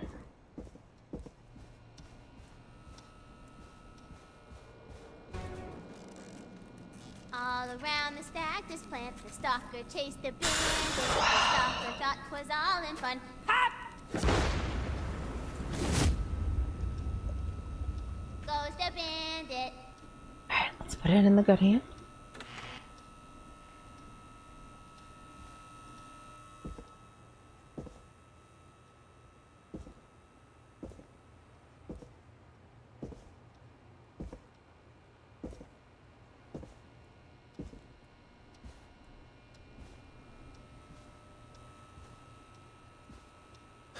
Oh no.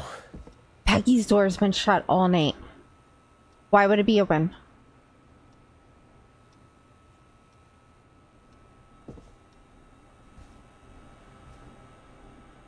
Peggy, where'd you go?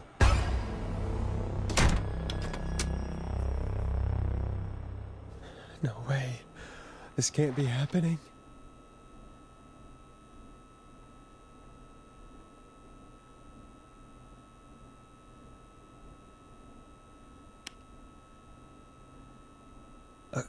A call.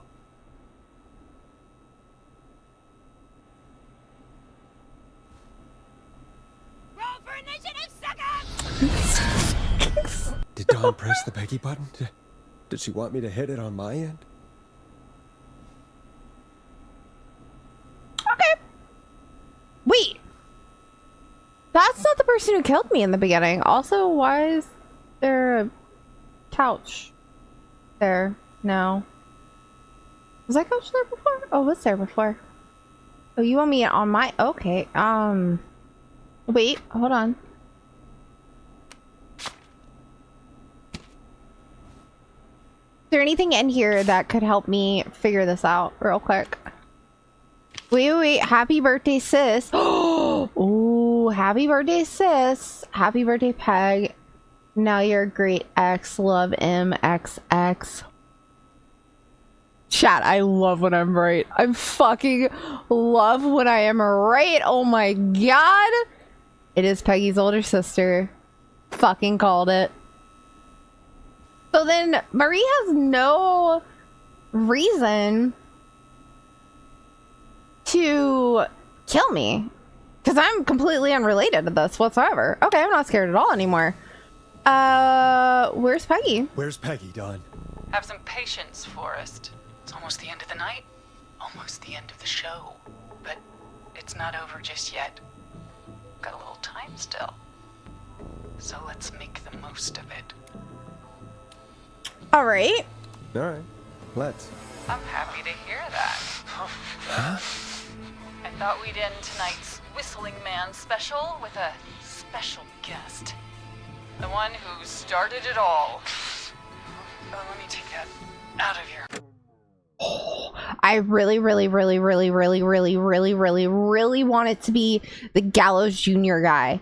That's who I think is behind all this. That's my guess, chat. My guess is the person that did this shit is the guy who is one of the founding family members of the town, Gallows Creek, because his last name is Gallows, and he's been trying to become the mayor.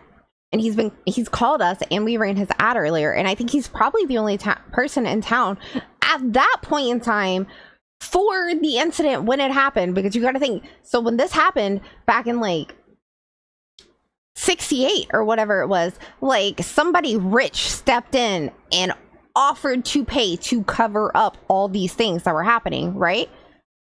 There's nobody else in town that we know of that's rich enough except for the Gallows family, because they own half the fucking town. They literally said it themselves. So I think that Gallows Jr. was involved in it, and his family covered it up. I don't know if his dad covered it up or if he covered it up, but the Gallows family, I definitely think, covered it up. And so, because money always corrupts, you know? So I think because of that, it set all this stuff in motion, and now that he's trying to be the mayor and be in charge and like present this front, I think she fucking couldn't take it anymore. She decided to use the night to come out and get revenge on everybody who was involved in it. She's psychotic, yes, but I think that's what it is. I don't even know if the Whistling Man even existed to begin with. It might just be like a story that the town came up with, you know? Maybe he really did exist and kill people back in the 50s. I don't know. But either way, I think it's now became like a local legend, and people use that for things like we've seen. So, but that's my guess. I would ask you what y'all's guesses are, but I don't think anybody in here is here from the beginning to even know who I'm talking about, because I didn't mention him earlier in my rundown of the town, because like, I didn't want to put that in your mind that he might be it. I didn't want to influence y'all with my thought on the thing, because we've literally only ran his ad once and had him call in once and just talk about the current mayor and how he didn't like her and he should be up. For sure. Malvin. You crazy bitch! Let me go! Welcome to the air, Mr. Teddy Gallows Jr. Yes! Yes! I fucking love it when I'm right. Oh! Yes! Oh, it's like when you're reading a murder mystery book and you figure it out before you get to the end and they reveal the killer and you're like, yes! Yes! Yes! Because that is the only family in this town that we know of that would be strong and powerful enough to silence everyone! Love the cliche. Let's go. Alright, sorry. Anyway, back to the story, guys.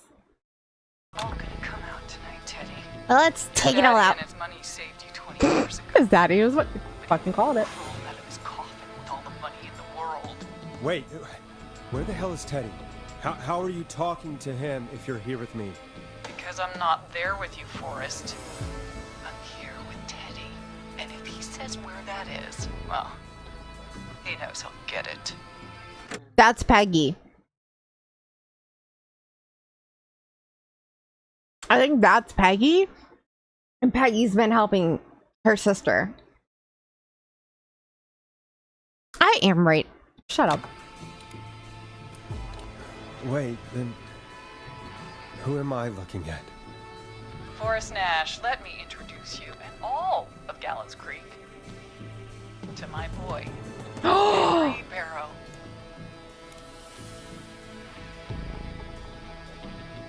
I did have the thought earlier when they said high school, if maybe she was pregnant and that's why there were two of the killers.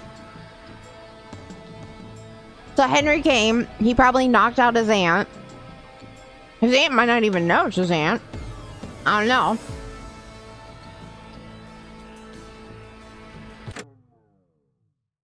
Oh, dude, I was right in a weird way. I was right in a very weird way. I love it. Hi, Henry. Nice to meet you. Oh. Don't mind him. He's just shy. Not much of a talker, is he? Two whistling men tonight. Of course there were. I fucking called it earlier. That explains how you were always able to get around town so quickly. And that's how you escaped the secret archives in the newspaper office. Fucking called that too! That, Forrest. Locking my sweet boy away like an animal. And Murphy, he was right, wasn't he? He did fight a man. He did. I taught my boy to never run away from a fight. Hang on. Did you say Barrow? Then are you? Let me just get this mask off. Okay, look. The only part that I'm saying that I kind of got right in a weird way was one of the original thoughts was that the killer at the very beginning, one of my original two thoughts was either that the person who was doing this was either the Whistling Man's son or the protege. That was one of my two original statements, like right off the bat, about who I thought the killer could potentially be before we had any of this information about what was going on in the town, any of the secrets or anything.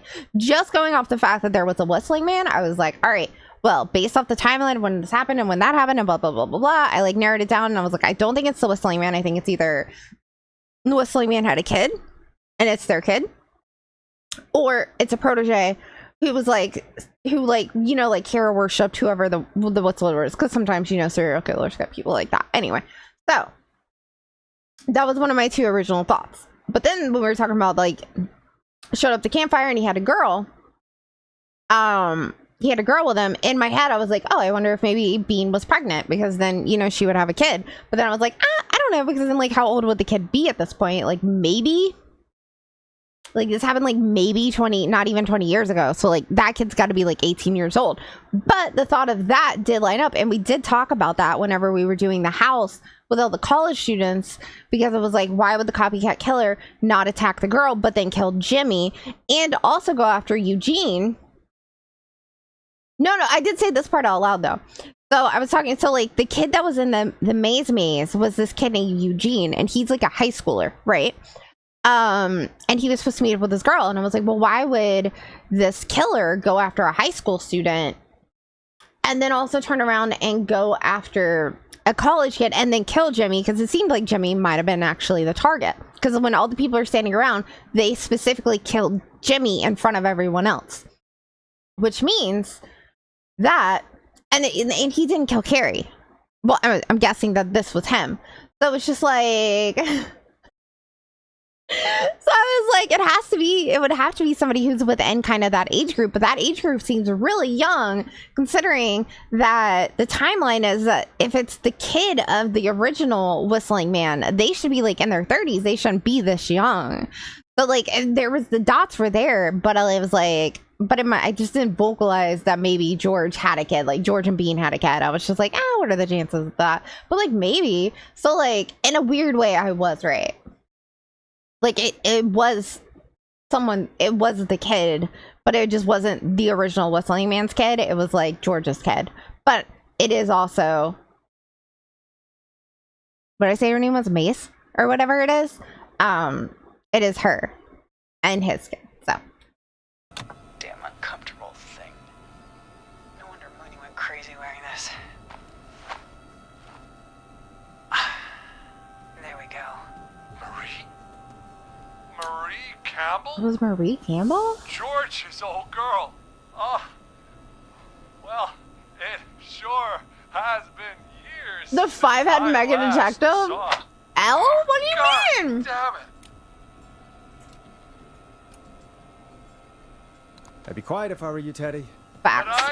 I'd listen to Forrest. Everyone's gonna know now what Teddy did. He killed George that night. This night. 20 years ago. Listen to me. You... Oh, Elle. Yeah. I didn't realize you were talking about Death Note. Meanwhile, Forrest, That was a good one. I did like reading that. you're gonna help me reveal what really happened to George all those years ago. All right, I'll do it. Okay, Marie. I'll do it. Good. Then let's talk about the night George was murdered. Murdered? Listen, I would stop fucking lying right now, homie. I said you speak when you're spoken to. Now, I know you've done some good work tonight, piecing together what happened to George 20 years ago.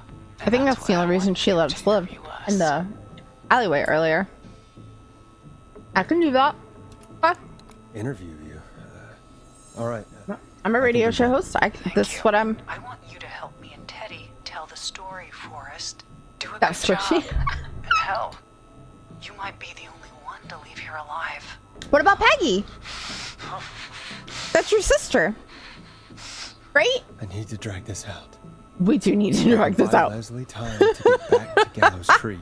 And if I can find out where Marie is, then this can end. So far, no background noise. Teddy, we'll start with you.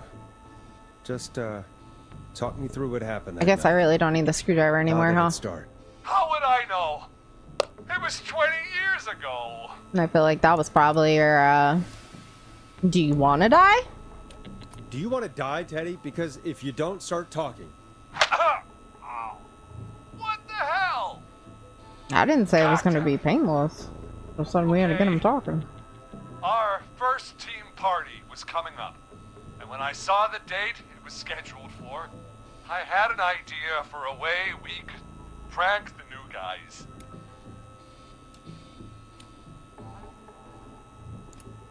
What made that night special? That was the night Mooney went missing. We couldn't pass it up. So the person they keep referring to, Mooney, was the original Whistling Man from the 50s. I was just surprised no one had ever thought to do it before. Which was a decade before You mean this happened back then. Whistling night?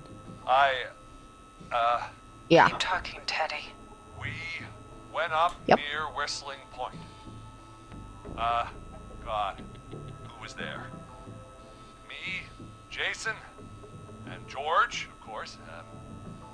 But George didn't come alone. He brought Marie. And Roller Ricky, he was there too, wasn't Yes, Ricky was there too. Runner Ricky. Runner Ricky, our wide receiver. I helped him off the bottle, you know.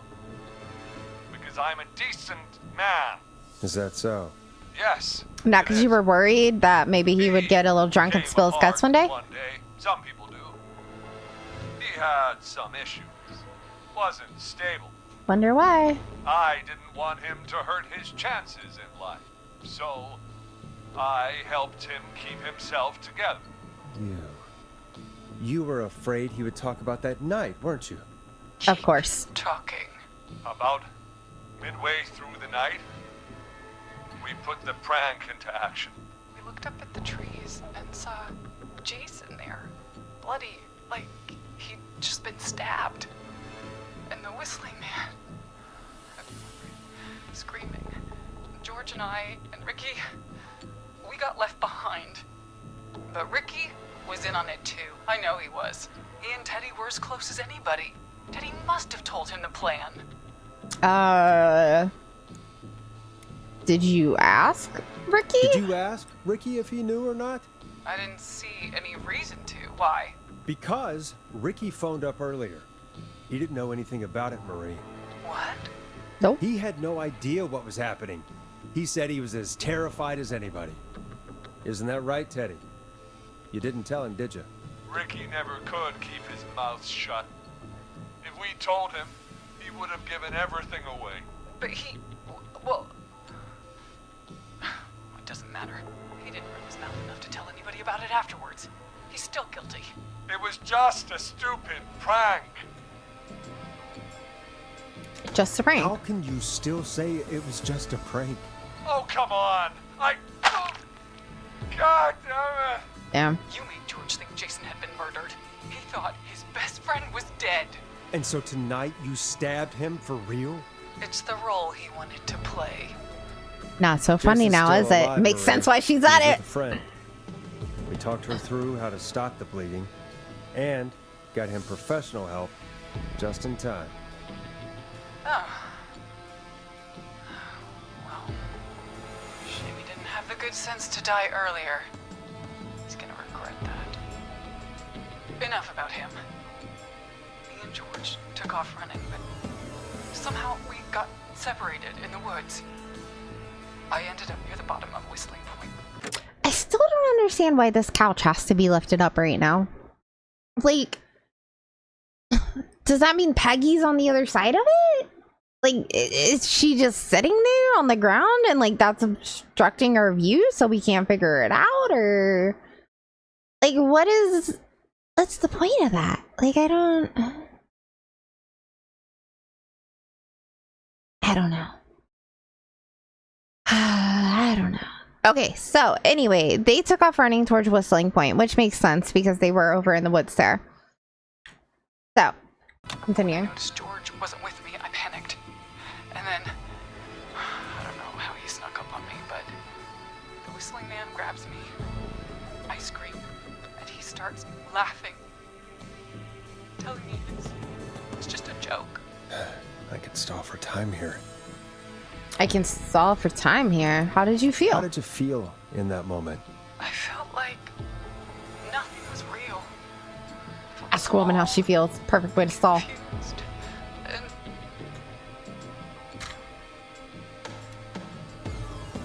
Who was under the mask? Who was under the mask, Marie? Who was the Whistling Man? it was Chuck. Chuck Brody. Laughing away. But then he stops.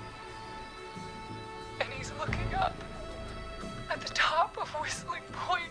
What was he looking at? Teddy, what happened next? Nothing. I mean, it was just Teddy? George fell off Whistling Point.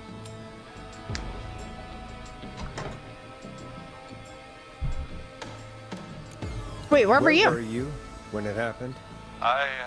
You pushed him. You were up there. You were dressed as the Whistling Man too, and I didn't push him, God damn it! I just chased him up there, and he kept backing up. When I saw he was about to go over, I reached out. That's what you saw. You liar! It's not my fault. He didn't know it was a joke. If he'd had any brains, he would have realized. Sounds like somebody's about to get hit. Bitch.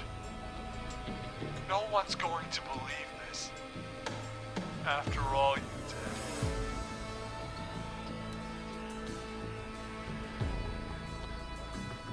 Why the cover? She's lying. Why the cover-up? My future was at stake, Nash. You know what it's like. People like us are bred for bigger things.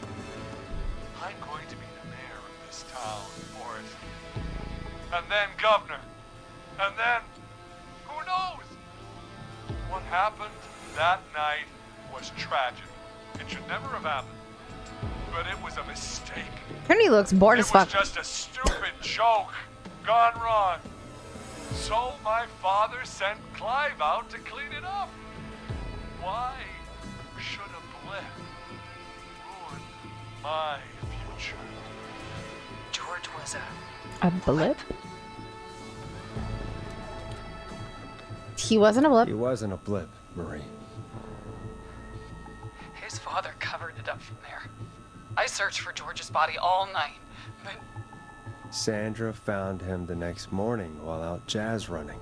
she found him in the river, but she lied about that to protect Teddy. She said something about her rent going up, unless she... Teddy, did your father own Sandra Sharp's dance studio? Yup.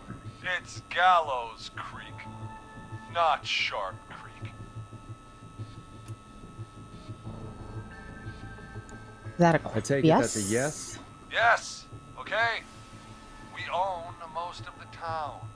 That's it then. Your father was going to run her out of business, unless she lied and said she found him in the reservoir instead of the river. What my father did in his business dealings is nothing to do with me. The false reports. That's why you killed Sheriff Matthews too, isn't it, Maria? Not just to get him out of the way, but... Everyone was in on it, Forrest. Even the coroner wrote a fake report. Said George was drinking. That he just got himself into trouble. And I saw. I'm sorry. For all it's worth, Virginia didn't have much of a choice. She had a sick sister whose treatments she couldn't afford. She played along with the gallows to save her sister's life. And her own. even still, she should have told the truth. I did my part. I tried everything I could think of. I even went to the newspaper, but no. That coward killed the story. That's why they went after Russell. We'll take care of Marie piece for us a little later.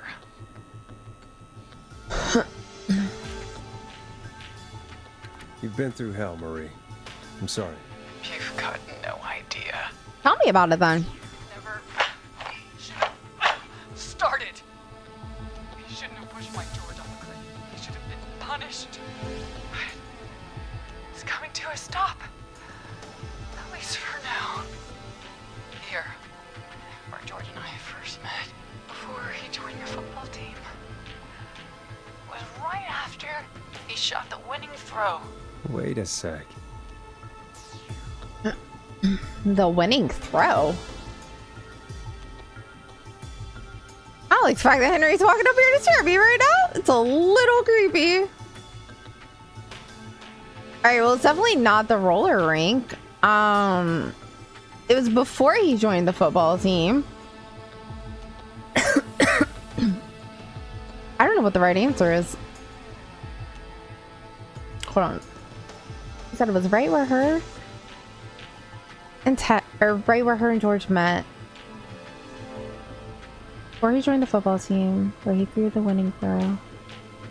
All we know about George is that he was a football player. But Marie is in the drama club. But drama doesn't have anything to do with a winning throw. It has to be the football field, right?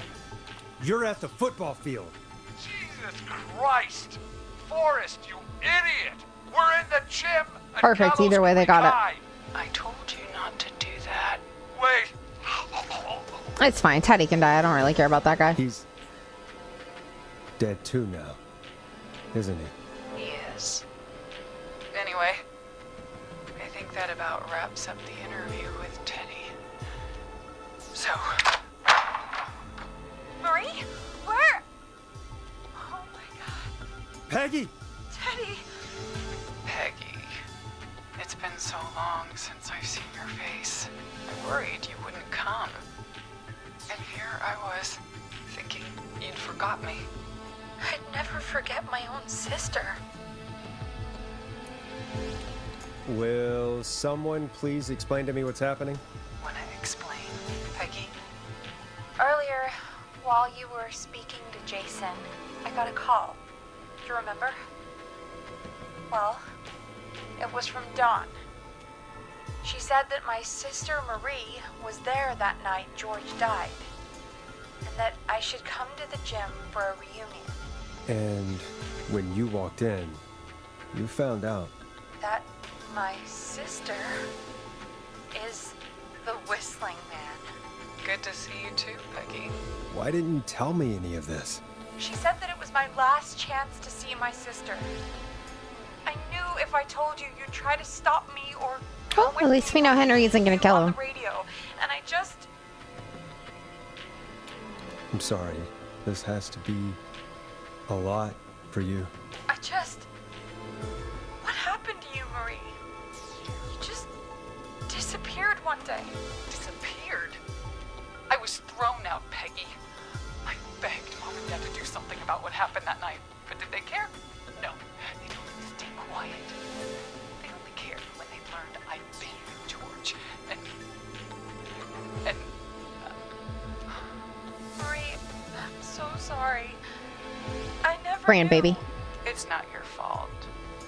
Really, it's Mom and Dad I should be seeing right now. But since they're dead and gone, well, I'll have to settle for the next best thing.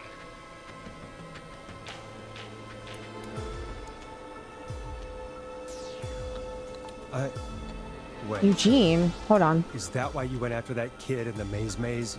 Eugene Stein? Because his parents? That's right. I could never remember his last name. But they got themselves killed in a bus accident. And since only their child was left, Marie, please. Mom and Dad are gone, Peggy. Besides, you forgot me. Just like the rest. You forgot. Marie, Peggy never forgot about you. Keep your mouth shut. She kept a card from you. She kept it here on her desk. What card? The card you made me for my 8th birthday. What does it say then? Happy birthday, Peg. Now you're great and 8. Love, M. Does she remember the card? Henderson police! Freeze! No! Henry! Get out of there! Ah! Peggy! We have 1 wounded, 1 dead, and we're in pursuit of the suspect. Henderson police! Freeze! Forrest! Leslie, how's Peggy? She's been cut pretty bad, but we're here now. I'll be okay. God, Marie! Hey, Zara! I need you to look after Peggy. She needs help. Now, we got here just in the nick of time. Where's Marie? She bolted right as we got here. The police are right on her heels. It won't be long now. It's over, Forrest. Are you sure where's one from when she gave her when she was 8? Well, folks, it was a long night, but we made it through together. I'm gonna head off to go check on Peggy. This has been Forrest Nash.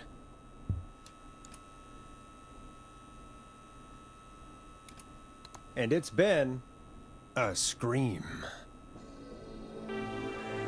Literally been a scream.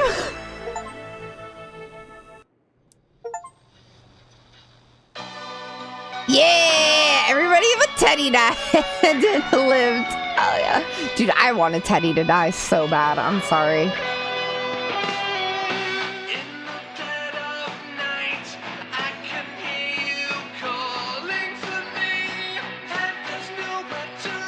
Wait, where's Carrie? I want to see what Carrie looks like.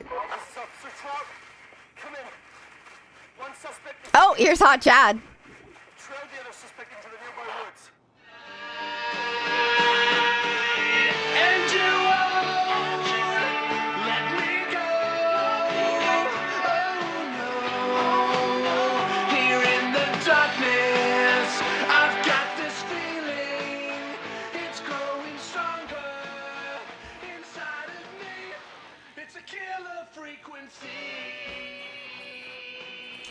I want to know what happens, so we're gonna hang out. This very loud fucking music. Oh my god. 2G, I don't know this. I'm 100% okay that Teddy died. I'm not gonna lie.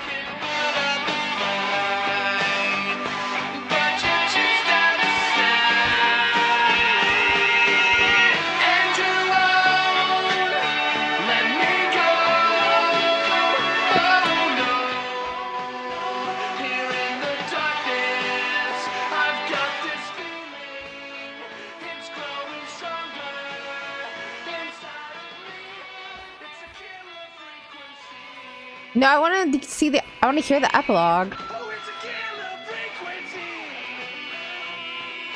We're gonna sit over here because that shit's hella loud. We did it though, Pro Detective Panda Squad, and by that I just mean alright, because nobody else could keep up with all the details. Yo, I love shit like this though. Like legitly. You guys ever wonder what the fuck I watch sometimes when I think about mystery shows? This is it.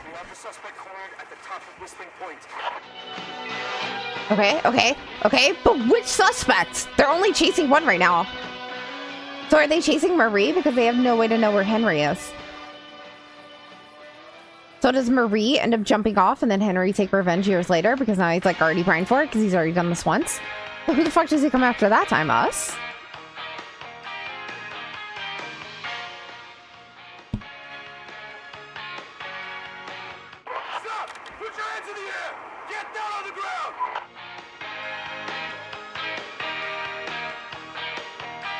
Oh my god. I wish I could turn this down. Don't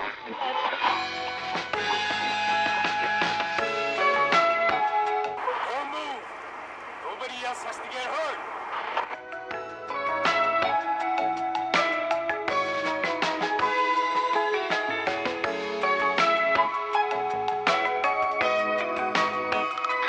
No, stop!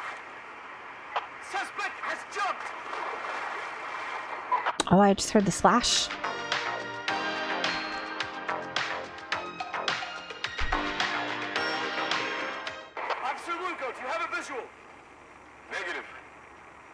Suspect anywhere.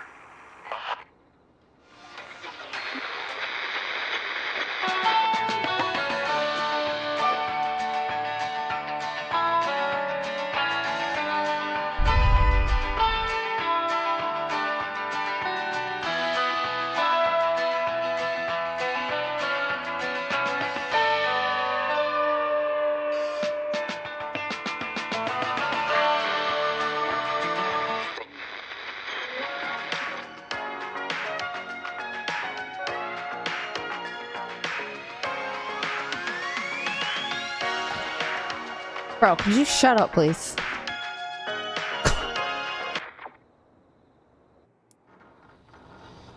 There's more. Oh, was that it? That was it. Alrighty, guys, we did it. That was the game. So let's see.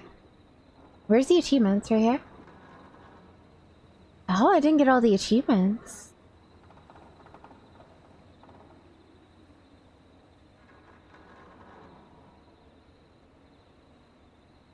What did I not get?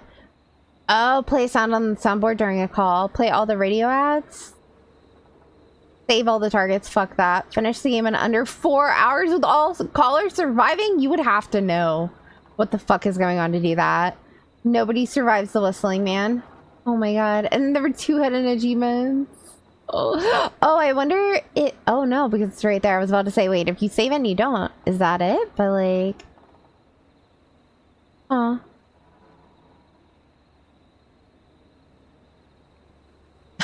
76% of people, and I didn't get it. Oh my god, that's embarrassing. Yeah. That's funny.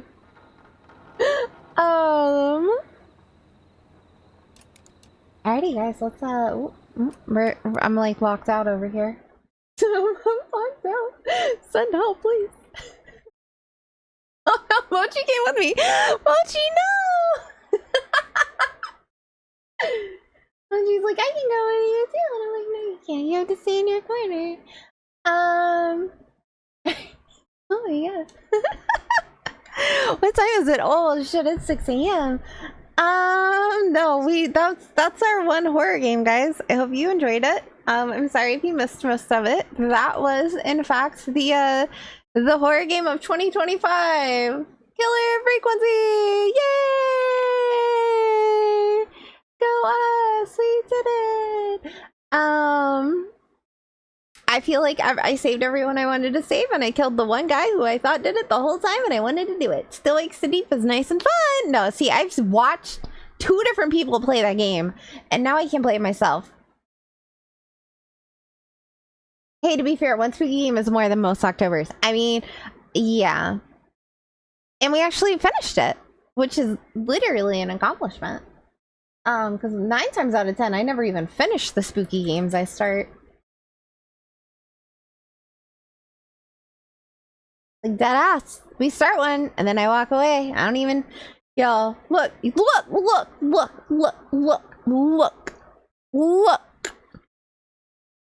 I was scared for my life in there. What if we had died? Alright? I think it was optional for me to die.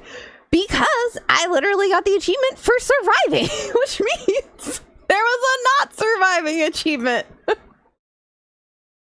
means I could have died. That's terrifying. Don't give me that horror game nonsense, alright? We were in there fighting for our lives. Oh my god, but yeah, I'm glad that I finished that.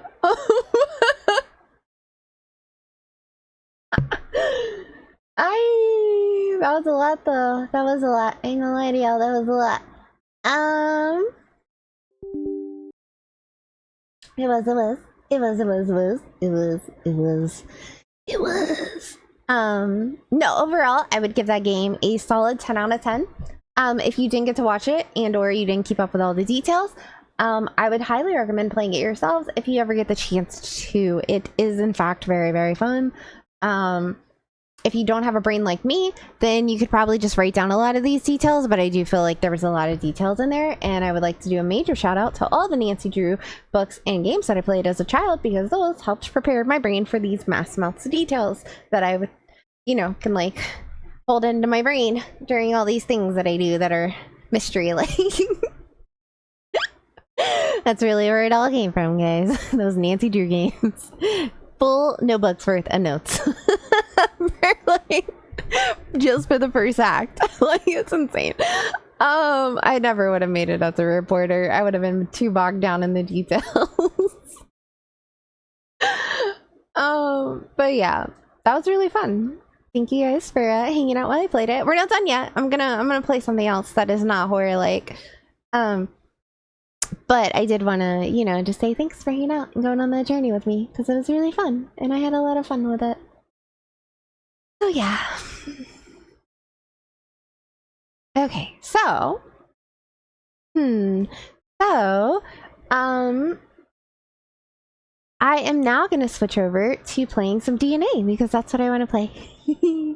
So we're going to play some DNA. I finished the main storyline yesterday morning. What's today, guys? Friday? Thursday morning.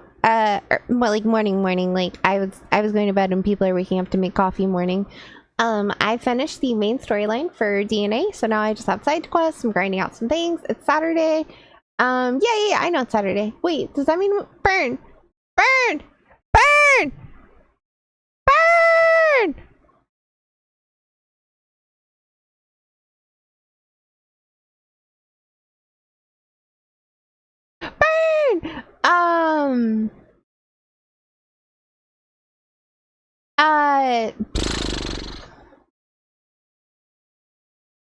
Did I finish the main story this morning?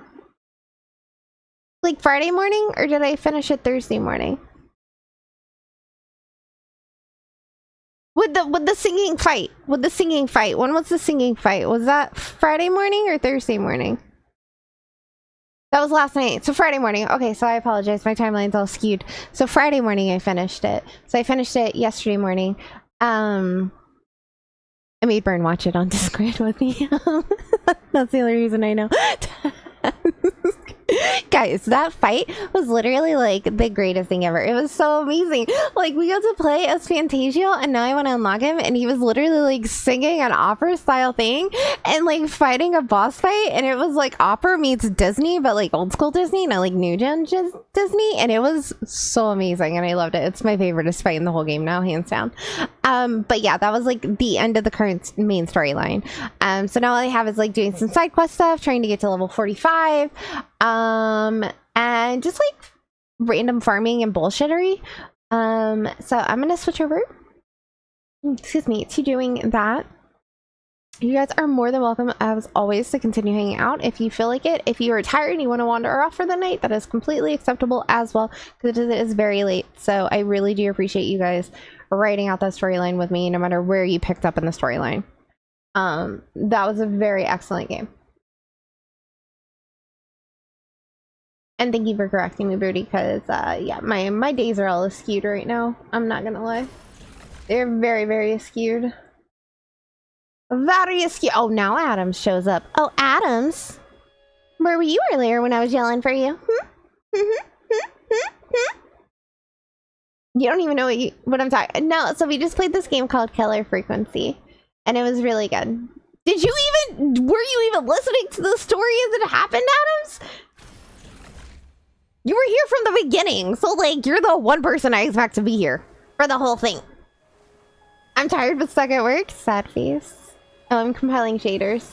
So if I'm a little laggy, it's because we're compiling shaders.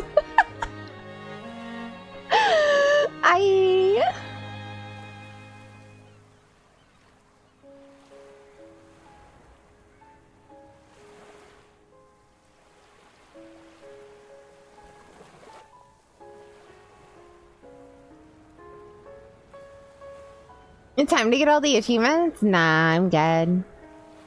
I don't achievement hunt right after I beat a story like that. It just went from like 70% to done. I was like, why'd the audio just get out? Adam's whispering man confirmed he was away. Facts. You did your Friday injection around 5 p.m. and immediately crashed out? Oh no, I bet. Holy shit, I bet.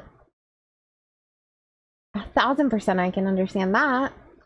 I need me over here, I guess, so I can do this. Oh, nope, not that. That wasn't it. Sorry, guys. My bad.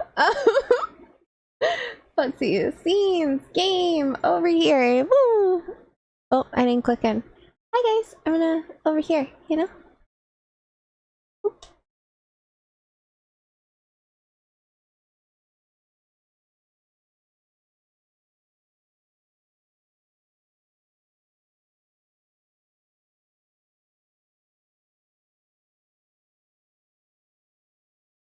I feel like this is good, right? And then we'll just right there. Whee! Okay, perfect. Minimize. Alrighty, so. My bad.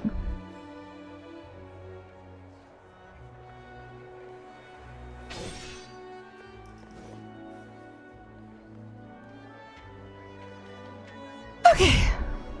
How boring.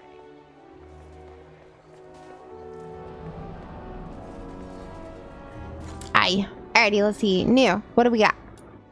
So this is Duet Night Abyss. For anybody who doesn't know, it is a RPG that has multiplayer in it.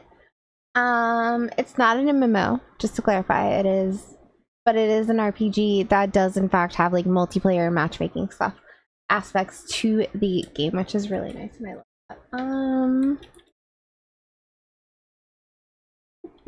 that. Nah. It never wants to save the first time I try. Like never. Never ever. Alrighty, there we go. Update notice, how are we doing? Over here. Ensure better game experiences. Alrighty. Optimized truffle and filbert's firing animation, improved mouse response speed, and reduced latency on PC. Fixed incorrect refresh timer displays for Memento Mystic Maze Shop. Fixed an issue where some non-co-op commissions could be started while in a team. It's an MMORPG, multiplayer online role-playing game. I mean, yeah, I guess you could say that. Fixed a matchmaking failure caused by pre-selected Gmons that were no longer available. Fixed a notification red dot that would disappear after relogging on a different device following the collection. Oh, thank God. Fixed an issue where the edit title button became unclickable after setting a birthday and would change to avatar change prompt after what? I don't know.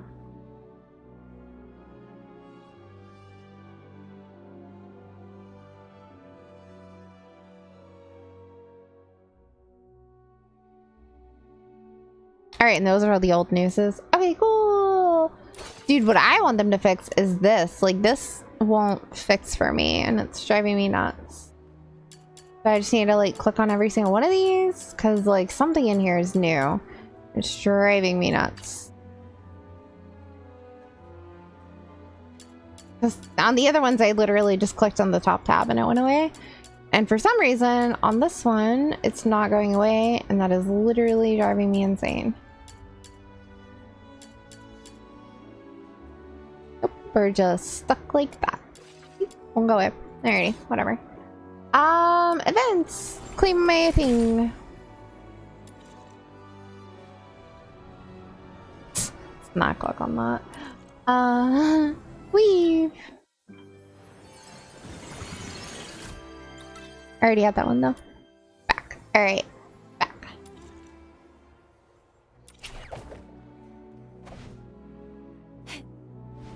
What do they want me to do? Do a commission, defeat opponents, complete a stage in the Mystic Mage, complete a commission chase, forge color fish, complete. Okay. Alrighty, let's see. Shop. Bustling, fishing. 36 minutes of resets. Whew, man. Alrighty, I need to go outside real quick. No.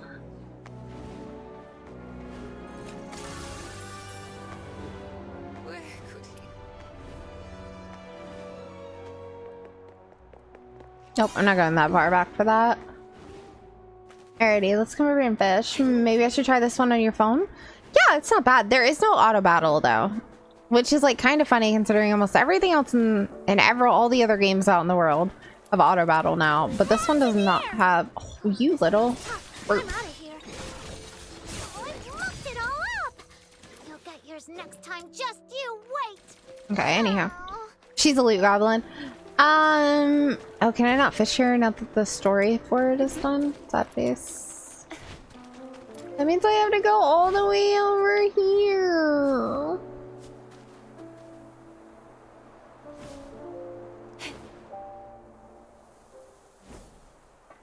There's no fall damage, FYI.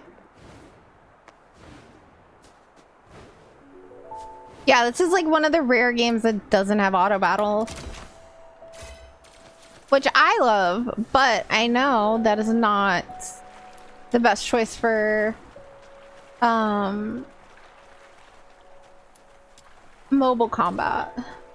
But honestly, and I mean this in a not bad way, the combat isn't difficult. Like, as long as you're leveled, the combat is like pretty fucking easy. And there's been a lot of hate on the combat from people because of that fact.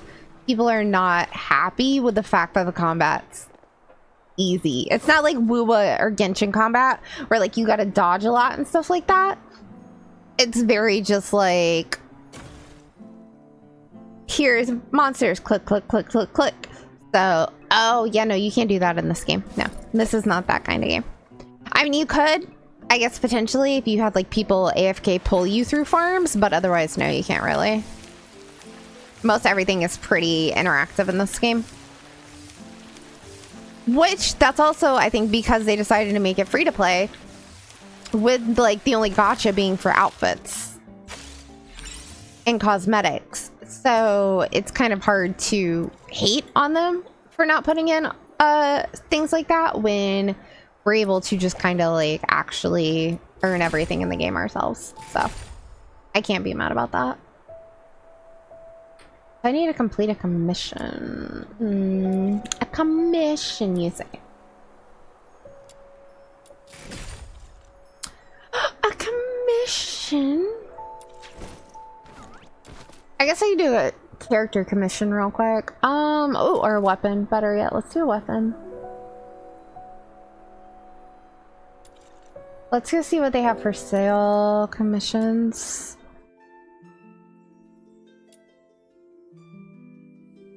Everyone says to get the remnant, but like, I don't want it. I want the Siren's Kiss, honestly. But whatever. Ooh, I got Sybil though, or Sibel. So because I have Sibel, I should probably get her weapon. Max HP 50% with this weapon triggers a bonus of. Alright, so that one gives HP. I think that's a regular blade. Is that the only whip blade I have?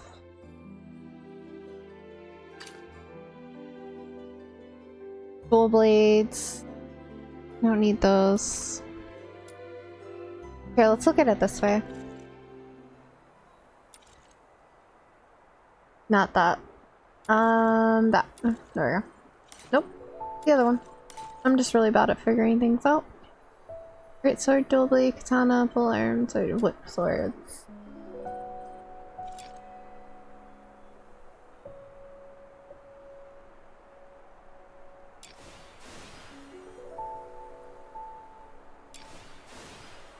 I think this one is Sibel's. What does this do? Skill duration? Oh, I bet this one is for Daphne then. For her skill. So who's that one for? Wait, who else uses a whip blade? Sword, pole arm, Seeking aid from an enemy. whip Good. blade, Let's go. sword, pole, dual, whip, katana, great, sword, pole, Who's the target today? great, sword, great, great, sword, katana, sword. Have to go there this Why do we time. have 3 whip blades then? That makes no sense. We shouldn't have 3. Like, basically everybody has a weapon that they work best with.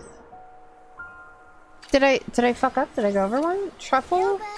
Are you inviting me on a date?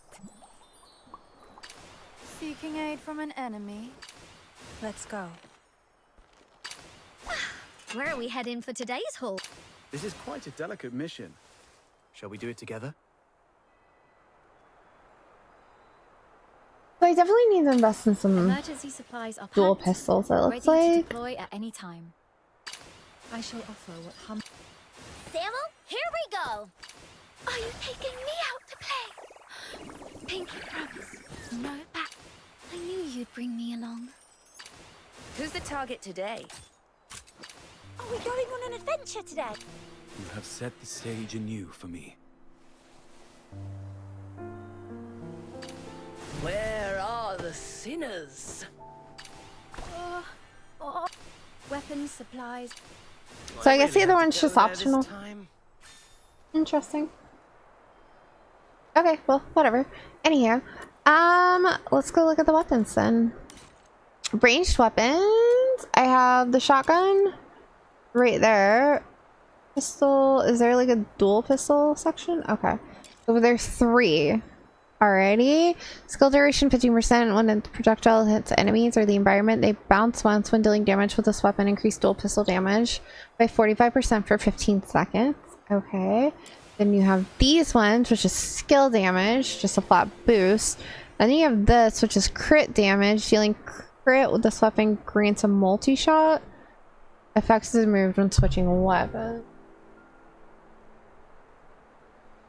So either, I think for right now, considering I'm not going to be actively using them, it would probably be better with the X-Ray or the Blue Current. Okay.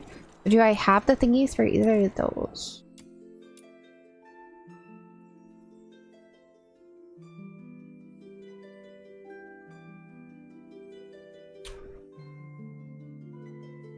I don't know if they're the dual weapon ones or not.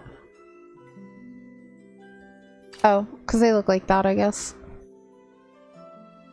Okay, so I don't have either of those, and I need to rank up more to get there. Okay. Well, I mean, now we know that. Now we know that. Let's see. Weapon.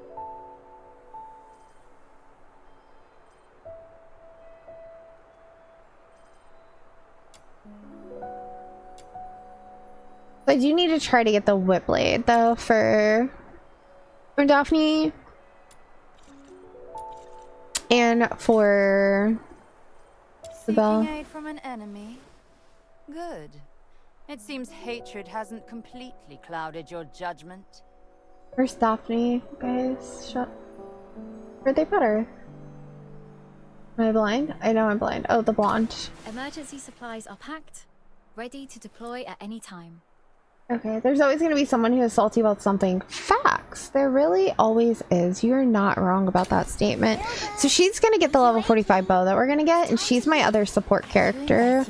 She's my main. I'm trying to make her be the other one that I use, which is probably why I should get her whip blade. Where are we heading for today's haul? I shall offer what humble aid I can. Maybe we should definitely get a great sword. She probably has her own though. She does. But is that a weapon that we can obtain? Great swords. It's not. Okay, that means it needs to be something she can use. Crit when dealing damage, trigger bonus effects. Okay, what is this? When a pyro character takes damage, grants skill duration. So this is for Hellfire then, for sure, because she is a pyro character. This one just gives skill duration. But what are... I've learned that from video game Reddits. Wait, what? Oh, yeah. That there's always going to be somebody salty who can be salty. Yeah. No, you guys aren't wrong. You really aren't. Samuel, here we go! Alright, so her skills are lunge forward, deal illumino damage, and then slam down. Switch to the character's melee weapon, dealing damage to all. Okay, so she might be good then with that last one that we just saw over here. What was it called again? The Pyro Thirst? Do I have that unlocked in the shop? And by unlocked, I just mean like I can run the mission to try to obtain the things for it. So let's grab 3 of these, I guess. Purchase. And then this should be the Bell's one. Because I don't think the other one is unlocked yet, is it? For me to get it? I don't see the whip blade in here. So that one's for Daphne. I don't see the other one in here though. FF14 and also they're removing level and cost restrictions from transmogging gear. And instantly people were complaining that Guild Wars 2 still has light, medium, and heavy armor restrictions on reskin. Yo, wait, does that mean I can run around on like my Smexy armor that I have to use on like a freaking... Oh my god, you already knew. You already knew exactly what I was talking about as I was trying to talk about it. I love that.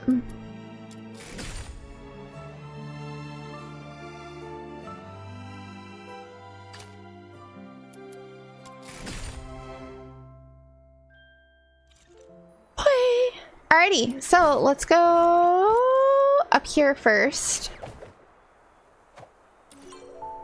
What is this one gonna give me? It's gonna give me a katana. Okay. So this is how you like unlock the abilities to try to obtain things. This will give me the blue current, wedges, the Osterbreaker, which is the gun they give you in the very beginning, Daphne's weapon, and the other ones. Okay.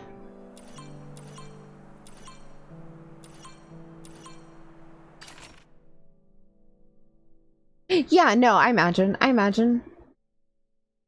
Yeah. No, I didn't think it would be in right now. At all. I was just saying, like, in general.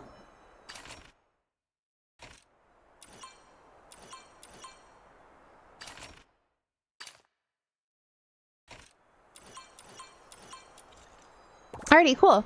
So let's do some of this then. Let's do... What are the commissions right now? Excavation, relocation, and hedge. Alrighty, what are...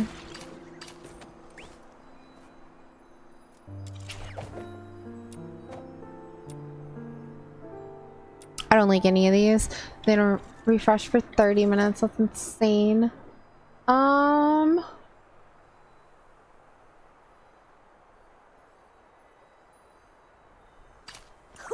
you got yourself some... Are you right. inviting me on a date?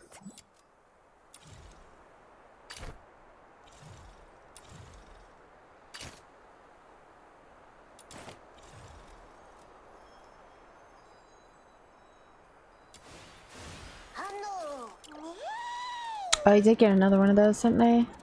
I've been going around gobbling all these up.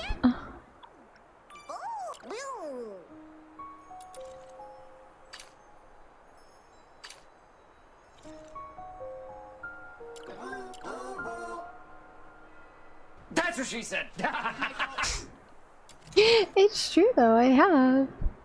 Alrighty, so we're gonna put... Oh, wait, no. We're gonna put her over here. Right there. Oh, but she needs a fucking weapon, that's right. So we need to try and get her a weapon then. Alrighty, so... Shop.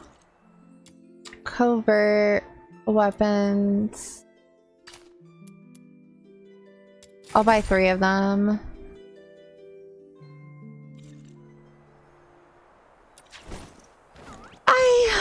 This. Alright. Covert, let's go. Assist Luna Explorer with her terrain exploration. Approach the vehicle and do this. Prepare the serum. I guess I could do hedge.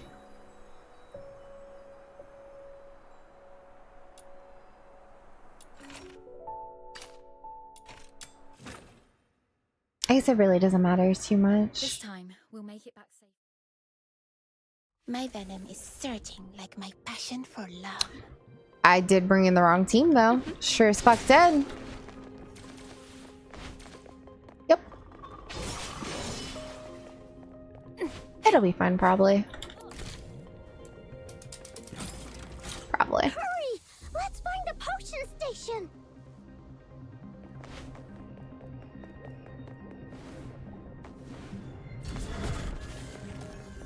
Oh yeah! To make the station collect the serum, we've got to defeat enemies near it! Oh, I just blew up that barrel on top of myself. I'm a genius. Come closer.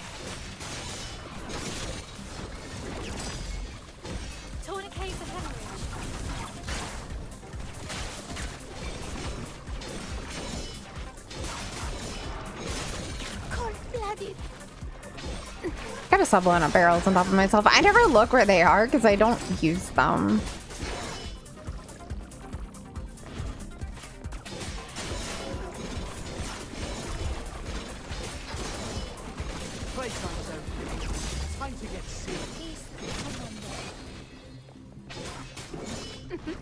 Where? Oh, right there. I see.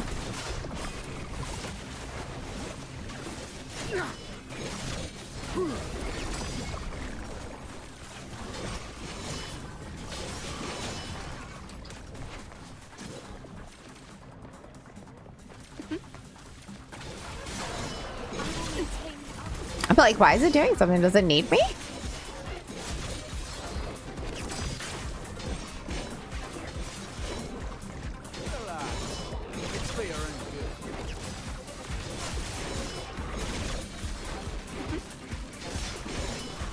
How much longer must the place be on?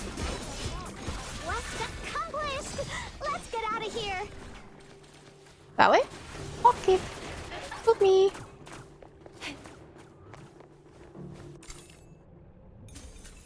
Nope.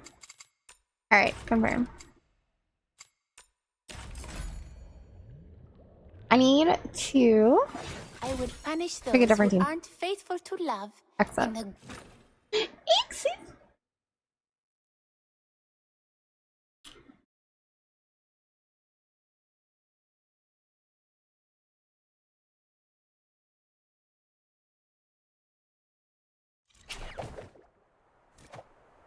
Oh. And there's that. Cool. Alright, that was 200, which was nice. Are you inviting me on a date?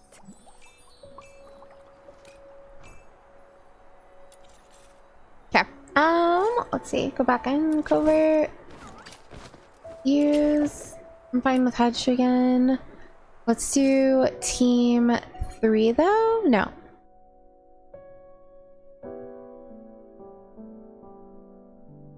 Yeah, we'll do team 3. Alright, and then select. Select. Filbert, let's go!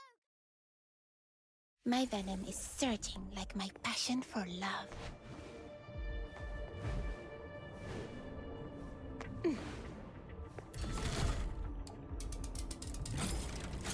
Hurry! Let's find a potion! Oh yeah!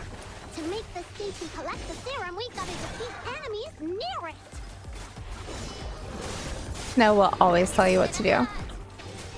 Any chance she's given.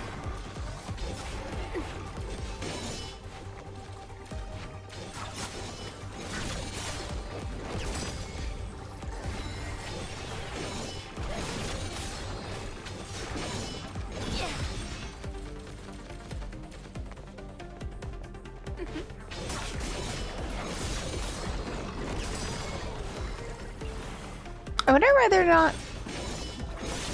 They like weren't showing up on the radar right there. That's really weird. Huge thing is charging over with toxic smog!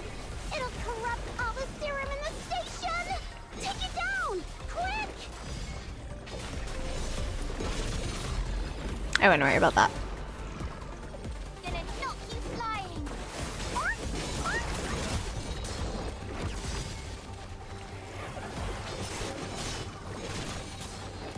We're just team AoE right now. If I don't have an AoE on the ground, then my main character has one on the ground over there. Quest accomplished! Let's get out of here! This way? This way. I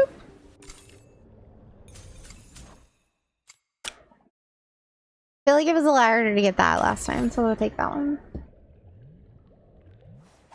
And then we're gonna run it again! Challenge again. In the god of love's name. Okay. Filbert, let's go! My venom is surging like my passion for love.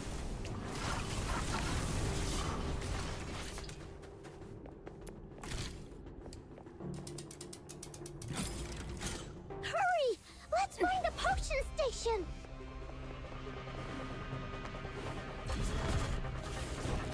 Oh yeah! To make the station collect the serum, we've got to defeat enemies near it. I'm gonna blow up these fucking things before I go stand on top of them like a dummy. Found one.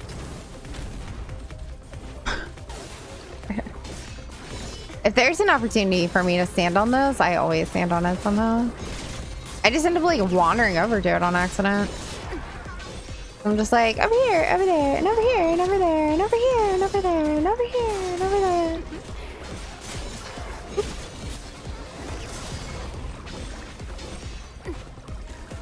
Almost time for our big boy to show up. Whoa! A huge thing is charging over with toxic smog. It'll corrupt all the serum in the station. Take it down, quick! Sweet venom going down your throat. Sorry. I didn't get enough stocks on it last time.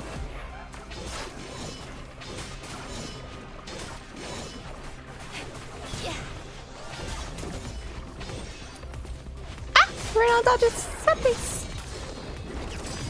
How am I supposed to dodge across the field?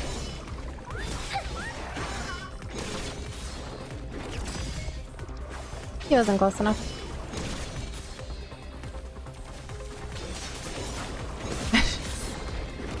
Let me have the S tier.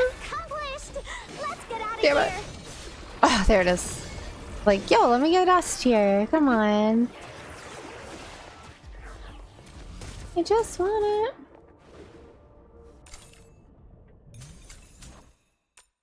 Let me take one of those.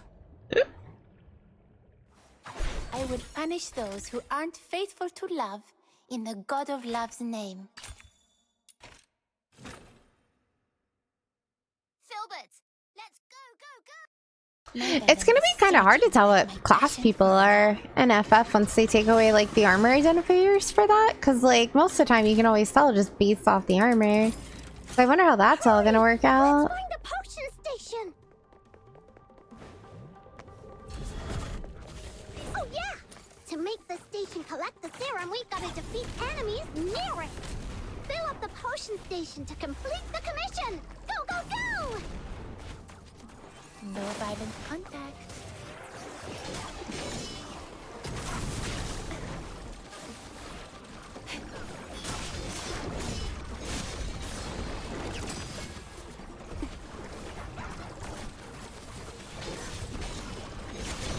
No. If enemies are defeated too far from the potion station, their serum won't be recovered. I know, but tell that to my fucking companion over here. He's like blocking him outside the door right now. Huge thing is charging over with toxic smog. It'll corrupt all the serum in the station. Take it down, quick!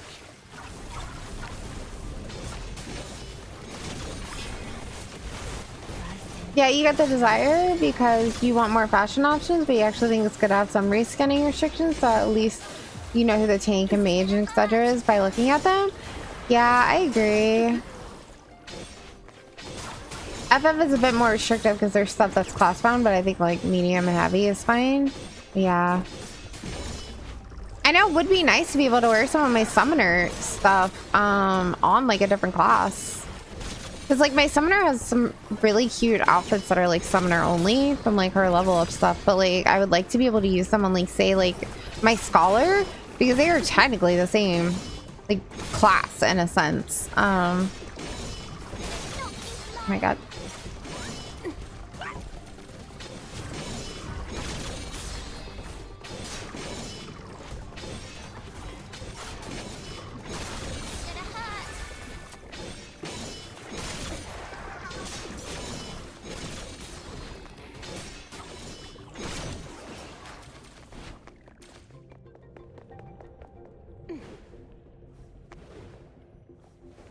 I fucked up that jump.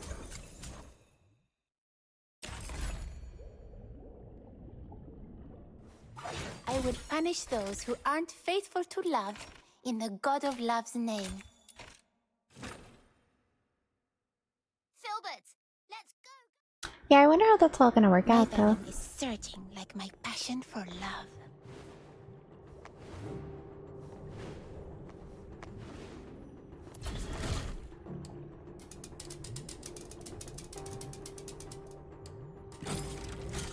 It's another one you were thinking you're back into for a while now, feeling the urge to progress the story. Yeah. It is a good one. Defeat enemies near it. Fill up the potion station to complete the commission. Go, go, go!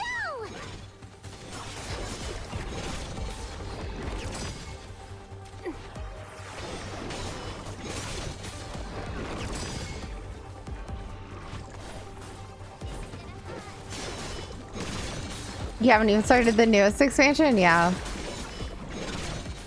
Cough, cough. Guild Wars 2. Look, I told NG, I was like, look, Burns got Guild Wars 2. He's living in that shit right now.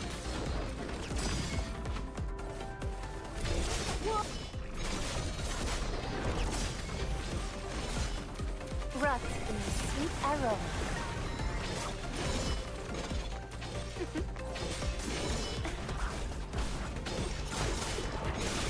Quest accomplished! Let's get out of here! I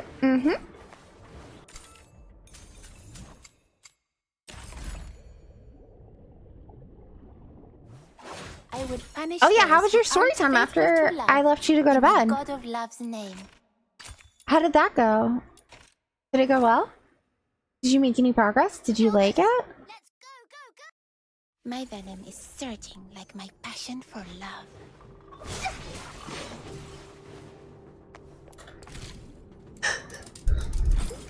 Hurry! Let's find the potion station!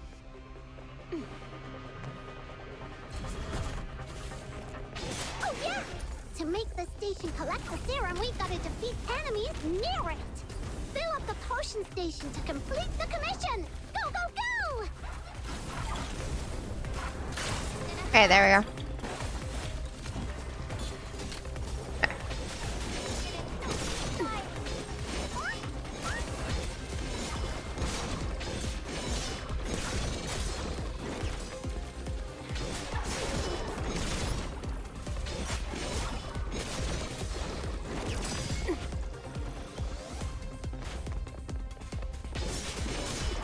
Yeah, it went good. You made very little progress.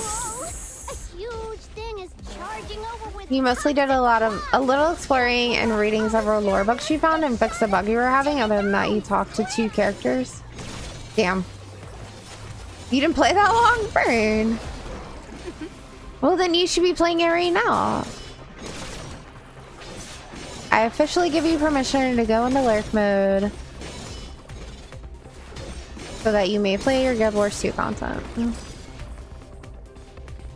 You're released from your mod duties for the rest of the stream.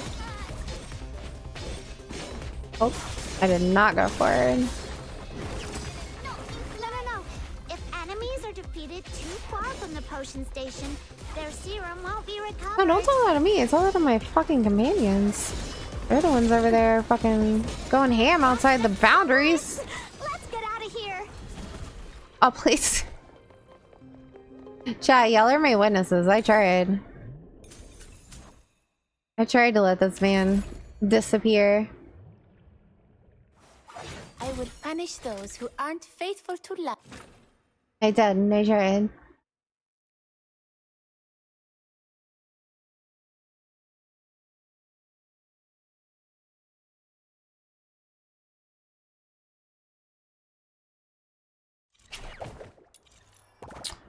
Yeah.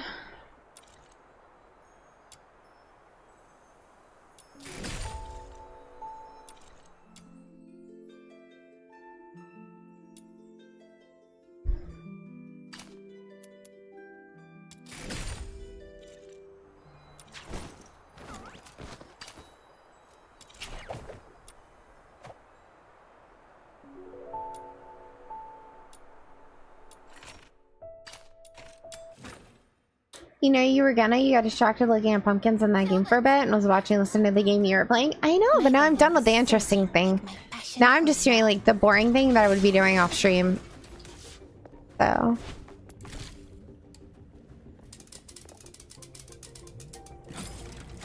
Hurry! Let's find the potion station.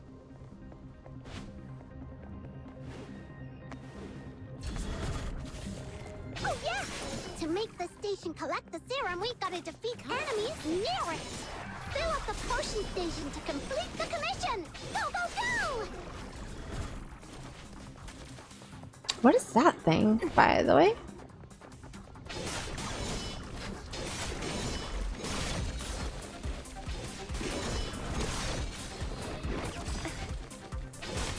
Right next to the barrel. I saw it as I did it, and I was like, well, there goes that barrel.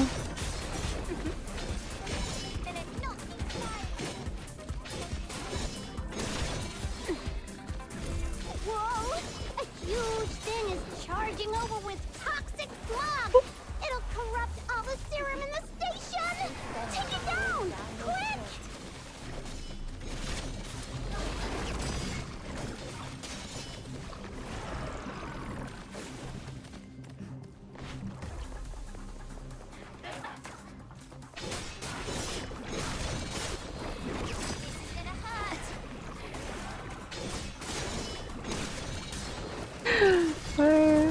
You're not allowed to blame me for the reason why you weren't playing your Guild Wars story, because as I recall, the last fucking thing happened in this last expansion also. You're like, I never get any save from my expansion. And I was like, I'm giving you a ton of time to go off and play your own expansion, and then you're not. You're like, oh, I'm doing this, so I'm tired. I know, I'm just letting the rest of the chat know that it's not my fault. I give this man plenty of fucking opportunities. Those who aren't faithful to love in the God of Love's name. If he ever comes back and tries to talk some smack, throw that shit back at him, chat. My venom is surging like my passion for love. Throw that shit back at him, alright? Oh. Uh-oh! We've been spotted by the enemy! Hurry! Let's find the potion! Oh, yeah! To make the station collect the serum, we've got to defeat enemies near it! Fill up the potion station to complete the commission! Go, go, go! Come closer.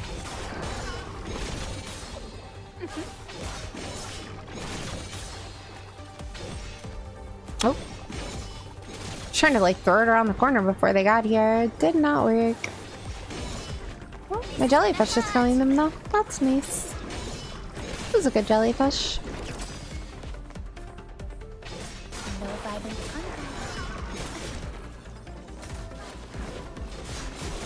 Whoa! A huge thing is charging over with toxic smog! It'll corrupt all the serum in the station! Take it Incorrect and shit, it's already dead.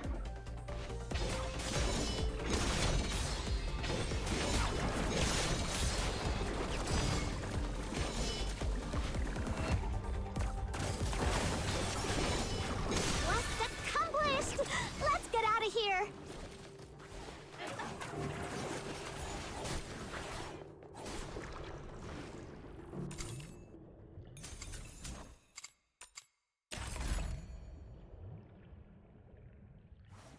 I will punish those who aren't faithful to love in the God of Love's Again. name. Filbert, let's go! My venom is surging like my passion for love.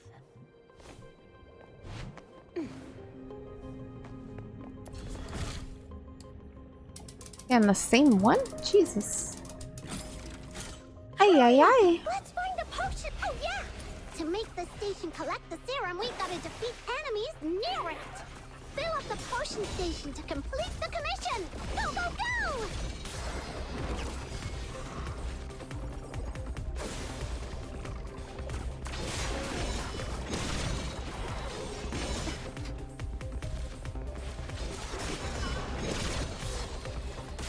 No. If enemies are defeated too far from the potion station, their serum won't be recovered. Come closer.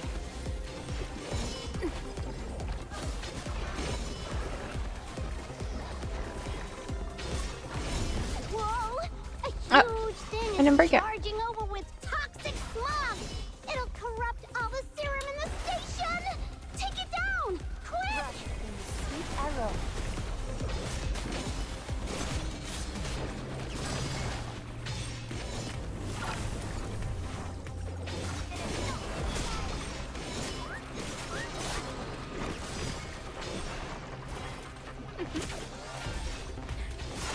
think I let it wander for a second too long.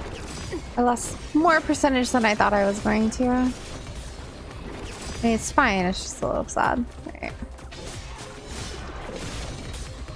Quest accomplished! Let's get out of here! Yeah, but as you can see, NG, like, the combat's not super challenging as long as you're, like, well leveled. Like, if you're the same level as the combat, then, like, it's not that big of a deal. And it's honestly not that hard to level. It's not like in a lot of the other ones where you're like, oh my god. How much do I need to send this fucking character? I will punish those who aren't faithful to love. Which is really in nice. The god of love. So. But it is not AFK, like, you can't just, like, auto-combat it, like, Blue Protocol or something.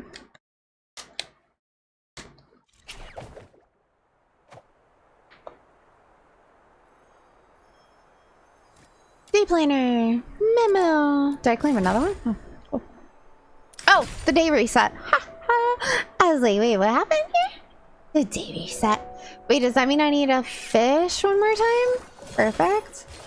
Yes, I bought the card, okay? You guys can judge me later. I don't really care. I wanted it and I got it. Oh, that means the shop's refreshed too. So I can buy more bait.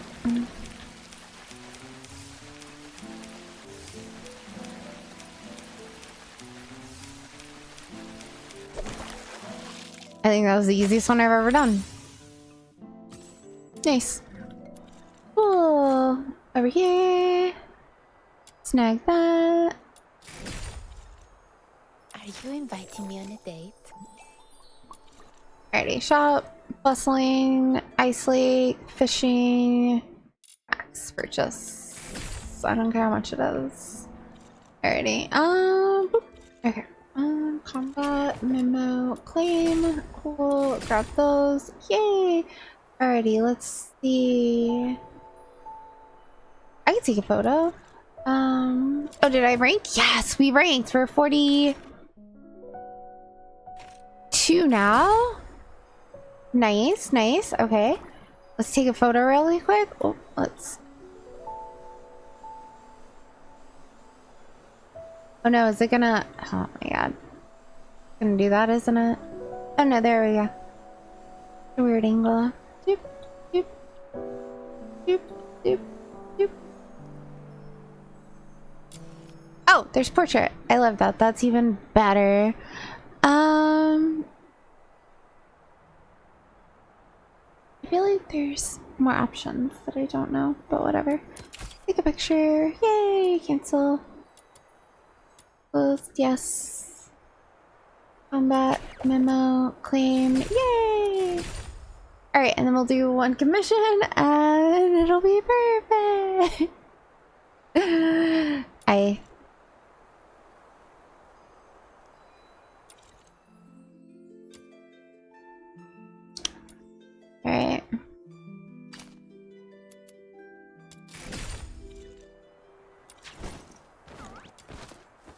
Where are the character ones right now? Same things. Alright, weapon. Grab what you need. Escort. Relocation. Ugh.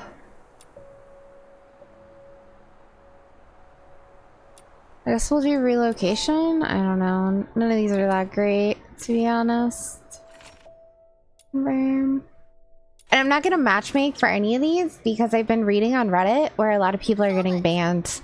And some of them are getting banned after having came out of a matchmaking where someone may or may not have also been doing something that triggered the ban. So they're getting like pulled in and on it because they were in the activity when suspicious activity happened. So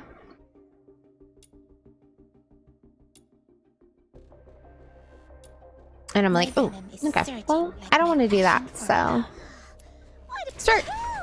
Getting close and sending a signal actually got the car moving. Keep an eye on the surroundings while we escort the car to the destination.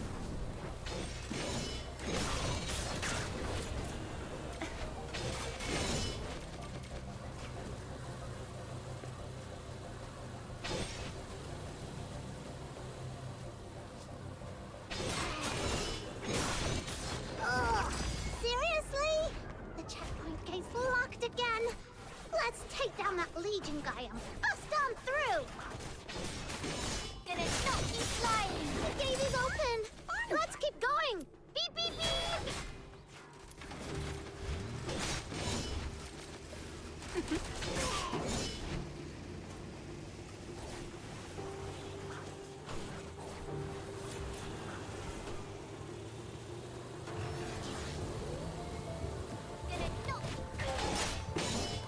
Damn, Filbert.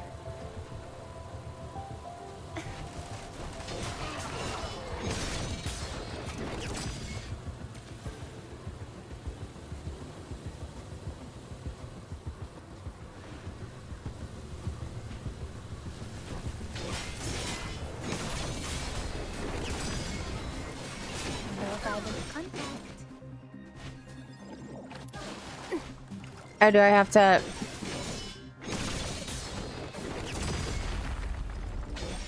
This is gonna hurt.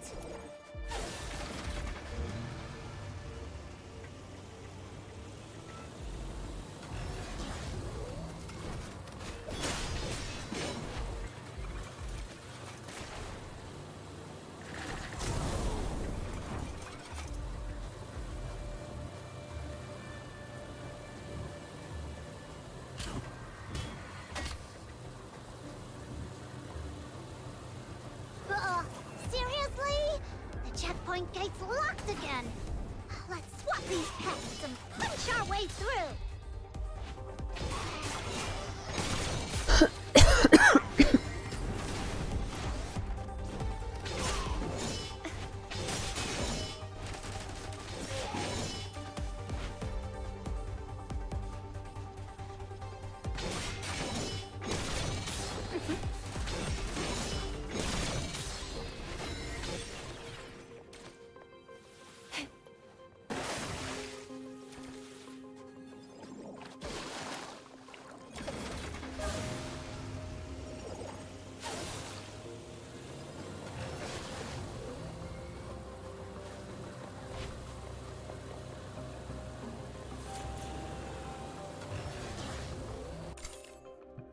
Yay, complete. Oh, well, I guess I'm claiming one of those. I would punish those who aren't faithful to love in the God of Love's name.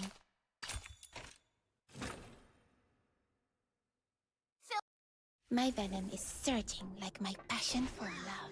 Why do we... Woohoo! Getting close and sending a signal actually got the car moving.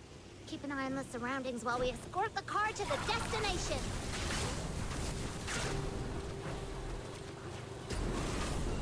This is gonna hurt.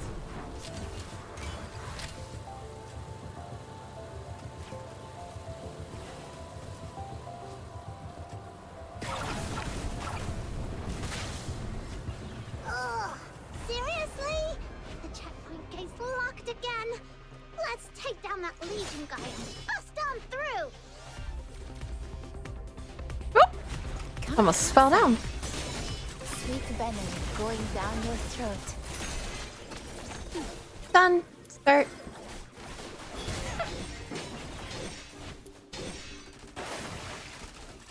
Start.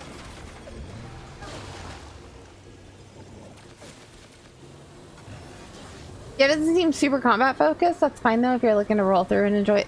Well, this is also just like supposed to be super easy and fast to roll through because it's to get the materials. It's not to like, this isn't meant to be like challenging combat.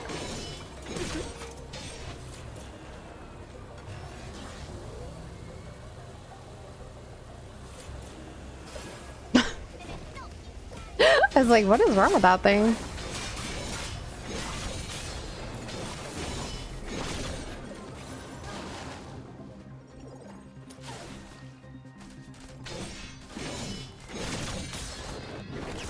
There is stuff that is combat focused. This is not it.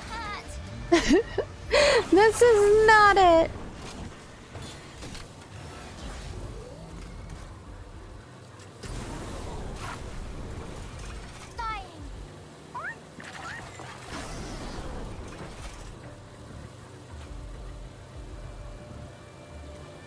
I also got a really good thing for my pole arm.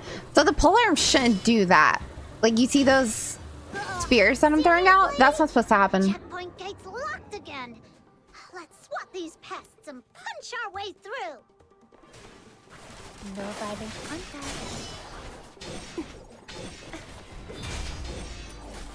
But I got like really lucky and I got a good one right off the bat for my pole arm. So I've just been like able to do even better AoE damage and stuff because my pole arm reaches out way further than it should. Because technically it should only be hitting like one mob right in front of me. They have some in the game to not gatekeep everybody, right?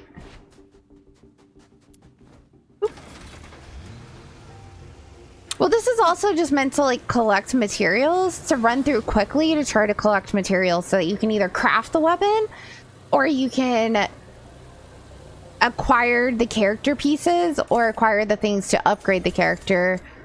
So it's supposed to go quickly. I will punish those who aren't faithful to love in the God of Love's name. So like this right here is one of the components that I need to be able to craft the weapon.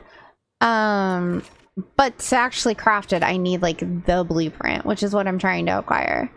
Because without the blueprint, I can't actually craft it. So I need like these things right here, along with another thing that I have to craft that's separate from these three pieces to be able to make this weapon.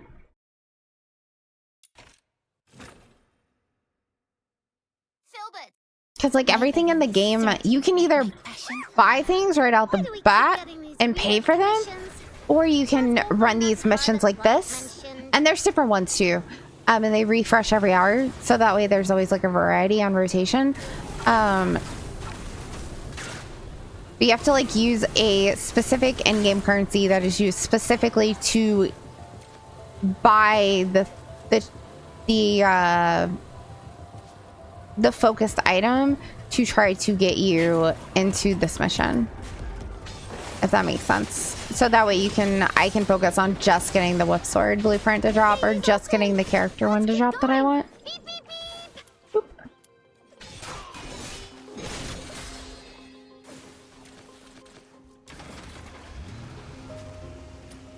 They have like a good system for it, and it's not like challenging, it's not difficult, it's very just like run in, kill the shit, get out.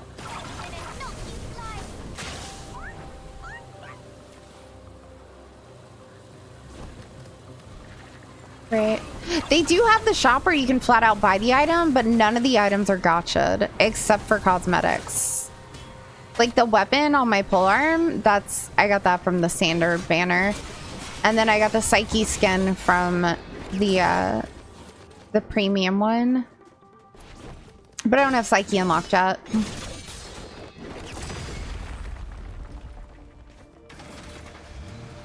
But when I do, I have her dress. Hee. I wanted Rebecca's dress, the girl I'm playing. I wanted her dress, but I got the weapon instead, so. But all of it's usable. Like, the weapons are usable on any polearm that I acquire, and I can use it multiple times on different characters. So it's not like I'm using it on one, I can't use it on a different, which is nice.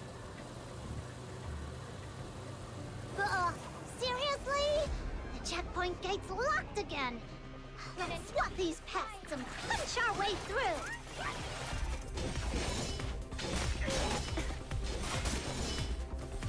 What's the one blocking us, though? That's what I don't understand. Is there like one particular one blocking us?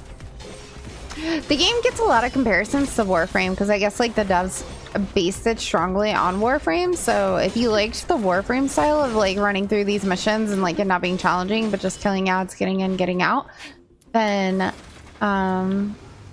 this is basically the same thing. I don't know, I never got really hard into Warframe. I tried it a little bit, but I was just kind of like meh. I can't get into like the whole body style.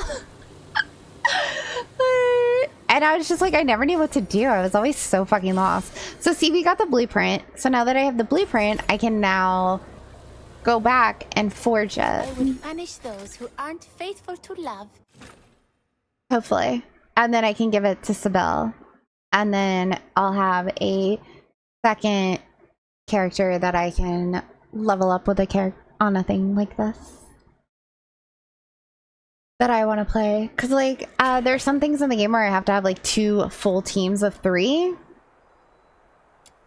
And I don't always have a character for that I want to play as the character that's playable, so. Are you inviting me on a date?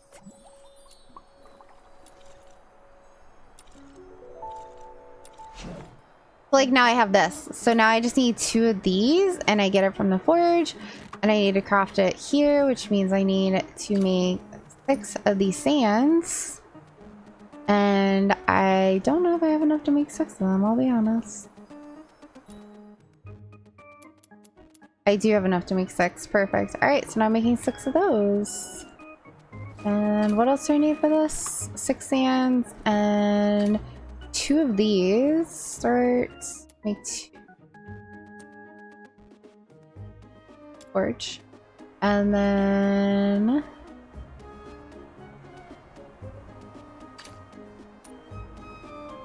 I need one of these. Forge.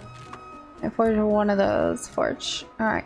Perfect. And then when that all gets done, I can start forging this right here. This weapon. Yay! Warframe's pretty zippy later on whenever you start forging. Yeah. Alrighty. Character. Are you inviting me on a date? I am not. Alrighty, so she's a 40. I would need 15 of these. Alright, I need to level up this weapon she's using now. Alright, I need 3 more of these.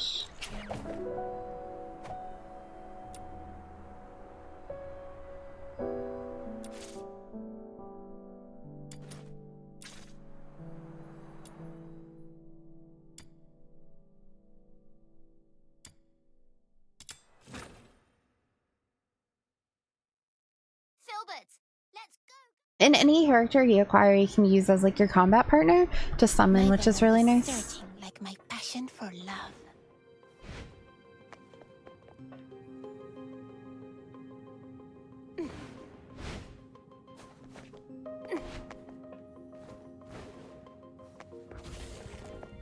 Watch out! The enemy's about to call for backup.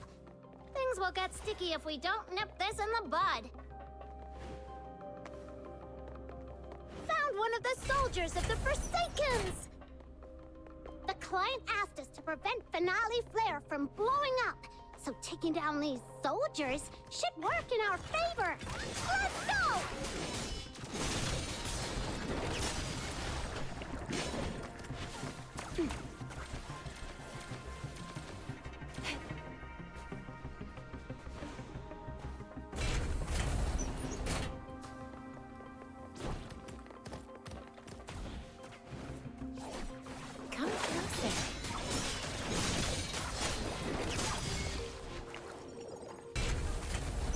And the name of the game here is Efficiency and Quickness. Have a nice day. Bye.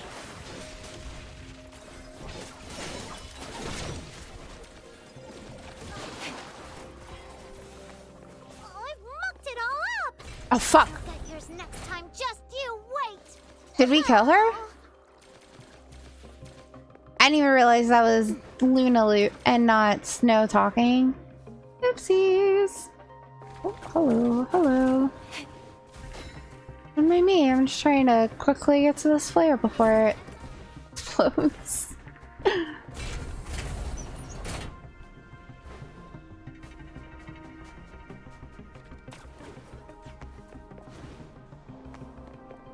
Oh, for anybody who likes Arknight Enfields, they're actually doing another beta right now. So if you never signed up to do the last one because you missed out on it, they do have an opening right now for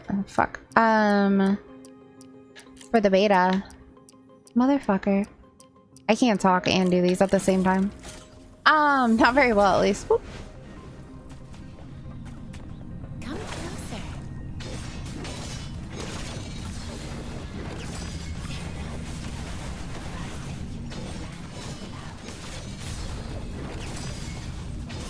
Finale Flare is dismantled.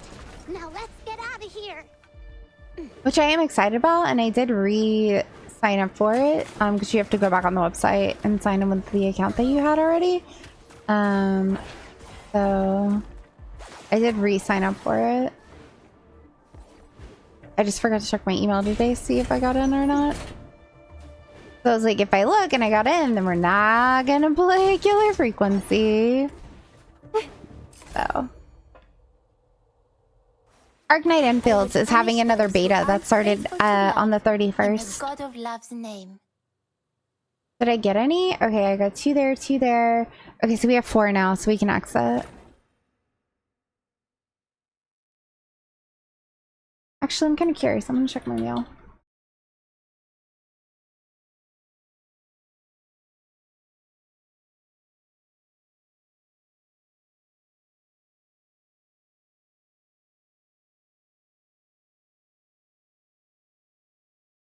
I didn't. Not necessarily. Look. I played my spooky game, okay? Jesus. What were we looking at? What was I gonna... Oh, the weapon. I was like, shit. What was I even trying to do? Is This. this a reward for my overwhelming love?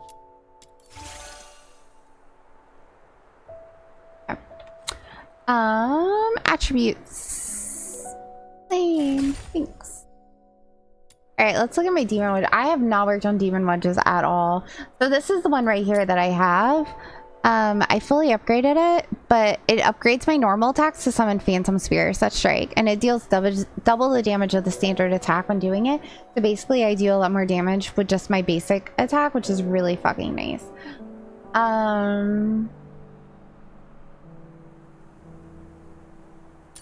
I do need to upgrade some of these probably. But don't I need to get it? Didn't it say to like level 5 or something? Are you inviting I need to me go on a look. Bro, how much does it take to get to 25? Jeez. Combat. 3 weapons to level 40. Enhance at least 5 different wedges to level 5. Are you inviting me on a date? Can this one even upgrade to 5? Oh, it can. Okay, well, there you go.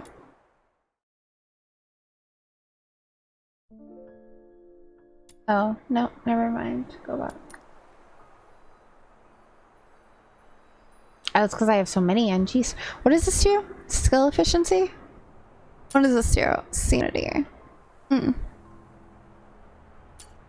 what if we take that one out? There we go. And then we upgrade this. Okay.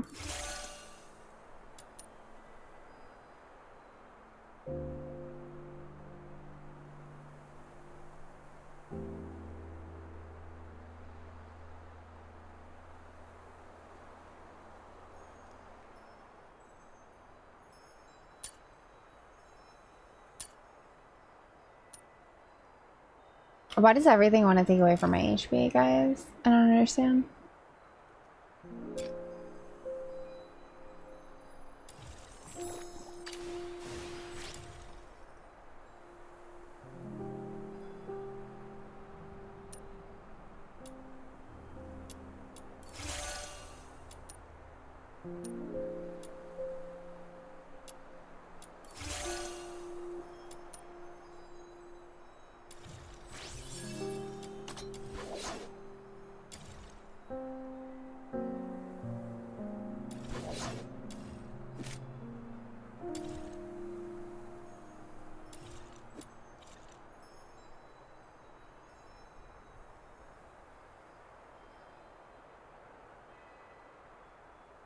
I need to get 3 characters to level 40.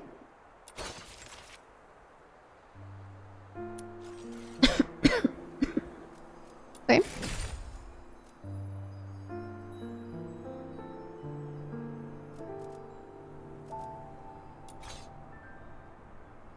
Are you inviting me on a date? Who else do I want to level? Gilbert! Wakey wakey! It's time to leave!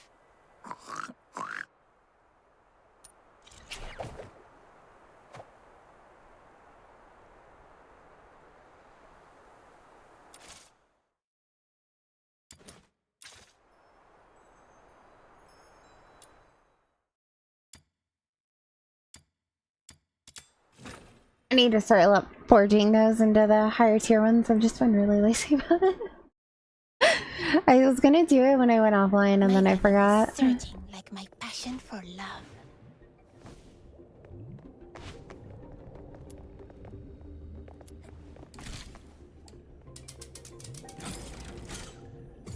Did you do your bamboos, Burn?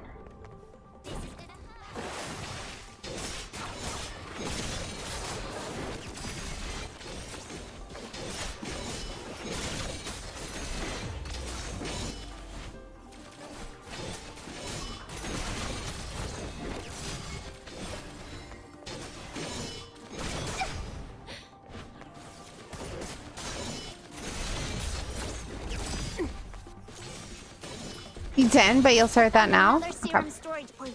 I've marked it for you.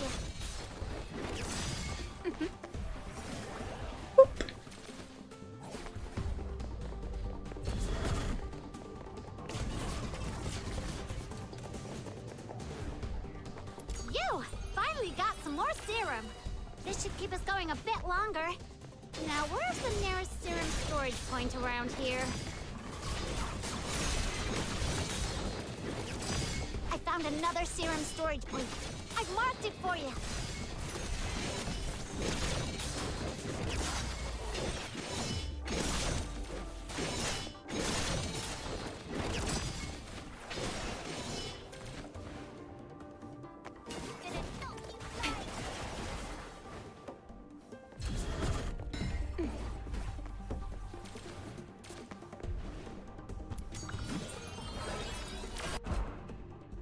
Nice.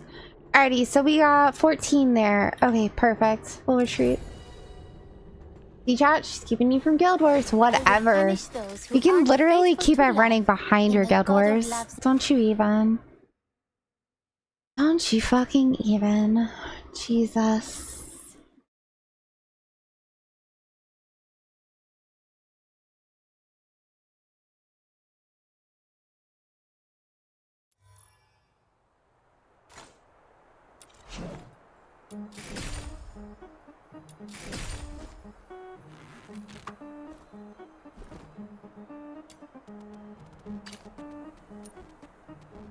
We just need the 6 sands, which are literally gonna take forever. I think sand takes like the longest out of everything. Oh my god.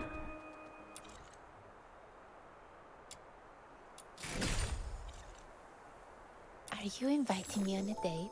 Burn is over there doing what he can to get out of playing it. You're not wrong. An empty tummy won't get you far in battle. So gobble up some grub and prepare to charge towards victory.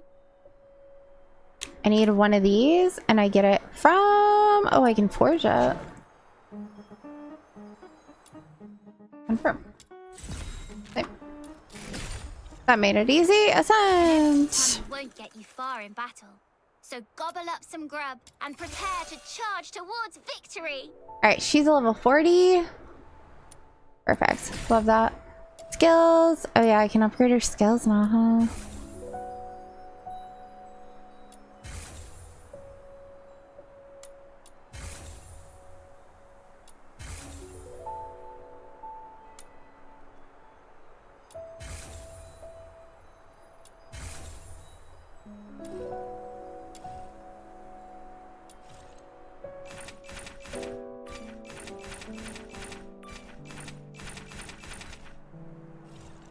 Her tamer, skilled in training Genimons. Interest. Alright, who else do I want to make level 40 with me? Probably her. Good. It seems hatred hasn't completely clouded your judgment. Alright, let's do a 200%.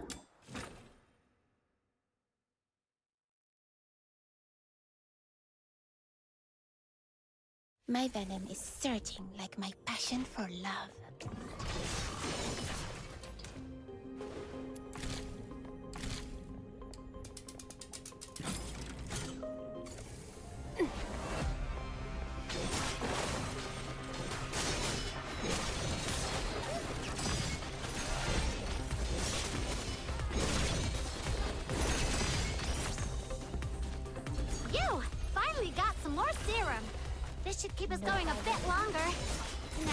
the nearest serum storage point around here?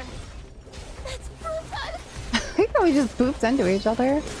What the hell?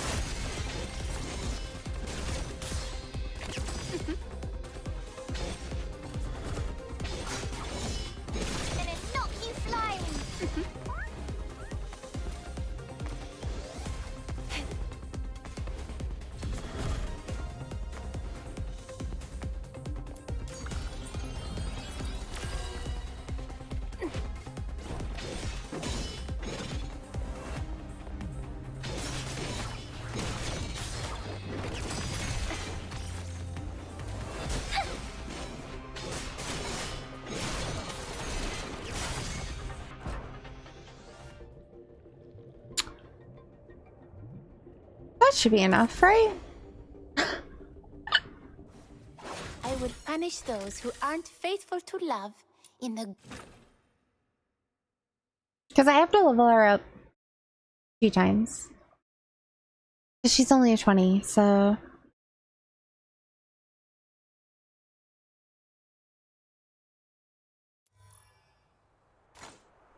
Are you inviting me on a date?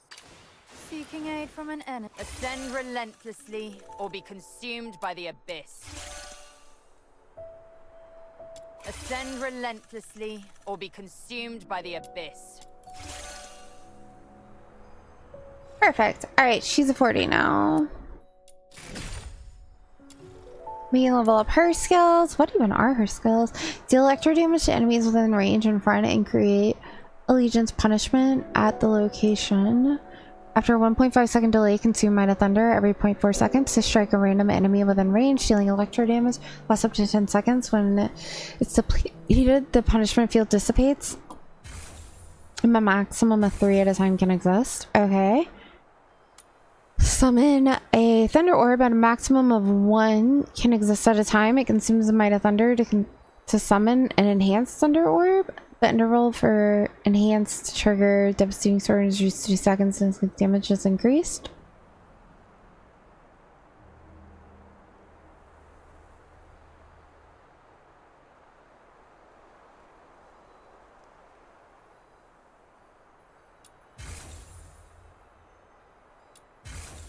Okay.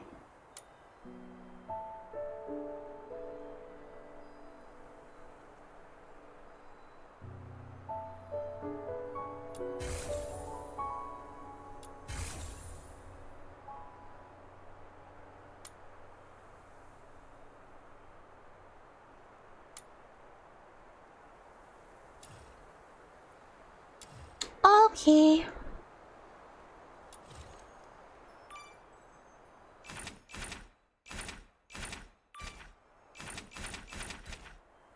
Alright, well she is leveled now. I can't level her weapon because I'm gonna give her the bow. But I can possibly auto-equip her with better wedges for the moment.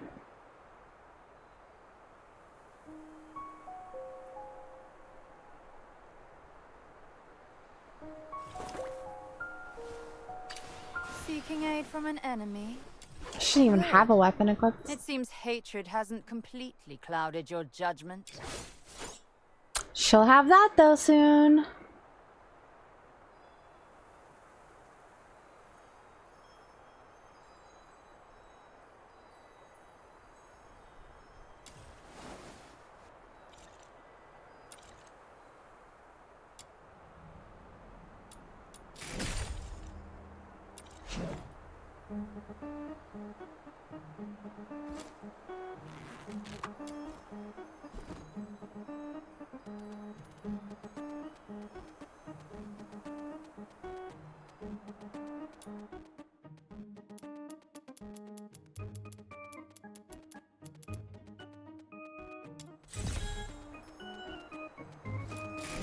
Alright, we crafted 20 more of those at least. Jeez Louise.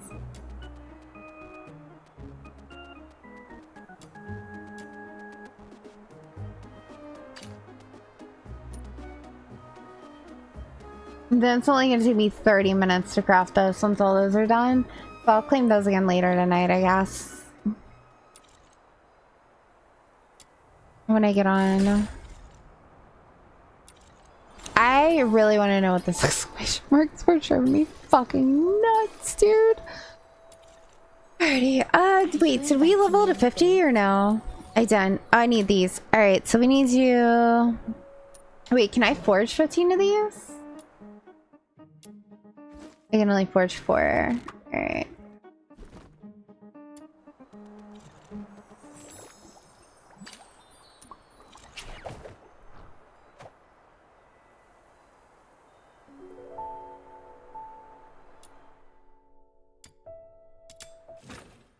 Alrighty.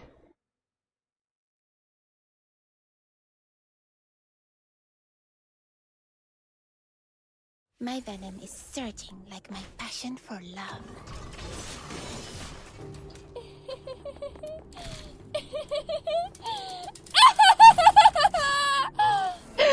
Thank you. I needed that.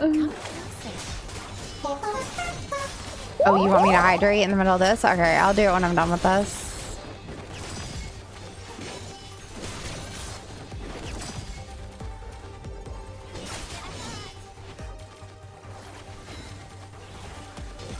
Cold-blooded.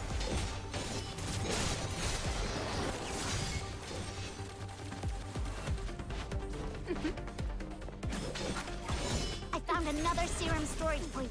I've marked it for you.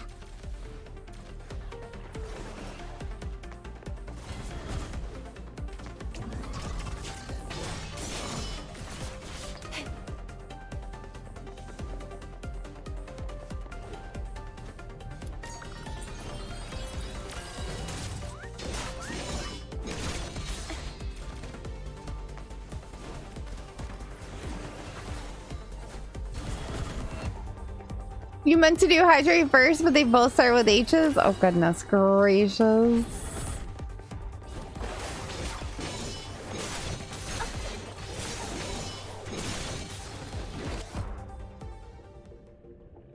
Alright, so we got 14, and that's 8. So let's do one more wave. We'll do one of these. A battle maven appeared. Oh, damn. Whoop. That's brutal. I was just trying to look at him. Cold-blooded.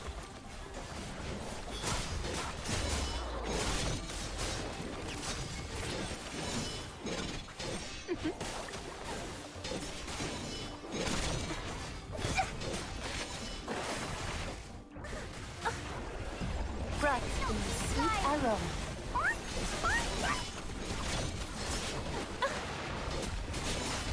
Cold-blooded.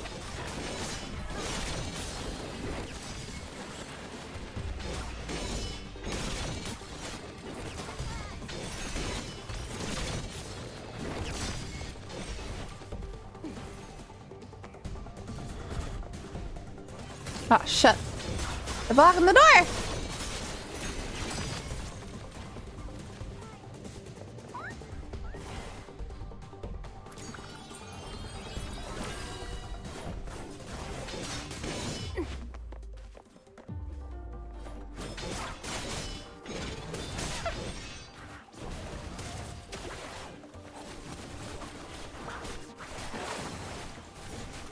You finally got some more serum.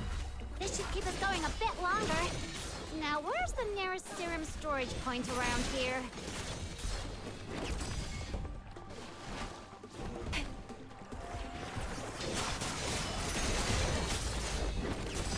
This is gonna hurt.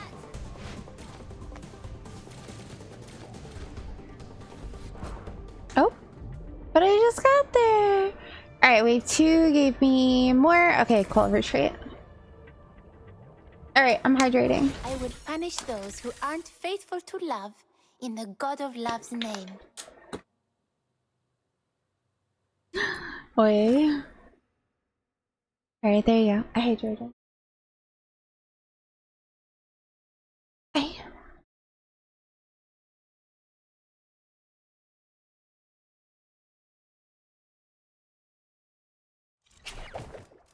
Day planner, claim. Are you inviting me on a date? Is this a reward for my overwhelming love?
What is she good with? I can't remember.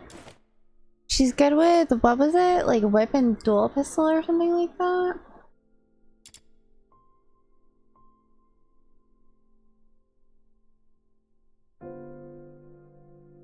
I'll give her that for now, I guess. I don't have anything else to give her.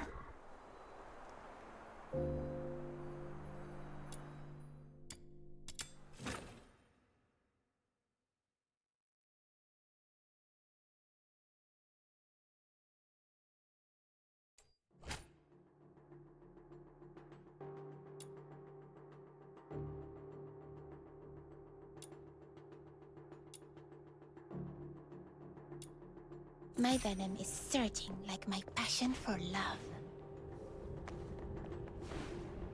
The target this I've time never is done one of highly these before. battle-wise and has a robot that enhances their abilities. The explosive robot can self-destruct, so be careful. Gonna knock you in.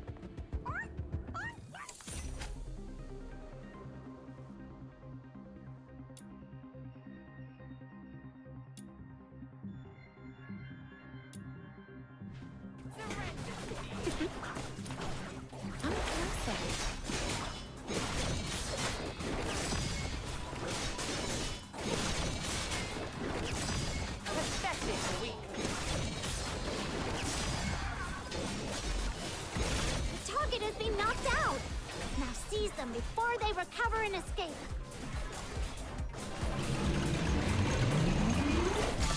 I think I heard the crying of a genie, Mom. Let's go rescue it.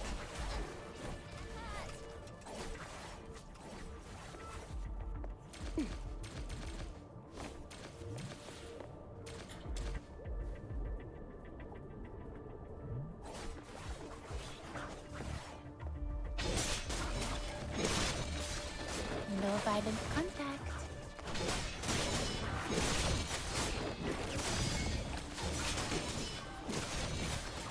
Gonna knock you flying.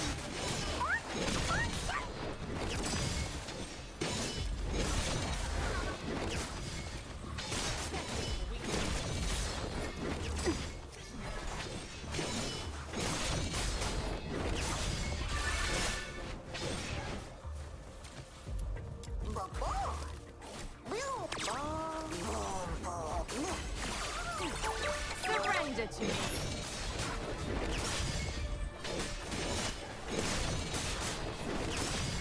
This is gonna hurt.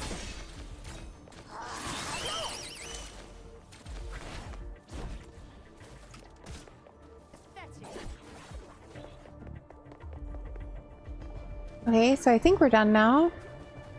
This is not how you get out.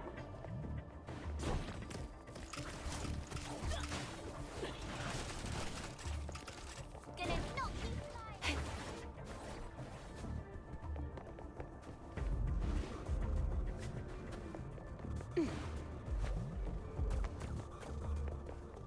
Then I might show you some mercy.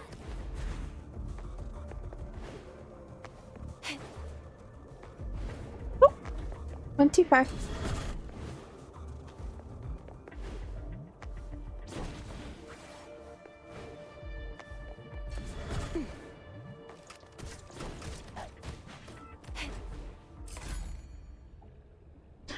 Alright. I would punish those who aren't faithful to love in Did the we get God it? of Love's All right, so we name. got 3, so we got enough to do 1.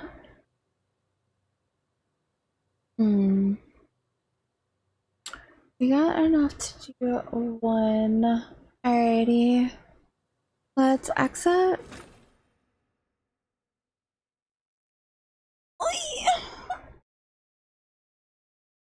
Okay, sorry.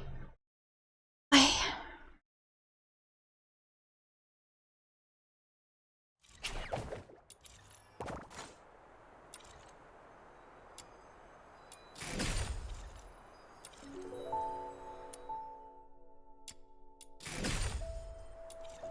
Are you inviting me on a date?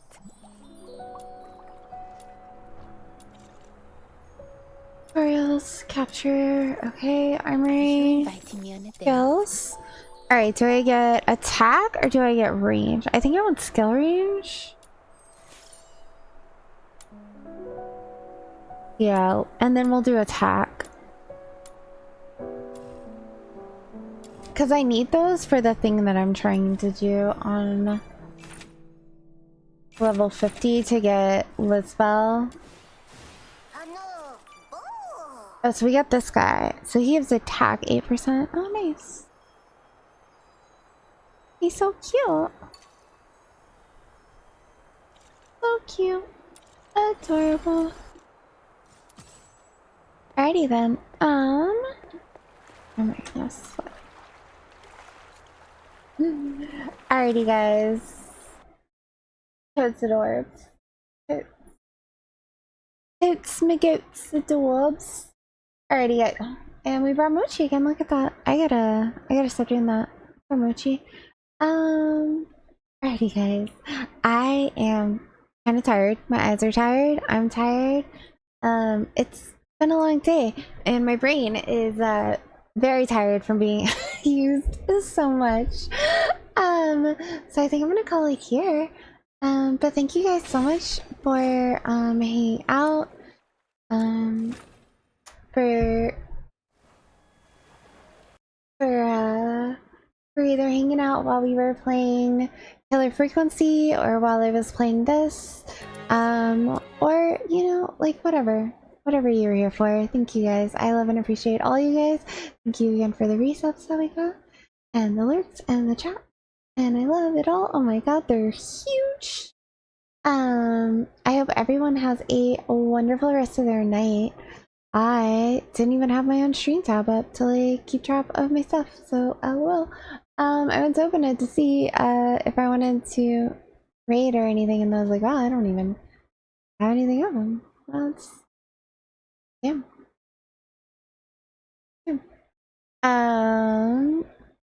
Yeah, you know what? I'm just gonna let it be, and I'm gonna go to sleep. How about that? That sounds.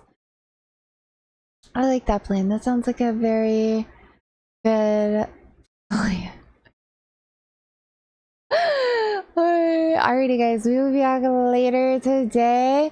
Like I said, I don't have Destiny this weekend. The person that I've been playing with is out of town, so I am Destiny free, which is oh so very, very nice. So I'll be playing something else. I don't know what it's gonna be, but we'll figure it out. I hope you guys have a wonderful day/night, and I will catch you guys all later. And if any of you have a stream later, I hope it is a fucking fantastic one. Okay, I will catch you guys later. Bye.